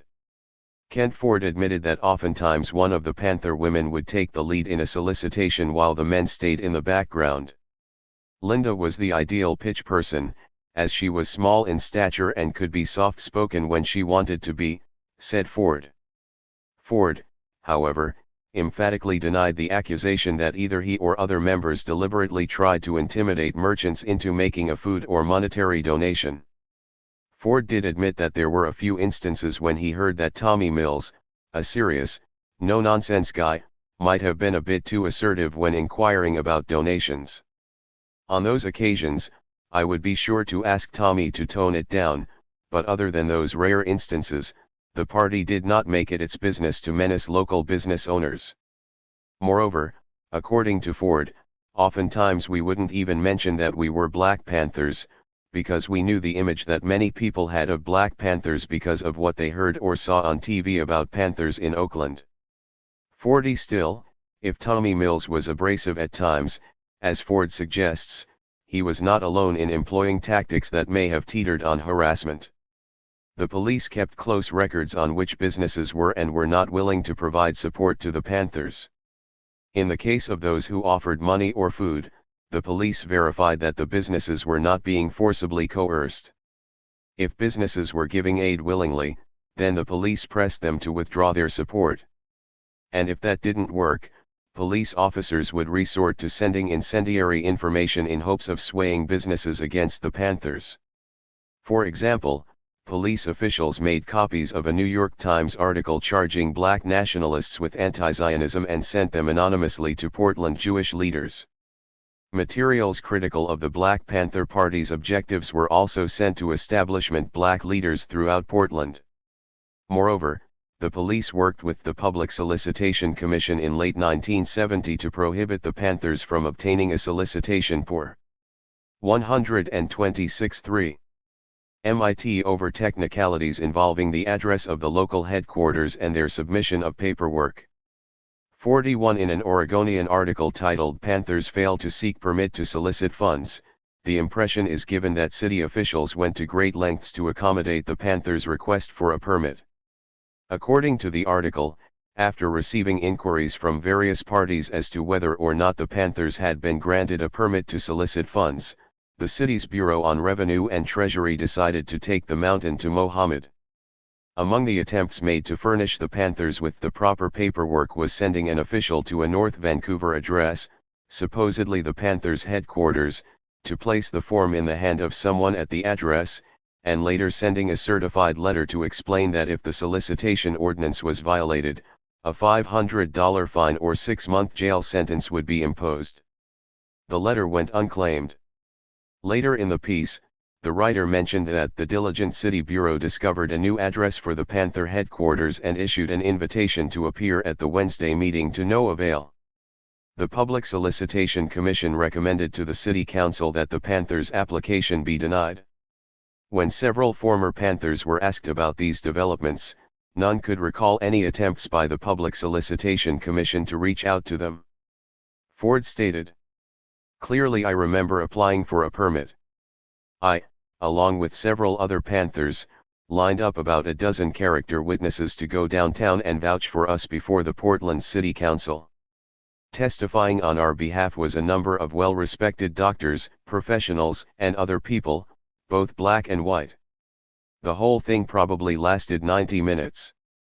After everyone finished testifying, a city council person asked if there was anyone who opposed granting the Panthers a permit. Right then a white detective from the Portland Police Bureau stood up and introduced himself and then sat down. No questions were asked of him, still we were denied. After that, we figured the fix was in. We weren't going to waste our time with this. Clearly they didn't want us to have a permit, but they went through this dog and pony show pretending to be impartial. We just continued to do our thing and we never got fined and no one was sentenced to jail. Whatever we did or wanted to do, some city officials had a problem with. If we picketed someone because we believed they were preying on the black community, some city officials had a problem with that too." 42. Serving Albina and becoming Panthers 127. Boycotting and picketing merchants and businesses that the Panthers believed were exploiting the black community was a common occurrence around the country, and Portland was no different. We would picket in a heartbeat if we determined that there was a business that was exploiting or profiting off the black community but didn't want to help support our free breakfast programs or clinics, said Hampton. It wouldn't matter if the business was white-owned or black-owned, if it preyed on the black community and then couldn't give a donation to our programs, I was more than likely going to organize a boycott.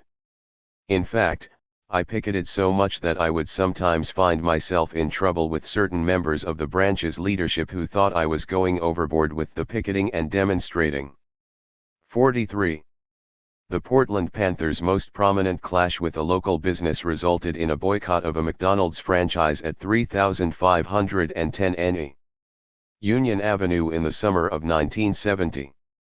According to Al Lavisk, the general manager and treasurer of 6 McDonald's in Portland, Ford and Thornton approached him in late June and demanded $100 contributions to each of the BPP clinics and to the children's breakfast program, a claim that Ford steadfastly denies.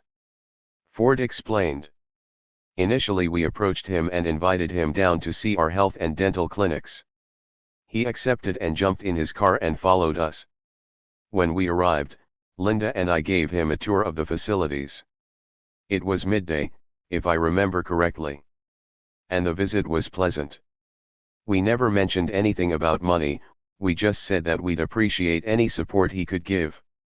After the visit, he drove back to work. Linda and I thought the visit went well, it only lasted about 30 minutes or so. The next thing I know, he's on TV telling the world that we tried to extort him. Linda and I were shocked. We felt we had been hoodwinked, led astray, like Malcolm X said. What kind of man does this sort of thing, I said to myself.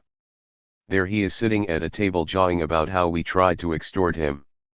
Then after telling all those lies he had the nerve to stick out his chest and rear back in his chair. I couldn't believe it. 44. The Panthers boycotted McDonald's using a disruption strategy reminiscent of the "Don't Spend Your Money Where You Can't Work" campaigns of the late 1920s and early 1930s.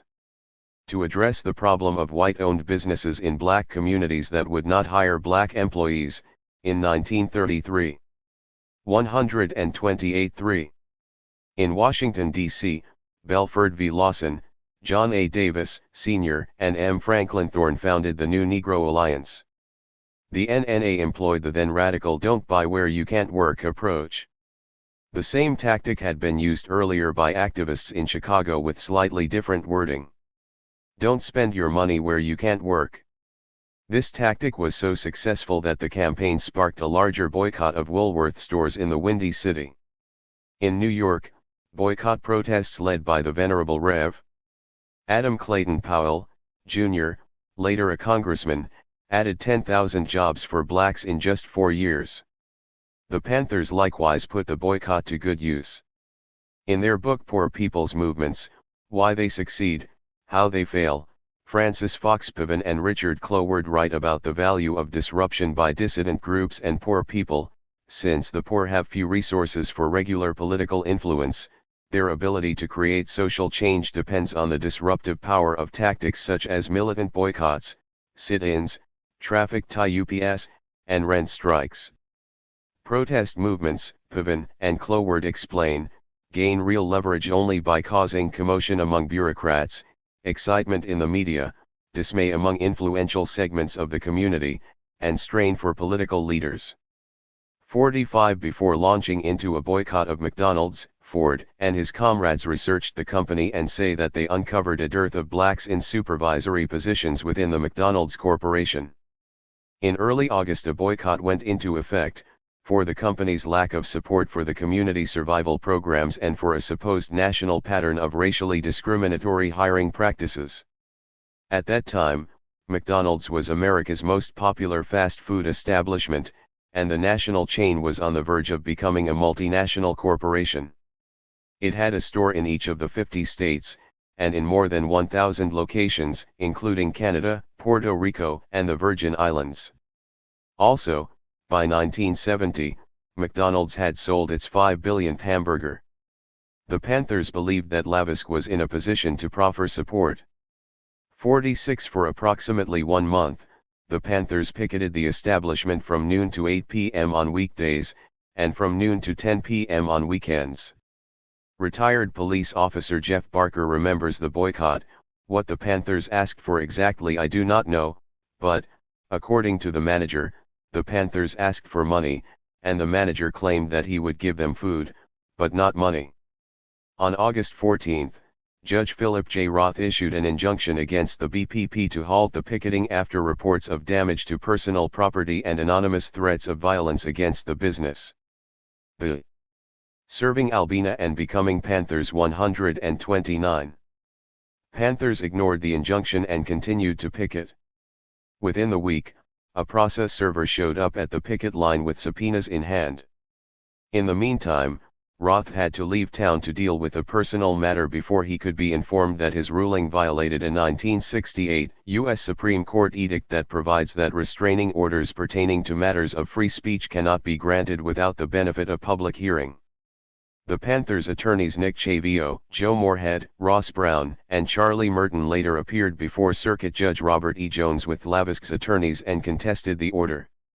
After considering eyewitness testimony and hearing an array of charges and countercharges, on Saturday morning, August 15, 1970, Judge Jones granted a 12-month injunction to Hamburger Union Enterprises, restraining protesters from encroaching on the facility's property and from harassing, threatening bodily harm, or discouraging patrons from entering or leaving the premises. However, he ruled that the Panthers could resume their boycott as long as the number of those picketing did not exceed more than 10 individuals and as long as they engaged only in informational picketing. The Panthers were not to physically discourage anyone from entering or leaving the McDonald's restaurant. In addition to carrying boycott signs in the parking lot, the Panthers distributed flyers that criticized McDonald's for their unwillingness to support the breakfast program or the clinics. The flyers also questioned the police's frequent use of the building's parking lot as a meeting point for transferring arrestees, noting, "McDonald's is used as a base area for pig attacks on the black community." Consequently, although the Panthers technically complied with the court's orders, their rhetoric remained both accusatory and fiery. 47 At approximately 2 o'clock in the morning on August 22, some residents were jolted from their beds when a bomb exploded in front of McDonald's and shattered its front window. Although no Black Panther was ever suspected or charged in the incident, both the Oregonian and the Oregon Journal tied the incident to the Panthers' picketing. The next day, Lavisk announced the temporary closure of the restaurant until the damage could be repaired. The police investigation revealed that the blast appeared to be the result of one stick of dynamite placed alongside the north wall. The outward concussion from the explosion was enough to set off the alarm at a nearby grocery store. The court issued another injunction against the Panthers and their boycott, yet found insufficient evidence to charge the group with the bombing or with the lesser charge of extortion. "There was no reason for us to bomb McDonald's, because the boycott was working." Hampton, Maine. 133. Taines. While Lavisk may have had his suspicions publicly, he had no way of knowing who was responsible for the bombing. He was quoted as saying that his organization had never refused contributions of commodities and products to charitable organizations in the neighborhood. In other words, Lavisk was amenable to donating food supplies to whomever asked, but not money. 48 In the minds of some, bombing or burning down buildings was striking a blow against the establishment and corporate America. Portland experienced several bombings in 1970, including the March 12 bombing of a police community relations unit office in the northeast section of the city. Two of the more spectacular bombings that made their way onto nationally televised newscasts that year occurred in Southern California and in the Midwest. In February 1970, radical elements allegedly burned down the Bank of America in Isla Vista, a student-populated area near the campus of the University of California, Santa Barbara. 49 Then, in August, there was the bombing of Sterling Hall on the campus of the University of Wisconsin, Madison, which caused millions of dollars worth of damage and claimed the life of a young scientist who had been working late. While some dissidents found the use of explosive devices to be an effective way of drawing attention to their cause, it was not without risk. That same year, an accidental explosion devastated a New York townhouse that had been used by the Weathermen, a radicalized splinter group of students for a democratic society, as a bomb factory. Ted Gold, Terry Robbins, and Diana Oten, all members of the Weathermen, were blown to bits. Kathy Wilkerson and Kathy Boudin barely escaped intact.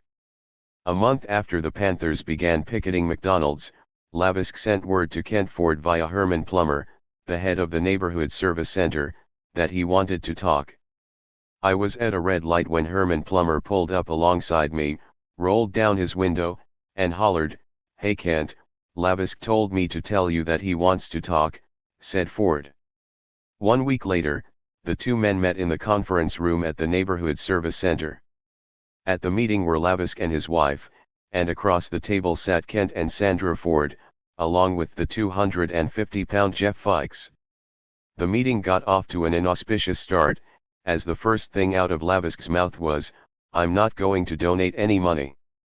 At that point, Kent was preparing to leave until Sandra nudged him and quietly urged him to hear Lavisk out. The meeting lasted for about an hour, and Lavisk, serving Albina and becoming Panthers 131. And Ford agreed to put aside their differences.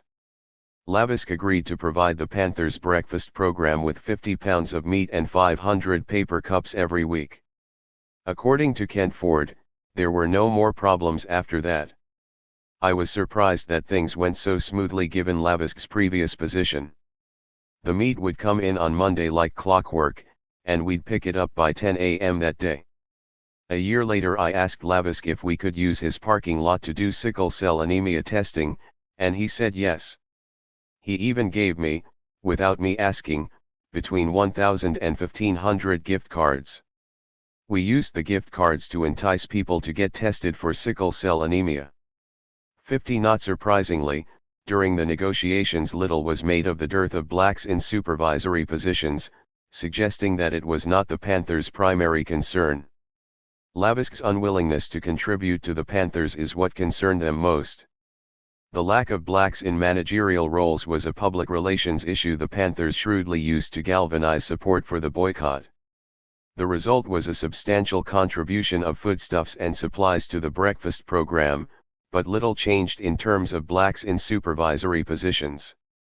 Nevertheless, the most widely publicized conflict between the Portland Panthers and local businesses over the funding of their community survival programs came to an amicable end. Those who benefited the most from this harmonious ending were the residents of Albina. The Panthers' picketing of McDonald's sent a message to merchants and corporations in the area that their relationship with their patrons was not an asymmetrical one in which the omnipotent establishment provides goods and services to its buyers but has no ethical or moral responsibility to invest in the community from which it profits or, in some cases, pilfers greatly. The Portland Panthers' campaign against police brutality and its opposition to the white police presence in Northeast Portland exemplified another major effort on the part of the Panthers to defend Albina against the intrusions of what they viewed as a racist and undemocratic system of city governance. Like many of the survival programs, this campaign was part of the Black Panther Party's nationwide program. One practical yet unconventional aspect of the Panthers' campaign against police brutality involved the monitoring of cases that they believed were blatant miscarriages of justice. Members of the Portland branch often went to the courthouse and sat in on cases. Many of the cases that the Panthers monitored involved extra-legal force against black residents or trumped-up charges. Sitting in on cases not only afforded the Panthers the opportunity to stay abreast of the goings-on 132.3 of the police, but also enabled them to evaluate attorneys' levels of competence and to determine which judges were fair-minded and which were not. They would then make their findings known to the wider community. One case of a 20-year-old man charged with shoplifting is indelibly etched in Ford's memory. I remember it so vividly because the guy didn't seem to be able to write his own name. This young man was what you would call a functional illiterate. I couldn't believe that someone that young in that day and age not being able to write his name. This wasn't the 1950s, but the 1970s. Seeing that was sobering. 51. The party's work around police brutality drew on the seventh point of their platform, which states, "We want an immediate end to police brutality and murder of black people. We believe we can end police brutality in our black community by organizing black self-defense groups that are dedicated to defending our black community from racist police oppression and brutality." As a safeguard against police harassment, the Portland Panthers undertook weapons training. Johnson remembers how the Panthers used to have target practice at a ranch owned by an older black couple. It was a pretty big ranch with a creek running through it. Percy Hampton gave an even more vivid account. The ranch was located up in the hills in a place called Scappoose, 12 to 15 miles west of Portland, off Highway 30. It was on an old lumber farm. It was an ideal place for target practice. There were no houses close by. Tommy Mills would take us up there for an hour or two and practice shooting. Tommy Mills was a Vietnam War veteran. He taught us how to use an AK-47, handle a revolver, and shoot a high-powered rifle. He also instructed us in firearms safety. 52. Like their Bay Area brethren, the Portland Panthers initially walked the streets wearing some variation of the iconic BPP uniform. Percy Hampton said laughingly, "I always had on my leather jacket, but I almost never wore a beret." Floyd Cruz, on the other hand, was someone who would not be caught dead without his beret. He also had the nerve to sport an ascot and smoke a pipe. 53 Cruz was clearly one of the more colorful personalities among the group. His sense of style was not out of character, given his artistic nature. In addition to being a Panther, Cruz was also a member of the Echelons, a popular a cappella singing group. When the edict came down from the national headquarters to discontinue wearing the uniform, serving Albina and becoming Panthers 133, the Portland Panthers complied, donning the uniform only on special occasions. Unlike Panthers in the Bay Area, the Portland Panthers did not walk the streets brandishing weapons at any time during their existence. However, like the Bay Area Panthers, the Portland Panthers worked to raise awareness of episodes of police brutality against blacks, and they pushed for the removal of police officers whom they considered racist and for laws that would require officers to live in and patrol their own neighborhoods. By responding to national instances of injustice, such as the imprisonment of Huey P. Newton, and local cases of police brutality, including the trials of Kent Ford and Albert Williams, the Portland Black Panthers undertook a massive public relations campaign to defend Albina's black community and expand its political network. The Portland Panthers' first major effort to raise awareness of the police's abuse of power centered on the national movement to free Huey P. Newton from prison after he allegedly shot and killed an Oakland police officer in October 1967. During their tenure as a branch of the NCCF and in the early months of their official Black Panther membership, Kent Ford and other leftist Portlanders made the Free Huey movement the first element of the Panthers' campaign against police oppression, arguing, albeit presumptively, that Newton had been falsely accused and that the evidence against him was weak. It did not take long before the Free Huey campaign took the form of a movement and spread across the country like wildfire. Throughout 1969 and 1970, the Portland NCCF held rallies and distributed flyers about Newton throughout the city, especially in the area around Portland State College, which, to reflect its full university status, was renamed Portland State University in late 1969.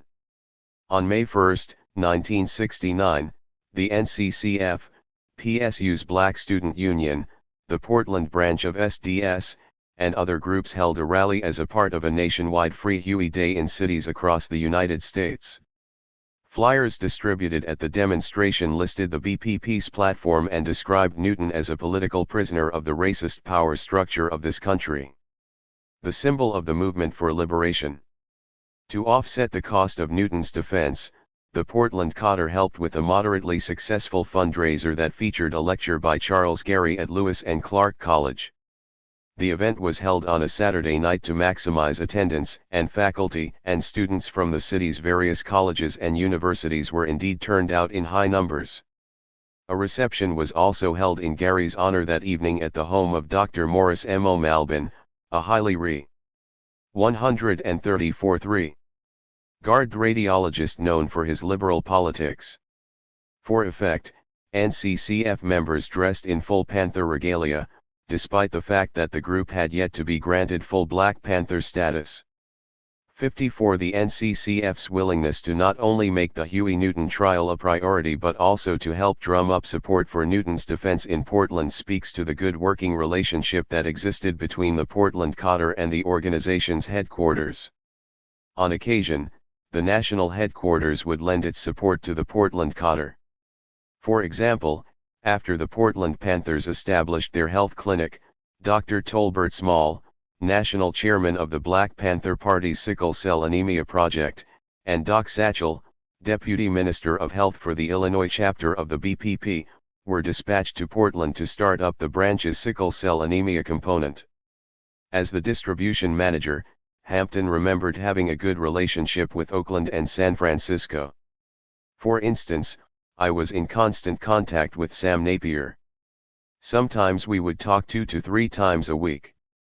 Ford likewise stated, for a while there, one of us would travel to Oakland pretty regularly for ideological workshops until those visits became cost prohibitive. 55. When the Portland Cotter was not handing out leaflets about the Newton trial, they were distributing a one-page document that listed the names of judges and lawyers to avoid. We made it a point to inform people of those judges that we and others considered white supremacists, said Ford. We'd slip the lists inside the Black Panther newspapers, post them on telephone poles, drop them off at barber shops and beauty salons, or just stand on the street corner and hand them out there. This was something we did on a regular basis. 56 This was a continuation of the work that Ford, Mills, and others had embarked years earlier, long before the group became a branch of the NCCF, when members of the cadre would monitor cases they believed were blatant miscarriages of justice. Given the frequency with which blacks seemed to encounter the criminal justice system in Portland, the Panthers' evaluation of judges and attorneys seemed to be of practical import. However, while being knowledgeable about the racial philosophy and political leanings of judges is certainly helpful, how one would put such information to good use was not entirely clear, as a client and his lawyer can only do so much to avoid standing before any particular judge. In 1970, the California Appellate Court released Newton from prison because of problems with the initial trial, and, following two more mystery serving Albina and becoming Panthers 135 ALS, the state abandoned its efforts to convict him. While NCCF members celebrated the victory, their efforts quickly turned toward concerns about police brutality in their own community. While the Free Huey movement increased the Panthers' notoriety in Portland, the simultaneous trial and acquittal of Kent Ford on the charge of riot stemming from the chaotic events of June 1969, and his successful lawsuit against the Portland police, put the Panthers and their anti-police brutality campaign in the city's spotlight. Before the trial, Don Hamerquist put Ford in contact with an attorney by the name of Nick Chavio, a white leftist who had graduated from the Northwest College of Law and had passed the bar exam in the age of McCarthyism. Originally named Benjamin Milan, Chavio was a native New Yorker but was raised in Los Angeles, where he long aspired to be an actor. He was really serious about becoming an actor at one point, said his son, Harry Chavio. He even acted in a number of stage productions in Portland. After getting an up-close look at how actors' careers were derailed and their lives ruined by the likes of Joseph McCarthy and his senator cronies, Chavio decided on law as his vocation. However, because of his ties to the Communist Party, he was not allowed to practice for nearly 10 years. He was blacklisted, plain and simple, said his daughter, Karen Chavio. To support himself and his family, he worked as a law clerk and as an investigator for a local attorney by the name of Nels Peterson.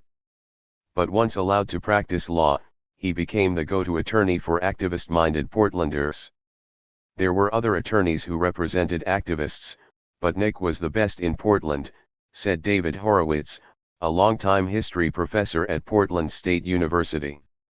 57 Securing Chavio's services was one of the best decisions Kent Ford ever made. Chavio successfully challenged the police's narrative that Ford had encouraged violence against the officers on the morning of June 13.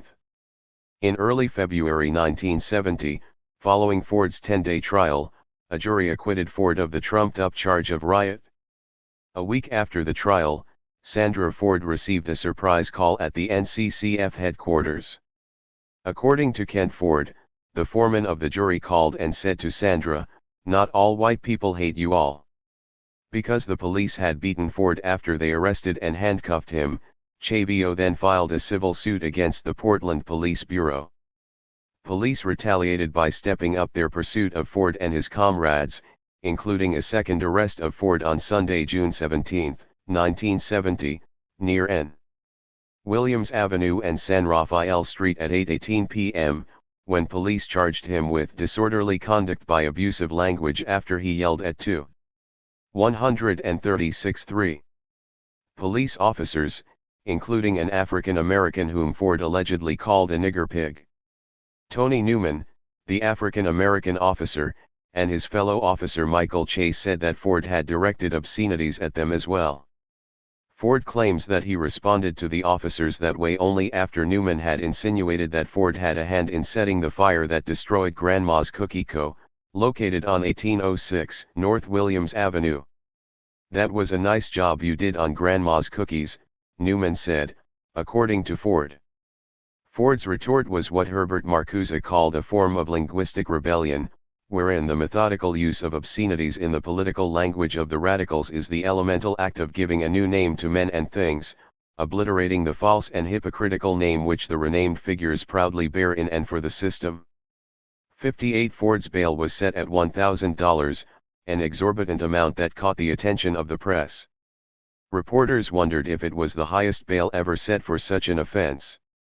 A review of Portland municipal court records failed to turn up a prior case in which a bail of $1,000 or more was set for a disorderly conduct charge. A minimum bills schedule by the court to guide police officers lays out 4 types of disorderly conduct charges, and specifies bail at $25 for general charges, $50 for attempted suicide, $500 for riots, and $500 for morals. In reality, however, booking slips and court records reveal that police officers set disorderly conduct bail at anywhere from $50 to $250, depending on the circumstances. A $500 bail was rarely levied for the charge. This time, the court handed Ford his first criminal conviction and sentenced him to 6 months of probation. Still, the ruling did not affect Ford's lawsuit against the police. That September, a federal district court judge awarded Ford $6,000 for the indignity that suffered and offered a stern warning that it is time that the community realizes that the police are not authorized to inflict punishment at their own discretion. With Ford's acquittal in February and the successful lawsuit in September, the Portland Panthers had struck their first blow against the brutal behaviors and tactics of some of Portland's police officers. 59 These two developments helped the Panthers to further their campaign against racist and heavy-handed police officers and to promote their idea of community control of the police. Once again, the Portland Panthers proved willing to work with local whites to spread their message. On February 14, the day after Ford's acquittal, a large group of demonstrators headed by the Portland leadership marched north from the Southwest Park blocks near the PSU campus to the courthouse downtown to support a ballot initiative. Serving Albina and becoming Panthers 137. That would grant community control over the policing of neighborhoods. A photograph of that demonstration that appeared in the following day's Oregonian above an article titled "Black Panther Claims Its Ballots or Bullets" illustrates the activists' efforts to assert black leadership while engaging white supporters, particularly white leftists from PSU. As the procession moved north past Columbia Street, the photographer captured the power dynamic between Panthers and their white allies. Striding prominently in front of the demonstrators were roughly a dozen African Americans, many of whom were leaders of the Portland Panthers, including Sandra Ford, Percy Hampton, Patty Carter, and Linda Thornton. The crowd behind the leaders consisted mostly of white college-aged men and women, some marching with clenched fists held high in the air, a symbol widely recognized as the Black Power salute, in a sign of solidarity with BPP leadership. Both blacks and whites carried signs with slogans such as "Free the Panthers, Jail the Pigs" and "Community Control of Police Now." But the sharp racial dichotomy revealed an underlying importance of promoting black leadership in a city where blacks lack substantial numbers as compared to some other West Coast cities. 60 Rallying on the steps of the courthouse, Kent Ford called on the mixed audience of whites and blacks to intensify their efforts against the police. "The people are running out of energy for picketing and marching," he proclaimed. "We've got to attack on other levels. Time is running out. It's got to be power to the people." Likewise, 19-year-old Freddie Whitlow, a young supporter and one of the petition's sponsors, went a step further, informing the crowd that they needed 26,000 signatures to get on the ballot. "If we don't get the ballot," the Oregonian reported Whitlow as saying, "it has to be the bullet." In other words, without community control of police, the Panthers believed, violent confrontations between blacks and white police officers would undoubtedly continue. Proponents of the petition maintained that the Portland Police Bureau policed blacks more harshly than whites and that they had a separate set of rules when conducting police work in black neighborhoods. Although the ballot initiative fell well short of the necessary number of signatures, the demonstration ultimately helped increase the NCCF's visibility and heightened public awareness of police violence in Albina. Moreover, it let members of the African American community in Albina know that there was an organization willing to meet force with force, if necessary. Blacks did not have to suffer silently the attacks of racist police officers. 61. 138-3. While Ford's acquittal and subsequent lawsuit garnered citywide attention, the shooting, arrest, and trial of Albert Williams, a 19-year-old black teenager from Albina, became the focal point for the campaign against police brutality in 1970. Just days after the march on the courthouse, Williams, who was not a member of the local NCCF branch, was reportedly standing in front of the group's headquarters on Union Avenue with Freddie Whitlow when a police car driven by SGT Stanley Harmon pulled up next to the two young men. What happened after that depends on one source of information. According to reports by the Oregonian, officers Harmon and Ralph Larson had a 10-year-old girl in custody, reportedly for shoplifting, when they spotted Williams standing in the doorway of the Panthers headquarters at 3619 Northeast Union Avenue. Williams then turned away and walked inside. Under questioning in court, Williams said that he had been afraid of Harmon and had attempted to avoid him. When questioned about his history with Harmon, Williams said, "He jumped on me a couple of times. Beat me up." Other witnesses called to testify painted Harmon as someone undeserving of wearing the badge of the Portland Police Bureau. Gail Branch and her younger brother, both residents in the community, testified that Harmon had broken into their house in June 1969 following disturbances on Union Avenue. When asked to produce a warrant, Harmon had reportedly told Branch's mother that he did not need one. Harmon and his fellow officers then tore out light fixtures, pulled out drawers. "Beat up one of my little brothers," said Branch. 62. Upon seeing Williams turn away and walk into the building, officers proceeded to walk toward the entrance. Once there, they called for Williams to come out and give himself up. Officers claimed to have an arrest warrant for Williams. At that point, someone locked the door. Harmon claimed that he returned to the patrol car to verify the warrant via radio. Williams refused to come out, and Harmon kicked open the door, but before doing so radioed for help and two more police officers arrived. Upon entering the premises, Williams ran to a balcony some 4 to 5 feet above ground level. As Williams ran, officers say that he grabbed a rifle from some undisclosed location, which was corroborated by Panthers who had been at the scene.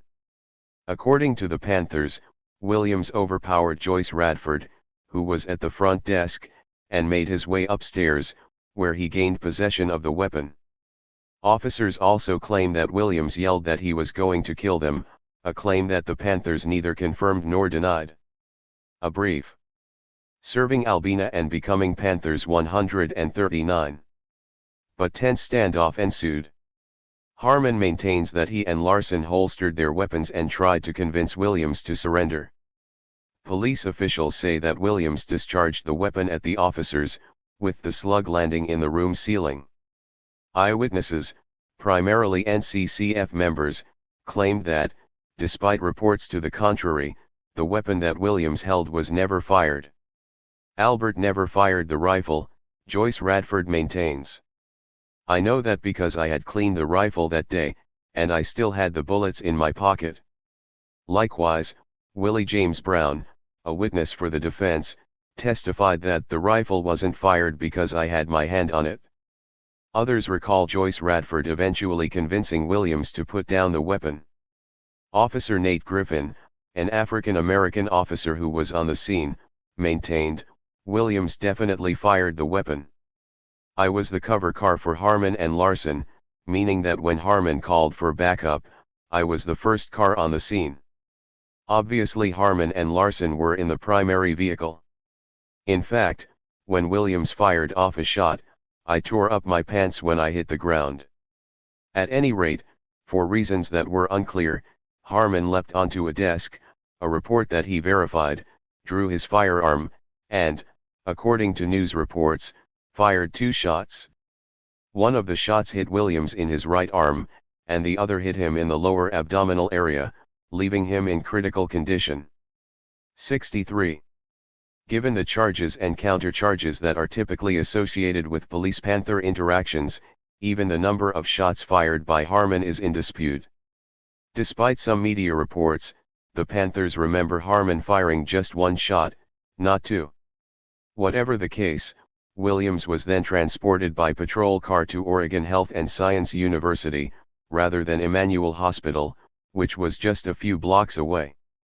Said Griffin, I radioed the dispatcher and requested permission from the sergeant to take Williams to the hospital rather than wait for an ambulance. I did this for two reasons. 1, because Williams was losing a lot of blood, and 2, because the crowd was becoming hostile. While Williams was in the patrol car, officers were overheard debating the hospital to which Williams should be taken. According to Ford, Williams said he distinctly heard one of the officers say, "Let's not take him to Emmanuel, because that is the first place those people will go." By those people I assume the officers meant those Panthers or those blacks. Williams was later transferred to Multnomah County Hospital. 64 Following the shooting, members of the NCCF were inadvertently tipped off that a raid was imminent. According to an article in the Oregonian, a Re. 143. Porter at KGW Channel 8 who monitored police calls telephoned the NCCF office and calmly asked if they had been raided yet, thereby informing the occupants of the impending police action, a warning that, for whatever reason, NCCF members did not heed. The station's news manager blamed the miscue on a young and inexperienced employee. North Precinct Commander Capt. William Taylor scoffed at the suggestion that the Portland Police Bureau intended to raid the Panthers' headquarters, saying, "That's a bunch of BS. We don't make a raid with a two-man patrol car with a 9-year-old in the car." 65 On Thursday, February 18, 1970, a day after the shooting, a multiracial group of 200 protesters stormed City Hall and demonstrated inside City Council chambers. Williams had been charged with intent to kill because he had allegedly fired at the officer first. Bail was set at $25,000. Spokespersons for the group of protesters called for the suspension of Harmon until a complete investigation could be conducted. Several of the protesters made speeches. Bill Grandby of the Black Berets exclaimed, "Williams should be freed, and Officer Harmon should be suspended from duty and tried for attempted murder." The crowd cheered, "Right on." The mayor replied wearily, "The subject has been taken under advisement," which drew catcalls and jeers. Grandby then pulled from his shirt pocket a bullet from a Springfield .36 rifle and spoke into the microphone, "See this, Mr. Mayor, this is exactly how you came to power, why should it be any different for us?" 66 Seemingly embarrassed, some members of the city council bowed their heads while the throng of protesters responded with thunderous applause. Upon learning that reinforcements were on the way, demonstrators, apparently feeling that their point had been made, filed out of the courthouse, chanting, "All power to the people." Maurice E. Sermon, who participated in the demonstration, paints a vivid scene.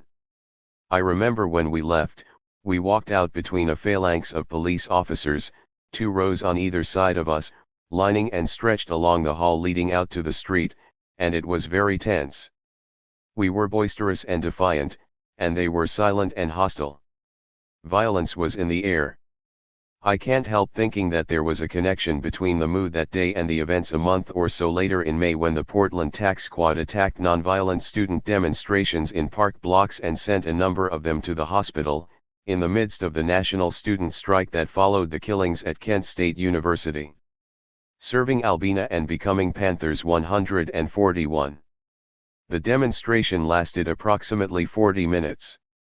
In an effort to marshal support for Williams, the Panthers held a pre-trial rally at Unthink Park in North Portland a day before the trial. When asked why the Panthers went to such lengths to support someone who seemingly had difficulty staying out of trouble and whose actions brought the Panthers a fair amount of unwanted attention, Ford replied, "We just didn't want to see the young man get railroaded." On that Sunday afternoon, Ford estimates that between 500 and 1,000 people turned out for the 2-hour rally that included an abundance of food and was capped with a performance by the Ural Thomas Band. Panther attorney Nick Chavio set the tone for the afternoon by imploring the crowd to be careful not to do anything that might adversely affect the outcome of the trial. He insisted that it was important that those who plan to attend the trial behave in an orderly fashion and refrain from engaging in any sort of counterproductive behavior. 67 Less than 2 weeks later, a grand jury acquitted Harmon of any wrongdoing. Although the jury absolved Harmon of culpability, it did criticize the officers' behavior prior to the shooting. It is our opinion that officers Larson and Harmon did not exercise the best judgment in the placement of the police authority, the jury stated, remembering the 10-year-old girl seated in the patrol car. The hearing also resulted in a mistrial for Williams, but a second jury ultimately convicted Williams of assault in October 1970. To say that members within Albina's black community were disappointed is an understatement. Harmon had earned a reputation for his heavy-handed tactics, something that Albina residents obviously did not appreciate. According to one police officer, Harmon was heavy-handed with everyone, regardless of race. What distinguished Larson from Harmon was that Larson was fond of using the N-word. If he happened to use it and a black officer was nearby, he was quick to say, "Oh, I don't mean you so and so, you're not one of them." He would always assure the black officer that he wasn't referring to him, as if that somehow made it all right, said one officer. This description is not inconsistent with the behavior Robert Landauer experienced as a reporter with the Oregonian. Said Landauer, who joined the newspaper in 1966, "I used to do ride-alongs with the police. The culture was very macho, and their language was very anti-black." 68 A comparison of the literature distributed by the Portland Panthers with mainstream newspaper coverage of the Williams trial reveals starkly differing perceptions. The flyers and pamphlets that the Panthers distributed in Albina, on the PSU campus, and at courthouse rallies during the trial were 142-3. Unsurprisingly one-sided in favor of acquitting Williams and charging Harmon. On one early flyer, which was distributed in late June prior to the start of the trial, the Panthers drew a crude and graphic image of a chubby white police officer wearing a swastika badge and clutching a riot baton in one hand, and pointing a revolver at the reader with the other. Underneath his boot lay Lady Justice, struggling to hold up her scales. Such political protest art, while not as polished, mirrored that produced by the party's Minister of Culture, Emory Douglas. The flyer briefly summarized the suspicious shooting and arrest of Williams, specifically noting the police's delay in transporting him to the hospital, and witnesses' reports that Harmon joyously shouted, "I got him. I finally got him," after he shot Williams. It also provided a short description of the Portland Panthers and their campaign against police brutality, particularly efforts to have Harmon transferred to another precinct and sharp criticisms of the dismal numbers of African American police officers within the Portland Police Bureau. 69 As the trial gained more attention, the Panthers' flyers and pamphlets became more elaborate. Throughout the October trial, the Panthers held rallies, distributed literature in support of Albert Williams, and encouraged supporters to attend the trial. In a 4-page pamphlet distributed in early October titled "Railroad," the Panthers criticized the police's handling of Williams's wounds, Harmon's behavior during the incident, and the persistence of police violence toward the African American community in general. The pamphlet also provided a page of accusations of a systematic attack on the Portland branch of the BPP and throughout the United States, while another page requested donations and outlined the BPP's social programs, addresses, and hours of operation. These flyers and pamphlets served multiple purposes for the Portland Panthers. On the one hand, the Portland branch was able to continue raising public awareness of police behavior in Albina. On the other, the literature helped increase the Panthers' visibility, particularly about their community survival programs and about the city, state, and federal government's efforts to subvert those efforts. 70 By contrast, the mainstream media portrayal of the trial tended to be far less favorable toward Williams and the Black Panther Party. Both in their depictions of Williams and in their descriptions of events, newspapers tended to favor the narrative proffered by the police, while subtly attacking the aims of the Portland Panthers and the characters of its members. The Oregonian, which provided the most extensive coverage of the trial, consistently reiterated that the shooting had taken place at Panther headquarters but N.E. serving Albina and becoming Panthers 143. Neglected to mention that Williams was not a member of the Portland branch. Moreover, particularly toward the end of the trial, the Oregonian emphasized Williams's use of Seconal, a barbiturate, and his history of drug use. The paper tended to lead with police accounts of events given as undisputed fact, while portraying the Panthers' narrative as unsubstantiated claims. For example, when Harmon testified on October 15, Steve Erickson of the Oregonian opened his article with, "Albert Williams yelled, 'Harmon, I'm gonna kill you,' before firing a shot at a Portland police patrolman in Black Panther headquarters last February." In contrast, when Williams took the stand the next day, the Erickson article began, "A teenaged youth charged with trying to kill a Portland patrolman last February testified Thursday that the officer had often threatened him." In both of these articles, Erickson began by framing Williams as the aggressor who had attempted to kill Harmon. 71 Popular media coverage of the trial, particularly in the Oregonian, was overwhelmingly one-sided and tended to favor an anti-Panther narrative that labeled Williams as a cop killer and drug user. It did not help that Williams had a reputation as being in and out of trouble.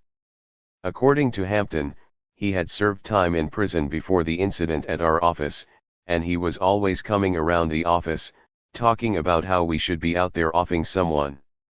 Williams's reputation and prior criminal record were all that were needed to frame him as someone who warranted readers' contempt, not their sympathy or compassion. As a result, for those whose understanding of the Black Panther Party may have been warped from the outset, the Panthers' decision to take up Williams's cause, no matter how commendable, might have only added to their confusion, especially since the media continued to identify Williams as a member of the BPP. With the media continually playing up Williams's past transgressions, it is unlikely that those who knew little about the Panthers before the Williams situation unfolded would have taken the initiative to learn about the BPP's community survival programs and other efforts at empowering Portland's less fortunate residents. 72 In the first 2 years of its existence, the Portland Black Panthers survival programs and anti-police brutality campaign, both of which sought to reclaim spaces for blacks in Albina, provided a more radical vision for Albina neighborhoods than any black organization in Portland had previously. Ron Herndon, a student activist at Reed College and later educator and longtime activist in Portland, maintains. 144.3. The Panthers were the only organization in town that not only led a sustained effort to change things for the better for oppressed people, black folk especially, but who also had the support of the community. The Urban League was here. It was good at getting people jobs, but at the same time you had to understand where it was getting its money from. The NAACP was also in Portland, but it was weak. The Nation of Islam was here, too, but black folk didn't take to it like they did the Panthers. No one from any of those organizations except the Black Panther Party was going to speak out on any controversial issue or take up the important issues of the day. Party member Floyd Cruz offered a harsh critique of the traditional civil rights organizations in Portland, pointing out that the party sees the NAACP, the Urban League, and black people that participate in OEO as blacks who are working for a neocolonial type program, a program that will not bring freedom, that will just make them satisfied with being colonized. 73 The Portland Panthers, rooted in the national 10-point program and platform, localized the national party's goals to fit the needs and circumstances of neighborhood development in Northeast Portland. Through the Children's Free Breakfast Program, the Fred Hampton People's Free Health Clinic, and the Malcolm X Memorial Dental Clinic, the Panthers offered the poor and working-class residents of Albina's black community places where they could begin to break the cycle of poverty that had been part of the city's legacy of discrimination and neglect. Similarly, their campaign to stop police violence and gain local control over neighborhoods in Albina through highly publicized trials was successful in increasing the Panthers' public visibility and support. Despite negative attention from the popular media, the Portland Panthers were widely known throughout Portland by the end of 1970, and the organization had established a defensive posture against what they viewed to be an evil and corrupt power structure within city government. These efforts, however, were just the beginning. As the 1970s progressed, the Portland Panthers helped spearhead the fight against one of the Portland Development Commission's most damaging urban renewal proposals yet, the Emmanuel Hospital Urban Renewal Project. 145. Chapter 4. The Emmanuel Hospital Expansion, the James Family Saga, and P. Portland ran amok with left-wing political activity in 1970, from the anti-Vietnam War demonstration at Portland State University in May that left dozens of students bloodied and bruised at the hands of Portland police officers to the trial of Albert Williams later that fall. One Americans responding to a national survey in May 1970 cited campus unrest as the single most important problem facing the country. Many were of the opinion that the protesters, feminists, hippies, yippies, and black militants were keeping decent youth from getting the educational opportunities that their parents had worked so hard to provide. Americans for Constitutional Action, a group that demonstrated a penchant for hyperbole, damned the terrorists on our campuses for committing acts of barbarisms equaled only by the Huns, Vandals, and Goths who wiped out civilization and learning in the last dying days of ancient Rome. In the meantime, Portland's Model Cities program was still searching for a permanent director to replace Rev. Paul Schultz. After poring over scores of resumes, one individual stood out, Charles Jordan. Born in Texas and raised in Palm Springs, California, Jordan was a well-rounded candidate. At 6'7", the 33-year-old Jordan was an imposing figure. After he graduated from high school in 1956, several schools had offered him basketball scholarships. Ultimately he accepted an offer from Gonzaga University, where he 146.4 earned bachelor degrees in education, sociology, and philosophy in 1961. After college, Jordan spent 2 years in the U.S. Army and later completed graduate work at the University of Southern California and at Loma Linda University before working in various administrative capacities in Palm Springs. By all accounts, Jordan was a strong candidate. But there was one thing that his application neglected to mention: he was black. In response to growing anger and increasing radical resistance among blacks and left-wing whites to the Portland Development Commission and the Model Cities program, Mayor Terry Shrunk recruited Jordan to apply for the job. Although the mayor knew who Jordan was, most of the 27 members of the Citizens Planning Board in charge of selecting the new director had no idea that he was an African American. When Jordan arrived for his interview, many of the board's older white members were stunned to learn that a black man could possess such impressive credentials. Nevertheless, they were excited at the prospect of having such a highly qualified African American in charge of the project, which they had hoped would please, if not appease, the city's discontented and distrustful black population. The committee was clearly serious about Jordan's candidacy, and flew him to Portland 3 times before making him a formal offer. Months after Jordan's initial interview, Mayor Shrunk summoned him back to Portland to be interviewed by the Citizens Board. Jordan also met with individual members of the CPB and others during his third and final visit to Portland. Not everyone shared in the CPB and City Council's excitement. Some African Americans and white leftists saw things differently. Various sectors of the community, including members of more radical organizations such as the Black Panther Party and the short-lived black militant Black Berets, were not keen on the idea of the city government bringing in an outsider when there were plenty of qualified African Americans already in the city. Some of those who opposed Jordan argued that the job had already been given to Alvin Batiste, an African American resident of Portland and longtime engineer with the Bonneville Power Administration, in 1969, but that arrangement had not panned out, and consequently the committee had widened its search. According to Kent Ford, Batiste shared with him the circumstances that had led to his short-lived tenure as head of Model Cities. Batiste told me that the mayor fired him when he discovered that his assistant, Vivian L. Barnett, had met with members of the Black Panther 147 Party to explain to us the various Model Cities resources that were available and how we could access them. After meeting with us, Shrunk then ordered Batiste to terminate Barnett. 1 week later Shrunk approached Batiste and asked why he had yet to fire Barnett, to which Batiste responded, "I'm not going to fire her. She hasn't done anything." Citing insubordination, Shrunk fired Batiste instead. Whether or not Barnett was telling me the truth I can't say, but this is the story he told me. If the story is true, it also did not help Batiste's cause that Barnett elected to dispense monies to the Panthers so that they could distribute Christmas baskets throughout the neighborhood. For Barnett's meeting with the Panthers suggests that she knew that residents were often not aware of the resources that were available to them. An article published in the Oregonian underscores this point. The September 1971 article revealed that more than 80% of residents living in the city's target areas for anti-poverty funds were unaware of the economic development programs in their neighborhoods, and that the majority of those who were informed believed that such funds were being wasted. Batiste's and Barnett's efforts to reach out to the Panthers was something to which the Panthers were unaccustomed.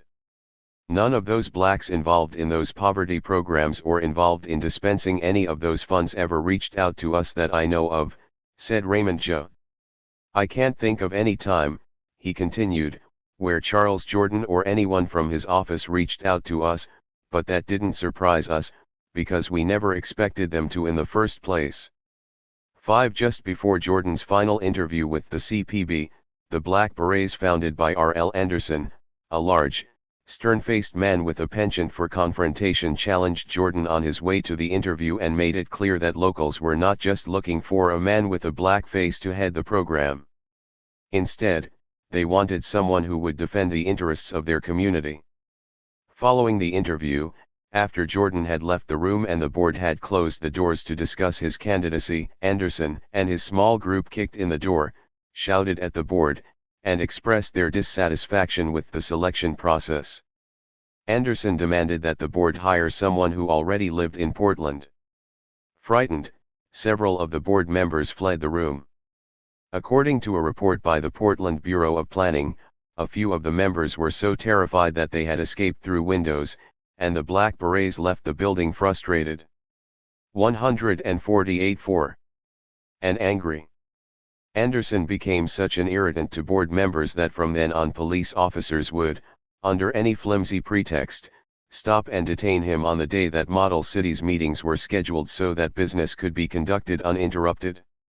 Anderson would respond by holding a press conference at which he would castigate the police bureau for playing dirty pool. 6 Jordan was ultimately hired as the new director of Portland's Model Cities program. Soon after, in the early morning hours of Saturday, November 21, 1970, a bomb exploded beneath the City Hall portico, resulting in $170,000 in damages. Windows were blown out, the council chamber was wrecked, all of the columns of the portico were damaged, and the Liberty Bell replica was destroyed. Hours after the bombing, 2 FBI agents showed up at Kent Ford's house. Ford remembers that day well. At about 7:30 that morning someone was knocking on the door and I'm thinking to myself, who in the hell could that be? I go to the door and standing there are 2 white men in suits. They identified themselves as FBI agents and asked to come in. It was cold as I don't know what that morning, but I wouldn't let them in. I said, "No, you stand out here." Then they asked to speak to Sandra, and I said they couldn't speak to Sandra, because she was cooking breakfast for the kids. I said they could speak to her later, after I called my attorney, Nick Chavio. Before they turned around to leave, one of them said to me, "Kent, it looked like someone just stuck a whole case of dynamite under the Liberty Bell." I had no idea what he was talking about at the time. Later, I saw the whole thing on the news. 7. No one ever claimed responsibility for the bombing, and the crime remains unsolved. Given the timing, authorities suspected it was the work of a disgruntled left-wing faction. It is unknown whether the bombing was related to the Jordan hiring. A month after Jordan settled into his work as director, he received a letter from Housing and Urban Development, informing him that he had 6 months to get the Model Cities program in order or its funding would be rescinded. A number of programs were started right away, and during Jordan's tenure, the leadership of Model Cities worked harder to incorporate the black community's voice in city politics and urban planning than had any of the city's previous urban renewal projects. In fact, R.L. Anderson became one of Jordan's biggest supporters and, for a time, was a 149 valuable member of the program. The city's political leadership, however, still refused to compromise on some of their most profitable redevelopment plans. In particular, the PDC kept its most contentious project from the jurisdiction and oversight of the Model Cities program, the renovation and expansion of Emmanuel Hospital. This project, which called for the demolition of hundreds of African American homes and businesses in the Elliott neighborhood of Albina without the community's input, became the focal point of the Portland Black Panthers' battle against the city government, the police, and the PDC. Ultimately, the Emmanuel Hospital Urban Renewal Project and the concentrated efforts by the Federal Bureau of Investigation and local law enforcement to subvert the Portland Panthers began to wear on some of the branch's members throughout the early 1970s. Constant harassment from authorities, no matter how minor compared to that experienced by other Panther branches around the country, undoubtedly affected the Portland Panthers' effectiveness. Some of it was just them being an annoyance, constantly approaching us about this, that, or the other. You just wanted to say to them, "Hey guys, don't you have something better to do?" said Oscar Johnson. The objective, of course, was to neutralize the most prominent radical voice in Albina's black community. They were always coming at us about something. If it wasn't one thing, it was another, said Raymond Joe. While authorities campaigned to undermine the Panthers' vision of community control, the PDC's control over urban renewal projects waned. Out of the decline of these two polar opposites, a new broad-based and moderate political middle path emerged via the Model Cities program that would thereafter influence citizen participation in city politics and urban planning policies. As Model Cities increasingly gave Portland's African American community a political voice in the city's urban planning process, the city government and the PDC still looked for legal and political loopholes to continue their pre-existing projects. Nowhere was this clearer than in the PDC's decision to remove the highly unpopular Emmanuel Hospital renovation and expansion project from Model Cities program oversight and bypass the input of Northeast Portland's black community. Since the early 1960s, city planners and hospital executives had wanted to expand the hospital's campus to keep it technologically state-of-the-art and large enough to meet the needs and demands of Portland's growing population. That campus, nestled in the heart of the Elliott neighborhood, 154, was just north of previous displacement and renewal projects in the Albina district. With the creation of the Model Cities program, the proponents of expansion saw a new opportunity to develop the hospital. In 1967, the PDC proposed the Emmanuel Hospital Urban Renewal Project as a component of the Model Cities program.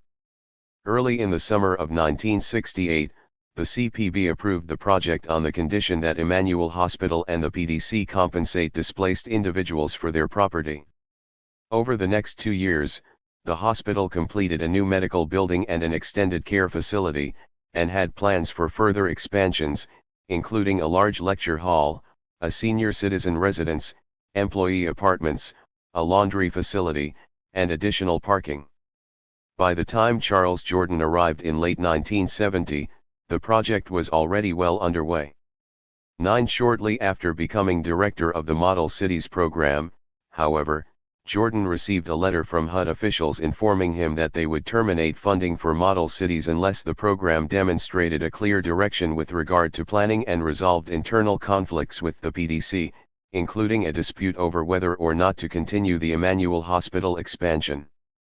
As a result, during his first months as director, Jordan carefully navigated between the PDC and the CPB, its working committees, and Northeast Portland's black community. Following numerous public meetings and discussions with the residents of Albina, Jordan and the CPB looked for ways to make model cities work better for the community, ultimately drafting a number of specific planning proposals and revisions. 10. The CPB's comprehensive development plan for the Model Cities District challenged the hospital's continuing expansion and noted that since the early proposals for the Emmanuel Hospital expansion in 1966 and 1967, the social and political environment of the Elliott neighborhood had changed sharply in opposition to the hospital. Many people, particularly the elderly, want to remain, the report stated.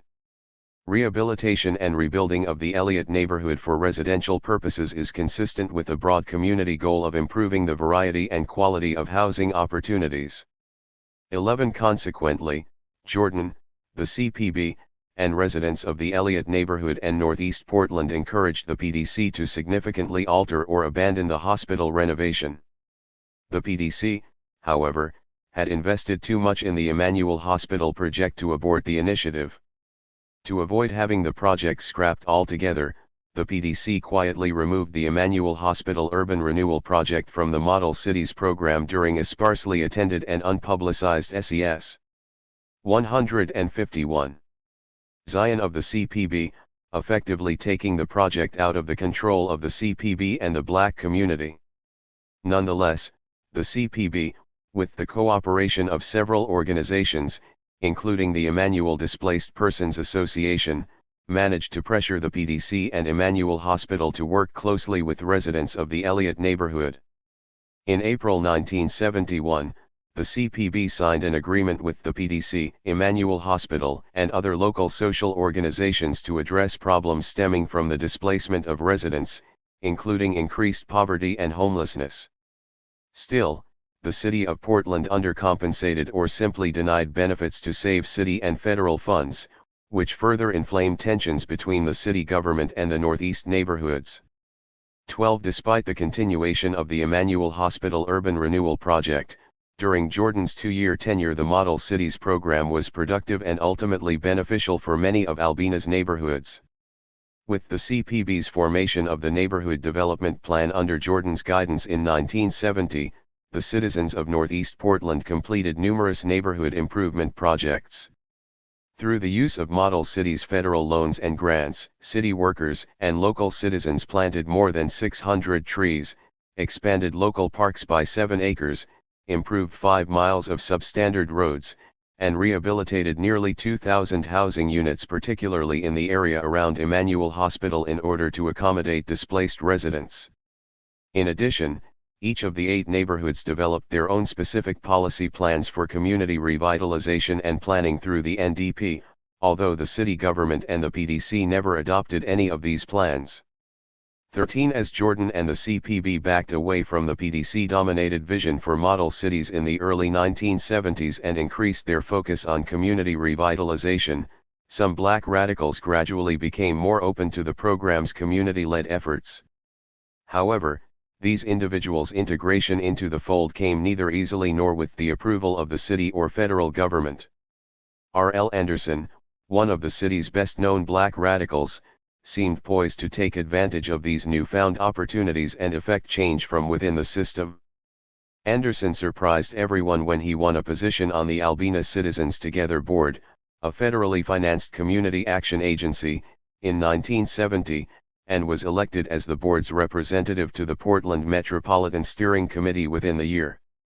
He also headed the Albina Citizens Council, a local advocacy group, and founded Vernon Neighborhood Care, a free daycare program. After B. 152-4. Coming involved with the Model Cities program as the chair of its Law and Justice Committee, Anderson worked with Portland Police Bureau's Community Relations Program to ensure clearer communication and increased cooperation between Albina residents and the police. The steering committee, recognizing Anderson's willingness to work within the system, considered him as a possible candidate for the office of treasurer. On February 17, 1971, Anderson was elected and had a short and troublesome tenure as treasurer of the PMSC.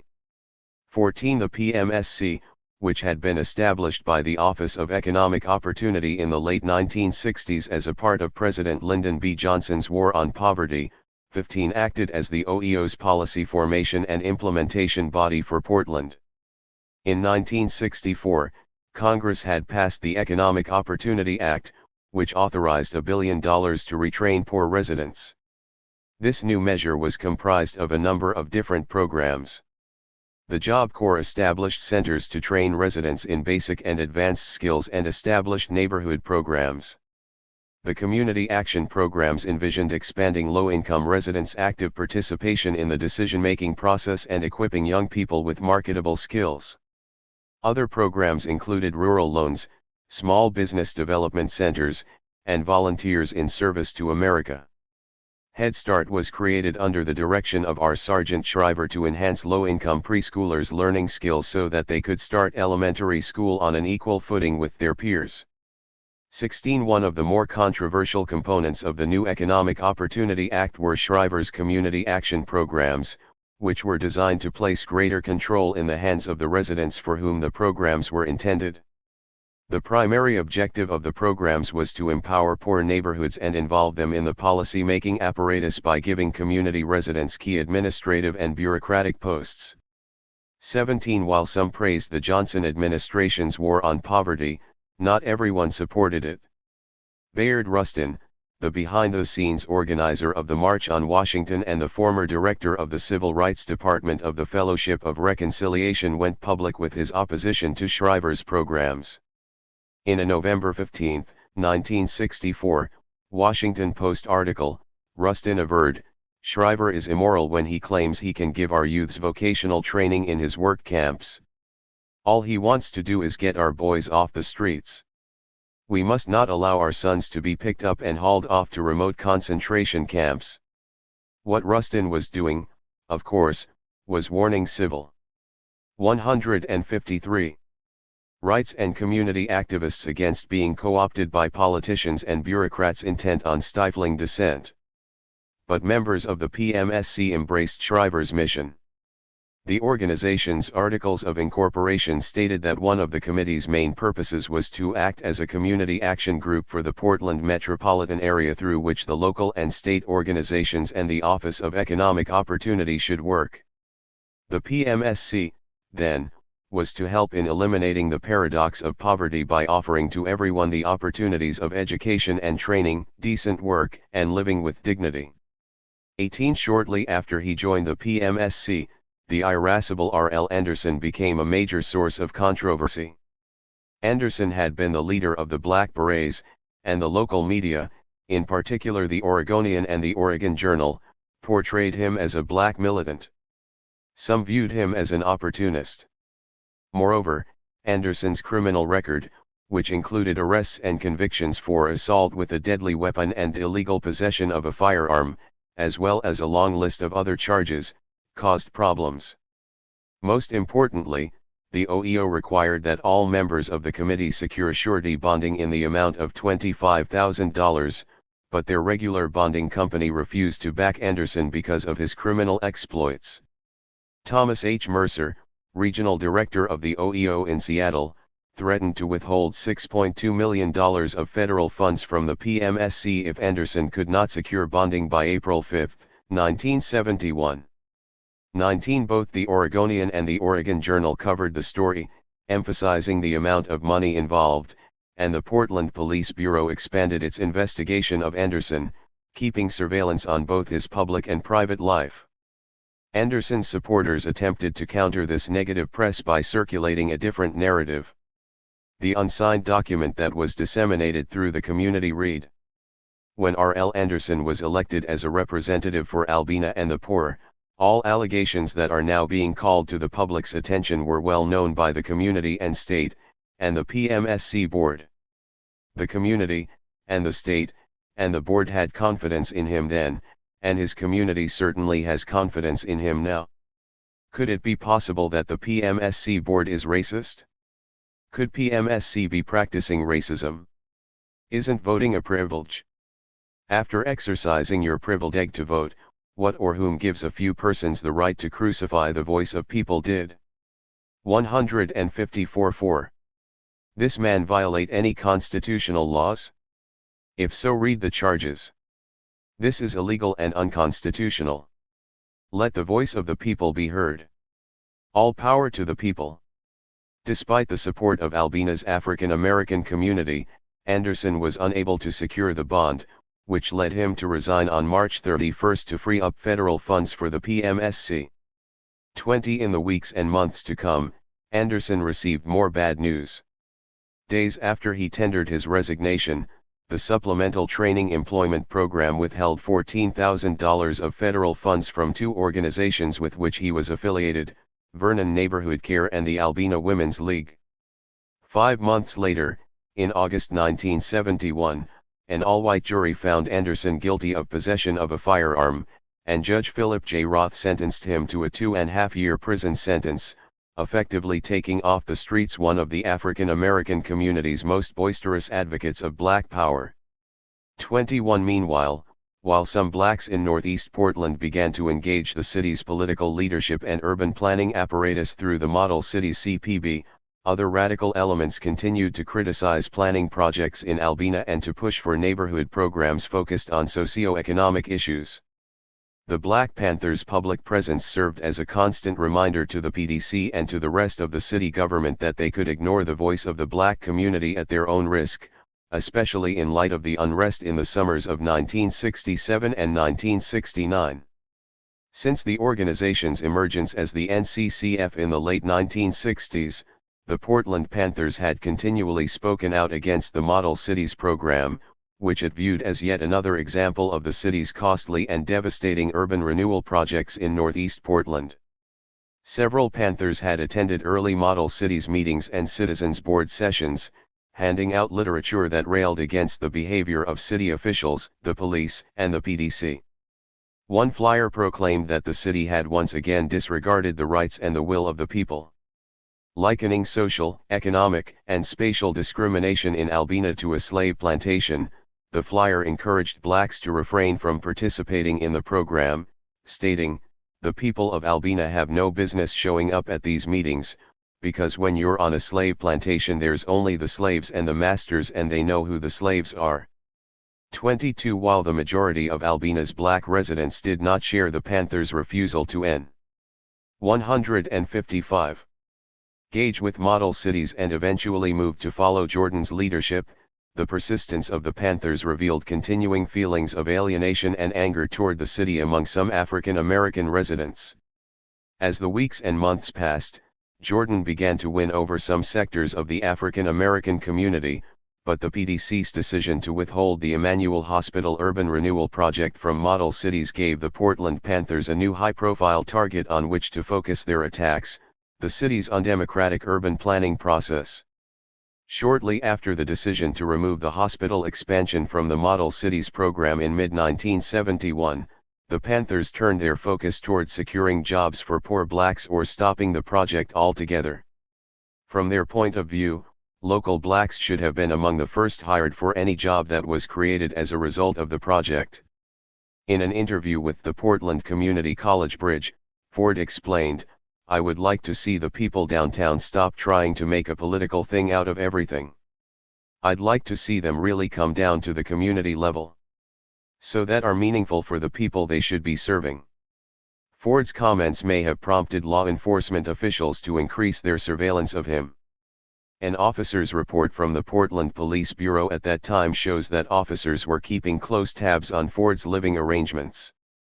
The report states, Kent Ford moved to 2407 North Williams Avenue on June 7, 1971.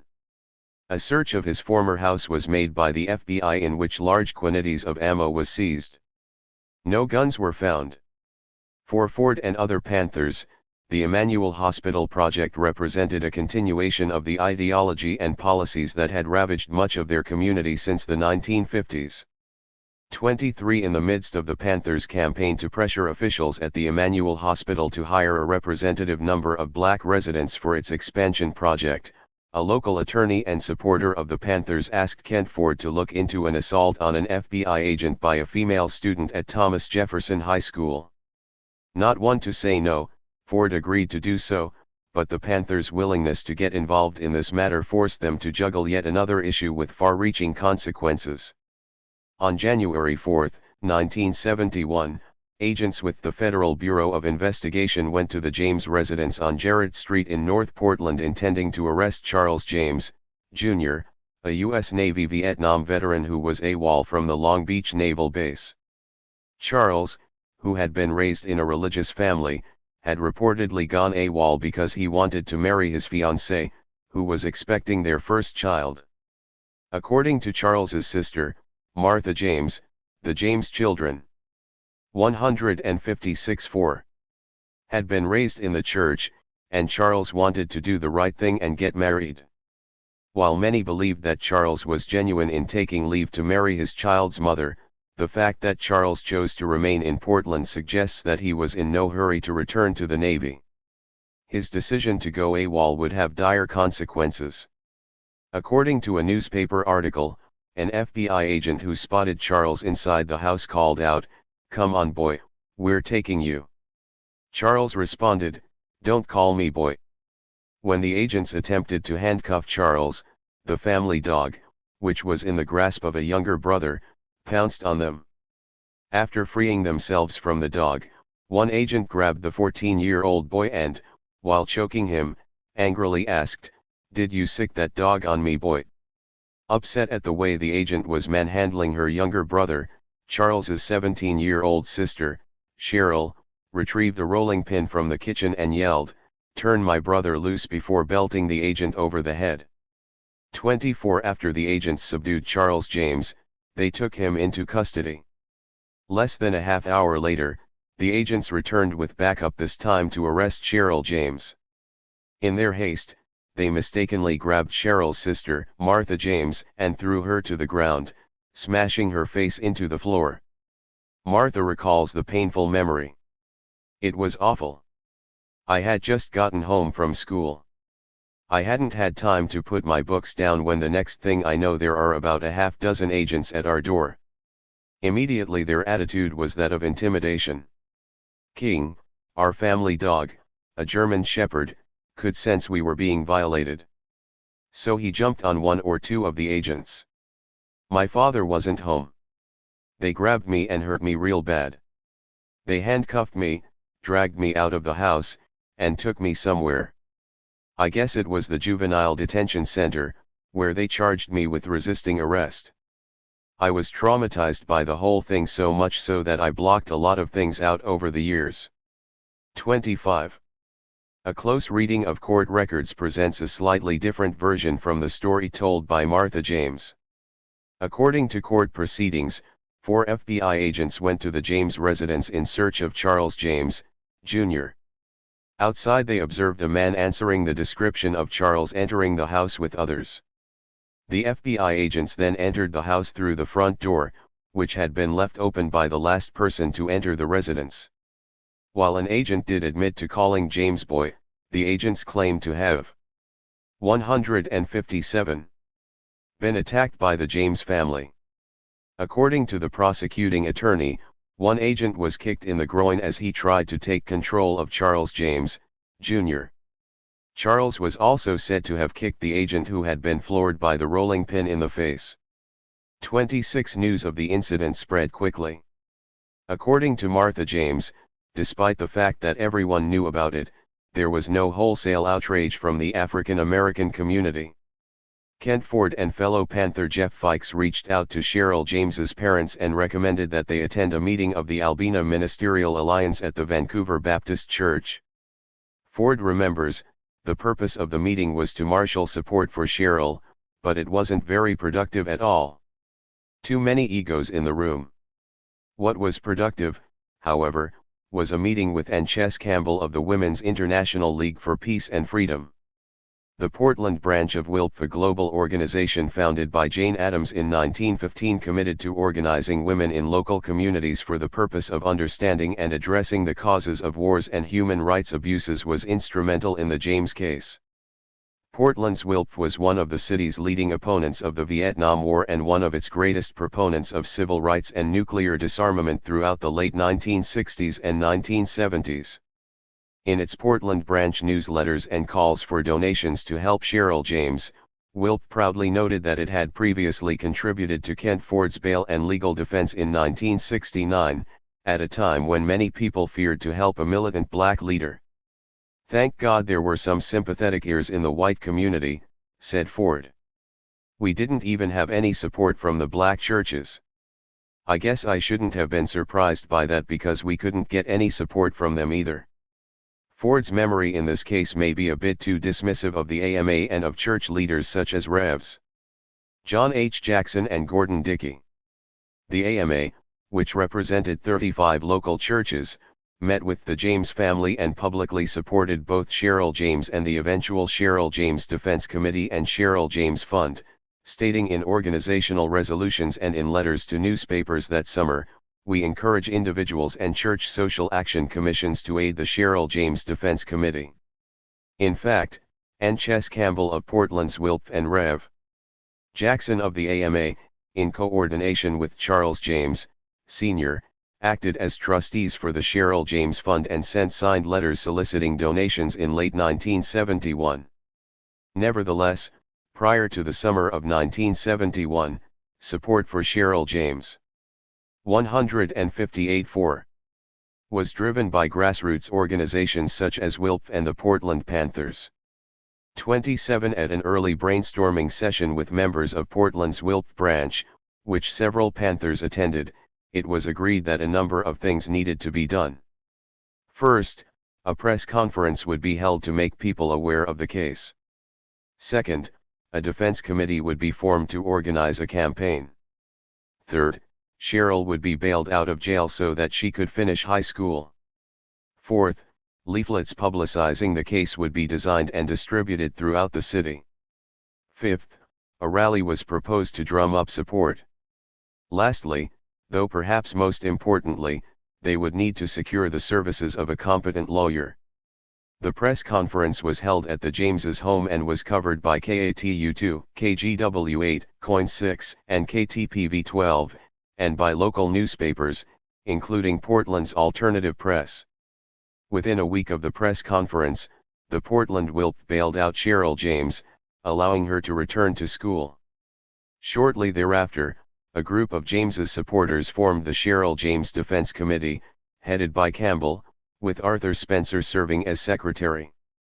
Meanwhile, a trial date was set. With a court-appointed attorney by her side, Cheryl James went to trial in April.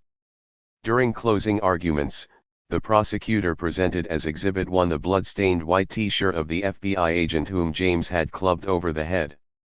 Kent Ford remembers vividly the judge's response. The prosecutor propped the T-shirt up on federal Judge Gus Solomon's bench, prompting him to say, "What is this?" The prosecutor replied, "This is the agent's T-shirt." Appearing irritated, Judge Solomon replied, "Get it outta here. If he has a thick skull, he won't bleed as much, if he has a thin skull, he'll bleed a lot." Before the sentence was handed down, Judge Solomon, according to Ford, crowed, "You mean to tell me you hit an agent of the Federal Bureau of Investigation over the head?" 18 months, he exclaimed as he slammed down the gavel.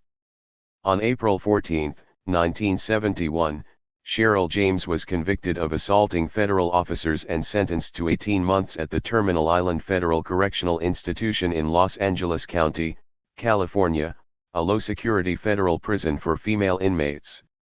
In the related James cases, Charles was sentenced to 6 years in a Colorado federal prison, while Martha received 3 years of probation. 28 Although Cheryl James was sentenced to prison, she was allowed to finish out the school year. At some point during the spring term, Judge Solomon was invited to speak to a law enforcement class at Portland State Uni. 159. Versity.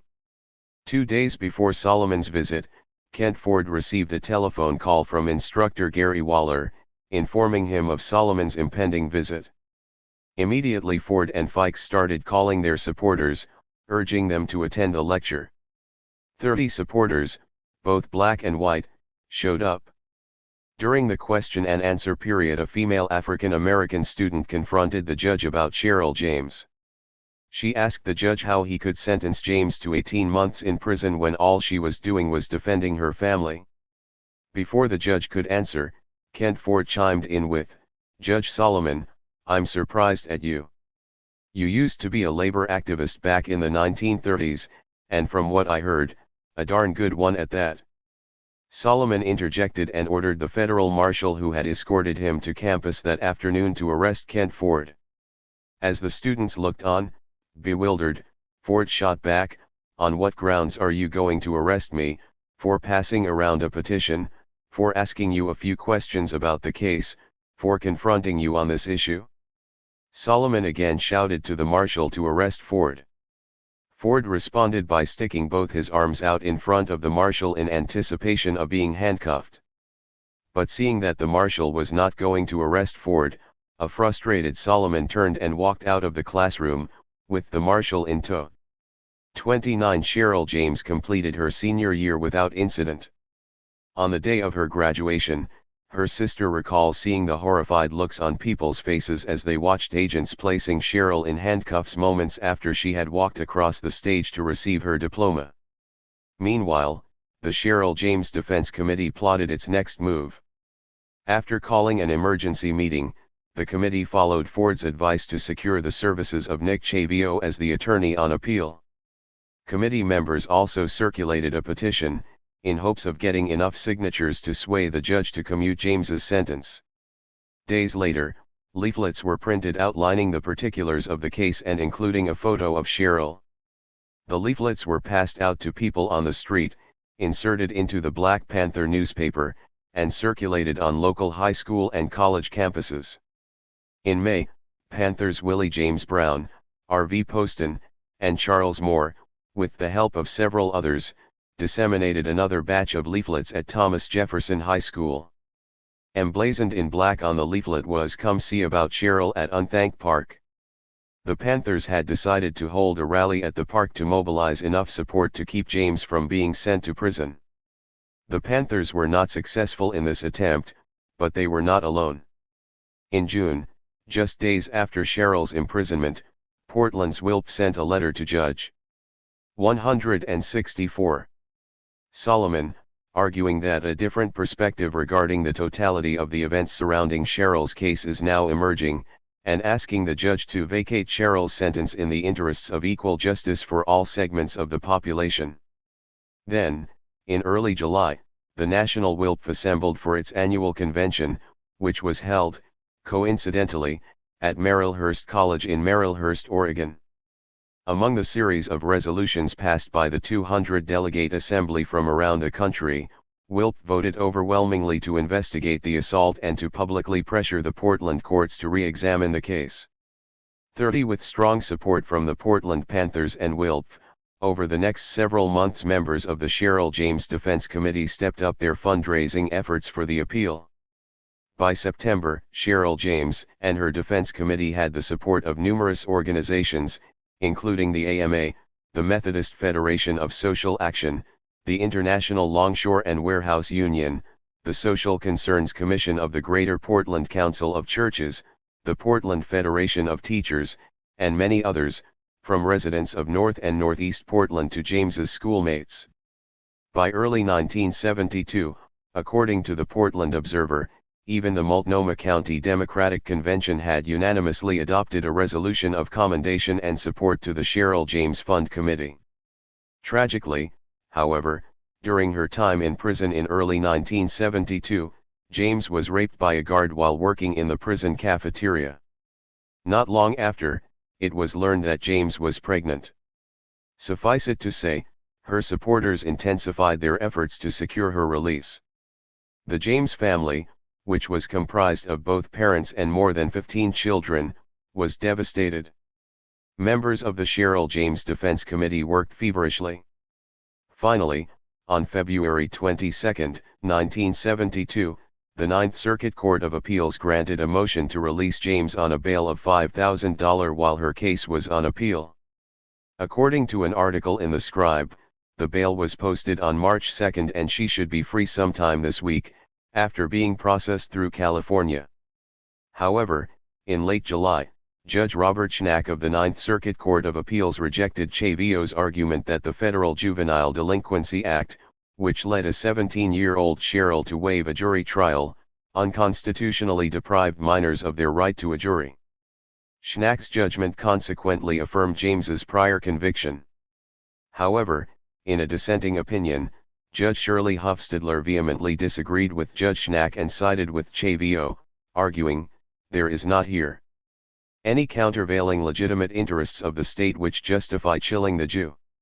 161. Venil's right to a jury trial. The jury waiver provisions of FJDA are unconstitutional. 31. Following additional failed appeals in September 1972 and February 1973, Cheryl James was ordered to return to prison despite having a 4.5-month-old son. Judge Robert C. Belloni did ultimately grant James an extension until March so that she could finish the term at Portland Community College, where she was a pre-law student. Fortunately, months later, a hearing was held in the federal courthouse in downtown Portland. To the surprise of many, the judge commuted James's sentence to time already served, but not before taking the opportunity to reprove the many supporters who had stood behind the James family during their time of crisis. Arthur Spencer recalls, "I remember the judge feeling it necessary to scold us for, in his words, bringing politics into the case.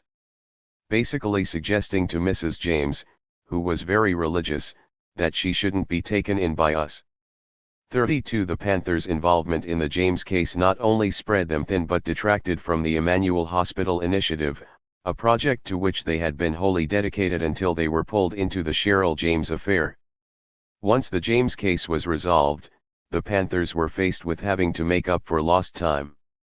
In response to the PDC's continuation of the Emmanuel Hospital renovations, in July 1972 the Panthers organized the Black Community Survival Conference, with some support from PSU's Black Student Union, the NAACP, WILPF, the Eugene Coalition, the White Panther Party, and the Socialist Workers' Party. Dr. Bill Davis secured the proper permits to use Irving Park as the location. By all accounts, the conference was a success and much was accomplished. The primary purpose was to hold a large rally in Irving Park to raise public awareness of the hospital project's detrimental impact on Northeast Portland and to demonstrate the community's united opposition. Over the course of 3 days, July 2, 3, and 4, the group held an extended rally in Irving Park complete with live music, guest speakers, free food, and tests for sickle cell anemia. According to Ford, with the help of several nurse practitioners, we tested more than 3,500 people for sickle cell anemia over those 3 days. After the conference, the Panthers spent the next several weeks providing at-home counseling to those who tested positive for the trait. On occasion we would come across an unmarried couple, where we discovered that both the man and woman had the trait, Ford recalls. We had to be extremely delicate in these instances, especially if the couple had plans to marry and start a family. We had to explain to them the 162 consequences of passing the trait along to their kids. That wasn't easy to do. 33. That same year something happened that can only be described as fortuitous. The Panthers expanded their sickle cell anemia project through a federal grant secured by officials at Emmanuel Hospital. Since the Panthers had begun testing residents for the disease as early as 1971, Ford and Jeff Fikes believed that the Panthers had something to offer Emmanuel Hospital. Consequently, Ford, Fikes, and Dr. Davis met with Roger Larson, President and Chief Executive Officer of Emmanuel Hospital, to discuss how the Panthers might access a portion of those grant dollars. At the meeting, the parties agreed that the Panthers would administer tests at all of the elementary, junior high, and high schools in North and Northeast Portland. Although the handshake deal did not involve testing college students, the Panthers, via a personal contact, received permission from officials at Concordia College, a small college in Northeast Portland, to test students there as well. As compensation, the Panthers received $1.50 for each test. This arrangement continued until 1974, when the grant money was exhausted. Both parties benefited from the arrangement, although Emmanuel Hospital probably gained more than the Panthers. Bringing the Panthers in on the grant was a great public relations move on the part of hospital officials, and demonstrated that they were willing to work with the more radical elements of the community. The Panthers' reach into the public schools also benefited the hospital. It is possible that officials saw teaming up with the Panthers as a way to soften the organization's opposition to the hospital expansion and possibly convince others to follow suit. Said Kent Ford, "I'm sure they thought that, but we were careful to keep the two issues separate. Sure, we were willing to partner on the sickle cell anemia project, but we weren't going to change our position simply because the hospital agreed to put a little money in our pockets." They may have believed that at the outset, but they soon found out differently. 34. A cross-section of Portland's leftist community attended the Black Community Survival Conference. Among the musical acts and speakers on hand was a Seattle-based group named Cold, Bold, and Together, founded by 5 college students at Western Washington State College. The group's more popular 45s included Somebody's Gonna Burn Ya and Dedication.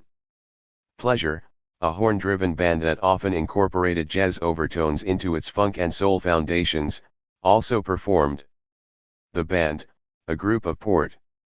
163 land natives, had formed the same year as the conference. Ford remembers, when they came on, everyone rushed to the front of the stage, which was really in the form of a flatbed truck. They brought the house down. Attendees were also treated to the smooth and soulful sounds of the highly popular Billy Larkin and the Delegates. When conference-goers weren't dancing, they were listening to a diverse group of speakers. These included Penny Jackson, the sister of George Jackson, Tom Wilson, who owned an employment agency and was running for state representative, local minister Rev. Sam Johnson, Ray Eaglin, chair of the Eugene Coalition, and representatives from Lewis and Clark College and Portland State University. When it was Wilson's turn to speak, he sent the crowd into a tizzy when he belted out, "My name is Tom, but I ain't no Uncle Tom." Also on hand were various welfare and healthcare professionals, university faculty, and local high schools and college students. Maurice E. Sermon, professor of history at Hamilton College and a graduate of Reed College, attended the conference and distinctly remembers the event being very festive. The organizers, especially Kent and Sandra, did a really good job of attracting kids. It was a nice summer day punctuated with a lot of leftist politics and free food. 35 According to police reports, by Sunday afternoon, between 600 and 800 people had gathered in the park, leading to concerns within the police department that the event might get out of hand. Remembering the disorder sparked in Irving Park 5 years earlier, the police closely monitored the progress of the conference in the days and weeks leading up to the rally, and maintained their vigilance during and after the rally as well. In late May, the Portland police began surveilling Tom Wilson and increased their surveillance of Kent Ford and his home, where the rally planners met, as well as the homes of fellow planners Sharon Lieberman and R.L. Anderson. In effect, the police suspected that the rally could serve as a launching point for a movement to elect radical politicians or endorse radical activities in Northeast Portland. According to a report filed by Deputy Chief Robert Steele, the police initially speculated that the event would attempt to drift away from the Black Panther Party philosophies to a new which will be a political power movement. The supposed nature of this new political philosophy is unclear from police reports. However, reports from late June re-emphasized the police's assumptions, stating, Kent Ford's activities will be an attempt to use this meeting to sway feelings against the police and to keep the police out of the black community. 164-4. Consequently, patrolling officers were instructed to maintain an active yet covert presence in Irving Park during the rally. However, with no major incidences to report over the 2 days, and with the crowd reportedly dwindling by late Saturday night to fewer than 40 people, police realized that their fears of violence had been overblown.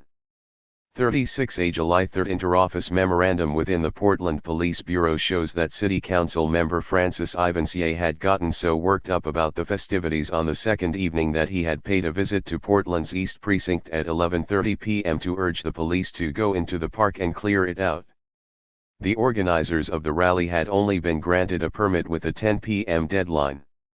When Ivansier marched into the precinct and demanded to know what the police were going to do about this violation, Lieutenant H. M. Gowing, the author of the memo, assured him that the matter was under control.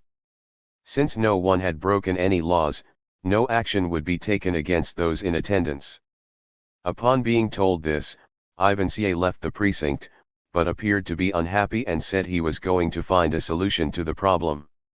37 He also stated that he knew the position the police were in. Lt. Gowing had not succumbed to Ivansier's alarmist disposition because the police were confident that things would not get out of control. A July 2 memo indicated that several FBI informants had been sprinkled throughout the gathering, supplying their handlers with up-to-date information. Although by the end of the summer in 1972 the Black Community Survival Committee had ceased to exist in name, the loose network of individuals and organizations opposed to the Emmanuel Hospital project persisted, this time under the name of the Left Out Ones, in reference to the predominantly black population displaced by the project. Led by local activist Nate Proby, with the support of Tom Wilson and Ford, the group criticized the Emmanuel Hospital project for its unwillingness to hire and train members of the local community for new construction and hospital jobs. In addition, it chastised the hospital and PDC officials for their broken promise to fund the construction of new low-income housing for those who had been displaced. Their supporters, which included Portland Panthers, posted and distributed flyers demanding that Emmanuel Hospital develop in cooperation with various community groups, a plan to recruit minority students for their school for nurses. Likewise, they proclaimed that the hospital needed to keep the promises it has made to the community it has so drastically changed and to the people it has removed from their homes. Without sub. 165. Substantive inclusion of African Americans in the project, the activists argued, the Emmanuel Hospital expansion would be nothing more than another destructive urban renewal project with far-reaching social costs. 38 The following year, the Panthers and other members of the black community stepped up their efforts to block the project by organizing a picket line outside of Emmanuel Hospital on the morning of March 21, 1973. Among those who participated in the demonstration were a racially mixed group of people from St. Andrew's Church, young people from the Youth Opportunity School, black student union members from Portland State University, and members of the local Students for a Democratic Society chapter. Carrying signs reading, "Emmanuel has no respect for black and poor people, stop the destruction until you hire black people, and the clinic will continue to serve the people body and soul," the protesters demanded jobs at the hospital and an end to the demolition of their homes and businesses. Intricately connecting job opportunities within their own community to the city's historical legacy of poverty, displacement, and discrimination, the demonstrators made it clear that they saw this project as another element in the perpetual cycle of poverty and discrimination in Northeast Portland. Police patrolled the area to ensure that everything remained under control, but if they expected violence, they were disappointed. The crowd in front of Emmanuel picketed peacefully for hours and adjourned in the late afternoon. 39 Despite their efforts to gain the public's attention, however, the combined resources and strategies of the Portland Panthers and other black leadership had little to no effect. That year, residents and business owners were required to move to make room for the 19-acre expansion. To qualify for a federal grant to complete the hospital expansion project, the hospital had signed an agreement calling for the development of 180 to 300 units of low-income and moderate-income housing. Residents were both shocked and dismayed when they learned that the federal grant for the expansion had fallen through, ultimately leaving vacant lots along Williams and Vancouver Avenues above Russell Street. In spring 1973, the Portland Development Commission struck its most serious blow to the Portland Panthers' community survival programs with the demolition of the Fred Hampton People's Free Health Clinic. When the National Committee to Combat Fascism had first leased the building on 109 North Russell Street in 1969, they had been well aware that the city planned to demolish the building to make way for the hospital expansion. Regardless, Ford and the Panthers chose the building for two reasons. First, it was in X. 166-4. Pensive, and PDC officials had assured them that they would be given ample time to vacate the premises before the building was to be leveled. Second, and most important, by selecting a location within the expansion zone, the Panthers expressed their defiance of the city's power structure and defended their vision of the black community's use of the space. When, in 1971, Emmanuel Hospital and the PDC notified the Black Panther Party that the clinic had to move, the Panthers agreed but demanded the same compensation that everyone else in the area had received. After a long period of intense negotiations, the brass at Emmanuel Hospital and the Panthers came to an agreement. At the designated time, the Panthers would move out of the 109 North Russell Street location into an office at 2846 North Williams Avenue. The Panthers signed a 5-year rent-free lease with the understanding that, after 5 years, the Panthers would assume responsibility for the rent. The Portland Development Commission would furnish the Panthers with funds for refurbishing the facility, and Emmanuel Hospital officials provided relocation expenses. 41 With that matter settled, the Panthers focused their attention on their impending move. As the days passed, Ford realized that they would be unable to move out by the deadline, so he requested an extension, which was granted. According to Ford, the relocation chief, Benjamin C. Webb, picked him up at the health clinic on Monday, April 30, and the two drove to the Village Inn for coffee. Webb, a man in his late 40s, was a World War II veteran and a graduate of the University of Oregon. He was known as a fair man who worked with student groups to end segregation in Portland. In between sips of coffee, Ford and Webb talked and agreed that the Panthers' move-out date would be rescheduled for the second week of May. Unbeknownst to Ford, shortly thereafter the PDC filed a notice of immediate eviction. The following day, Tuesday, May 1, 1973, on an unseasonably warm morning, Ford drove to the clinic. Arriving with a moving truck and boxes, he was shocked to discover that the Multnomah County Sheriff, local police, and officials from the Portland Development Commission were already inside the clinic. They had broken in and forcibly removed medical supplies, files, and equipment. In the process, they had ruined more than $1,000 worth of vaccines and other medicines that required refrigeration. Pacific Power had apparently turned off the electricity the night before. Outraged and exhausted after years of struggle in support of Portland's black community, Ford exploded at Webb, who was at the scene. "I read him the riot act," said Ford.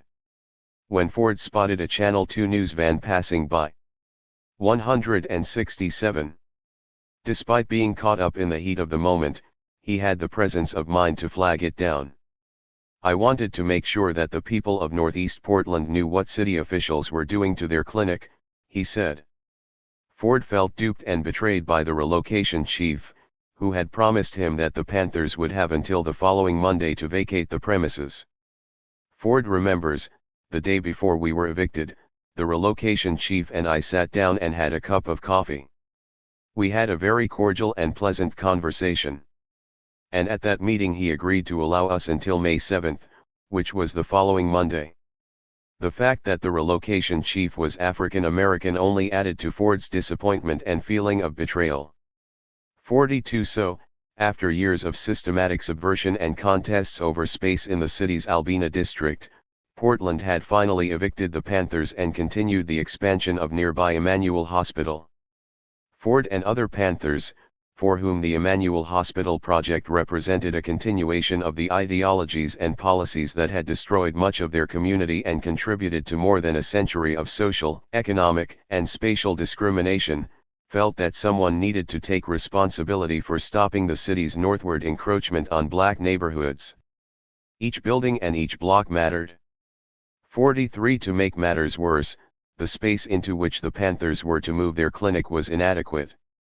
Repairs were needed, including fixing the leaky roof, installing new plumbing, and replacing faulty wiring.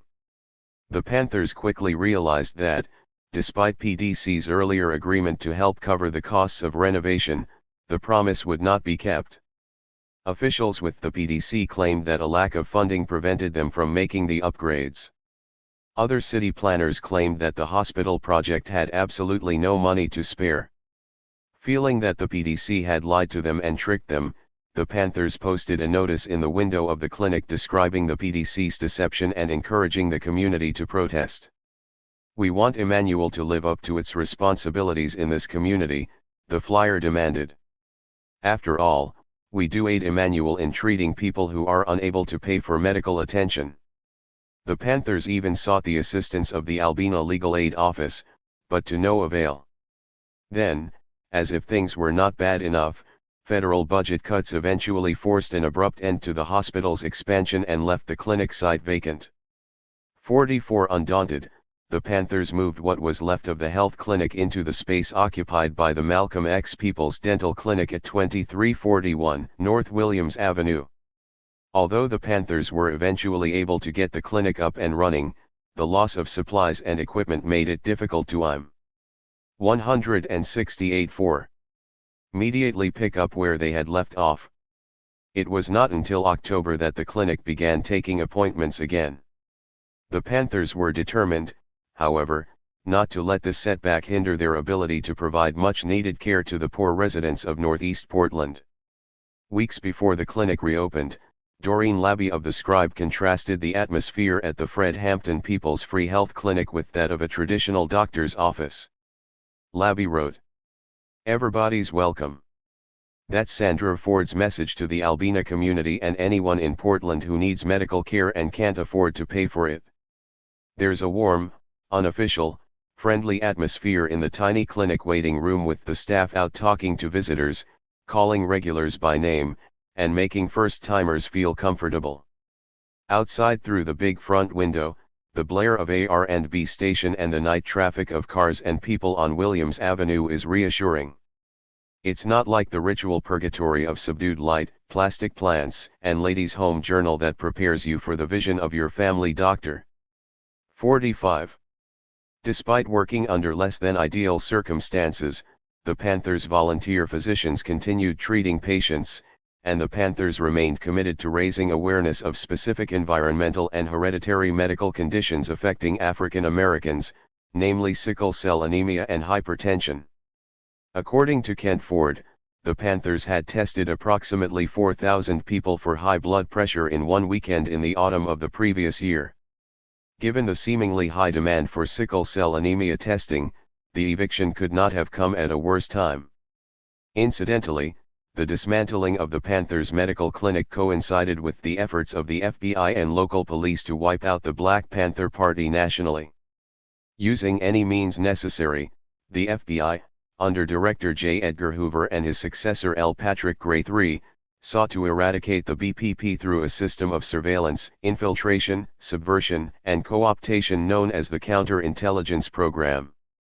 According to Hoover, the BPP was the most violence-prone of all the extremist groups and needed to be eliminated to protect the social and political stability of the United States. Specifically, Hoover was ostensibly concerned that BPP branches and chapters were brainwashing and indoctrinating young African Americans. He described programs like the free children's breakfast and health clinics as the most dangerous and subversive. 169. Elements of the Panthers. 46. Hoover's declaration was likely not made out of any real fear that the Panthers or their supporters represented the single greatest threat to the internal security of the United States. Instead, Hoover's pronouncement was a subterfuge to justify law enforcement's grisly efforts to annihilate the group and debilitate its leaders, both nationally and locally. His intention was to influence the media framing of the BPP, and, if that didn't work, to shape the opinions of political figures and the American people via the persistent transmittal of his insidious dogma. By doing so, Hoover hoped to foment a climate that would mitigate any potential outcry stemming from law enforcement's treachery to bring down the BPP.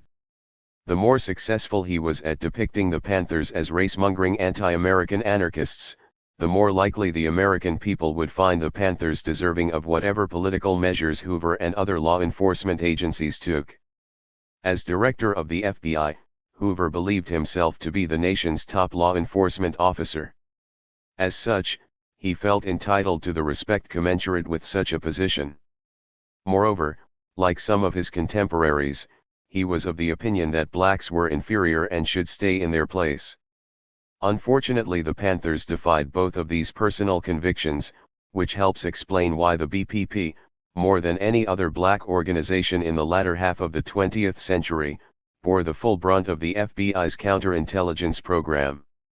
Interestingly, the Portland branch of the Black Panther Party was not subjected to the headline-grabbing repressive tactics as branches and chapters in other West Coast cities, such as Los Angeles, San Francisco, Oakland, and Seattle.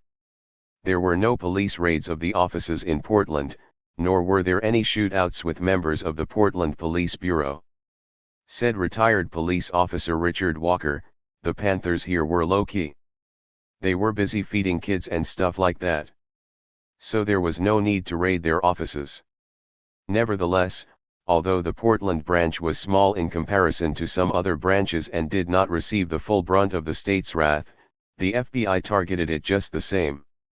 Three tactics on which the Bureau relied heavily were constantly arrest Panther leaders, attempting to dissuade potential supporters of the BPP, and contacting businesses or companies that employed Panthers and instigating trouble.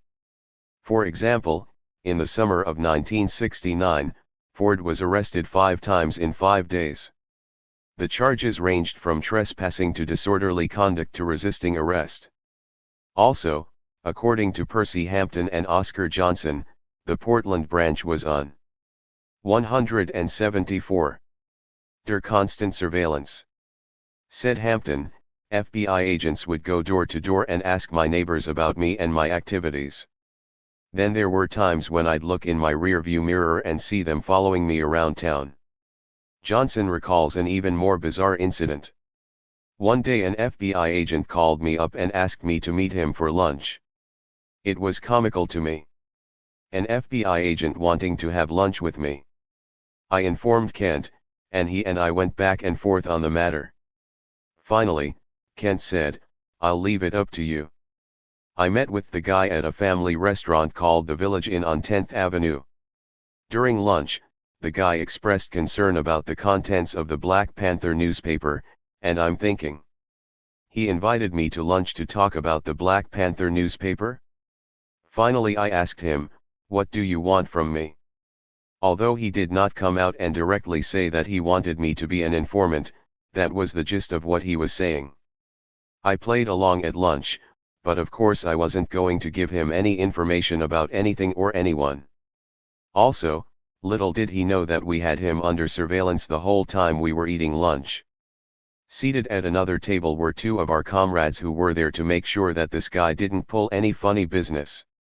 After the lunch, he never contacted me again, but from that point on there always seemed to be 2 men staked out in front of my house at all hours of the day and night. Although the agent's invitation was accepted only after deliberation, and although nothing came of it, had Johnson been seen conversing with an FBI agent at a popular restaurant, opponents of the Panthers or even Panther supporters could have easily taken the opportunity to cast doubt not only on Johnson but on the entire Portland branch of the Black Panther Party. It was not uncommon for militant members to take action against those whom they believed were in cahoots with agents of the state. FBI agents did not lack for creativity when it came to taking down dissident groups. 47 In a 2008 interview, Kent Ford noted that whenever the leadership of local chapters and branches met, they always had bizarre experiences with the FBI to share. Each chapter in the United States had one thing in common, Ford recalled: we all had the same stories about the COINTELPRO operations. Ford remembers that FBI agents would don disguises and show up on his doorstep. 171. One time a guy wearing a painter's outfit came to my house asking to do some volunteer painting. I stepped outside to talk to the guy, and at some point the guy flipped open his badge and revealed himself. I said, "Hey man, I thought you said you were a painter.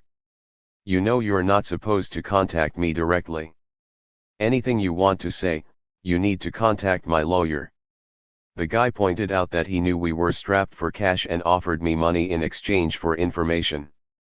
Imagine that, trying to co-opt me, the leader of the branch.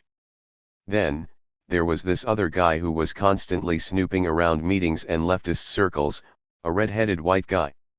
He had become such a nuisance that a whole bunch of us activists decided to go downtown to the FBI office at the Crown Plaza building.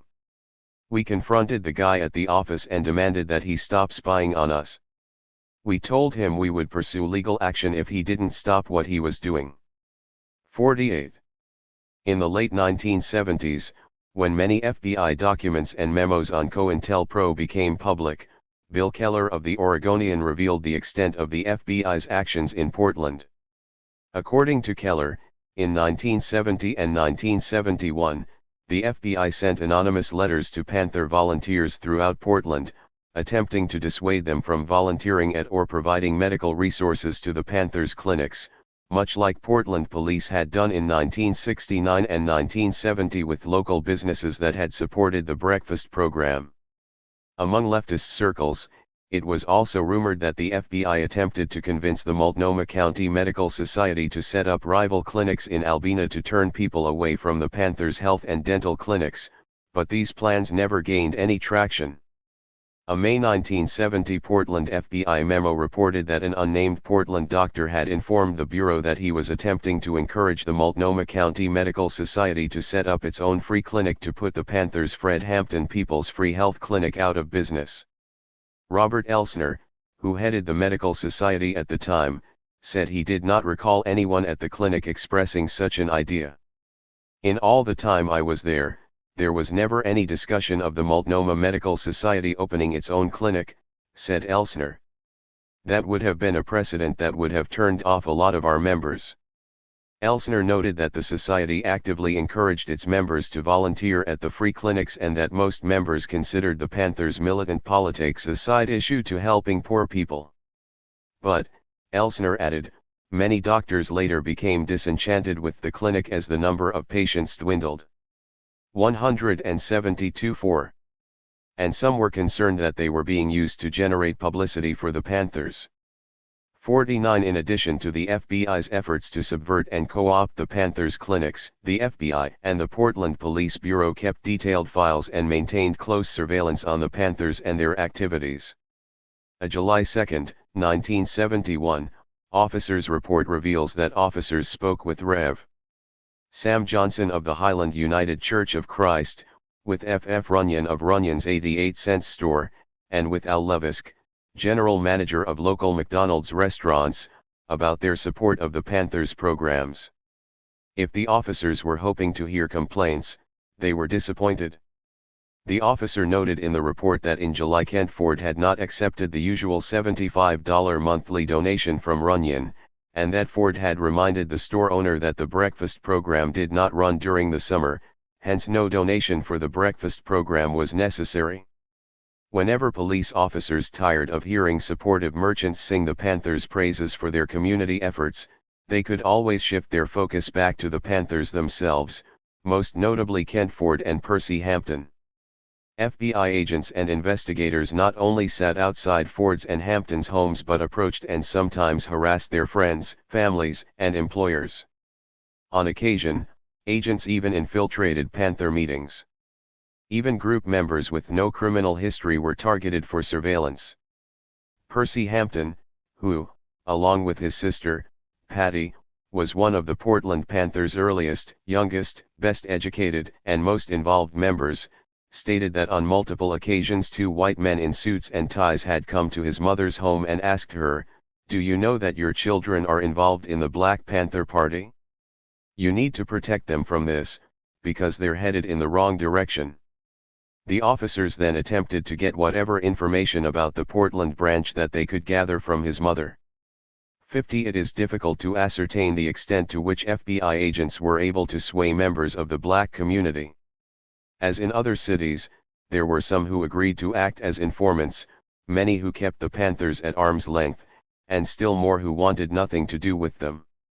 One of the Portland Panthers' strength was the ability to build coalitions and attract both older and younger volunteers to work at the clinics and to help with other community survival programs and activities. Still, few of the Panthers' volunteers were African American. With the exception of Dr. Clarence Pruitt, no African American who held a DDS or an MD degree volunteered at the pen. 173. There's Health or Dental Clinic. Dr. Bill Davis, a PhD in biochemistry, volunteered at the health clinic. But nearly all of the Panthers' volunteers were white. It is possible that black professionals may have believed that volunteering at a Panther facility would adversely affect their businesses or, worse yet, their careers. Sandra Ford explained, "You have to understand. A lot of blacks were afraid to get involved with the Black Panther Party. I mean, they were afraid to be associated with the civil rights movement, so you know they weren't going to be seen with a militant organization like the Black Panther Party. In their minds they believed that doing so would put them at risk somehow, even if what they were doing was something as basic as volunteering at the breakfast program or one of the clinics." Ford's statement is not without merit. In 1957, T.R.M. Howard, a prominent Chicago surgeon and president of the National Medical Association, lamented the fact that many black physicians were not eager to confront Jim Crow. That year, Howard, who was known for being an advocate of civil rights, chided a national meeting of physicians that too many Negro doctors in this nation have not concerned themselves about this all-out fight for first-class citizenship for our people, adding, "We are spending too much money on Cadillacs, yachts, and mansions in this grave hour." To be fair, while black physicians did not line up at the doors of the Black Panthers' health and dental clinics, it should be noted that black physicians played an important role in the modern civil rights movement. The Medical Committee for Human Rights is one such example, although it should be noted that the overwhelming majority of the committee's physicians who joined this group were white, not black. 51. Given Sandra Ford's remarks, it is possible that the FBI's efforts to dissuade professionals from getting involved with the Panthers succeeded within black professional circles. This is not to say that the Portland Panthers were without black supporters, clearly they were not. There were several black entrepreneurs and other professionals who contributed money or in-kind gifts to the Panthers on a fairly regular basis, but they did so with little fanfare. Dave Dawson, the co-owner of the House of Sounds record store, was a supporter of the Portland branch of the Black Panther Party. Unbeknownst to him at the time, his friendship with Kent Ford was widely known within law enforcement circles. "In fact," said Dawson, "the police raided my record store on 2 separate occasions. I remember one morning in 1970. No sooner than I opened the shop, in walked several police officers with a warrant to search the place. I just sat back and watched them do 174-4. Their thing. I had surplus ammo that I had purchased legally, they took it but then had to bring it back later. That was funny." 52. Dawson was one of a dozen of black professionals on whom the Panthers could count for financial, in-kind, and moral support. However, there were some African Americans whose opposition to the Panthers was a matter of record. Percy Hampton remembers a black administrator at Portland State University making it clear that he did not want any black students getting involved with the BPP. "One day he told me that the Panthers were going to lead to my undoing," said Hampton. It is possible that the administrator's comment had been prompted by recent events in Houston, Texas, and in San Rafael, California. On July 26, 1970, Carl Hampton, the leader of the People's Party II and then of the Houston branch of the BPP, was killed by police officers in Houston. Less than a month later, on August 7, at the Marin County Courthouse, Jonathan Jackson, James McLean, and William Christmas were shot and killed in a botched hostage attempt. While none of the three had been members of the Black Panther Party, Jonathan was the younger brother of George Jackson, who was known for his internationally acclaimed book Soledad Brother and Blood in My Eye, and who had been given the title Field Marshal of the Black Panther Party by Huey P. Newton. 53. Regardless of the administrator's motive for cautioning Hampton, The Portland Panthers were not without black supporters. There was still a segment of the African American community that thought well of us. They supported us. For example, there were a number of single women with young boys who wanted the male Panthers to serve as mentors to them, and some of us did, said Raymond J. 54. While it is nearly impossible to quantify, it is safe to say that the Portland Panthers were supported by various sectors of the greater Portland community. There were individuals who provided face support, those who gave stealth support, and those who supported the party in absentia. Face support was given by individuals who were willing to participate in marches, press conferences, and demonstrations. They might post bail, make public statements before television cameras on behalf of the branch's members, or volunteer for one of the party's community survival programs. These supporters were unconcerned about being publicly identified with the Panther effort. While there were some blacks who met this criterion, many of the Portland Panthers would agree that the overwhelming majority of face support came from whites. For example, a cursory look at photographs of rallies and demonstrations show signify 175. Cantly more white than black participants. The overwhelming majority of Panthers volunteers were also white. Stealth support was given by those who believed in what the Panthers were doing but were not interested in advertising or broadcasting their support to the wider public. This is not to say that they went to great lengths to conceal their support, they simply did not feel compelled to make their support known to the general public. Stealth supporters might be inclined to write a check, let the Panthers use their facility for a meeting, or donate food supplies and equipment. Supporters of this ilk may even have been bold enough to sign a petition, however, they would not have been inclined to participate in the public events. Finally, in absentia supporters contributed to the Panthers or to a Panther-related cause but went to some lengths to avoid being identified as supporters. Support in absentia came in the form of cash donations that would not leave a paper trail, and favorable comments about the Black Panther Party when in the company of like-minded individuals in barber shops, beauty salons, bars, and pool halls. But in absentia supporters would have been unwilling to voice their feelings publicly, to let their sentiments be officially recorded, or to participate in any public community effort that was clearly in direct support of the Panthers. When such individuals spoke to reporters in support of the Panthers, they did so anonymously. Certainly Portland's white community included supporters in all three categories, but much of the support given by African American residents fell within the categories of stealth support and support in absentia. This may be due to the possibility of white retribution. At that time, it was not uncommon for whites to exact economic retribution against blacks they perceived to be unsubmissive, let alone radical. One could argue that while the Portland branch of the Black Panther Party did have some support within the African American community, it ironically had no real base there. Its base was among white leftists and progressives. For the most part, black Portlanders responded to the Black Panthers like fans at a sporting event. They were not active participants but spectators watching from a considerable distance. And because they were not heavily involved, it was only a matter of time before the branch withered. The African American community's reluctance to support the Panthers did not preclude them from publicly seeking the Panthers' assistance in times of need. Indeed, by 1971, the Panthers had firmly established themselves as troubleshooters to whom residents seeking redress could go for 176 for help. Some residents took full advantage of the Panthers' willingness to assist. Some who found themselves involved in disputes with various agencies called on the Panthers when they were unable to resolve the matter themselves. It was also not uncommon for residents to ask for help with projects such as house repairs and lawn maintenance. The Panthers' following among senior citizens was particularly noteworthy.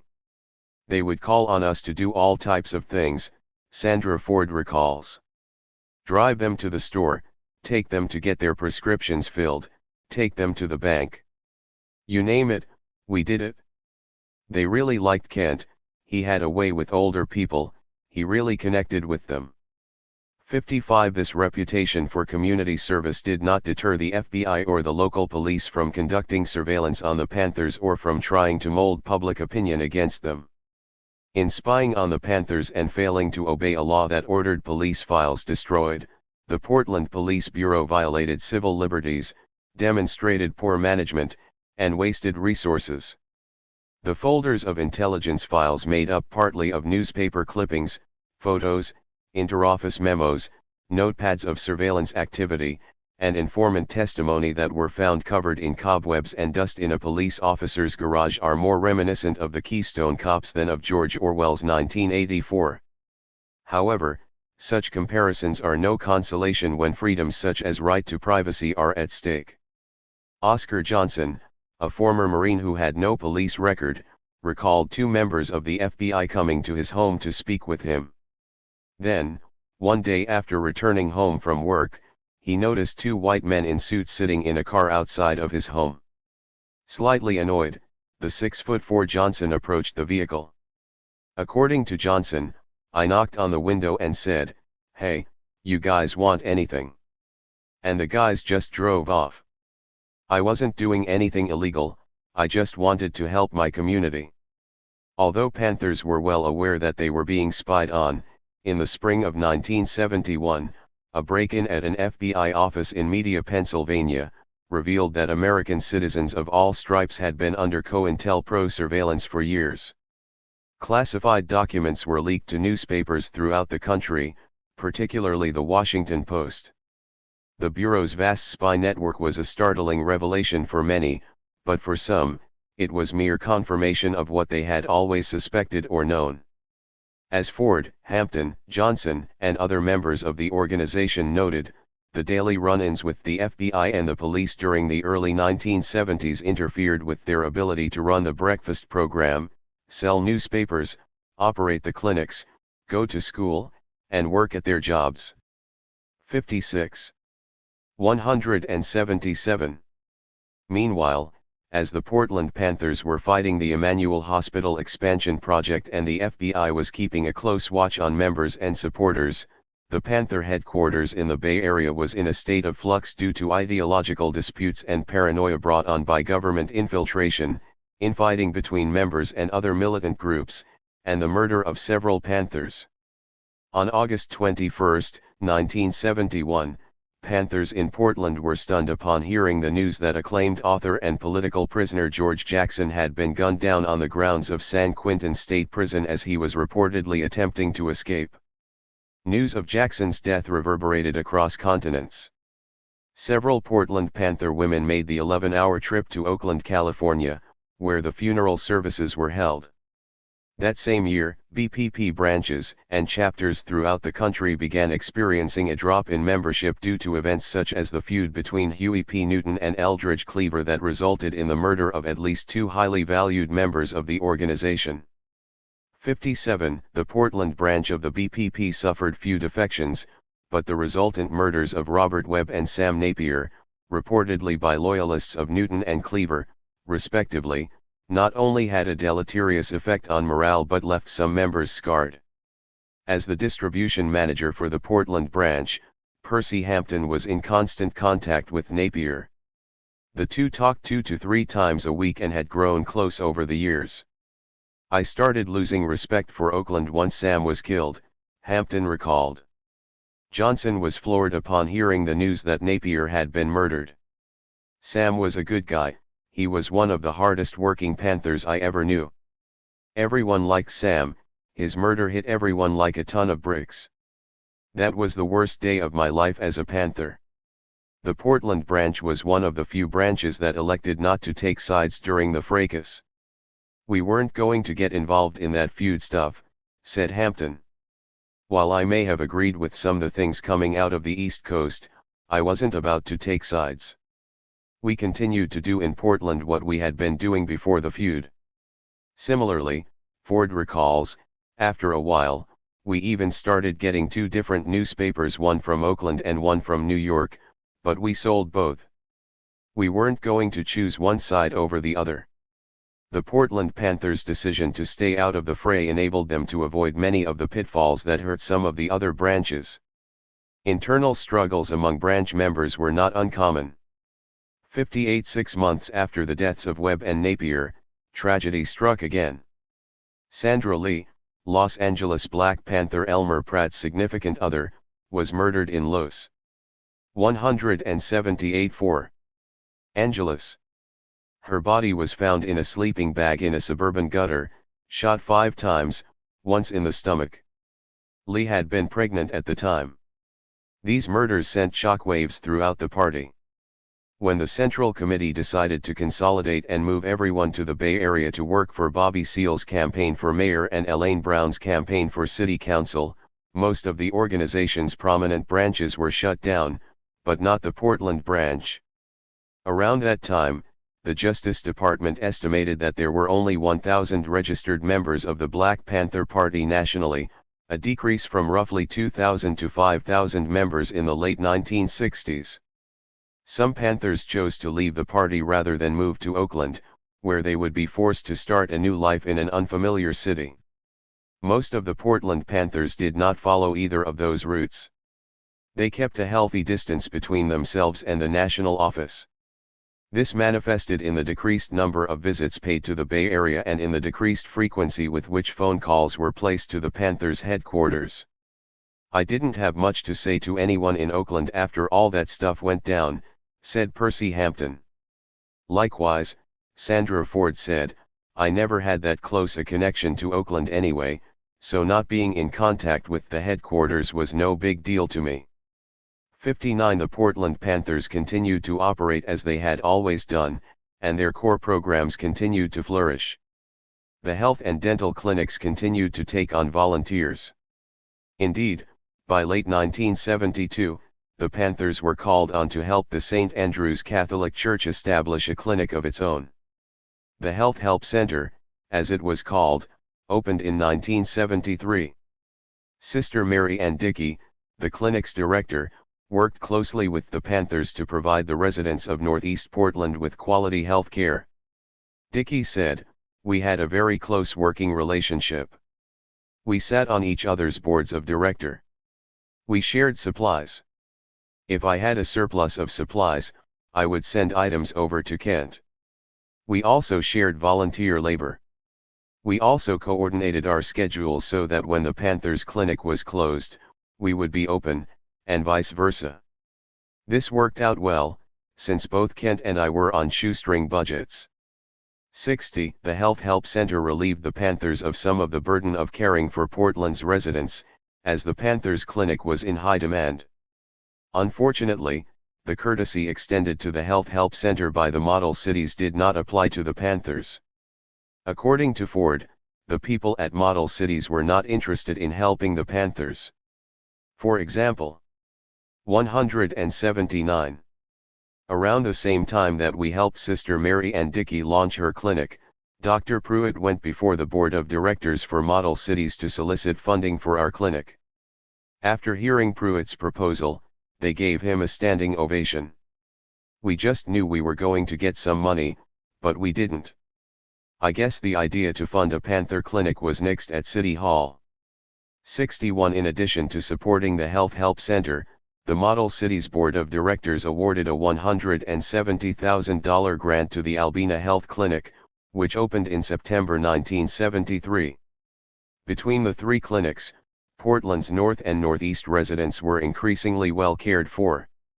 The Portland Panthers' visibility began to wane after 1972, as, for reasons that are not entirely clear, local mainstream newspapers abruptly ceased all coverage of the branch. On the surface, it would seem that the efforts of the federal government, along with the city's own power structure, had defeated the Black Panther Party in Portland. Not only had the Portland Panthers been unsuccessful in halting the expansion of Emmanuel Hospital in the Elliott neighborhood, but that very same expansion project had destroyed the first Fred Hampton People's Free Health Clinic, thus impeding the Panthers' ability to provide health care services to the indigent residents of Northeast Portland. Moreover, intensive efforts by the FBI and the Portland police had subverted the organization.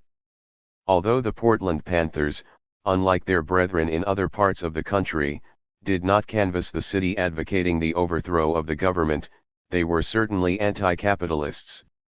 The types of programs they offered and the interviews with them published in the city's mainstream and alternative newspapers all indicate that they advocated a socialist form of government that was consistent with the party line.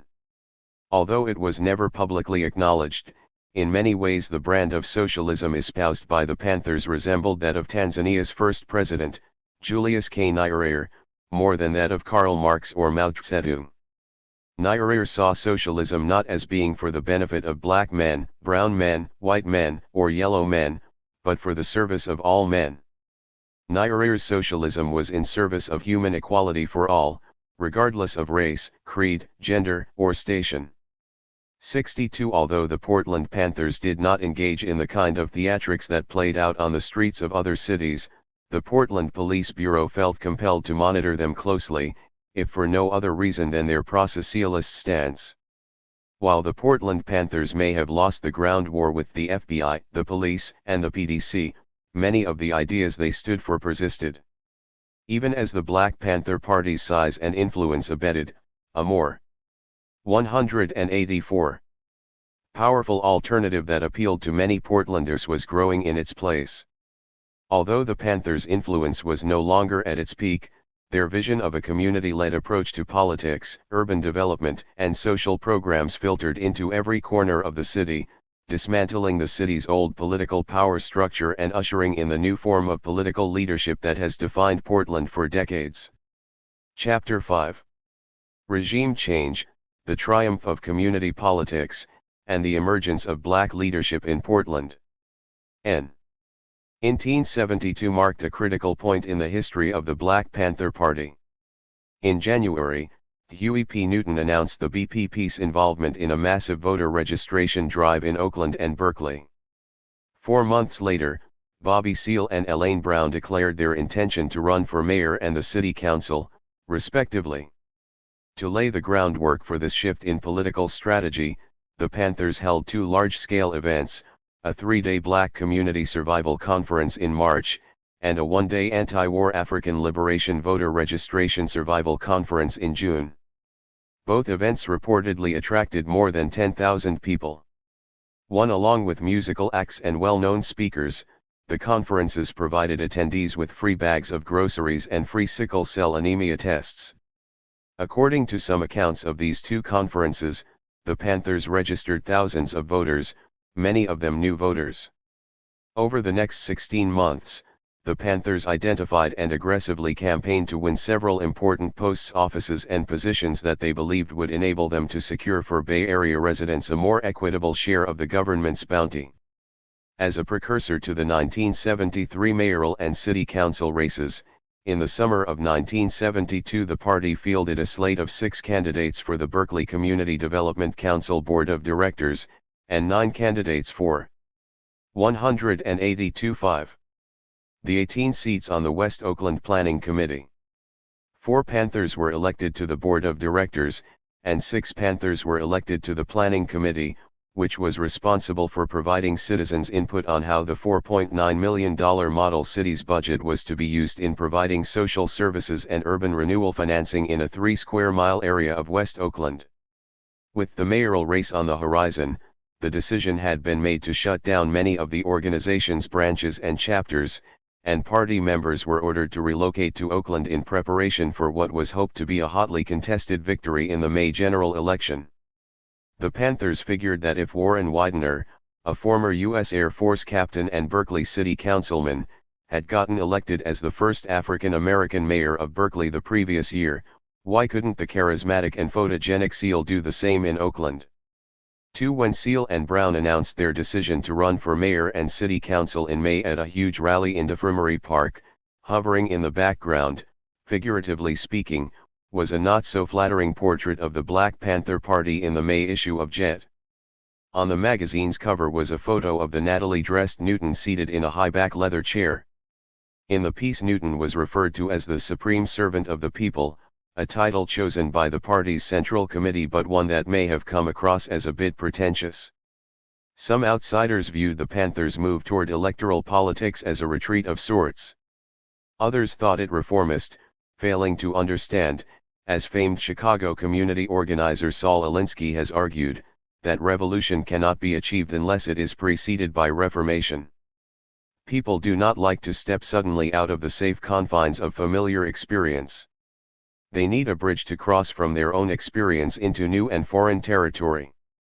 A revolutionary must, in short, foment a climate for change. The American Revolution, John Adams wrote, was effected before the war commenced. The revolution was in the hearts and minds of the people. This radical change in the principles, opinions, sentiments, and affections of the people was the real American Revolution. Reformation means that the masses have become disenchanted with the status quo. They may not know precisely what action to take, but they know that the system is not working in their best interests, and while they may not act for change, they will not strongly oppose those who do. Then the time is ripe for revolution. 3. In a speech in November 1972, Elaine Brown explained that her campaign for the 6th District City Council seat was part of a revolutionary process to build a base of operation in Oakland, New York, Texas, and 183. Oklahoma, and on through the Midwest and through the East Coast, in fact, throughout the United States. Despite their critics, the party's decision to run Seal for mayor and Brown for city council was, in Newton's mind, a broadening of the revolutionary struggle. Newton saw it as an additional tactic to build the power of the people in Oakland's black communities and elsewhere. For participating in electoral politics, therefore, was a means of bringing the will of the people to bear on the quality of governance to which they were subjected. Newton seemingly came to understand that struggle is of a long-range nature and must pass through different phases and forms before it culminates in the liberation of a people. 5. Newton's turnabout on the issue of electoral politics seemed abrupt. The previous year, in April 1971, Newton seemed resolute in his opposition to running candidates for office. He wrote, "We will never run for political office, but we will endorse and support those candidates who are acting in the true interest of the people." Newton's public stance on electoral politics was apparently not shared by Panthers in other parts of the country. For example, in the late 1960s, two Philadelphia Panthers, Milton McGriff and Craig Williams, ran for city council seats that had become vacant due to the untimely deaths of the incumbents. On election day, both McGriff and Williams lost by huge margins, but the message was clear that the black community would no longer stand by and allow whites to do all of the political wrangling. Win or lose, the progressive black voice would be heard. Moreover, the Panthers' actions demonstrated to African Americans that there was more to party politics than just Democrats and Republicans. On the other side of the country, Panthers in Seattle also ran for elected office, failing miserably at the ballot box each time. 6. While there is no direct evidence suggesting that Newton was influenced by the National Black Political Convention that attracted close to 10,000 attendees to Gary, Indiana's West Side High School on March 10 to 12 in 1972, it is possible that he was.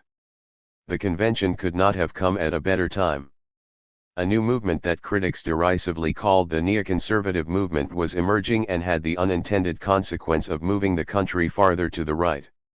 Many white Americans were still oblivious or unsympathetic to the conditions under which many blacks lived. For example, in December 1972, a Harris poll found that only 25% of whites believed that blacks were discriminated against in their interactions with the police, just 29% believed that discrimination prevented blacks from quality educations in public schools, and a mere 184.5% believed that discrimination prevented blacks from getting manual labor jobs, while 38% believed that discrimination played a role in the way blacks were treated in general.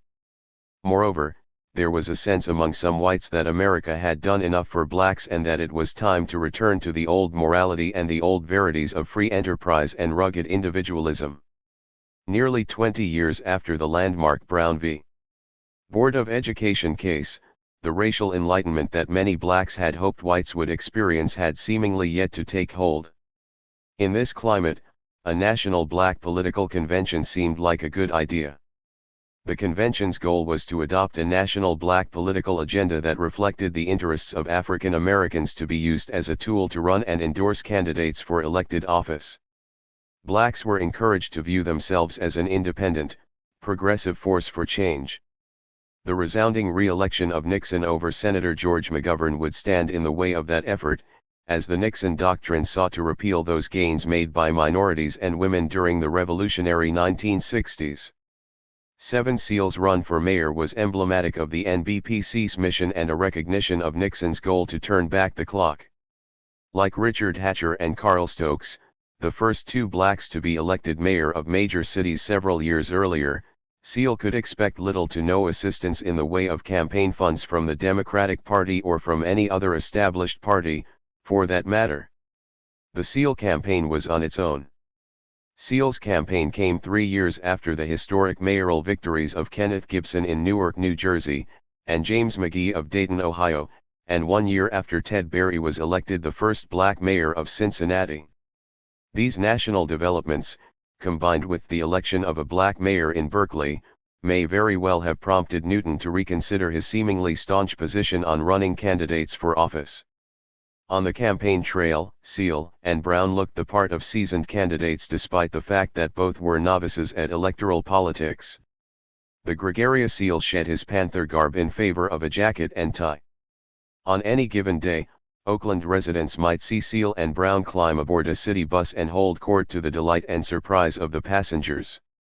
Although a political newcomer, Seal's transition from chairing the Black Panther Party to stumping on the campaign trail was seamless.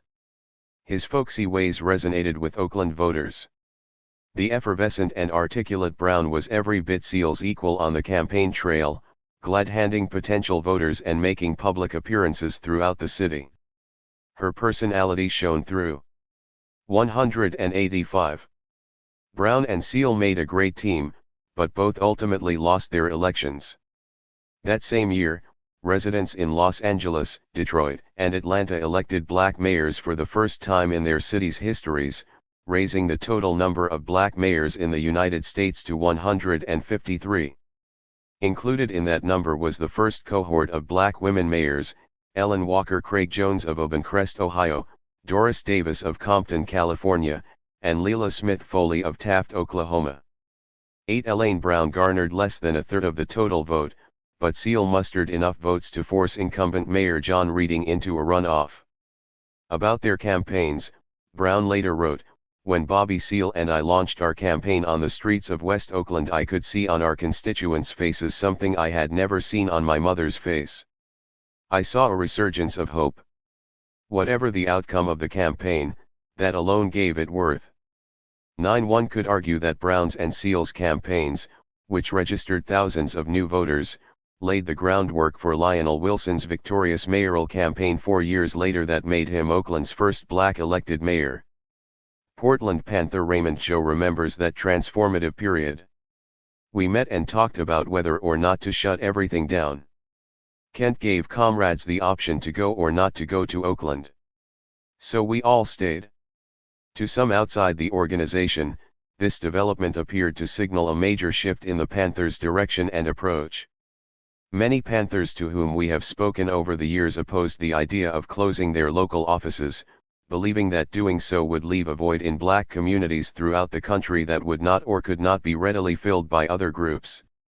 The Portland branch of the BPP, however, remained open and conducted business as usual.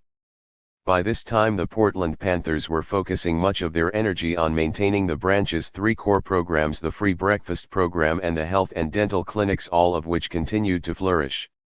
Resolving to preserve the branch, Percy Hampton recalled, "None of us had any interest in moving to Oakland, we had important work to finish right here in Portland." This decision was well founded, given the work the 2 clinics required. "The way I saw it," said Sandra Ford, "they were asking us to stop our work to do their work.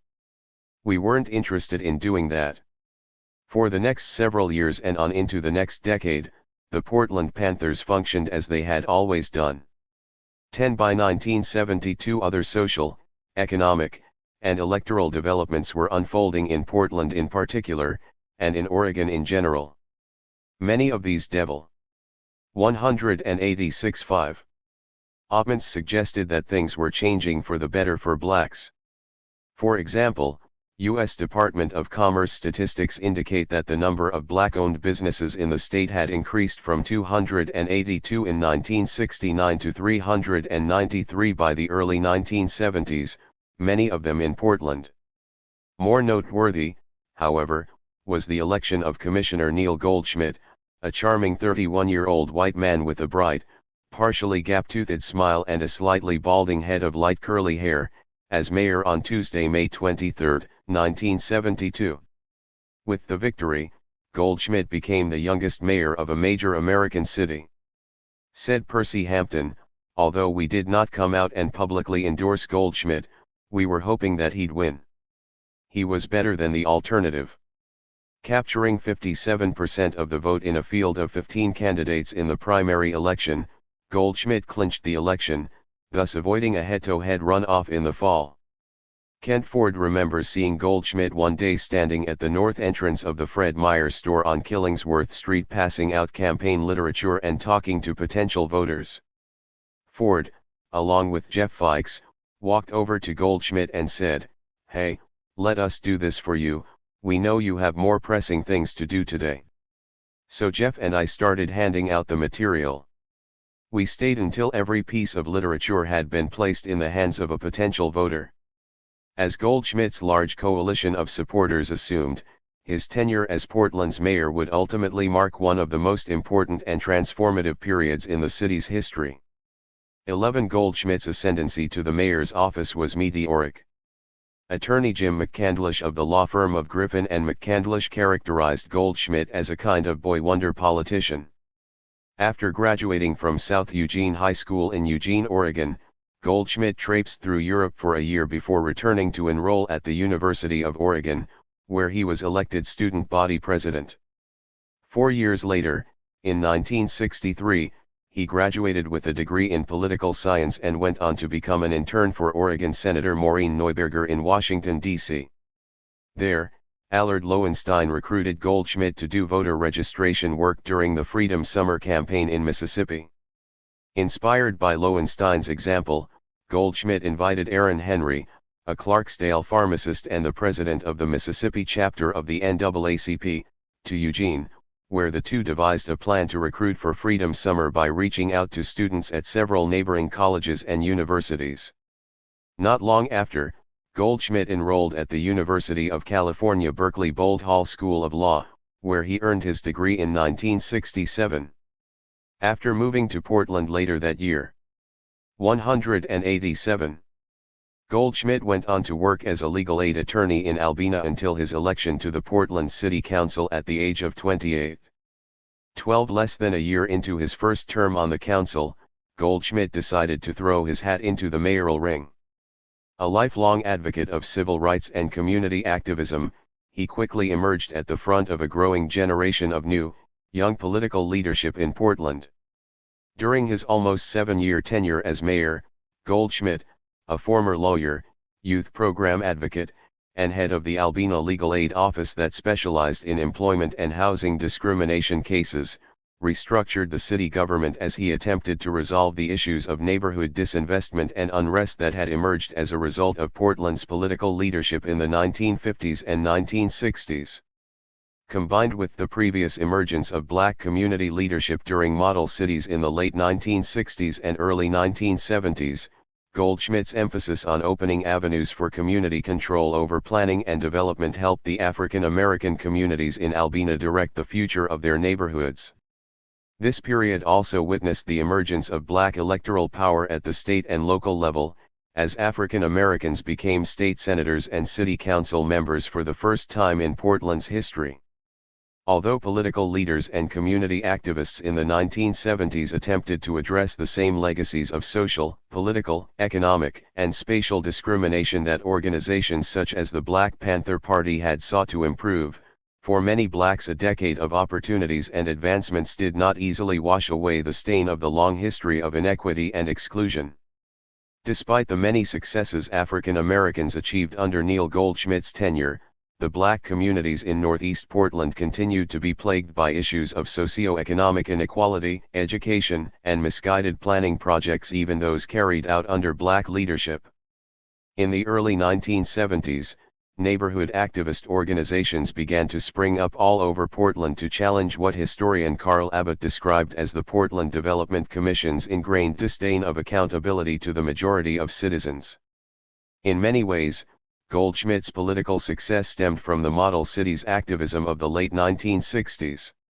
As a result of Albina residents' success in gaining control over the direction of the model cities program, when the Portland Development Commission proposed new urban renewal and freeway construction plans in 1969, neighborhood 188.5 organizations in Southeast and Northwest Portland quickly emerged.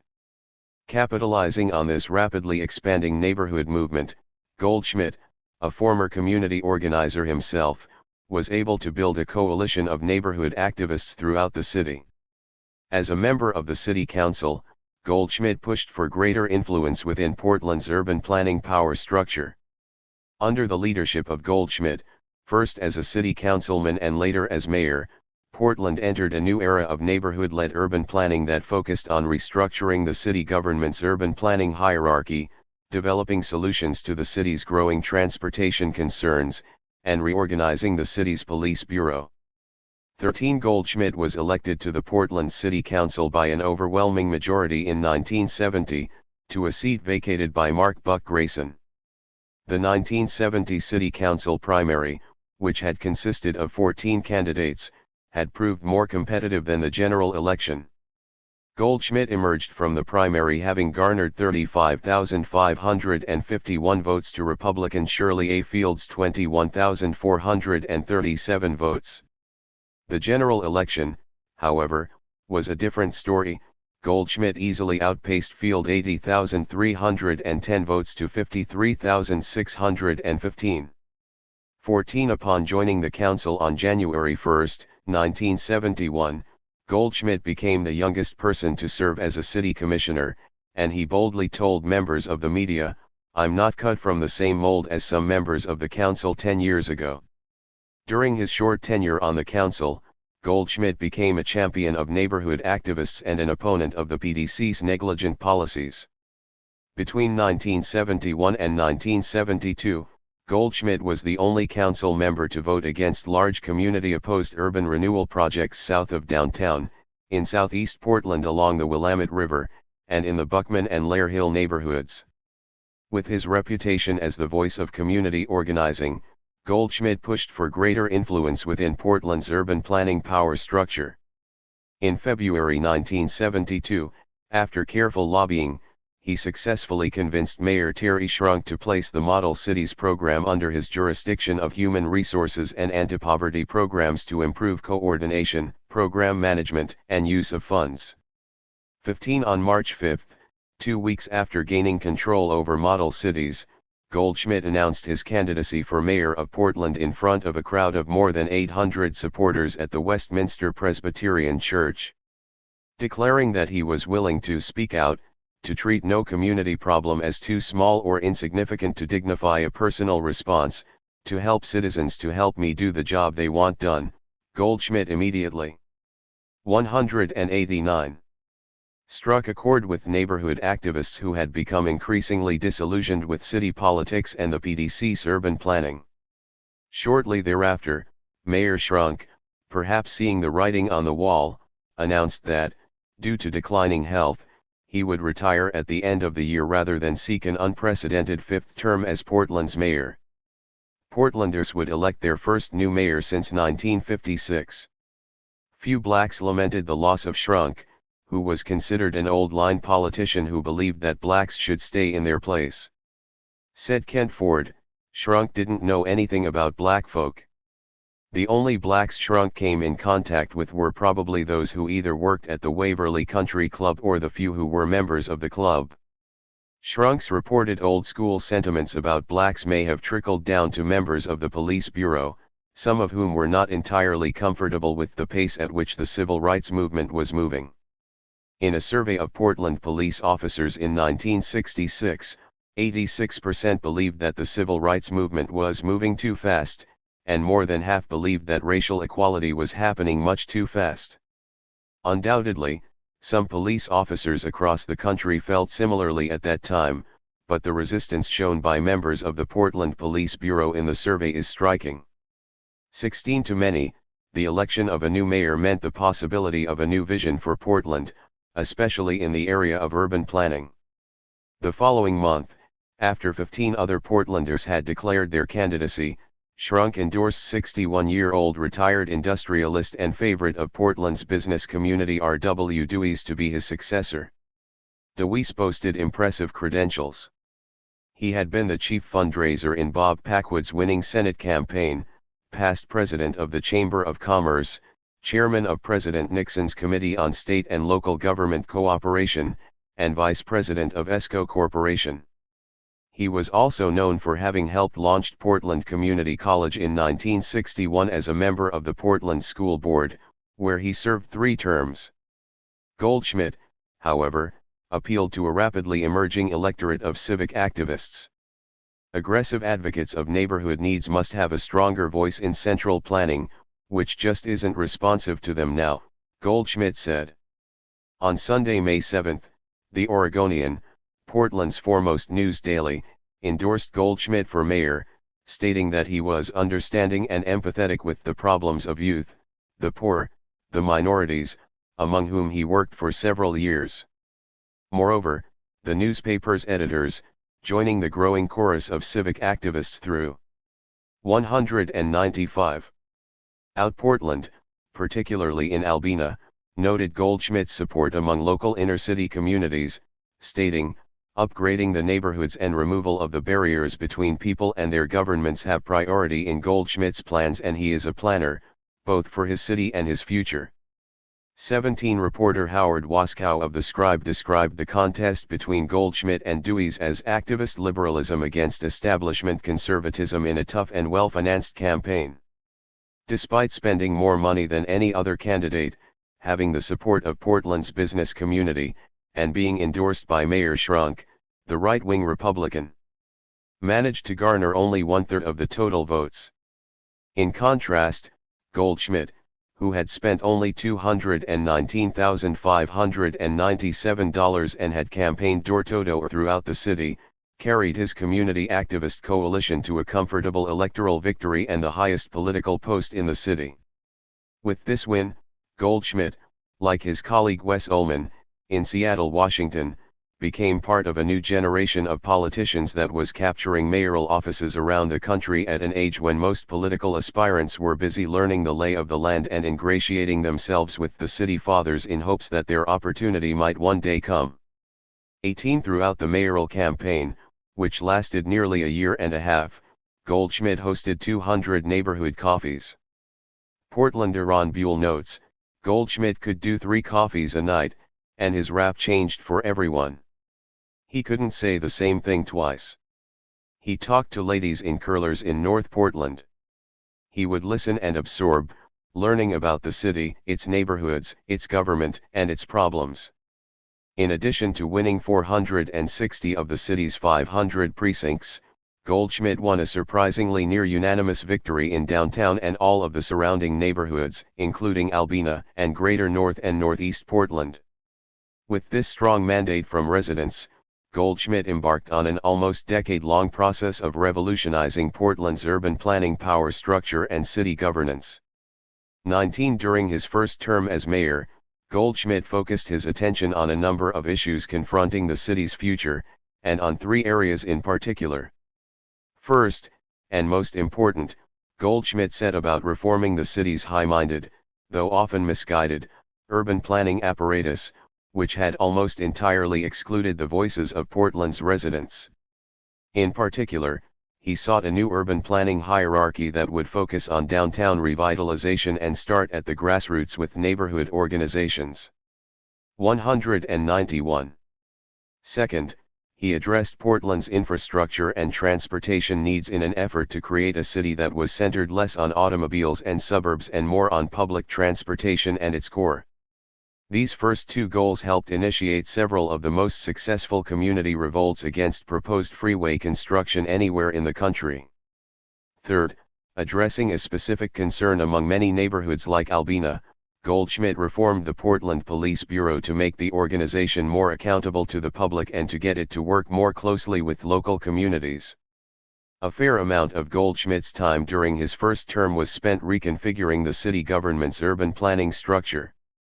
After Mayor Schrunk's assumption of power in the mid-1950s, the PDC had eclipsed other disparate agencies such as the Housing Authority of Portland, the Planning Commission, and the Planning Bureau.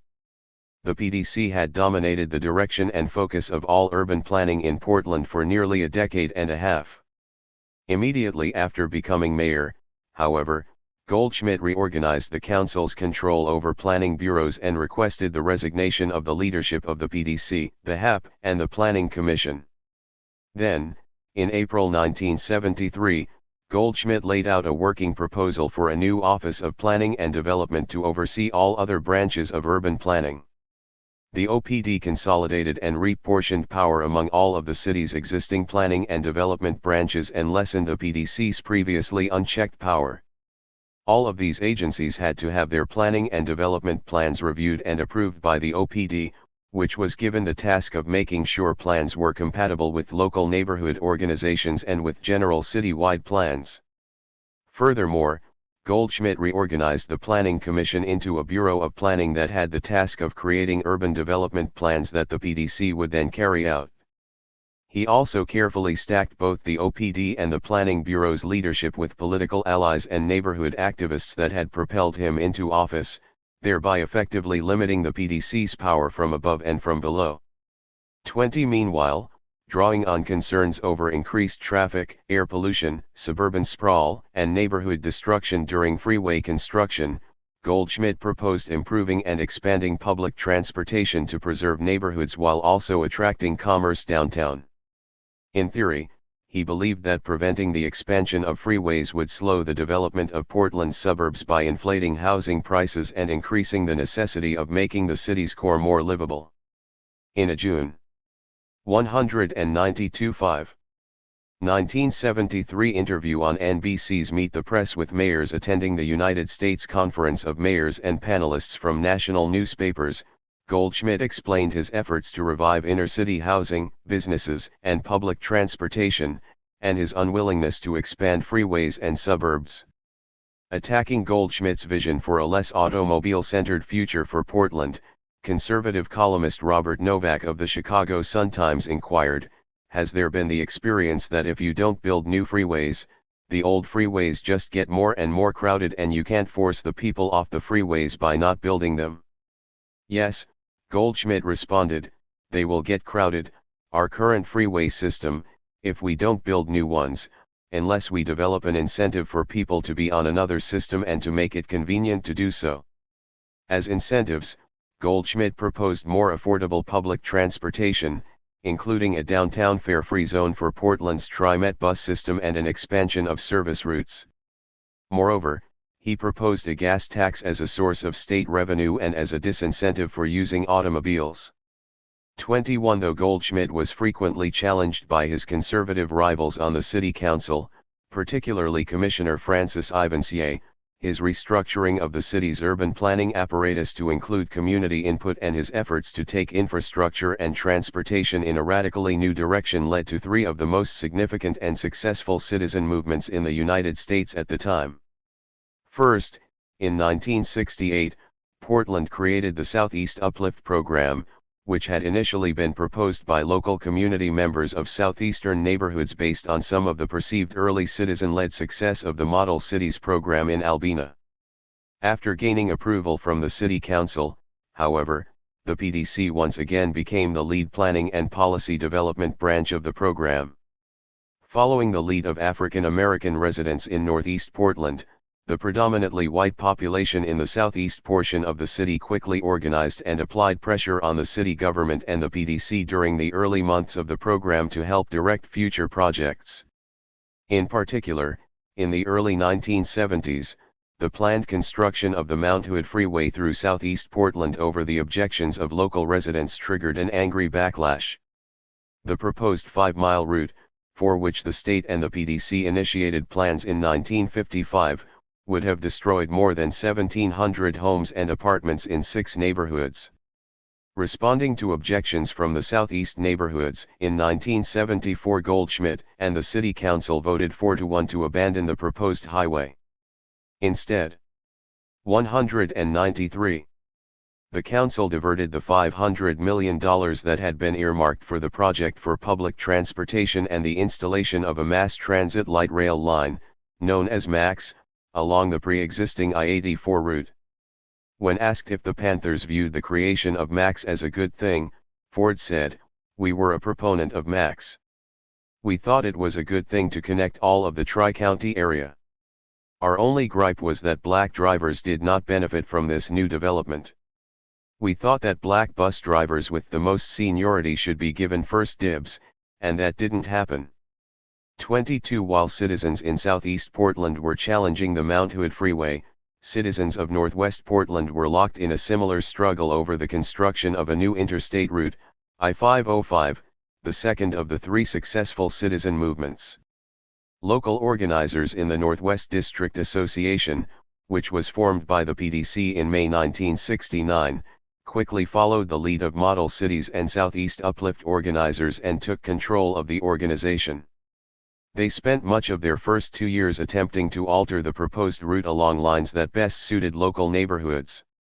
However, following a suspect and misleading environmental impact study by the State Highway Department, in 1971 the NWDA and other groups in Northwest Portland sued to stop construction of the interstate route. After a drawn-out litigation process, in May 1974 the City Council abandoned the proposed I-505 route, much as they had with the Mount Hood Freeway, and similarly shifted the funds toward public transportation. 23 The third successful citizen movement, also in 1974, was the push to revitalize Portland's core and the creation of a less automobile-centric city, which culminated in the dismantling of Harbor Drive along the west side of the Willamette River near downtown to construct Tom McCall Waterfront Park. Under the leadership of Mayor Goldschmidt and Governor Tom M.C. Call, the state reclaimed the land after more than a century of debate over proper access and ownership. Like the rejection of the Mount Hood Freeway and I-505, the creation of a park in place of a drive emphasized Goldschmidt's commitments to creating a livable inner city, stopping suburban sprawl, and finding new opportunities to expand public transportation. The new green space was appropriately named in honor of Governor McCall, as he had helped usher in Oregon's most prominent protection legislation over the preceding years, including public beach ownership, bottle deposits, bicycle path construction, land conservation agencies, and urban growth boundaries.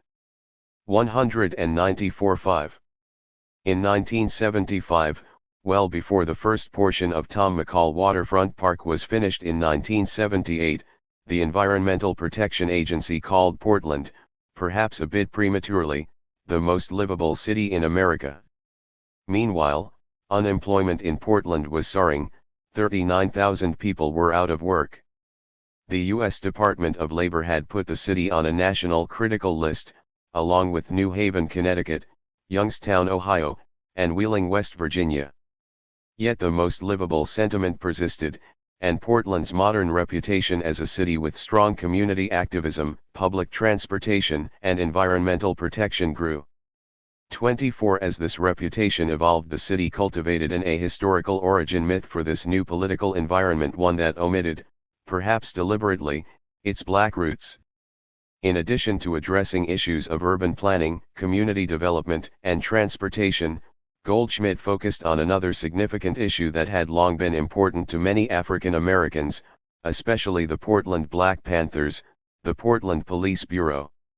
Goldschmidt, recognizing the legacy of confrontation between white police officers and young African Americans in Portland and in other major U.S. cities throughout the late 1960s, placed an emphasis on addressing social conditions in communities with higher crime rates rather than funneling more money into an inefficient centralized police system.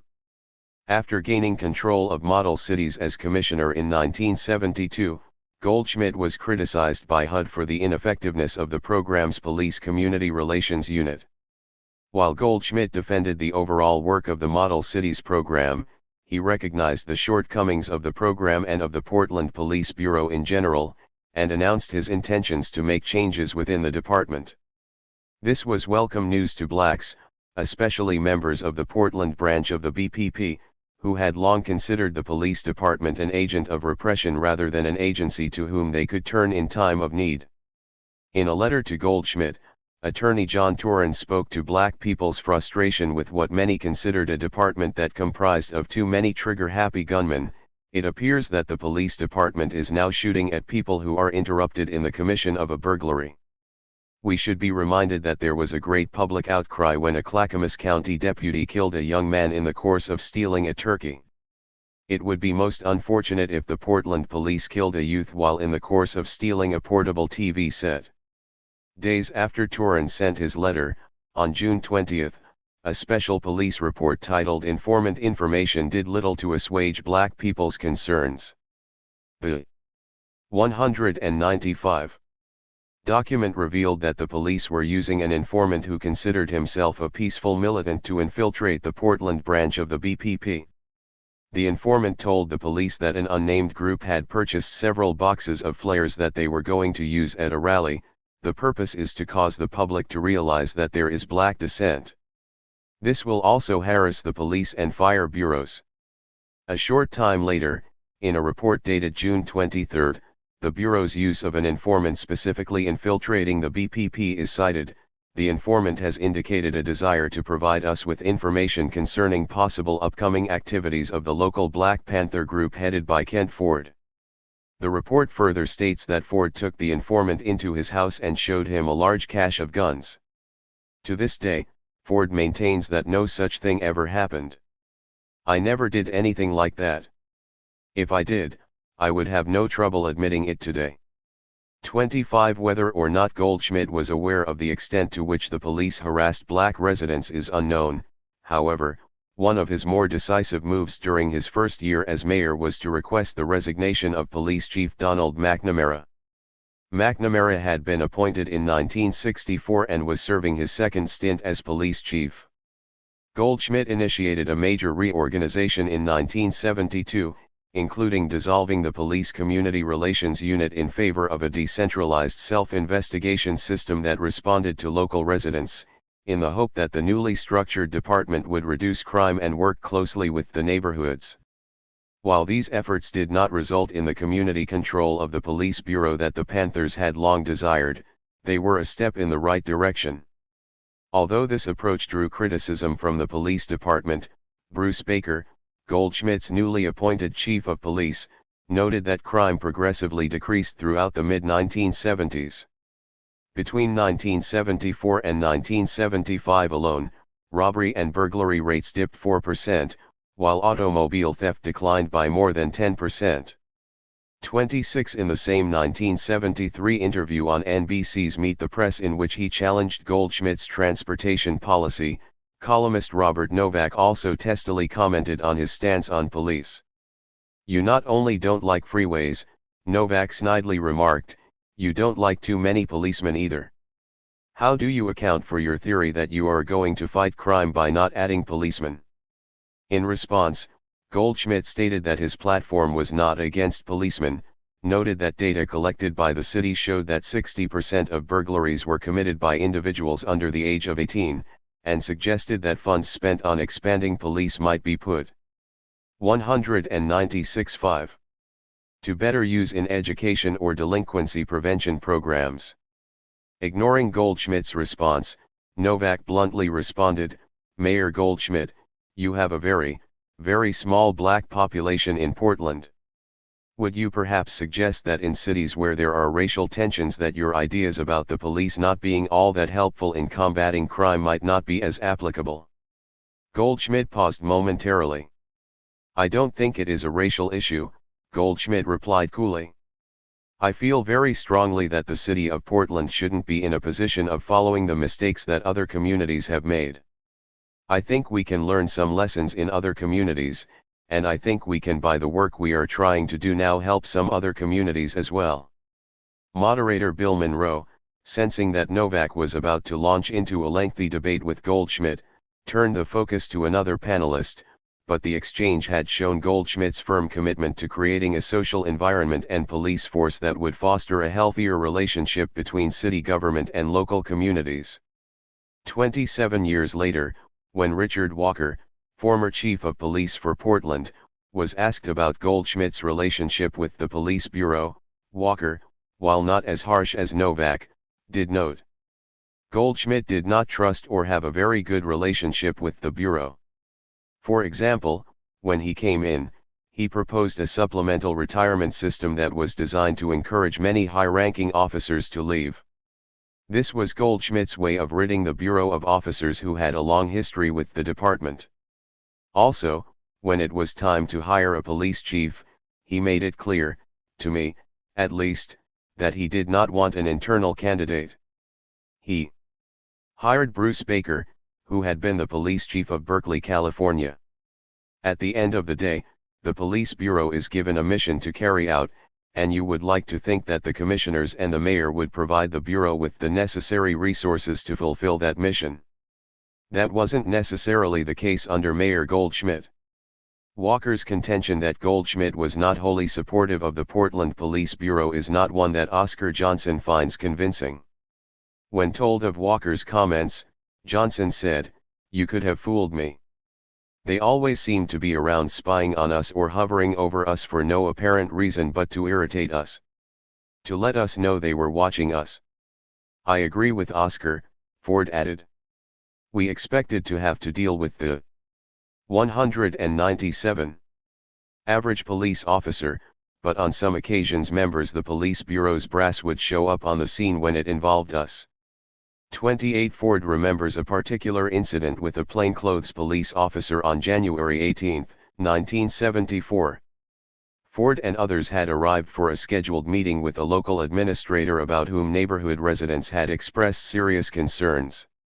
The altercation had started when Gretchen Boynton, director of the Albina Child Development Center, had failed to show up for a scheduled meeting with the Panthers.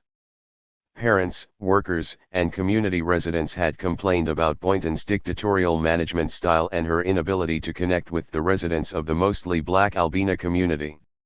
Other complaints included a failure to adequately fumigate one of the rooms in which lice were present and the requirement that teachers tape record the goings-on in their classrooms. At least 200 grievances had been filed against Boynton. One of those was a complaint by an employee, Jean DeMaster, who claimed that the 4 key people in charge of running the ACDC were not meeting the needs of the low-income community. In November, DeMaster was fired, according to some, for speaking out against Boynton and others. Kent Ford tells the story. "A lot of parents lodged complaints against this white lady who was the director of this child development center, but nothing was being done about it. Some parents came to us and asked us to look into the matter, so we scheduled an appointment with the lady. The Head Start program was located inside a church. When Sandra, Jeff, Raymond, and I arrived at the church, Vern Summers was standing out front. The door was locked, so he let us in after exchanging pleasantries. I couldn't shake the feeling that something didn't feel right. What was Vern Summers doing here, I asked myself. Anyway, once inside, I see someone I know, and he agrees to show us where the lady's office is. As we're walking down the hallway, I noticed that Raymond is not with us. I learn later that he had been straggling back and wasn't able to catch the door as it was closing, so he got locked out. As we're walking down the hallway, I see Oliver O'Farrell standing outside an office. The office turned out to be the receptionist area that led to the director's office. When we arrive at the receptionist area, the door is ajar, and, like I said, Oliver O'Farrell is standing there. Bad blood had been boiling between Oliver and the Panthers for weeks now. I said, "Oliver, what are you doing here? This is between us and the director." The guy 198.5 who walked us to the office then tells us that the director is not there, and I'm thinking, why didn't you say that in the first place? Something tells me this is a setup, so I decked Oliver, and he spills backwards onto the office floor. Standing near the receptionist desk is a white man who yells out, "I'm a police officer." Meanwhile, I pick Oliver up off the floor and start on him again. Again the guy yells, "I'm a police officer," but doesn't bother to produce a badge. Jeff then goes upside his head with the telephone. By that time uniformed police officers arrived, including Police Chief Bruce Baker, and hauls me and Jeff down to the police station. To this day, I have never met the director of that daycare center. She never called to apologize for missing the appointment or to reschedule. Several weeks later, in response to mounting pressure from residents, an extensive investigation was launched into the Head Start program, which ultimately resulted in Boynton's resignation. 40 years later, Ford believes the whole thing was a setup. Why would the chief of police show up for something like that?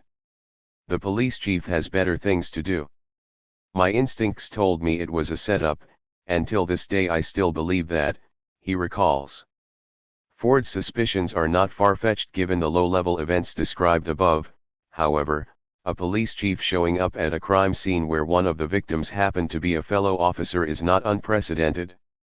If, indeed, the whole thing was a setup, Ford played right into the conspirators' hands by launching into an unprovoked attack of O'Farrell. 29 Walker's assertion that Goldschmidt was not a strong ally of the police may be linked to Goldschmidt's dogged efforts to root out corruption within the police force. For example, following a series of thefts by a reservist police officer, James Wesley Liming, in 1975, Goldschmidt criticized the police for lack of supervision, pushed for greater cooperation between officers, and called for less isolation on the beat. Moreover, when the subsequent investigation revealed that a number of police officers had been receiving gifts from Liming and lying to investigators about it, Goldschmidt personally dismissed them from the police force. Retired police officer Donald Connor said, "Actually, Liming was stealing items from an electronics store where he worked as a security guard and selling the merchandise to other officers. Whether or not the other officers knew that the merchandise were stolen goods I can't say, but they suffered the consequences nonetheless." Ultimately, Goldschmidt was uncompromising in his belief that an effective Portland Police Bureau was useful so far. 199. As it was trusted by and honest with the communities it sought to serve and protect.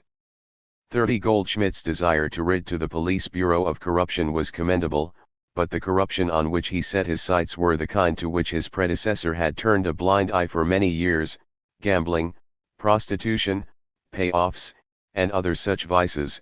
Police use of extra-legal force against black residents did not appear to be high on Goldschmidt's list. Said Raymond Joe, "I didn't see much of a difference between Goldschmidt's time as mayor and when Schrunk was mayor where police brutality was concerned, but, honestly, by that time I wasn't too concerned with Goldschmidt. We had our own problems to deal with." The problem to which Joe referred was the unwanted media attention from Huey P. Newton's criminal activities in the Bay Area. Although the Watergate scandal had commanded much of the national press's attention, Newton's sadistic exploits still managed to find their way onto the pages of many of the Bay Area's newspapers. In 1974, Newton was charged with pistol whipping Preston Callens, a 52-year-old tailor who had gone to Newton's penthouse to fit him for a suit, and with the shooting death of 17-year-old Kathleen Smith, a reported street walker who had, according to witnesses, offended Newton by calling him baby, the same offense of which the tailor was guilty.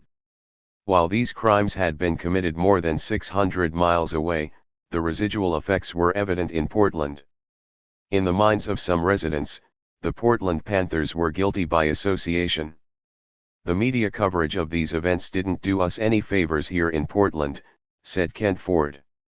When the formal charge against Newton came down on November 1, Newton, fearing jail time, jumped bail and fled to Cuba, where he remained for 3 years. 31 Despite the bad press stemming from the unspeakable acts committed by Newton, as well as the senseless death of Lewis Tex Johnson and the mysterious murder of Betty Van Patter, Elaine Brown, by then the party's new chairman, was purportedly steering the BPP toward another, more productive course of action. David Hilliard wrote, "Under Elaine's leadership, and even without the survival programs, the party has become a political power in Oakland. Taking off its berets and leather jackets and putting on three-piece suits, the party has realized Huey's vision of a people's political machine, an organization that exercises influence at both local and state levels, forcing bureaucracies and institutions to address the needs of the black community, attracting accomplished intellectuals to aid in party work, and winning appointments and grants. 32. 205. The Panthers suffered yet another electoral defeat when Elaine Brown lost a second race for the Oakland City Council, but she had a significantly better showing than 2 years earlier. 33. Locally, Portland residents were surprised by news in March 1975 that Terry Shrunk, whose reign as mayor had spanned 4 terms, had died suddenly of a heart attack, his second in 4 years. That same year, the Portland Police Bureau found itself, yet again, at the center of controversy, this time over the shooting death of a young black male. 17-year-old Ricky Charles Johnson was shot in the back of the head by Officer Kenneth Sanford under what could only be described as bizarre circumstances. Ricky's mother was an employee at St. Vincent's Hospital, and his father, in addition to working full-time at the Armour meat packing plant, also purchased and refurbished homes in and around Portland. From time to time, without his parents' consent, Ricky and his friends would use one of the dwellings as a hangout. For reasons that are difficult to comprehend, one day, after placing an order for Chinese food at the Pagoda Chinese restaurant on 39th and Broadway, Ricky and his friends called the radio cab company and gave specific instructions for the order to be picked up and delivered to the house they were using as a hangout spot. When the cab driver arrived, he was told to put the food down and leave the house. With a pistol pointed at him, the cab driver wisely did what he was told. Once the driver was in the clear, he contacted the police and recounted the story, but for reasons that are unclear, the police, perhaps believing it to be a prank, chose not to pursue the matter. Less than a week later, the boys were at it again. This time the Portland Police Bureau decided to follow up. Minutes after the boys called the radio cab company, the Portland Police Bureau sprang into action. The cab driver agreed to let the officer assigned to the call go in his stead. Wearing a radio cab company jacket, the officer made his way to the house. After entering the home, he was told to put the food down and leave, but the officer foiled the boys' plans, identified himself, and ordered Ricky to put down the gun. The boys then took off running in different directions. According to Officer Sanford, as Ricky was running away, he half turned around and pointed the gun in his direction, whereupon Sanford fired at him, striking Johnson in the back of the head and killing him. News of the shooting spread quickly. Of the 3 boys, only one was apprehended and subsequently arrested. Local radio personalities Danny Dark of KGAR-AM 1550 and Roy J. of KQIV-FM 107 were among those outraged over the incident. Their radio stations were flooded with calls about 201. The shooting. Concerned members of the black community organized a meeting at the Knott Street Community Center. The auditorium was packed with attendees calling for a full-scale investigation. Using the airwaves, Dark and Roy J., a DJ and the general manager of KQIV, helped politicize the issue and rally listeners. At the time, KQIV-FM 107, which predominantly featured R&B and jazz music, had a large following and was among the top 2 or 3 stations in Portland. Said J, "We had a journalistic responsibility at KQIV to report what was going on in the community. If there was someone in the community selling drugs or pimping. If a furniture store was ripping people off by selling goods at marked up prices or at exorbitant rates, I would make them a superstar. I would call them out on the radio. Put them right on Front Street. We were the Black 60 Minutes. We had to hold people accountable." Jay also credits Dark with raising people's consciousness. "I called him the blue-eyed soul brother," said Jay. 34. Within days of the shooting, a multiracial group of residents were protesting in front of the Portland Police Bureau Central Headquarters on 2nd and Oak Street. Kent Ford said, one of the protesters, Herman Stevens, if I remember correctly, came up with the slogan "Who's next, Chief Baker, who's next?" For more than an hour, protesters, including several Panthers, marched and belted out this catchy slogan in unison while a small group that included Ricky's father and sister went inside to discuss the matter with the mayor and police chief Bruce Baker. In response to the Knott Street meeting held by community residents, police officials held a relatively small and hurried meeting of their own in the Model Cities conference room in the Walnut Park building. The gathering consisted of a few community residents sitting opposite the precinct captain and other police officials. Kent Ford, who was present at this meeting as well, said, the whole purpose of that meeting was so that the police could tell their side of the story. While residents and police officials were meeting, Ford secured for the family of the boy who was arrested the services of attorney Nick Chavio. Ford also reached out to Ann Chess Campbell of the Women's International League for Peace and Freedom about putting up bail for the young man. After consulting with members of the organization, Campbell contacted Ford with the good news that the league had agreed to post bond. Then something happened that turned the tide in favor of the police officer. The trial had barely gotten underway when one day, while being driven to the courthouse, the boy inexplicably jumped out of the car and fled. Authorities later caught up with the boy at his parents' residence. His behavior raised doubt in the 225 minds of those who wanted to believe in his innocence. At the conclusion of the inquest, the 6-member jury, consisting of 5 whites and 1 black woman, voted 5-1 to exonerate Officer Kenneth Sanford, with the lone dissenting vote belonging to the African American juror. 35 by 1975, Portland Panther branch membership had dwindled to less than a half dozen full-time members, the Fords, Jeff Fikes, Raymond Joe, and Joyce Radford. Percy Hampton, Tom Venters, Oscar Johnson, and Claude Hawkins remained dedicated to the party's ideals but for a variety of personal and professional reasons could no longer serve full-time. A number of things took their toll on the Portland Panthers, the least of which was spreading themselves too thin. When organizations spread themselves too thin, members' stress levels soar, morale decreases, fatigue increases, and enthusiasm wanes, culminating in burnout and attrition.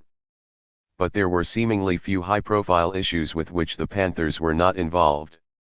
So, despite the strain put on them, the Panthers felt that they had no choice but to get involved.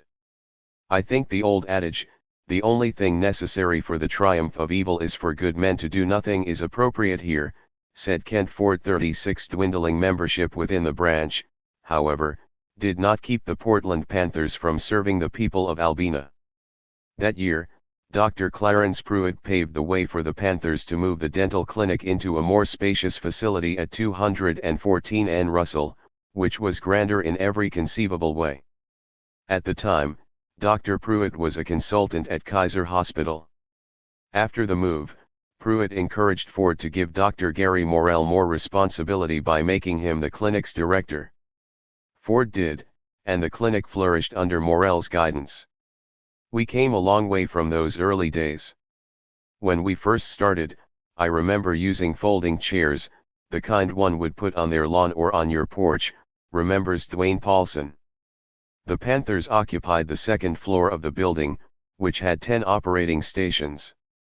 Instead of the 3-day-a-week schedule, however, the new clinic was open only on Monday and Tuesday evenings. Even though we were open 2 days instead of 3, we really accomplished much more in that location. We had the newest and best equipment. It was state-of-the-art. The first clinic only had 1 chair, if memory serves me correctly, said Morrell. 37 In an effort to provide Albina residents with the best possible service that autumn, the Panthers approached Cleveland Gilcrease, head of the Portland Metropolitan Steering Committee, with a written proposal to fund 203 receptionist positions at their new dental clinic. According to Kent Ford, Gilcrease promised the Panthers an answer within 2 weeks. Before 2 weeks had elapsed, Ford received a telephone call from Dr. Pruitt informing him that a rumor had been circulating that someone was trying to start another dental clinic. Several Panthers, including Ford and Fikes, immediately marched down to the Kaiser building and asked to see the on-site administrator. The gentleman informed Ford that another party had indeed inquired about starting a free dental clinic. When Ford asked for the person's name, the administrator pulled out the paperwork and read, "A Mr. Cleveland Gilcrease." Convinced that Albina could use another dental clinic, the administrator had agreed to allow Gilcrease and his small group to set one up in the Kaiser building for one night a week.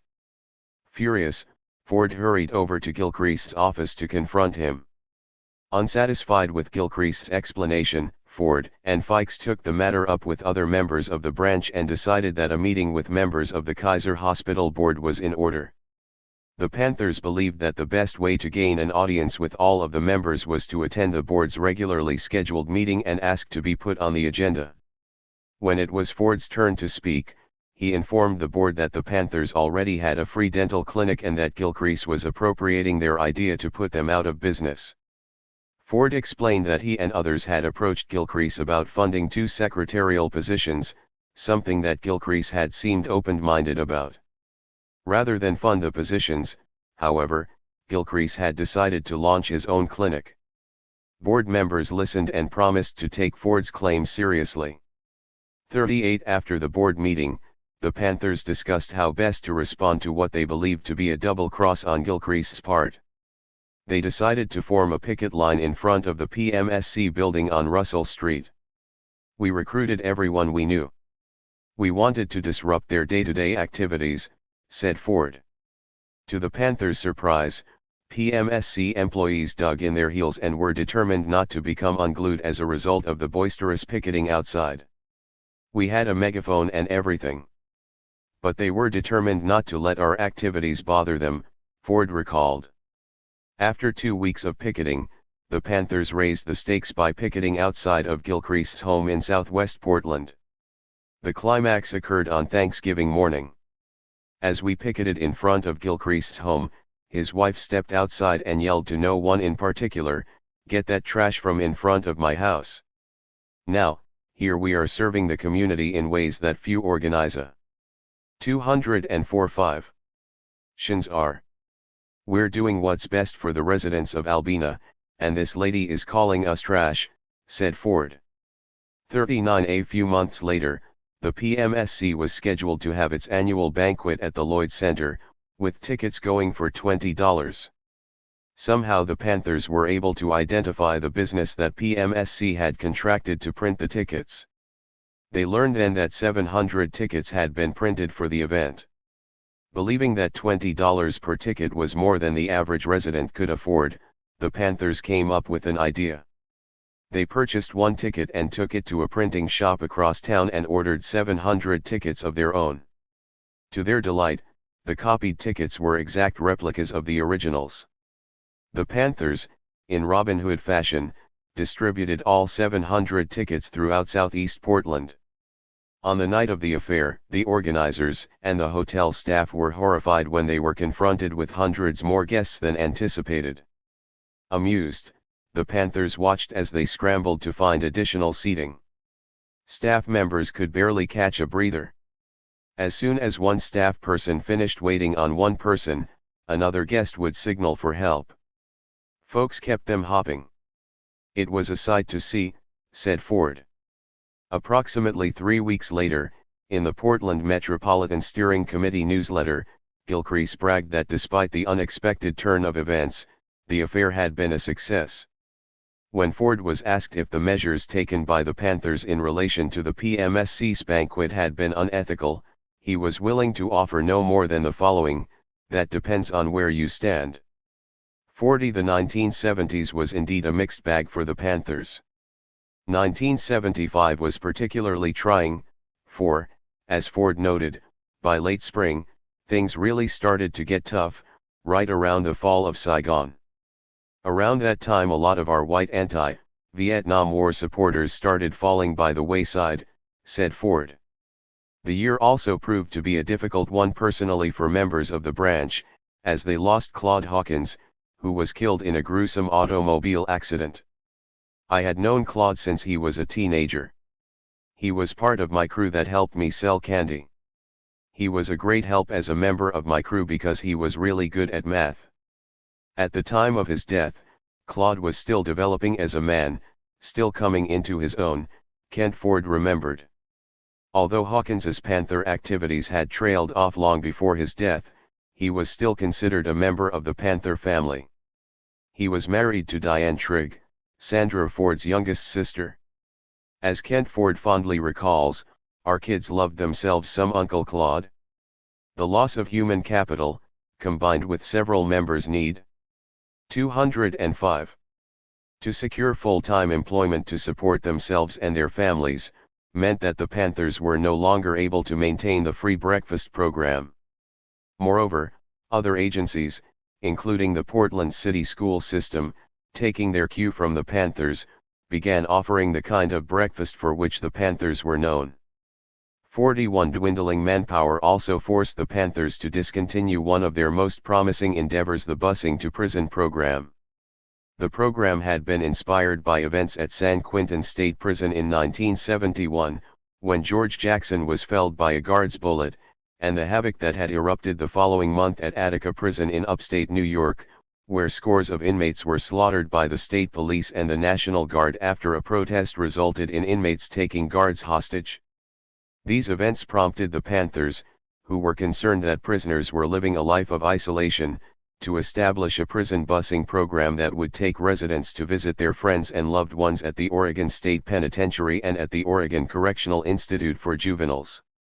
Kent Ford said, "We called it the busing to prison program, but we didn't even have a bus.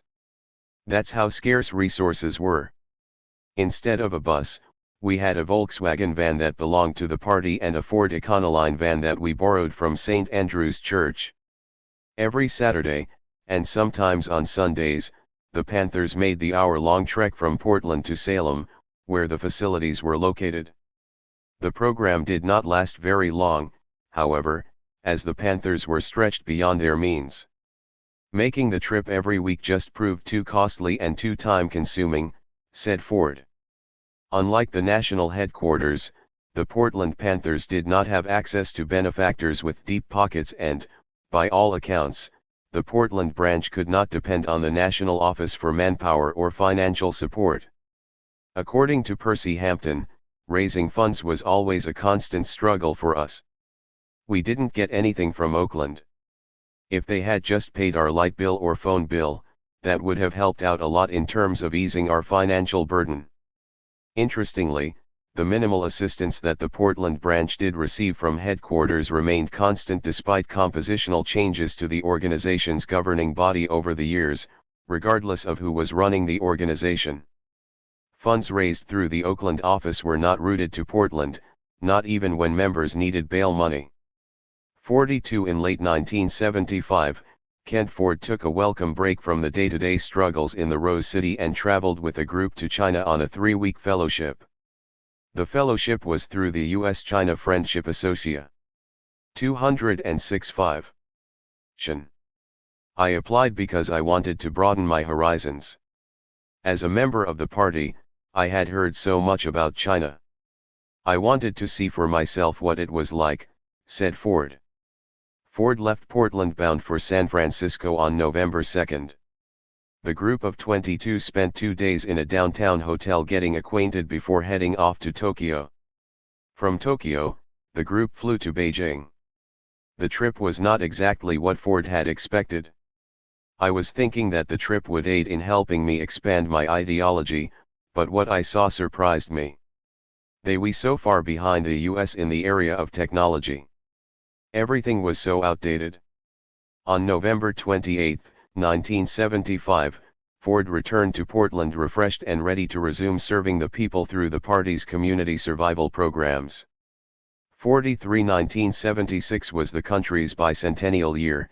It was also the year that voters ushered Democratic former Georgia Governor Jimmy Carter into the White House, making him the first president elected from the Deep South since Zachary Taylor in 1848.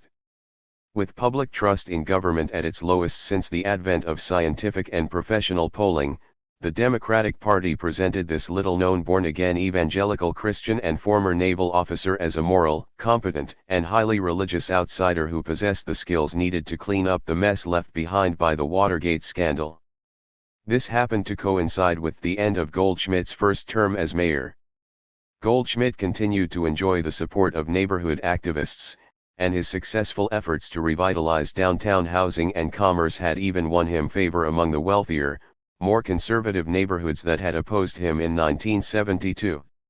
As a result, when Commissioner Francis Ivansier, with the support of the police unions, some local businesses, and former allies of Thierry Schrank, challenged him for mayor in the 1976 election, Goldschmidt easily won the majority of voters in the May primary by a margin of 74,753 to 59,002, despite being outspent by Ivansier $307,742 to $265,311.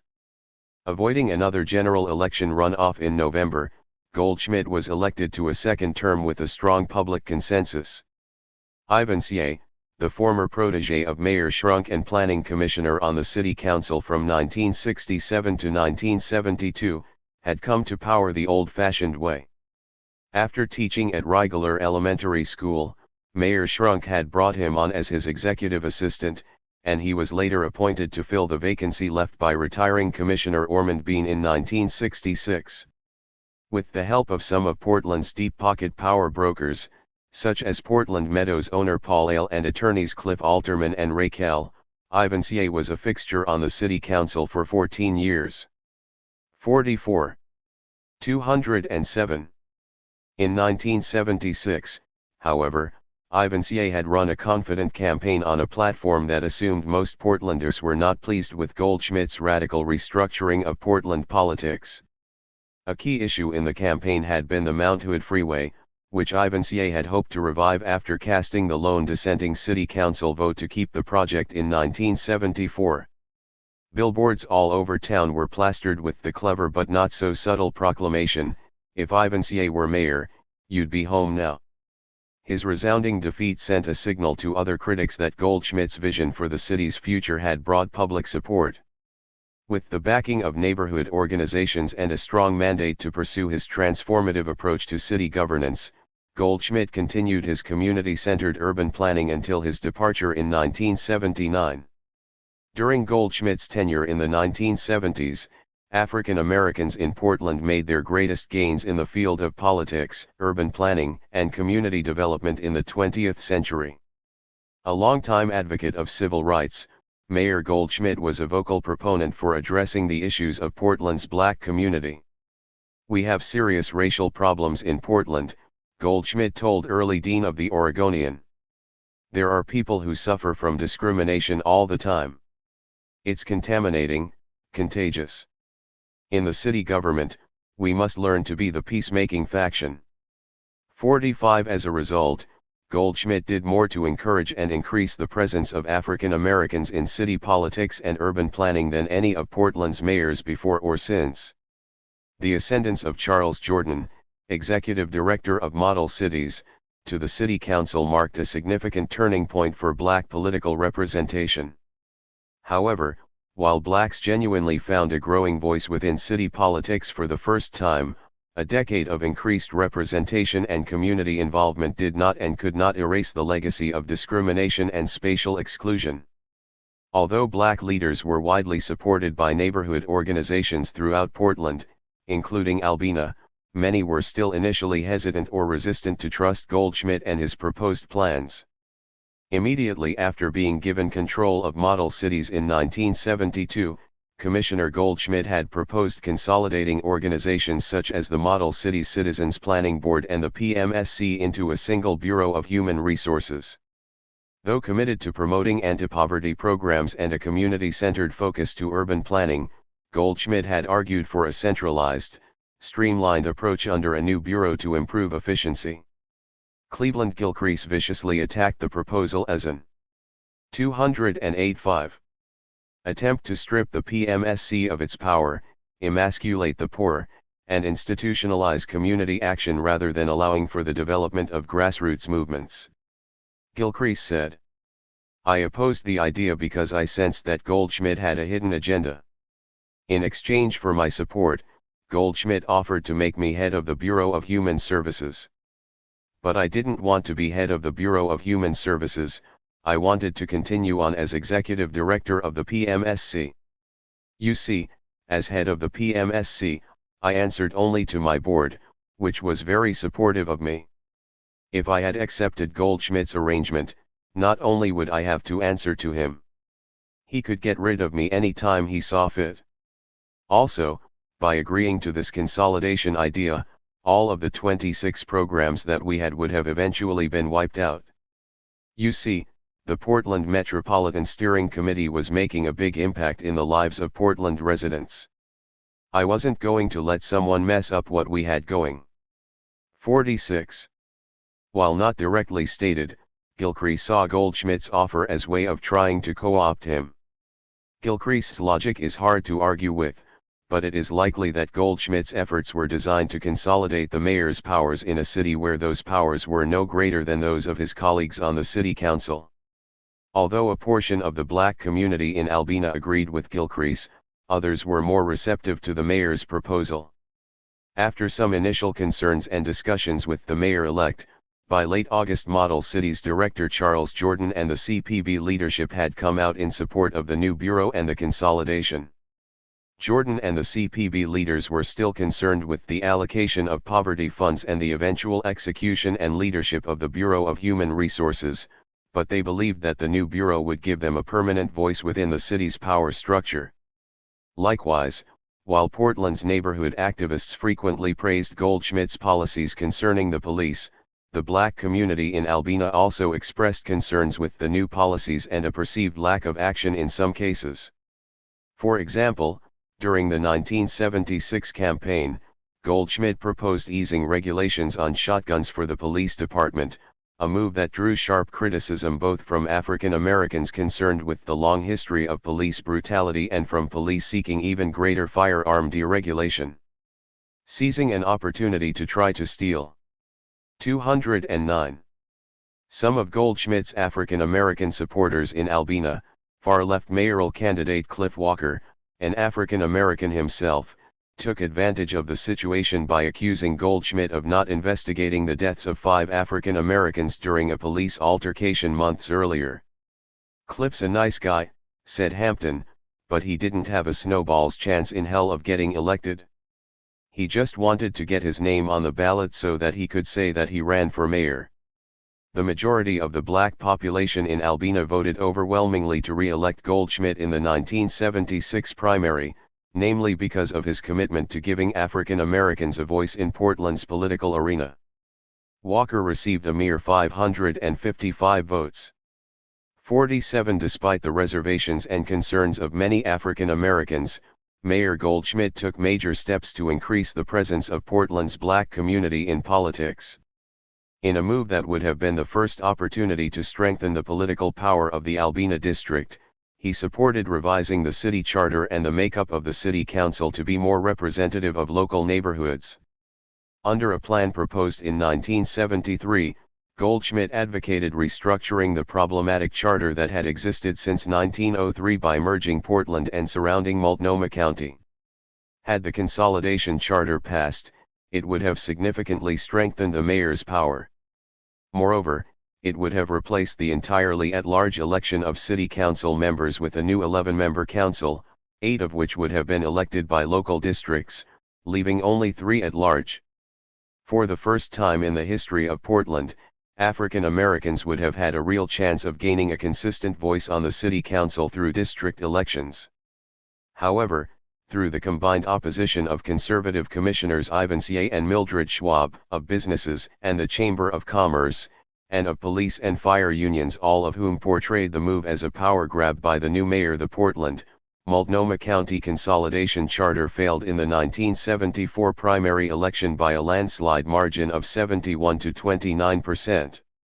48. While the defeat of the Consolidation Charter initially dashed the hopes of blacks in Albina, that election year still proved to be pivotal for the emergence of elected African American leadership in Portland and in Oregon. Earlier in 1974, City Council member Lloyd Anderson had announced his resignation. Goldschmidt endorsed Charles Jordan to fill the vacancy. In an interview with a local reporter that April, Jordan was confident that he would retain the appointed seat in the upcoming May primary. "I think I'll be elected," he said. "There aren't enough black votes in Portland to vote me. 210.5 into office, therefore it's got to be an overwhelming majority of white voters to get me in, and I think that once they vote me in, this is going to say to the people of Oregon and say to the people of the world that Portland, Oregon, did it without any pressure. So I think that's going to put us in an ideal position to do some other great things." While Jordan's appointment to the council was historic in that it marked the first time that any African American had held that position, the importance that Jordan ascribed to his election may have been overestimated. Goldschmidt thought so well of Jordan that in late 1973, even before selecting him to serve as commissioner, Goldschmidt tapped him to head the city's new Bureau of Human Resources, a move that was widely supported among some neighborhood activists who admired Jordan's work with model cities. By 1974, when Goldschmidt, acting on his larger vision for community-led planning, incorporated model cities into the new Bureau of Human Resources, Jordan had successfully managed to make the program into a receptive and useful institution for Albina residents.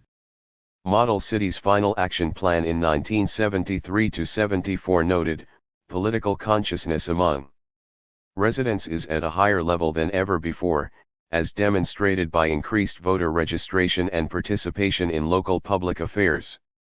Moreover, the report emphasized that more than 30% of Albina's black population had attended or participated in Model Cities organizational meetings and working committees, or had supported the CPB over the previous years.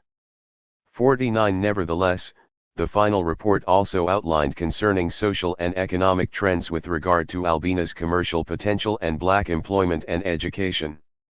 According to the report, the continued destruction and rebuilding of black business centers had left a harsh legacy of economic inequity. The population decline, insufficient purchasing power of local residents, physical decay of the region, lack of off-street parking, poor street layouts, mixed-use industrial and residential areas, and visual clutter in the form of trash and worn-out signs all combined, the report suggested, to limit the potential for increased commercial success within Albina neighborhoods. Likewise, the report noted a surprising decline in black education levels and the number of black teachers in public schools.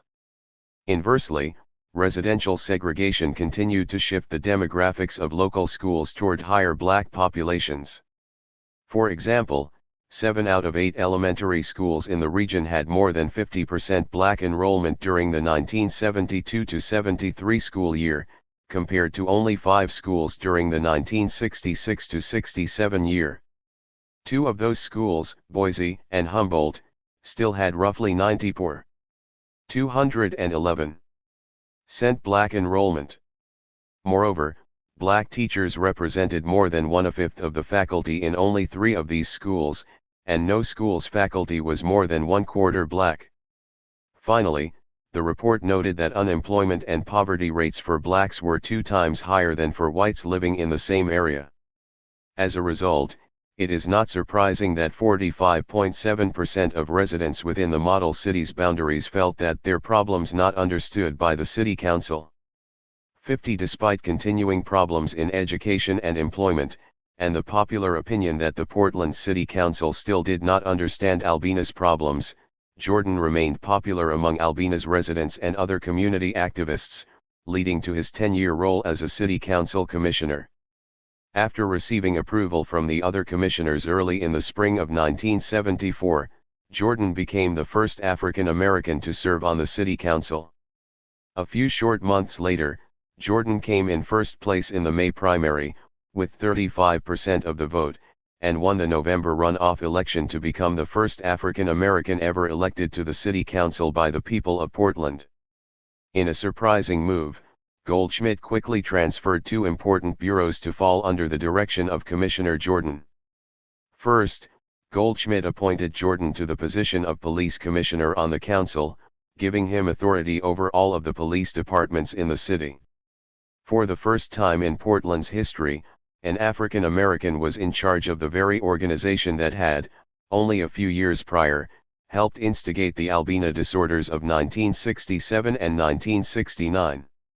Although instances of racial profiling and discrimination continued in Northeast Portland under Jordan's leadership, the appointment of a black commissioner marked an important starting point for a more representative and responsive police force. Early on in Jordan's tenure as commissioner, the Portland police hired more black police officers, including Carmen Sylvester, the city's first African-American woman police officer. Sylvester's hiring coincided with a nationwide effort initiated by the White House encouraging both private and public entities not only to promote women's issues but to make available to qualified women opportunities that had previously been closed to them. The founding of the Women's Programs Office by Ann Armstrong, the special assistant on women's issues to President Richard Nixon and then to Gerald Ford, created a liaison between the president and women as a special interest group, encouraged the recruitment of women for top-level government positions, and initiated and assisted in the development of programs, policies, legislation, and regulations supporting women's civil rights. 51. 212-5. In addition to his role as police commissioner, Goldschmidt also assigned Jordan to head the newly created Office of Neighborhood Associations, which opened in 1974 to provide technical support and training to new citizens groups. Within Goldschmidt's OPD-centered planning structure, the ONA acted as an arm of the Planning Commission and worked with neighborhood activists and organizations such as the CPB in Albina, the NWDA, and similar groups throughout Portland to facilitate localized planning and input. Interestingly, despite the fact that the Panthers had been on the scene for several years and had preceded the founding of many of the area's neighborhood associations, neither the ONA nor the Planning Commission ever reached out to the Panthers.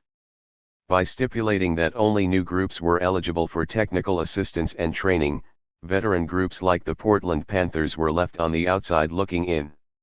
Some within the local branch believe that this was by design. Why limit the groups that could benefit from those resources to those that were newly formed? What about groups like the Panthers who had been around for a while but could have used some assistance? I can't think of any group that was doing more in Albina than the Panthers, said Percy Hampton. 52. At the time of ONA's founding, the Panthers' community survival programs had dwindled down to just the health and dental clinics, which continued to experience heavy foot traffic. As early as 1971, one could hear public service announcements on 101.9 Kink FM about the clinics, and student and other community groups held benefit dances as a way of raising money for them. These efforts helped to make Portland residents aware of the resources available to them.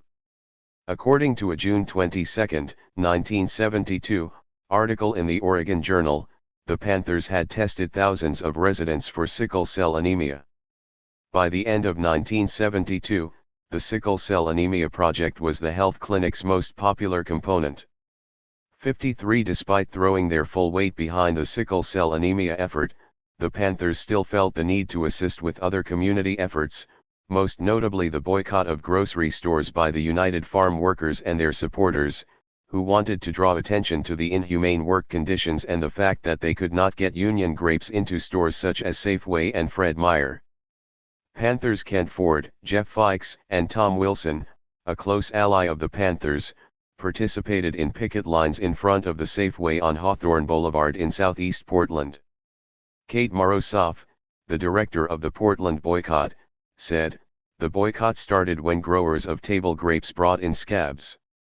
The UFW endeavored to boycott around 213. The entire country. We would go around to different stores and persuade them not to carry table grapes. The boycott was a political awakening for me." Don Orange, a longtime friend of Morosoff, added, "In addition to trying to convince stores not to carry table grapes, lettuce, and wine, we also fought against legislation that was designed to prevent farm workers from organizing." One of the boycotters, Elizabeth Betty Barton, remembered, "Even though the hub of the boycott was in the Willamette Valley, there was a lot of support from people who lived in Portland." When asked about the makeup of the picket lines, she said, on the picket lines in which I participated, most of the demonstrators were white, but you'd see people of all ages and professions. I remember there was at least one demonstration at Kainau's where I had my 3-year-old daughter with me. The result of the boycott, according to Morozov, was that the sale of table grapes dropped more in Portland than in any other city. 54 In addition to the drop in table grape sales, Kent Ford is proud of the Panthers' involvement in the boycott of the Fred Meyer in Walnut Park. Ford readily admits that the Safeway boycott did not prove very effective. People who were on the picket line were frustrated that the boycott wasn't getting the desired results, so I suggested that we boycott Fred Meyer. We weren't picketing for long before we got management's attention. Next thing you know, management started sending home some of its employees. Over the next few years, he continued, we would help the farm workers as best we could, but we could only do so much without running ourselves ragged. The boycott of head lettuce, table grapes, and Gallo wines was a long protracted struggle. For instance, in May 1974, Cesar Chavez visited Portland to rally support for the United Farm Workers around two issues: the cavalier position of the Department of Justice in letting growers use illegal immigrants from Mexico to break UFW strikes, and the attempts by the International Brotherhood of Teamsters to use strong-arm tactics to break the UFW strikes against the growers. Chavez and his followers were fighting the good fight, said Ford. Again, we supported them, but, like I mentioned before, our resources were limited in terms of manpower, time, and money. 55 In the ensuing years, Portland residents witnessed a significant increase in the number of community groups and neighborhood organizations. Raymond Joe remembers thinking that perhaps these new groups might help lighten the Panthers' workload. Between 1974 and the end of 1979, the number of neighborhood associations skyrocketed from 30 to more than 60. Under 214.5. Jordan's guidance and oversight, the ONA worked with all of these organizations throughout the 1970s to help construct, review, and amend projects and policies developed by the Planning Commission.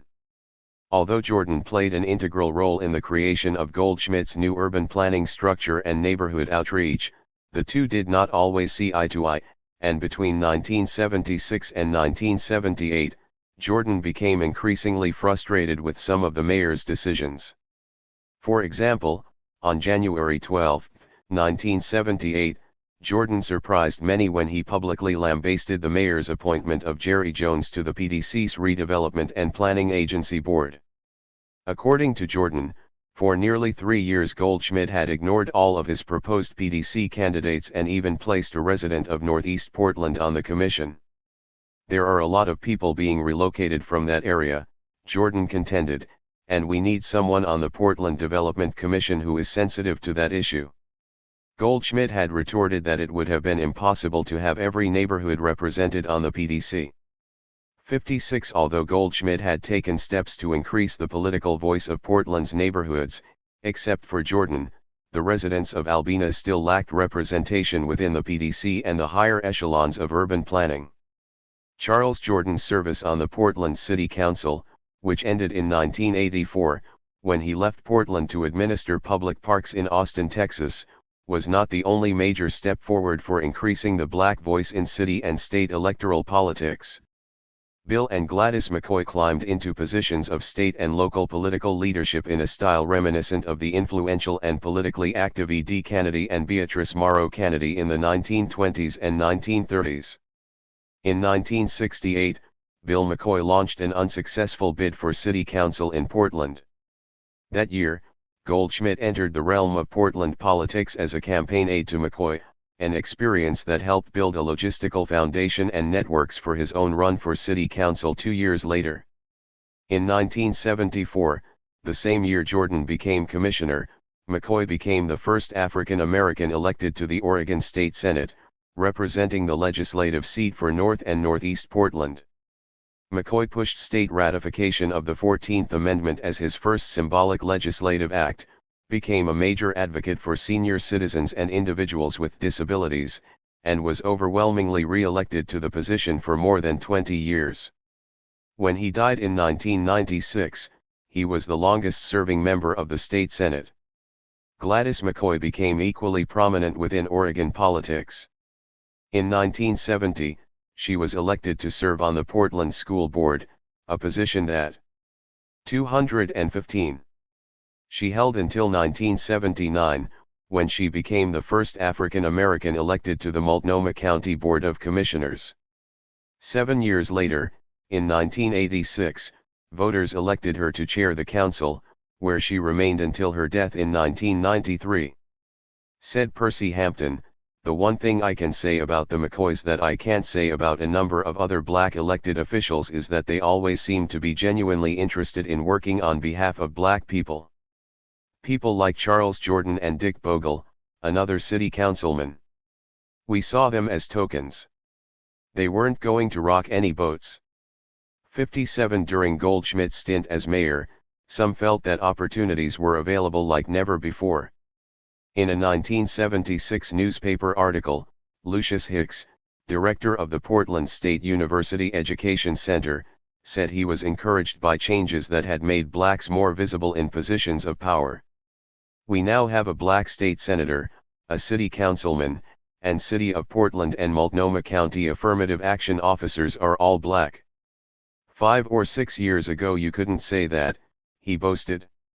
A small but emerging visibility in state and local politics, and a growing voice in local planning policies had both positive and negative effects on the black community in Albina.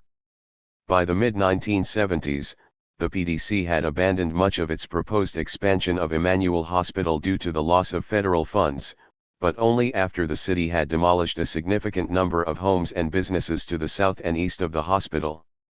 Eventually, the city replaced the areas with public parks, but for many locals, the razing of the center of black businesses along Russell Street and Union Avenue marked a devastating turning point of the economic future of the African American community in the region. To improve the neighborhood and attract business, during the final year of Model Cities, local residents and the city government created and implemented the Union Avenue redevelopment plan.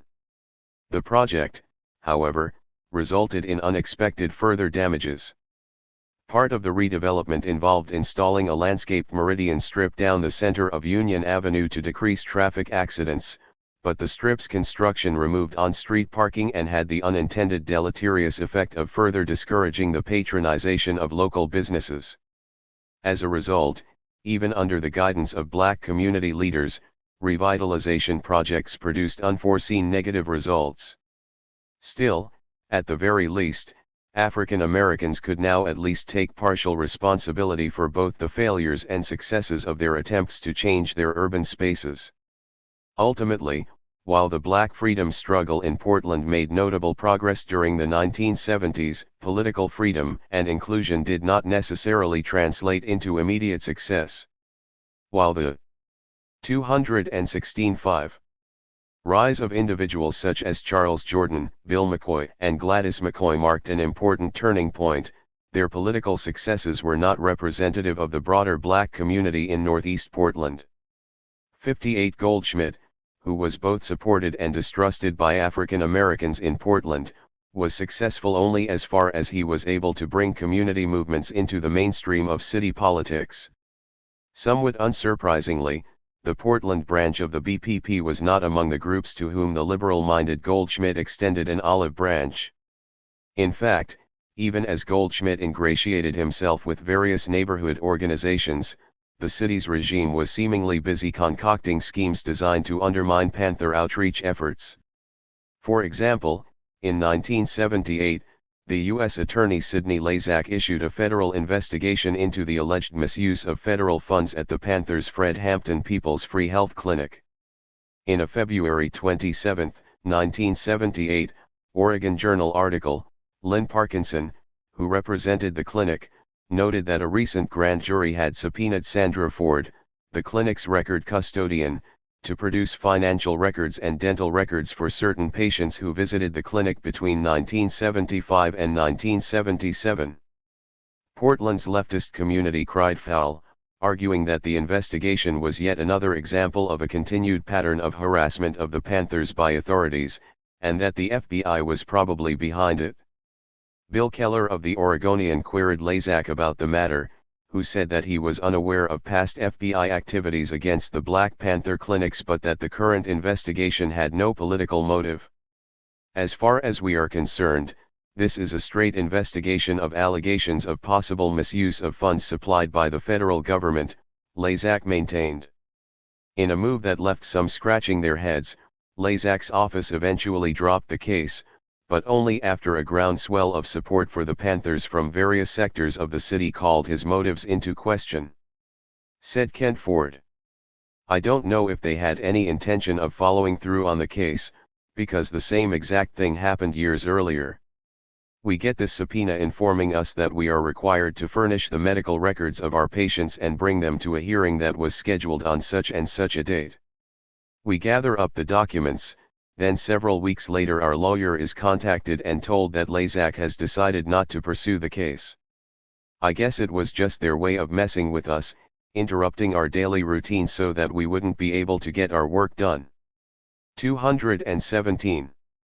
In many ways the administration's disposition toward the Panthers was not appreciably different under Goldschmidt than it had been under Schrunk. Goldschmidt did not resolve the legacy of discrimination and exclusion by any means, but his vision for the future of Portland politics opened a brief window for genuine progress toward racial justice. 59 In 1979, several developments greatly affected both the city of Portland and the Portland branch of the Black Panther Party. Goldschmidt's tenure as mayor came to an end in August when he resigned to serve in President Jimmy Carter's cabinet as Secretary of Transportation, a position he held until Carter left office in 1981. Goldschmidt's resignation as mayor of Portland came as a surprise to some, especially those who saw the move as risky. After all, Carter's first term was coming to an end, and despite his modest achievements during the first half of his presidency, his prospects of winning a second term against candidates such as Republican Ronald Reagan or fellow Democrat Ted Kennedy were tenuous. Furthermore, Carter's popularity was at a woefully low 30%. There were also some who were anything but surprised, as they viewed Goldschmidt as a climber and an opportunist. Kent Ford remembers Father Bert Griffin of St. Andrew's Church telling him years ago that he believed that Goldschmidt wanted to be president. Goldschmidt had publicly supported Carter's presidential bid in 1976, and Carter had certainly remembered that. Impressed by his record on mass transit and perhaps looking to reward his loyalty, Carter tabbed Goldschmidt as his transportation secretary to replace Brock Adams, whom he had fired as part of a major shakeup of his cabinet. Reagan handily defeated Carter in the 1980 election, riding a wave of voter dissatisfaction stemming from soaring inflation and spiraling interest rates that even the most astute Keynesian scholars had difficulty explaining, and compounded by the Iranian hostage crisis. Wayne Thompson of the Oregonian believed that Goldschmidt's departure was a loss for Portland. He stated, "Neil created the notion of neighborhood organizations. No mayor before him had done anything like that. He developed urban growth, and he encouraged people to have a voice in community affairs." 61 The late 1970s were tough years for the Black Panther Party in general, and for the Portland branch in particular. While some viewed Huey P. Newton's return to the United States from Cuba after his 3-year self-imposed exile as a cause for celebration, others were justifiably not as pleased. In the summer of 1977, Newton presented himself for trial in the murder of Kathleen Smith. 9 months later, the murder charges pending against Newton. 218-5 received a public airing. Meanwhile, other court battles were sprouting up left and right. In May 1978, Newton went to trial where he faced charges of assault with intent to kill after a barroom fracas in Santa Cruz. 4 months later, he was hauled into court on charges of firearms possession. This time Newton was convicted and sentenced to 2 years in prison.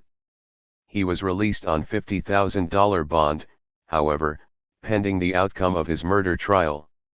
In March 1979, the trial for the murder of Kathleen Smith commenced. After 21 hours of deliberation, the jury reported itself deadlocked at 10-2 for acquittal. Black Panther attorney Charles Gary's motion for a mistrial was granted, and the case was closed. 62 Newton's critics pointed to his legal troubles as evidence of someone who was not in possession of his full faculties. In the years leading up to Newton's escape to Cuba, his behavior had become dangerously unpredictable and erratic. He became infatuated with Francis Ford Coppola's The Godfather, much the same way later generations were enamored of Scarface. Some party members remember Newton watching The Godfather repeatedly. At one point, Newton made the original novel by Mario Puzo required reading for members of the Buddha Samurai, a closed inner circle of tried and tested comrades whom he authorized to carry out a variety of tasks, some of which were highly sensitive. Newton's leadership style at that time mirrored that of a mob boss. As David Hilliard wrote in his memoir The Side of Glory, before, we've used Cuba, Algeria, and China as examples of revolutionary struggle. Now Mario Puzo's novel provides the organizational map, a patriarchal family, divided into military and political wings. In many ways Newton had effectively become the godfather of a small but useful fundraising apparatus that resembled a moderately successful mafia family, with its shakedowns, extortion, robberies, and protection rackets. His street antics continued to attract the attention of the media. Even before the events that led up to Newton fleeing the country in 1974, many found his behavior unsettling and counter-revolutionary. In many ways it can be directly traced to the departure of many formerly committed Panthers. As Aaron Dixon writes in his memoir My People Are Rising, so many good soldiers had been expelled or run off, dedicated sisters and brothers, people who had been in the trenches from the early days into the peaceful times. 63 Upon Newton's release from jail in the summer of 1970, his leadership style seemed to draw heavily on Niccolò Machiavelli, whose writings Newton studied closely. In The Prince, Machiavelli instructs leaders on how to 219. Gain and keep the upper hand, maintains that there's no such thing as justice, honor, or integrity, and proposes that morality has no place in one's dealings except for feigning morality to gain an advantage. What Newton did not realize was that, while Machiavelli's instructions may help a person obtain power, they guarantee failure in other areas of life, leaving a person with few friends or with followers who are loyal not because they love you, respect you, or believe in your vision but because they fear retribution for disloyalty. Given Newton's regard for the People's Republic of China, it is somewhat surprising that he chose to subscribe to the teachings of Machiavelli rather than follow the path of Confucius, the ancient Chinese philosopher who prescribed wisdom, justice, and moderation, and who counseled leaders to rule not by force but by virtue. In the party's final years, Newton ruled the Black Panther Party like Stalin controlled Russia with an iron fist. Anyone who questioned his decisions or his authority did so at considerable risk. Newton's return to the United States in 1977 was the death knell of the Black Panther Party. 64 The Portland Panthers faced more immediate challenges. Friends of the Fords were sent to prison, leaving their only son in the care of Kent and Sandra, who already had 4 children of their own. This addition to the Ford household brought with it increased parental responsibilities that neither Sandra nor Kent had anticipated. A year later, the boy's mother was released from prison and reconnected with her son, but the father remained behind bars. By 1978, the Fords' marriage was under tremendous strain. Although both Kent and Sandra remained committed to the political struggle, their relationship was deteriorating. After 10 years of marriage, they divorced in 1979. Keeping the branch afloat in the wake of the dissolution of the partnership between the Cotter's leader and the person responsible for running the community survival programs was a tall task. That same year, tragedy struck as Jeff Fikes, a highly valued member of the party, was killed under mysterious circumstances. Fikes had been found dead behind the wheel of his wife's car not far from Jefferson High School. He had been shot in the head at point-blank range. "It was a horrible shock to us all," said Sandra Ford. 65 Fikes' murder remains unsolved, and theories abound. Kent Ford intimated that it would not surprise him if Fikes's murder was related to an incident that occurred shortly before his death. 3 weeks before, police officers had walked into the health clinic and handed Ford 4 tickets. "I remember like it was yesterday," he said. "After they handed me the tickets, I immediately called Chavio, who told me to come down to his office, which 225. I did. The tickets were total bullshit." He related, "Before the case went to trial, Chavio assured me that we had a good judge on this one.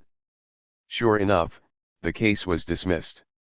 A police officer had made a number of contradictory statements, irritating the judge, who responded by throwing the case out.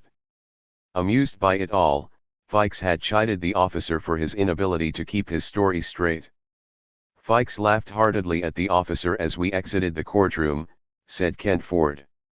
Seemingly embarrassed, the police officer shouted out, "We're over there 24 hours a day, sooner or later we are going to nail one of you guys." Fikes's death hit the party hard.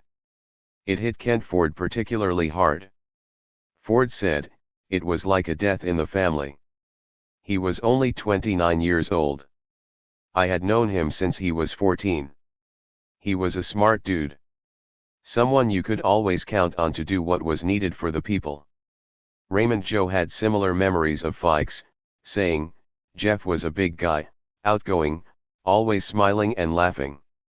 He was really good with kids, liked to have fun, but he could get serious when he needed to. He was always there when you needed him. The thing I remember most about him is that he had a lot of connections and he was always out there selling papers. He could sell some papers. In the end, Jeff was a soldier." Like Joe, Sandra Ford recalls Fikes fondly, "He was an amazing guy, very engaging. Fikes was the kind of guy about which everyone seemed to have a kind word. He was well liked and was considered quite the character. His effervescence apparently spilled over into many areas of his life." Kent Ford remembers Fikes writing a paper for one of his classes at Portland State University titled "Using Bob West's Rules for Playing Blackjack with Food Stamps." Bob West, a maintenance worker at Portland Gas and Electric in his 50s, was one of the Panthers' staunchest community supporters. According to Kent Ford, when West and several others settled in for a game of cards one evening, one person pulled out a book of food stamps to the laughter and protestations of others. West interrupted, saying, No, he can play. A food stamp is just as good as a greenback." In Bob's mind, a food stamp held the same value as a regular dollar. West's unorthodox take had so inspired Fikes that he made it the subject of his paper. "Apparently," said Sandra, "Jeff's professor was so intrigued by the paper that he called Jeff in for a meeting to discuss the paper. The professor must have liked it, because I remember Jeff telling us that he received a good grade on it." 66 After Fikes's death, the Portland branch of the BPP closed its ranks and did not accept any new members. Jeff was a worker bee, it would have been 221. "Hard to replace him even if we wanted to," said Ford. The murder of one of their members, coupled with the branch's shrinking membership, might have hindered other branches, but the Portland Panthers soldiered on. Sandra Ford summed it up best, "Our chapter was very tight. We were friends and comrades, some of us knew one another before joining the party. We trusted each other, we supported each other, we were like a family. This affinity obviously served the branch well. The dwindling numbers meant that those who remained were forced to rely on one another even more. However, it was only a matter of time before battle fatigue would finally set in." 67 Following Goldschmidt's departure from Portland, a month-long power struggle ensued among city council members to elect a new mayor. Francis Ivansier, who had aspired to the office since the departure of his mentor Terry Schrunk, had the backing of fellow conservative council member Mildred Schwab. On the other side, Connie McCready, a liberal Republican who had been a close ally of Goldschmidt's, supported Charles Jordan. Eventually, Ivansier pulled a clever maneuver and chose to resolve the situation by backing McCready, and, With the additional support of Charles Jordan, McCready became the 46th mayor of Portland. Ivansier had pulled this ruse believing that the other candidates might have been more popular and difficult to defeat in 1980, so he had backed McCready so that he could eventually run against her. His scheme paid off. McCready lacked the popularity and charisma of her predecessor.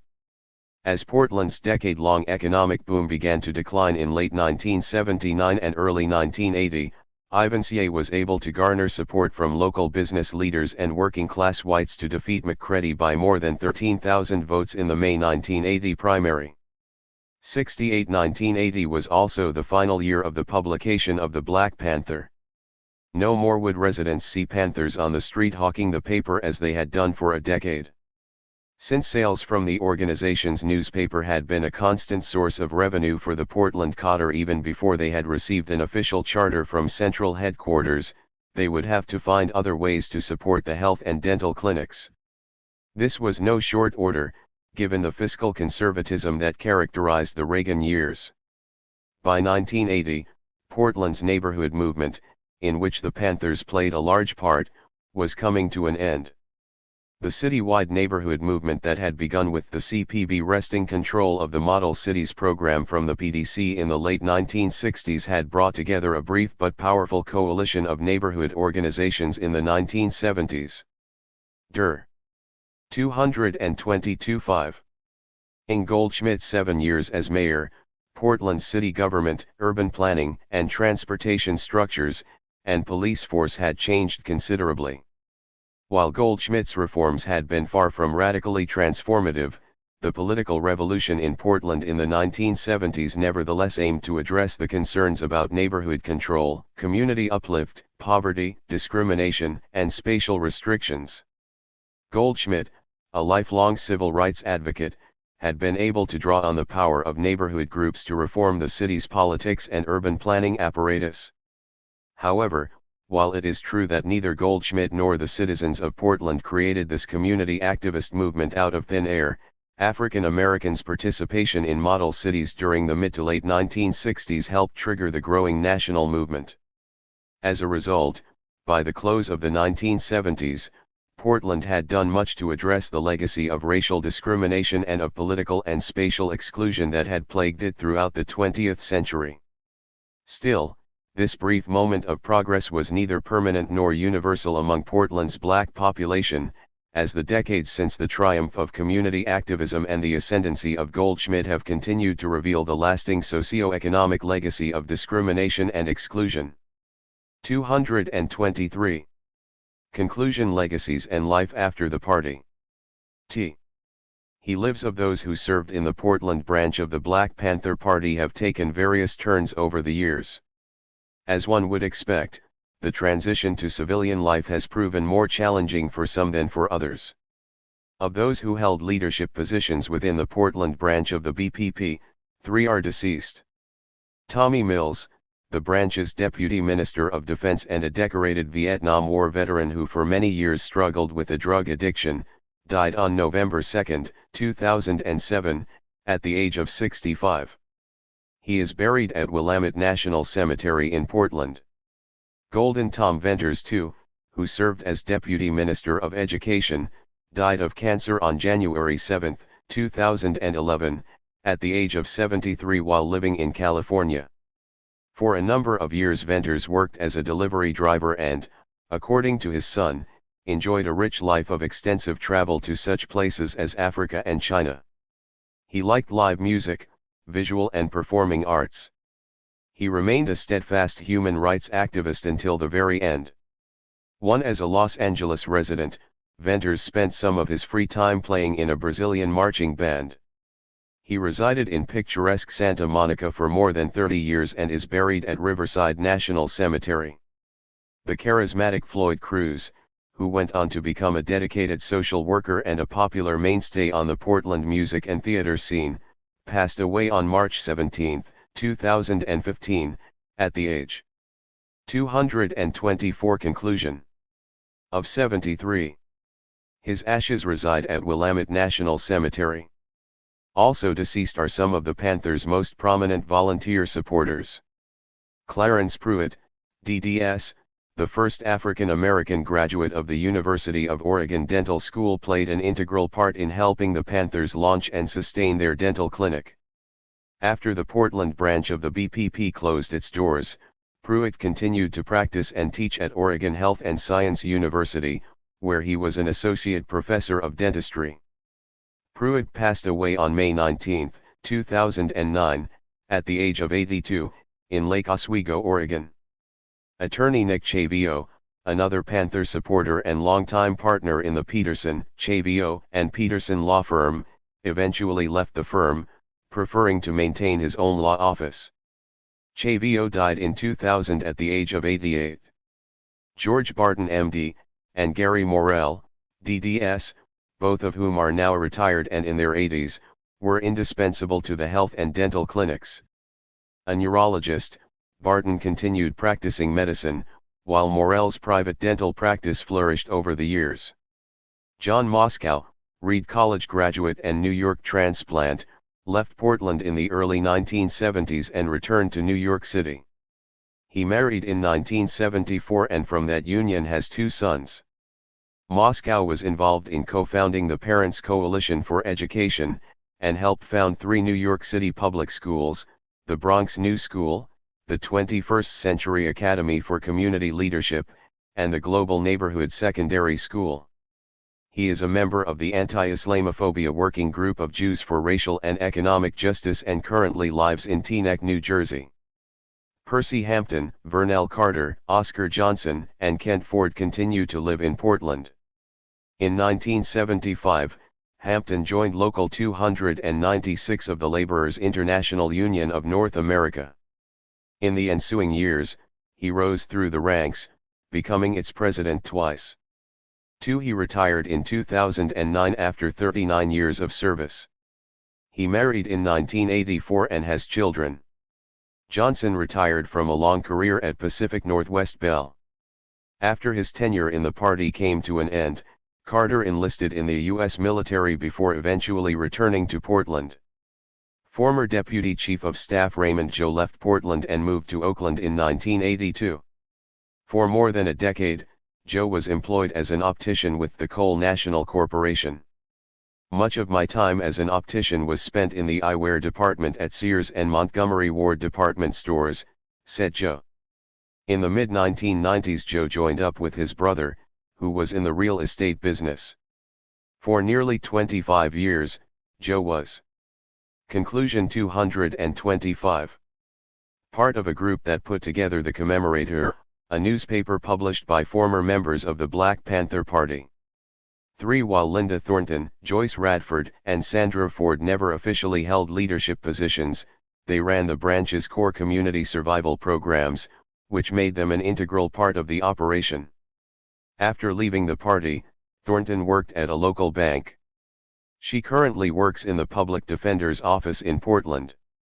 Joyce Radford attended Portland State University after the organization shut down but eventually moved to Houston, where she earned a degree in social science from the University of Houston in 1999.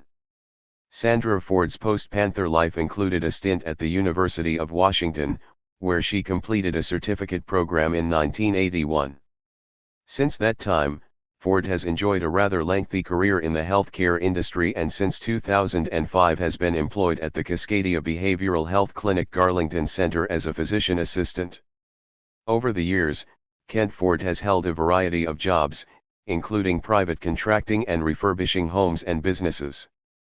Even after the branch closed, Ford remained politically active. Prior to his decision to work for himself, Ford struggled to make ends meet, largely because of a conscious decision not to pursue a mainstream job. Ford preferred to be his own boss, which came at a cost, as contractors can encounter significant periods of downtime.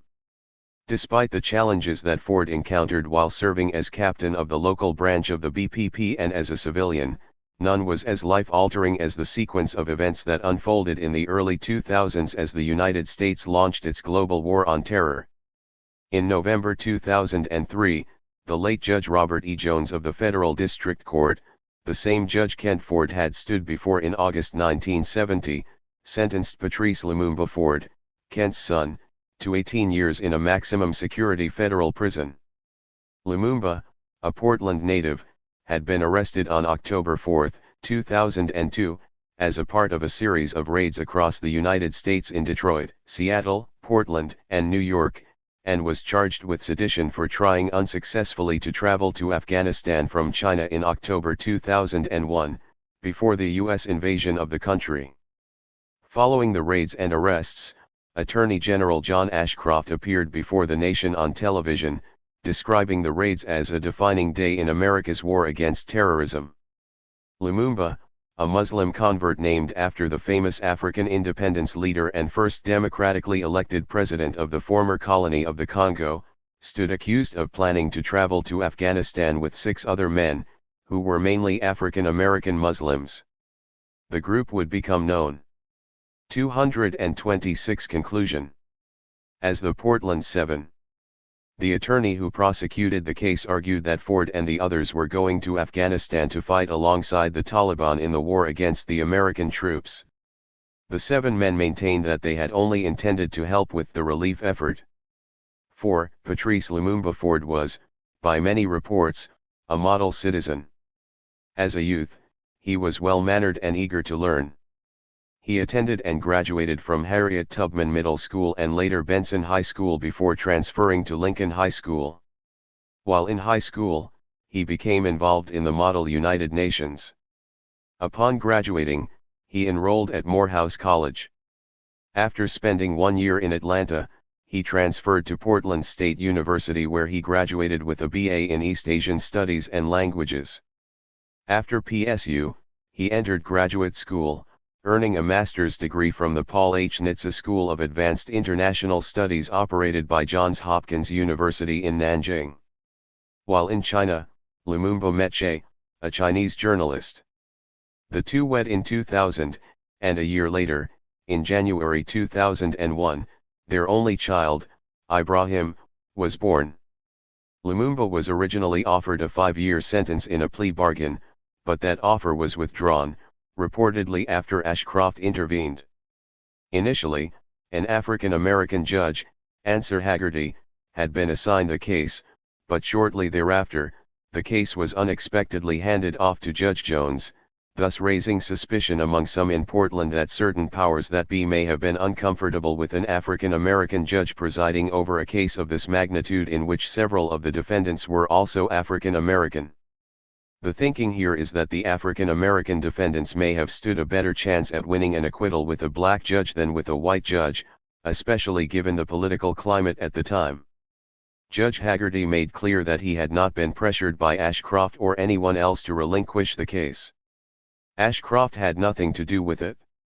When I realized that this case would require significantly more time than I was able to give, the case was handed to Judge Jones. My docket was full. I simply did not have the kind of time necessary to do a thorough job with this case. The day Kent Ford was informed by his son's attorney that Judge Jones would be presiding over his son's case, he went numb.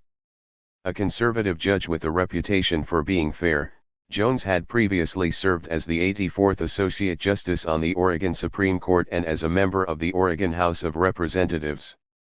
Later, as Ford sat and listened to Judge Jones read the sentence, a myriad of thoughts swirled through his mind. One of the things I remember. Conclusion 227. Burke thinking was this is a never-ending struggle. Never in my wildest dreams did I imagine this.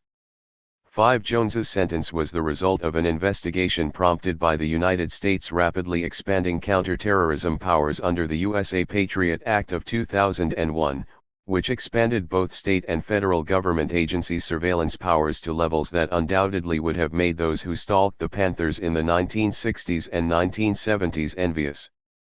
Lumumba and the 6 other men denied the charges of aiding enemies of the state and claimed that they had planned to travel to China and then Pakistan only to assist the refugees coming out of Afghanistan. Yet, while never publicly admitting to any wrongdoing, one by one the 7 men agreed to deals that gave them prison sentences ranging from 8 to 18 years rather than go to trial and risk getting life sentences. Lumumba, the last to compromise, received the most severe punishment. 6. Since Lumumba's sentencing, Kent Ford has committed his life to fighting for his son's release. In November 2004, Ford distributed hundreds of free Lumumba leaflets at a major Eid al-Fitr festival, celebrating the end of Ramadan, at Memorial Coliseum. Although not a Muslim, Ford moved among a crowd of more than 3,000 members of Portland's Islamic community and attempted to raise awareness about his son's imprisonment. "It's the only thing I know how to do," Ford told freelance reporter Martha Geese. "The struggle's the only thing I ever did know." For his actions, as an overwhelmingly sardonic punishment given that particular place's history, police served Kent Ford with a citation that banned him from the premises for 90 days. 7. The investigation, arrest, and sentencing of Patrice Lumumba Ford reinforces the legacy of Portland's long and continued history of discrimination, political and socio-economic inequalities, and distrust between the federal, state, and city governments and what remains of Northeast Portland's black community. Since the 1980s, socio-economic and political opportunities for the African American community in Albina have not improved as much as neighborhood organizers in the late 1960s and 1970s had hoped. In fact, the last 3 decades have seen a continuation of neglect and disinvestment that further have eroded the community and have left a legacy of bitterness and poverty to a segment of the city's African American community. Although the 1970s brought political advancements and increased home ownership and economic improvement for some blacks, financial disinvestment in the area under the mayoralty of Francis Ivansier brought those gains to a halt. By the 1980s, when the last remnants of the Portland Panthers community survival programs fizzled out, economic stagnation, declining population and home prices, the introduction of crack cocaine, and gang warfare have combined to wreak havoc on the black community and the Albina district. By 1990, the black population of Albina had dropped from 49 to 38%. Following new city-led revitalization efforts in the early 1990s, however, the property values and demographics in Albina began to shift dramatically. Reclamation, revitalization, and gentrification increased white homeownership and led to a gradual and ongoing black exodus from Albina and even from Portland itself. In 2000, less than 1/3 of the city's total black population lived in Albina, and blacks now represent a smaller proportion of the city's population than whites, Latinos, or Asian Americans. Furthermore, over the past decade, for the first time since the ghettoization of Albina, none of the district's neighborhoods contains a majority of non-white residents, yet racially segregated schools in the area remain a major concern. 8. As a result, this modern gentrification and revitalization has come at the expense of the city's black community, much as it did in the 1950s and 1960s. Percy Hampton, one of the early members of the Portland branch of the BPP, left the organization in the mid-1970s but, like Kent Ford, never left Northeast Portland. In 2011, Hampton gave an interview to Anna Griffin of the Oregonian to discuss recent acts of vandalism and violence directed at the Portland police by black teenagers. Disenchanted by what he viewed as random acts of violence with no genuine or substantive program for social change, Hampton stated, "These kids. They're just looking for an excuse to break stuff." Echoing historian Robert Self's analysis of the connection between the history of urban space and political struggles, Hampton continued, "We were talking about holding the government accountable for poverty, for the lack of affordable health care, for the way urban renewal was eating away at the black parts of town, and especially for the fact that the cops weren't being held accountable for violence. We talked about specific things that helped people here." 9. The story of the Portland branch of the Black Panther Party inextricably links the long history of black social and political struggles to the city's history of metropolitan planning in the 20th century. The African American community in Northeast Portland, systematically excluded from city politics since the early 1900s, confined to the Albina district, and forced to relocate for urban renewal projects that leveled black homes and businesses, fought back in a variety of ways in the late 1960s and early 1970s. essentially barred from avenues of political representation and the right to determine the future of their own neighborhoods and communities, blacks in Albina developed alternative forms of protest and resistance.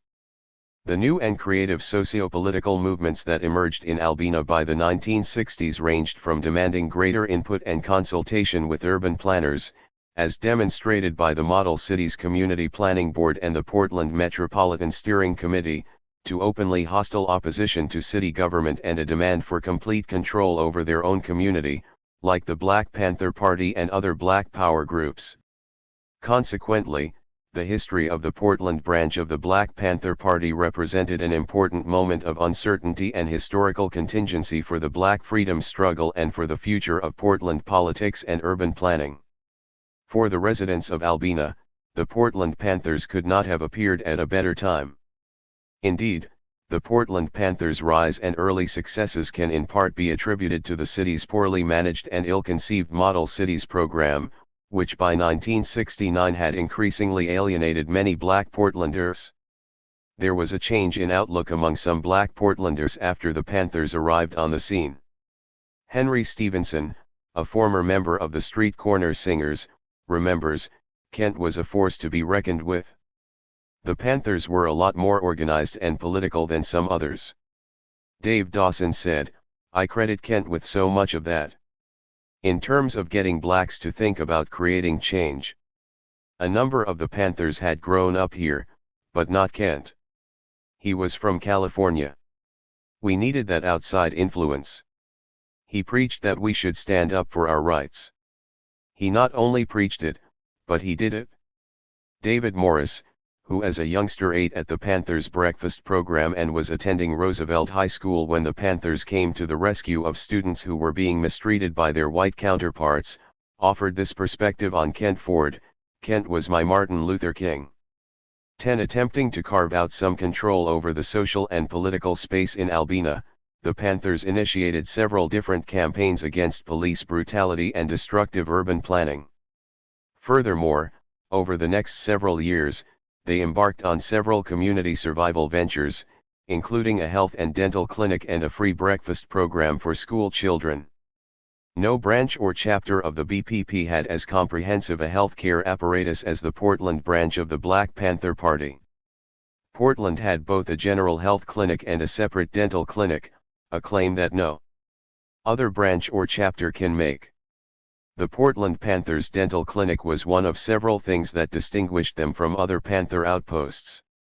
It should also be noted that, while there were other Panther health clinics scattered across the country, to our knowledge no clinic enjoyed the consistent volume of volunteer physicians as did the Portland Clinic. Also, no other clinic operated without interruption for as many consecutive years as the Fred Hampton's Free People's Health Clinic in Portland. As a result, even as the subversion of the local, state, and federal governments thwarted Panther efforts nationally, the Portland Panthers' struggle for neighborhood activism and social uplift emanated outward throughout the city. And although the Panthers' dream of complete community control was ultimately dashed, they played a pivotal role in pressuring the city government and the Portland Development Commission to listen to moderate voices within the African American community and, later, to other Portland neighborhoods and communities demanding urban planning reform. Even though we didn't accomplish everything we set out to do, we never stopped trying, said Ford. Never stopped struggling against the politicians and bureaucrats who controlled the lives of Albina residents. Even when we knew the odds of succeeding were not in our favor and it looked like we were fighting a lost cause, we still fought on even after the party faded away. 11. For many of the Portland Panthers, involvement with the Black Panther Party was their first political experience. Some of them joined the party with pragmatic utilitarian ideas, expecting their political activity to bring about significant observable changes in their lifetime. Others were fighting to make a better life for their children and for those who were not yet born. The odds being what they were, even if the Panthers did not prevail, the miracle is that they endured and left their important, if historically overlooked, mark on the creation of the city's supposedly new neighborhood-oriented eco-friendly urbanism. Through this understanding of the significance of the Black Panther Party in the history of civil rights and metropolitan space, a number of historical misconceptions about Portland and about Black Power organizations become clear. This study draws three significant conclusions about the long civil rights movement in the West and in the Pacific Northwest: the complex and localized nature of the Black Panther Party in the 1960s and 1970s, and the legacy of citizen participation and urban planning in Portland. First, this study helps to paint a more complete picture of the long civil rights movement in the United States, particularly in the urban American West, which is frequently ignored because of its relatively small Black population. This detailed study of Portland contributes a missing piece to the broader chronological and geographical understanding of the Black freedom struggle in the urban West. Portland's unique size, location, and demographics reveal as interesting and distinct a narrative of civil rights in the West as do studies of Los Angeles, Phoenix, San Francisco, Oakland, and Seattle. In particular, the element of consistent yet ever-changing interracial coalitions between blacks and white liberals in Portland since the early 1900s, even among the seemingly most radical Black Power organizations, makes the city's civil rights struggle an interesting and unique case study. Although whites worked with civil rights and radical organizations across America, the sustainable civil rights efforts in Portland were consistently predicated on substantive coalitions with whites. Second, this distinctive micro-study contributes to a more detailed understanding of the localized efforts of national social and political protest movements such as the Portland branch of the Black Panther Party. Recent studies show that the organization was not as nationally monolithic or as hierarchically rigid as some scholars portrayed it. As Mumia Abu-Jamal writes in his book We Want Freedom, A Life in the Black Panther Party, the Black Panther Party was one party, yet it was several parties. Divided by region and culture. 12. Although the Panthers' national headquarters dictated the organization's platform and ideological basis, the leadership of the branches and chapters formed policies and launched protests responding to local issues. This was particularly true in the late 1960s, when, for a time, key national leaders were successfully neutralized by the state, and in the early to mid-1970s, when the national leadership was imploding from within. In addition to responding to specific urban planning and government policies in Albina, one unique feature of the Portland Panthers, as compared with dominant Black Power movement narratives, was Ford's and other leaders' receptiveness to soliciting and accepting the help of local whites. Again, this support for the Panthers was common nationwide but was crucial in Portland, where the Black population was only a fraction of that of other major West Coast cities. For an organization like the BPP to exist and to build viable, successful social programs, the leadership had to work closely with sympathetic white allies, such as local businesses, Oregon Health and Science University doctors and dentists, volunteer medical assistants, Portland State University faculty and students, and others. Although it is possible that Portland represents an outlying or unrepresentative case study, further studies of BPP branches and chapters in cities with smaller Black populations or with more racially diverse neighborhood demographics may reveal a continuum of interaction with local white liberals. Consequently, the history of the Portland BPP hints at a more complex and distinctly localized portrait of the Black Panthers nationally. Finally, and most importantly, this study demonstrates that in recent decades historians, sociologists, political scientists, and urban planners have overly idealized and mythologized popular perceptions of Portland as a model city for urban planning and citizen participation.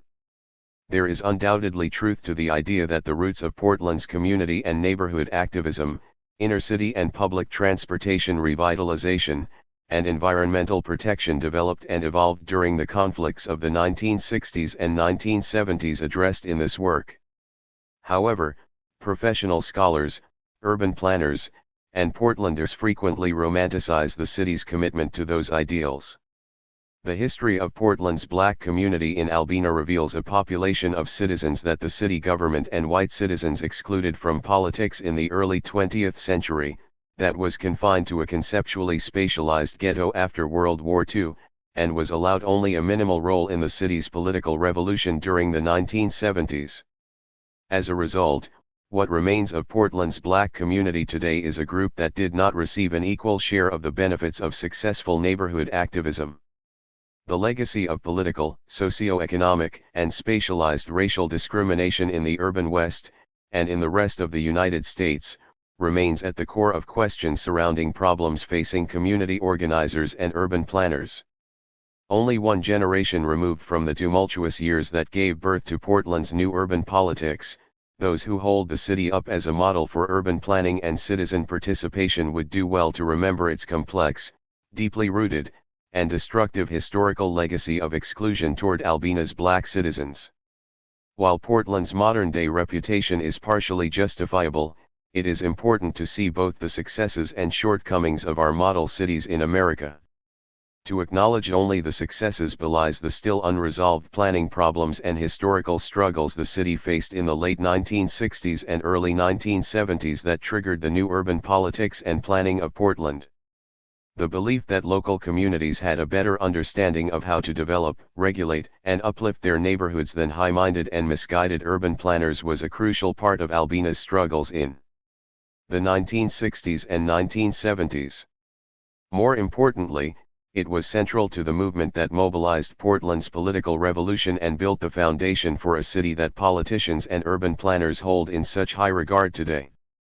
Perhaps the greatest contradiction of that period is that the community that helped trigger the neighborhood activist movement still has the farthest to go to overcome the legacy of racial discrimination, political exclusion, and spatial segregation. For Kent Ford, the imprisonment of his son as an enemy of the state is a daily reminder of that tragic and paradoxical legacy.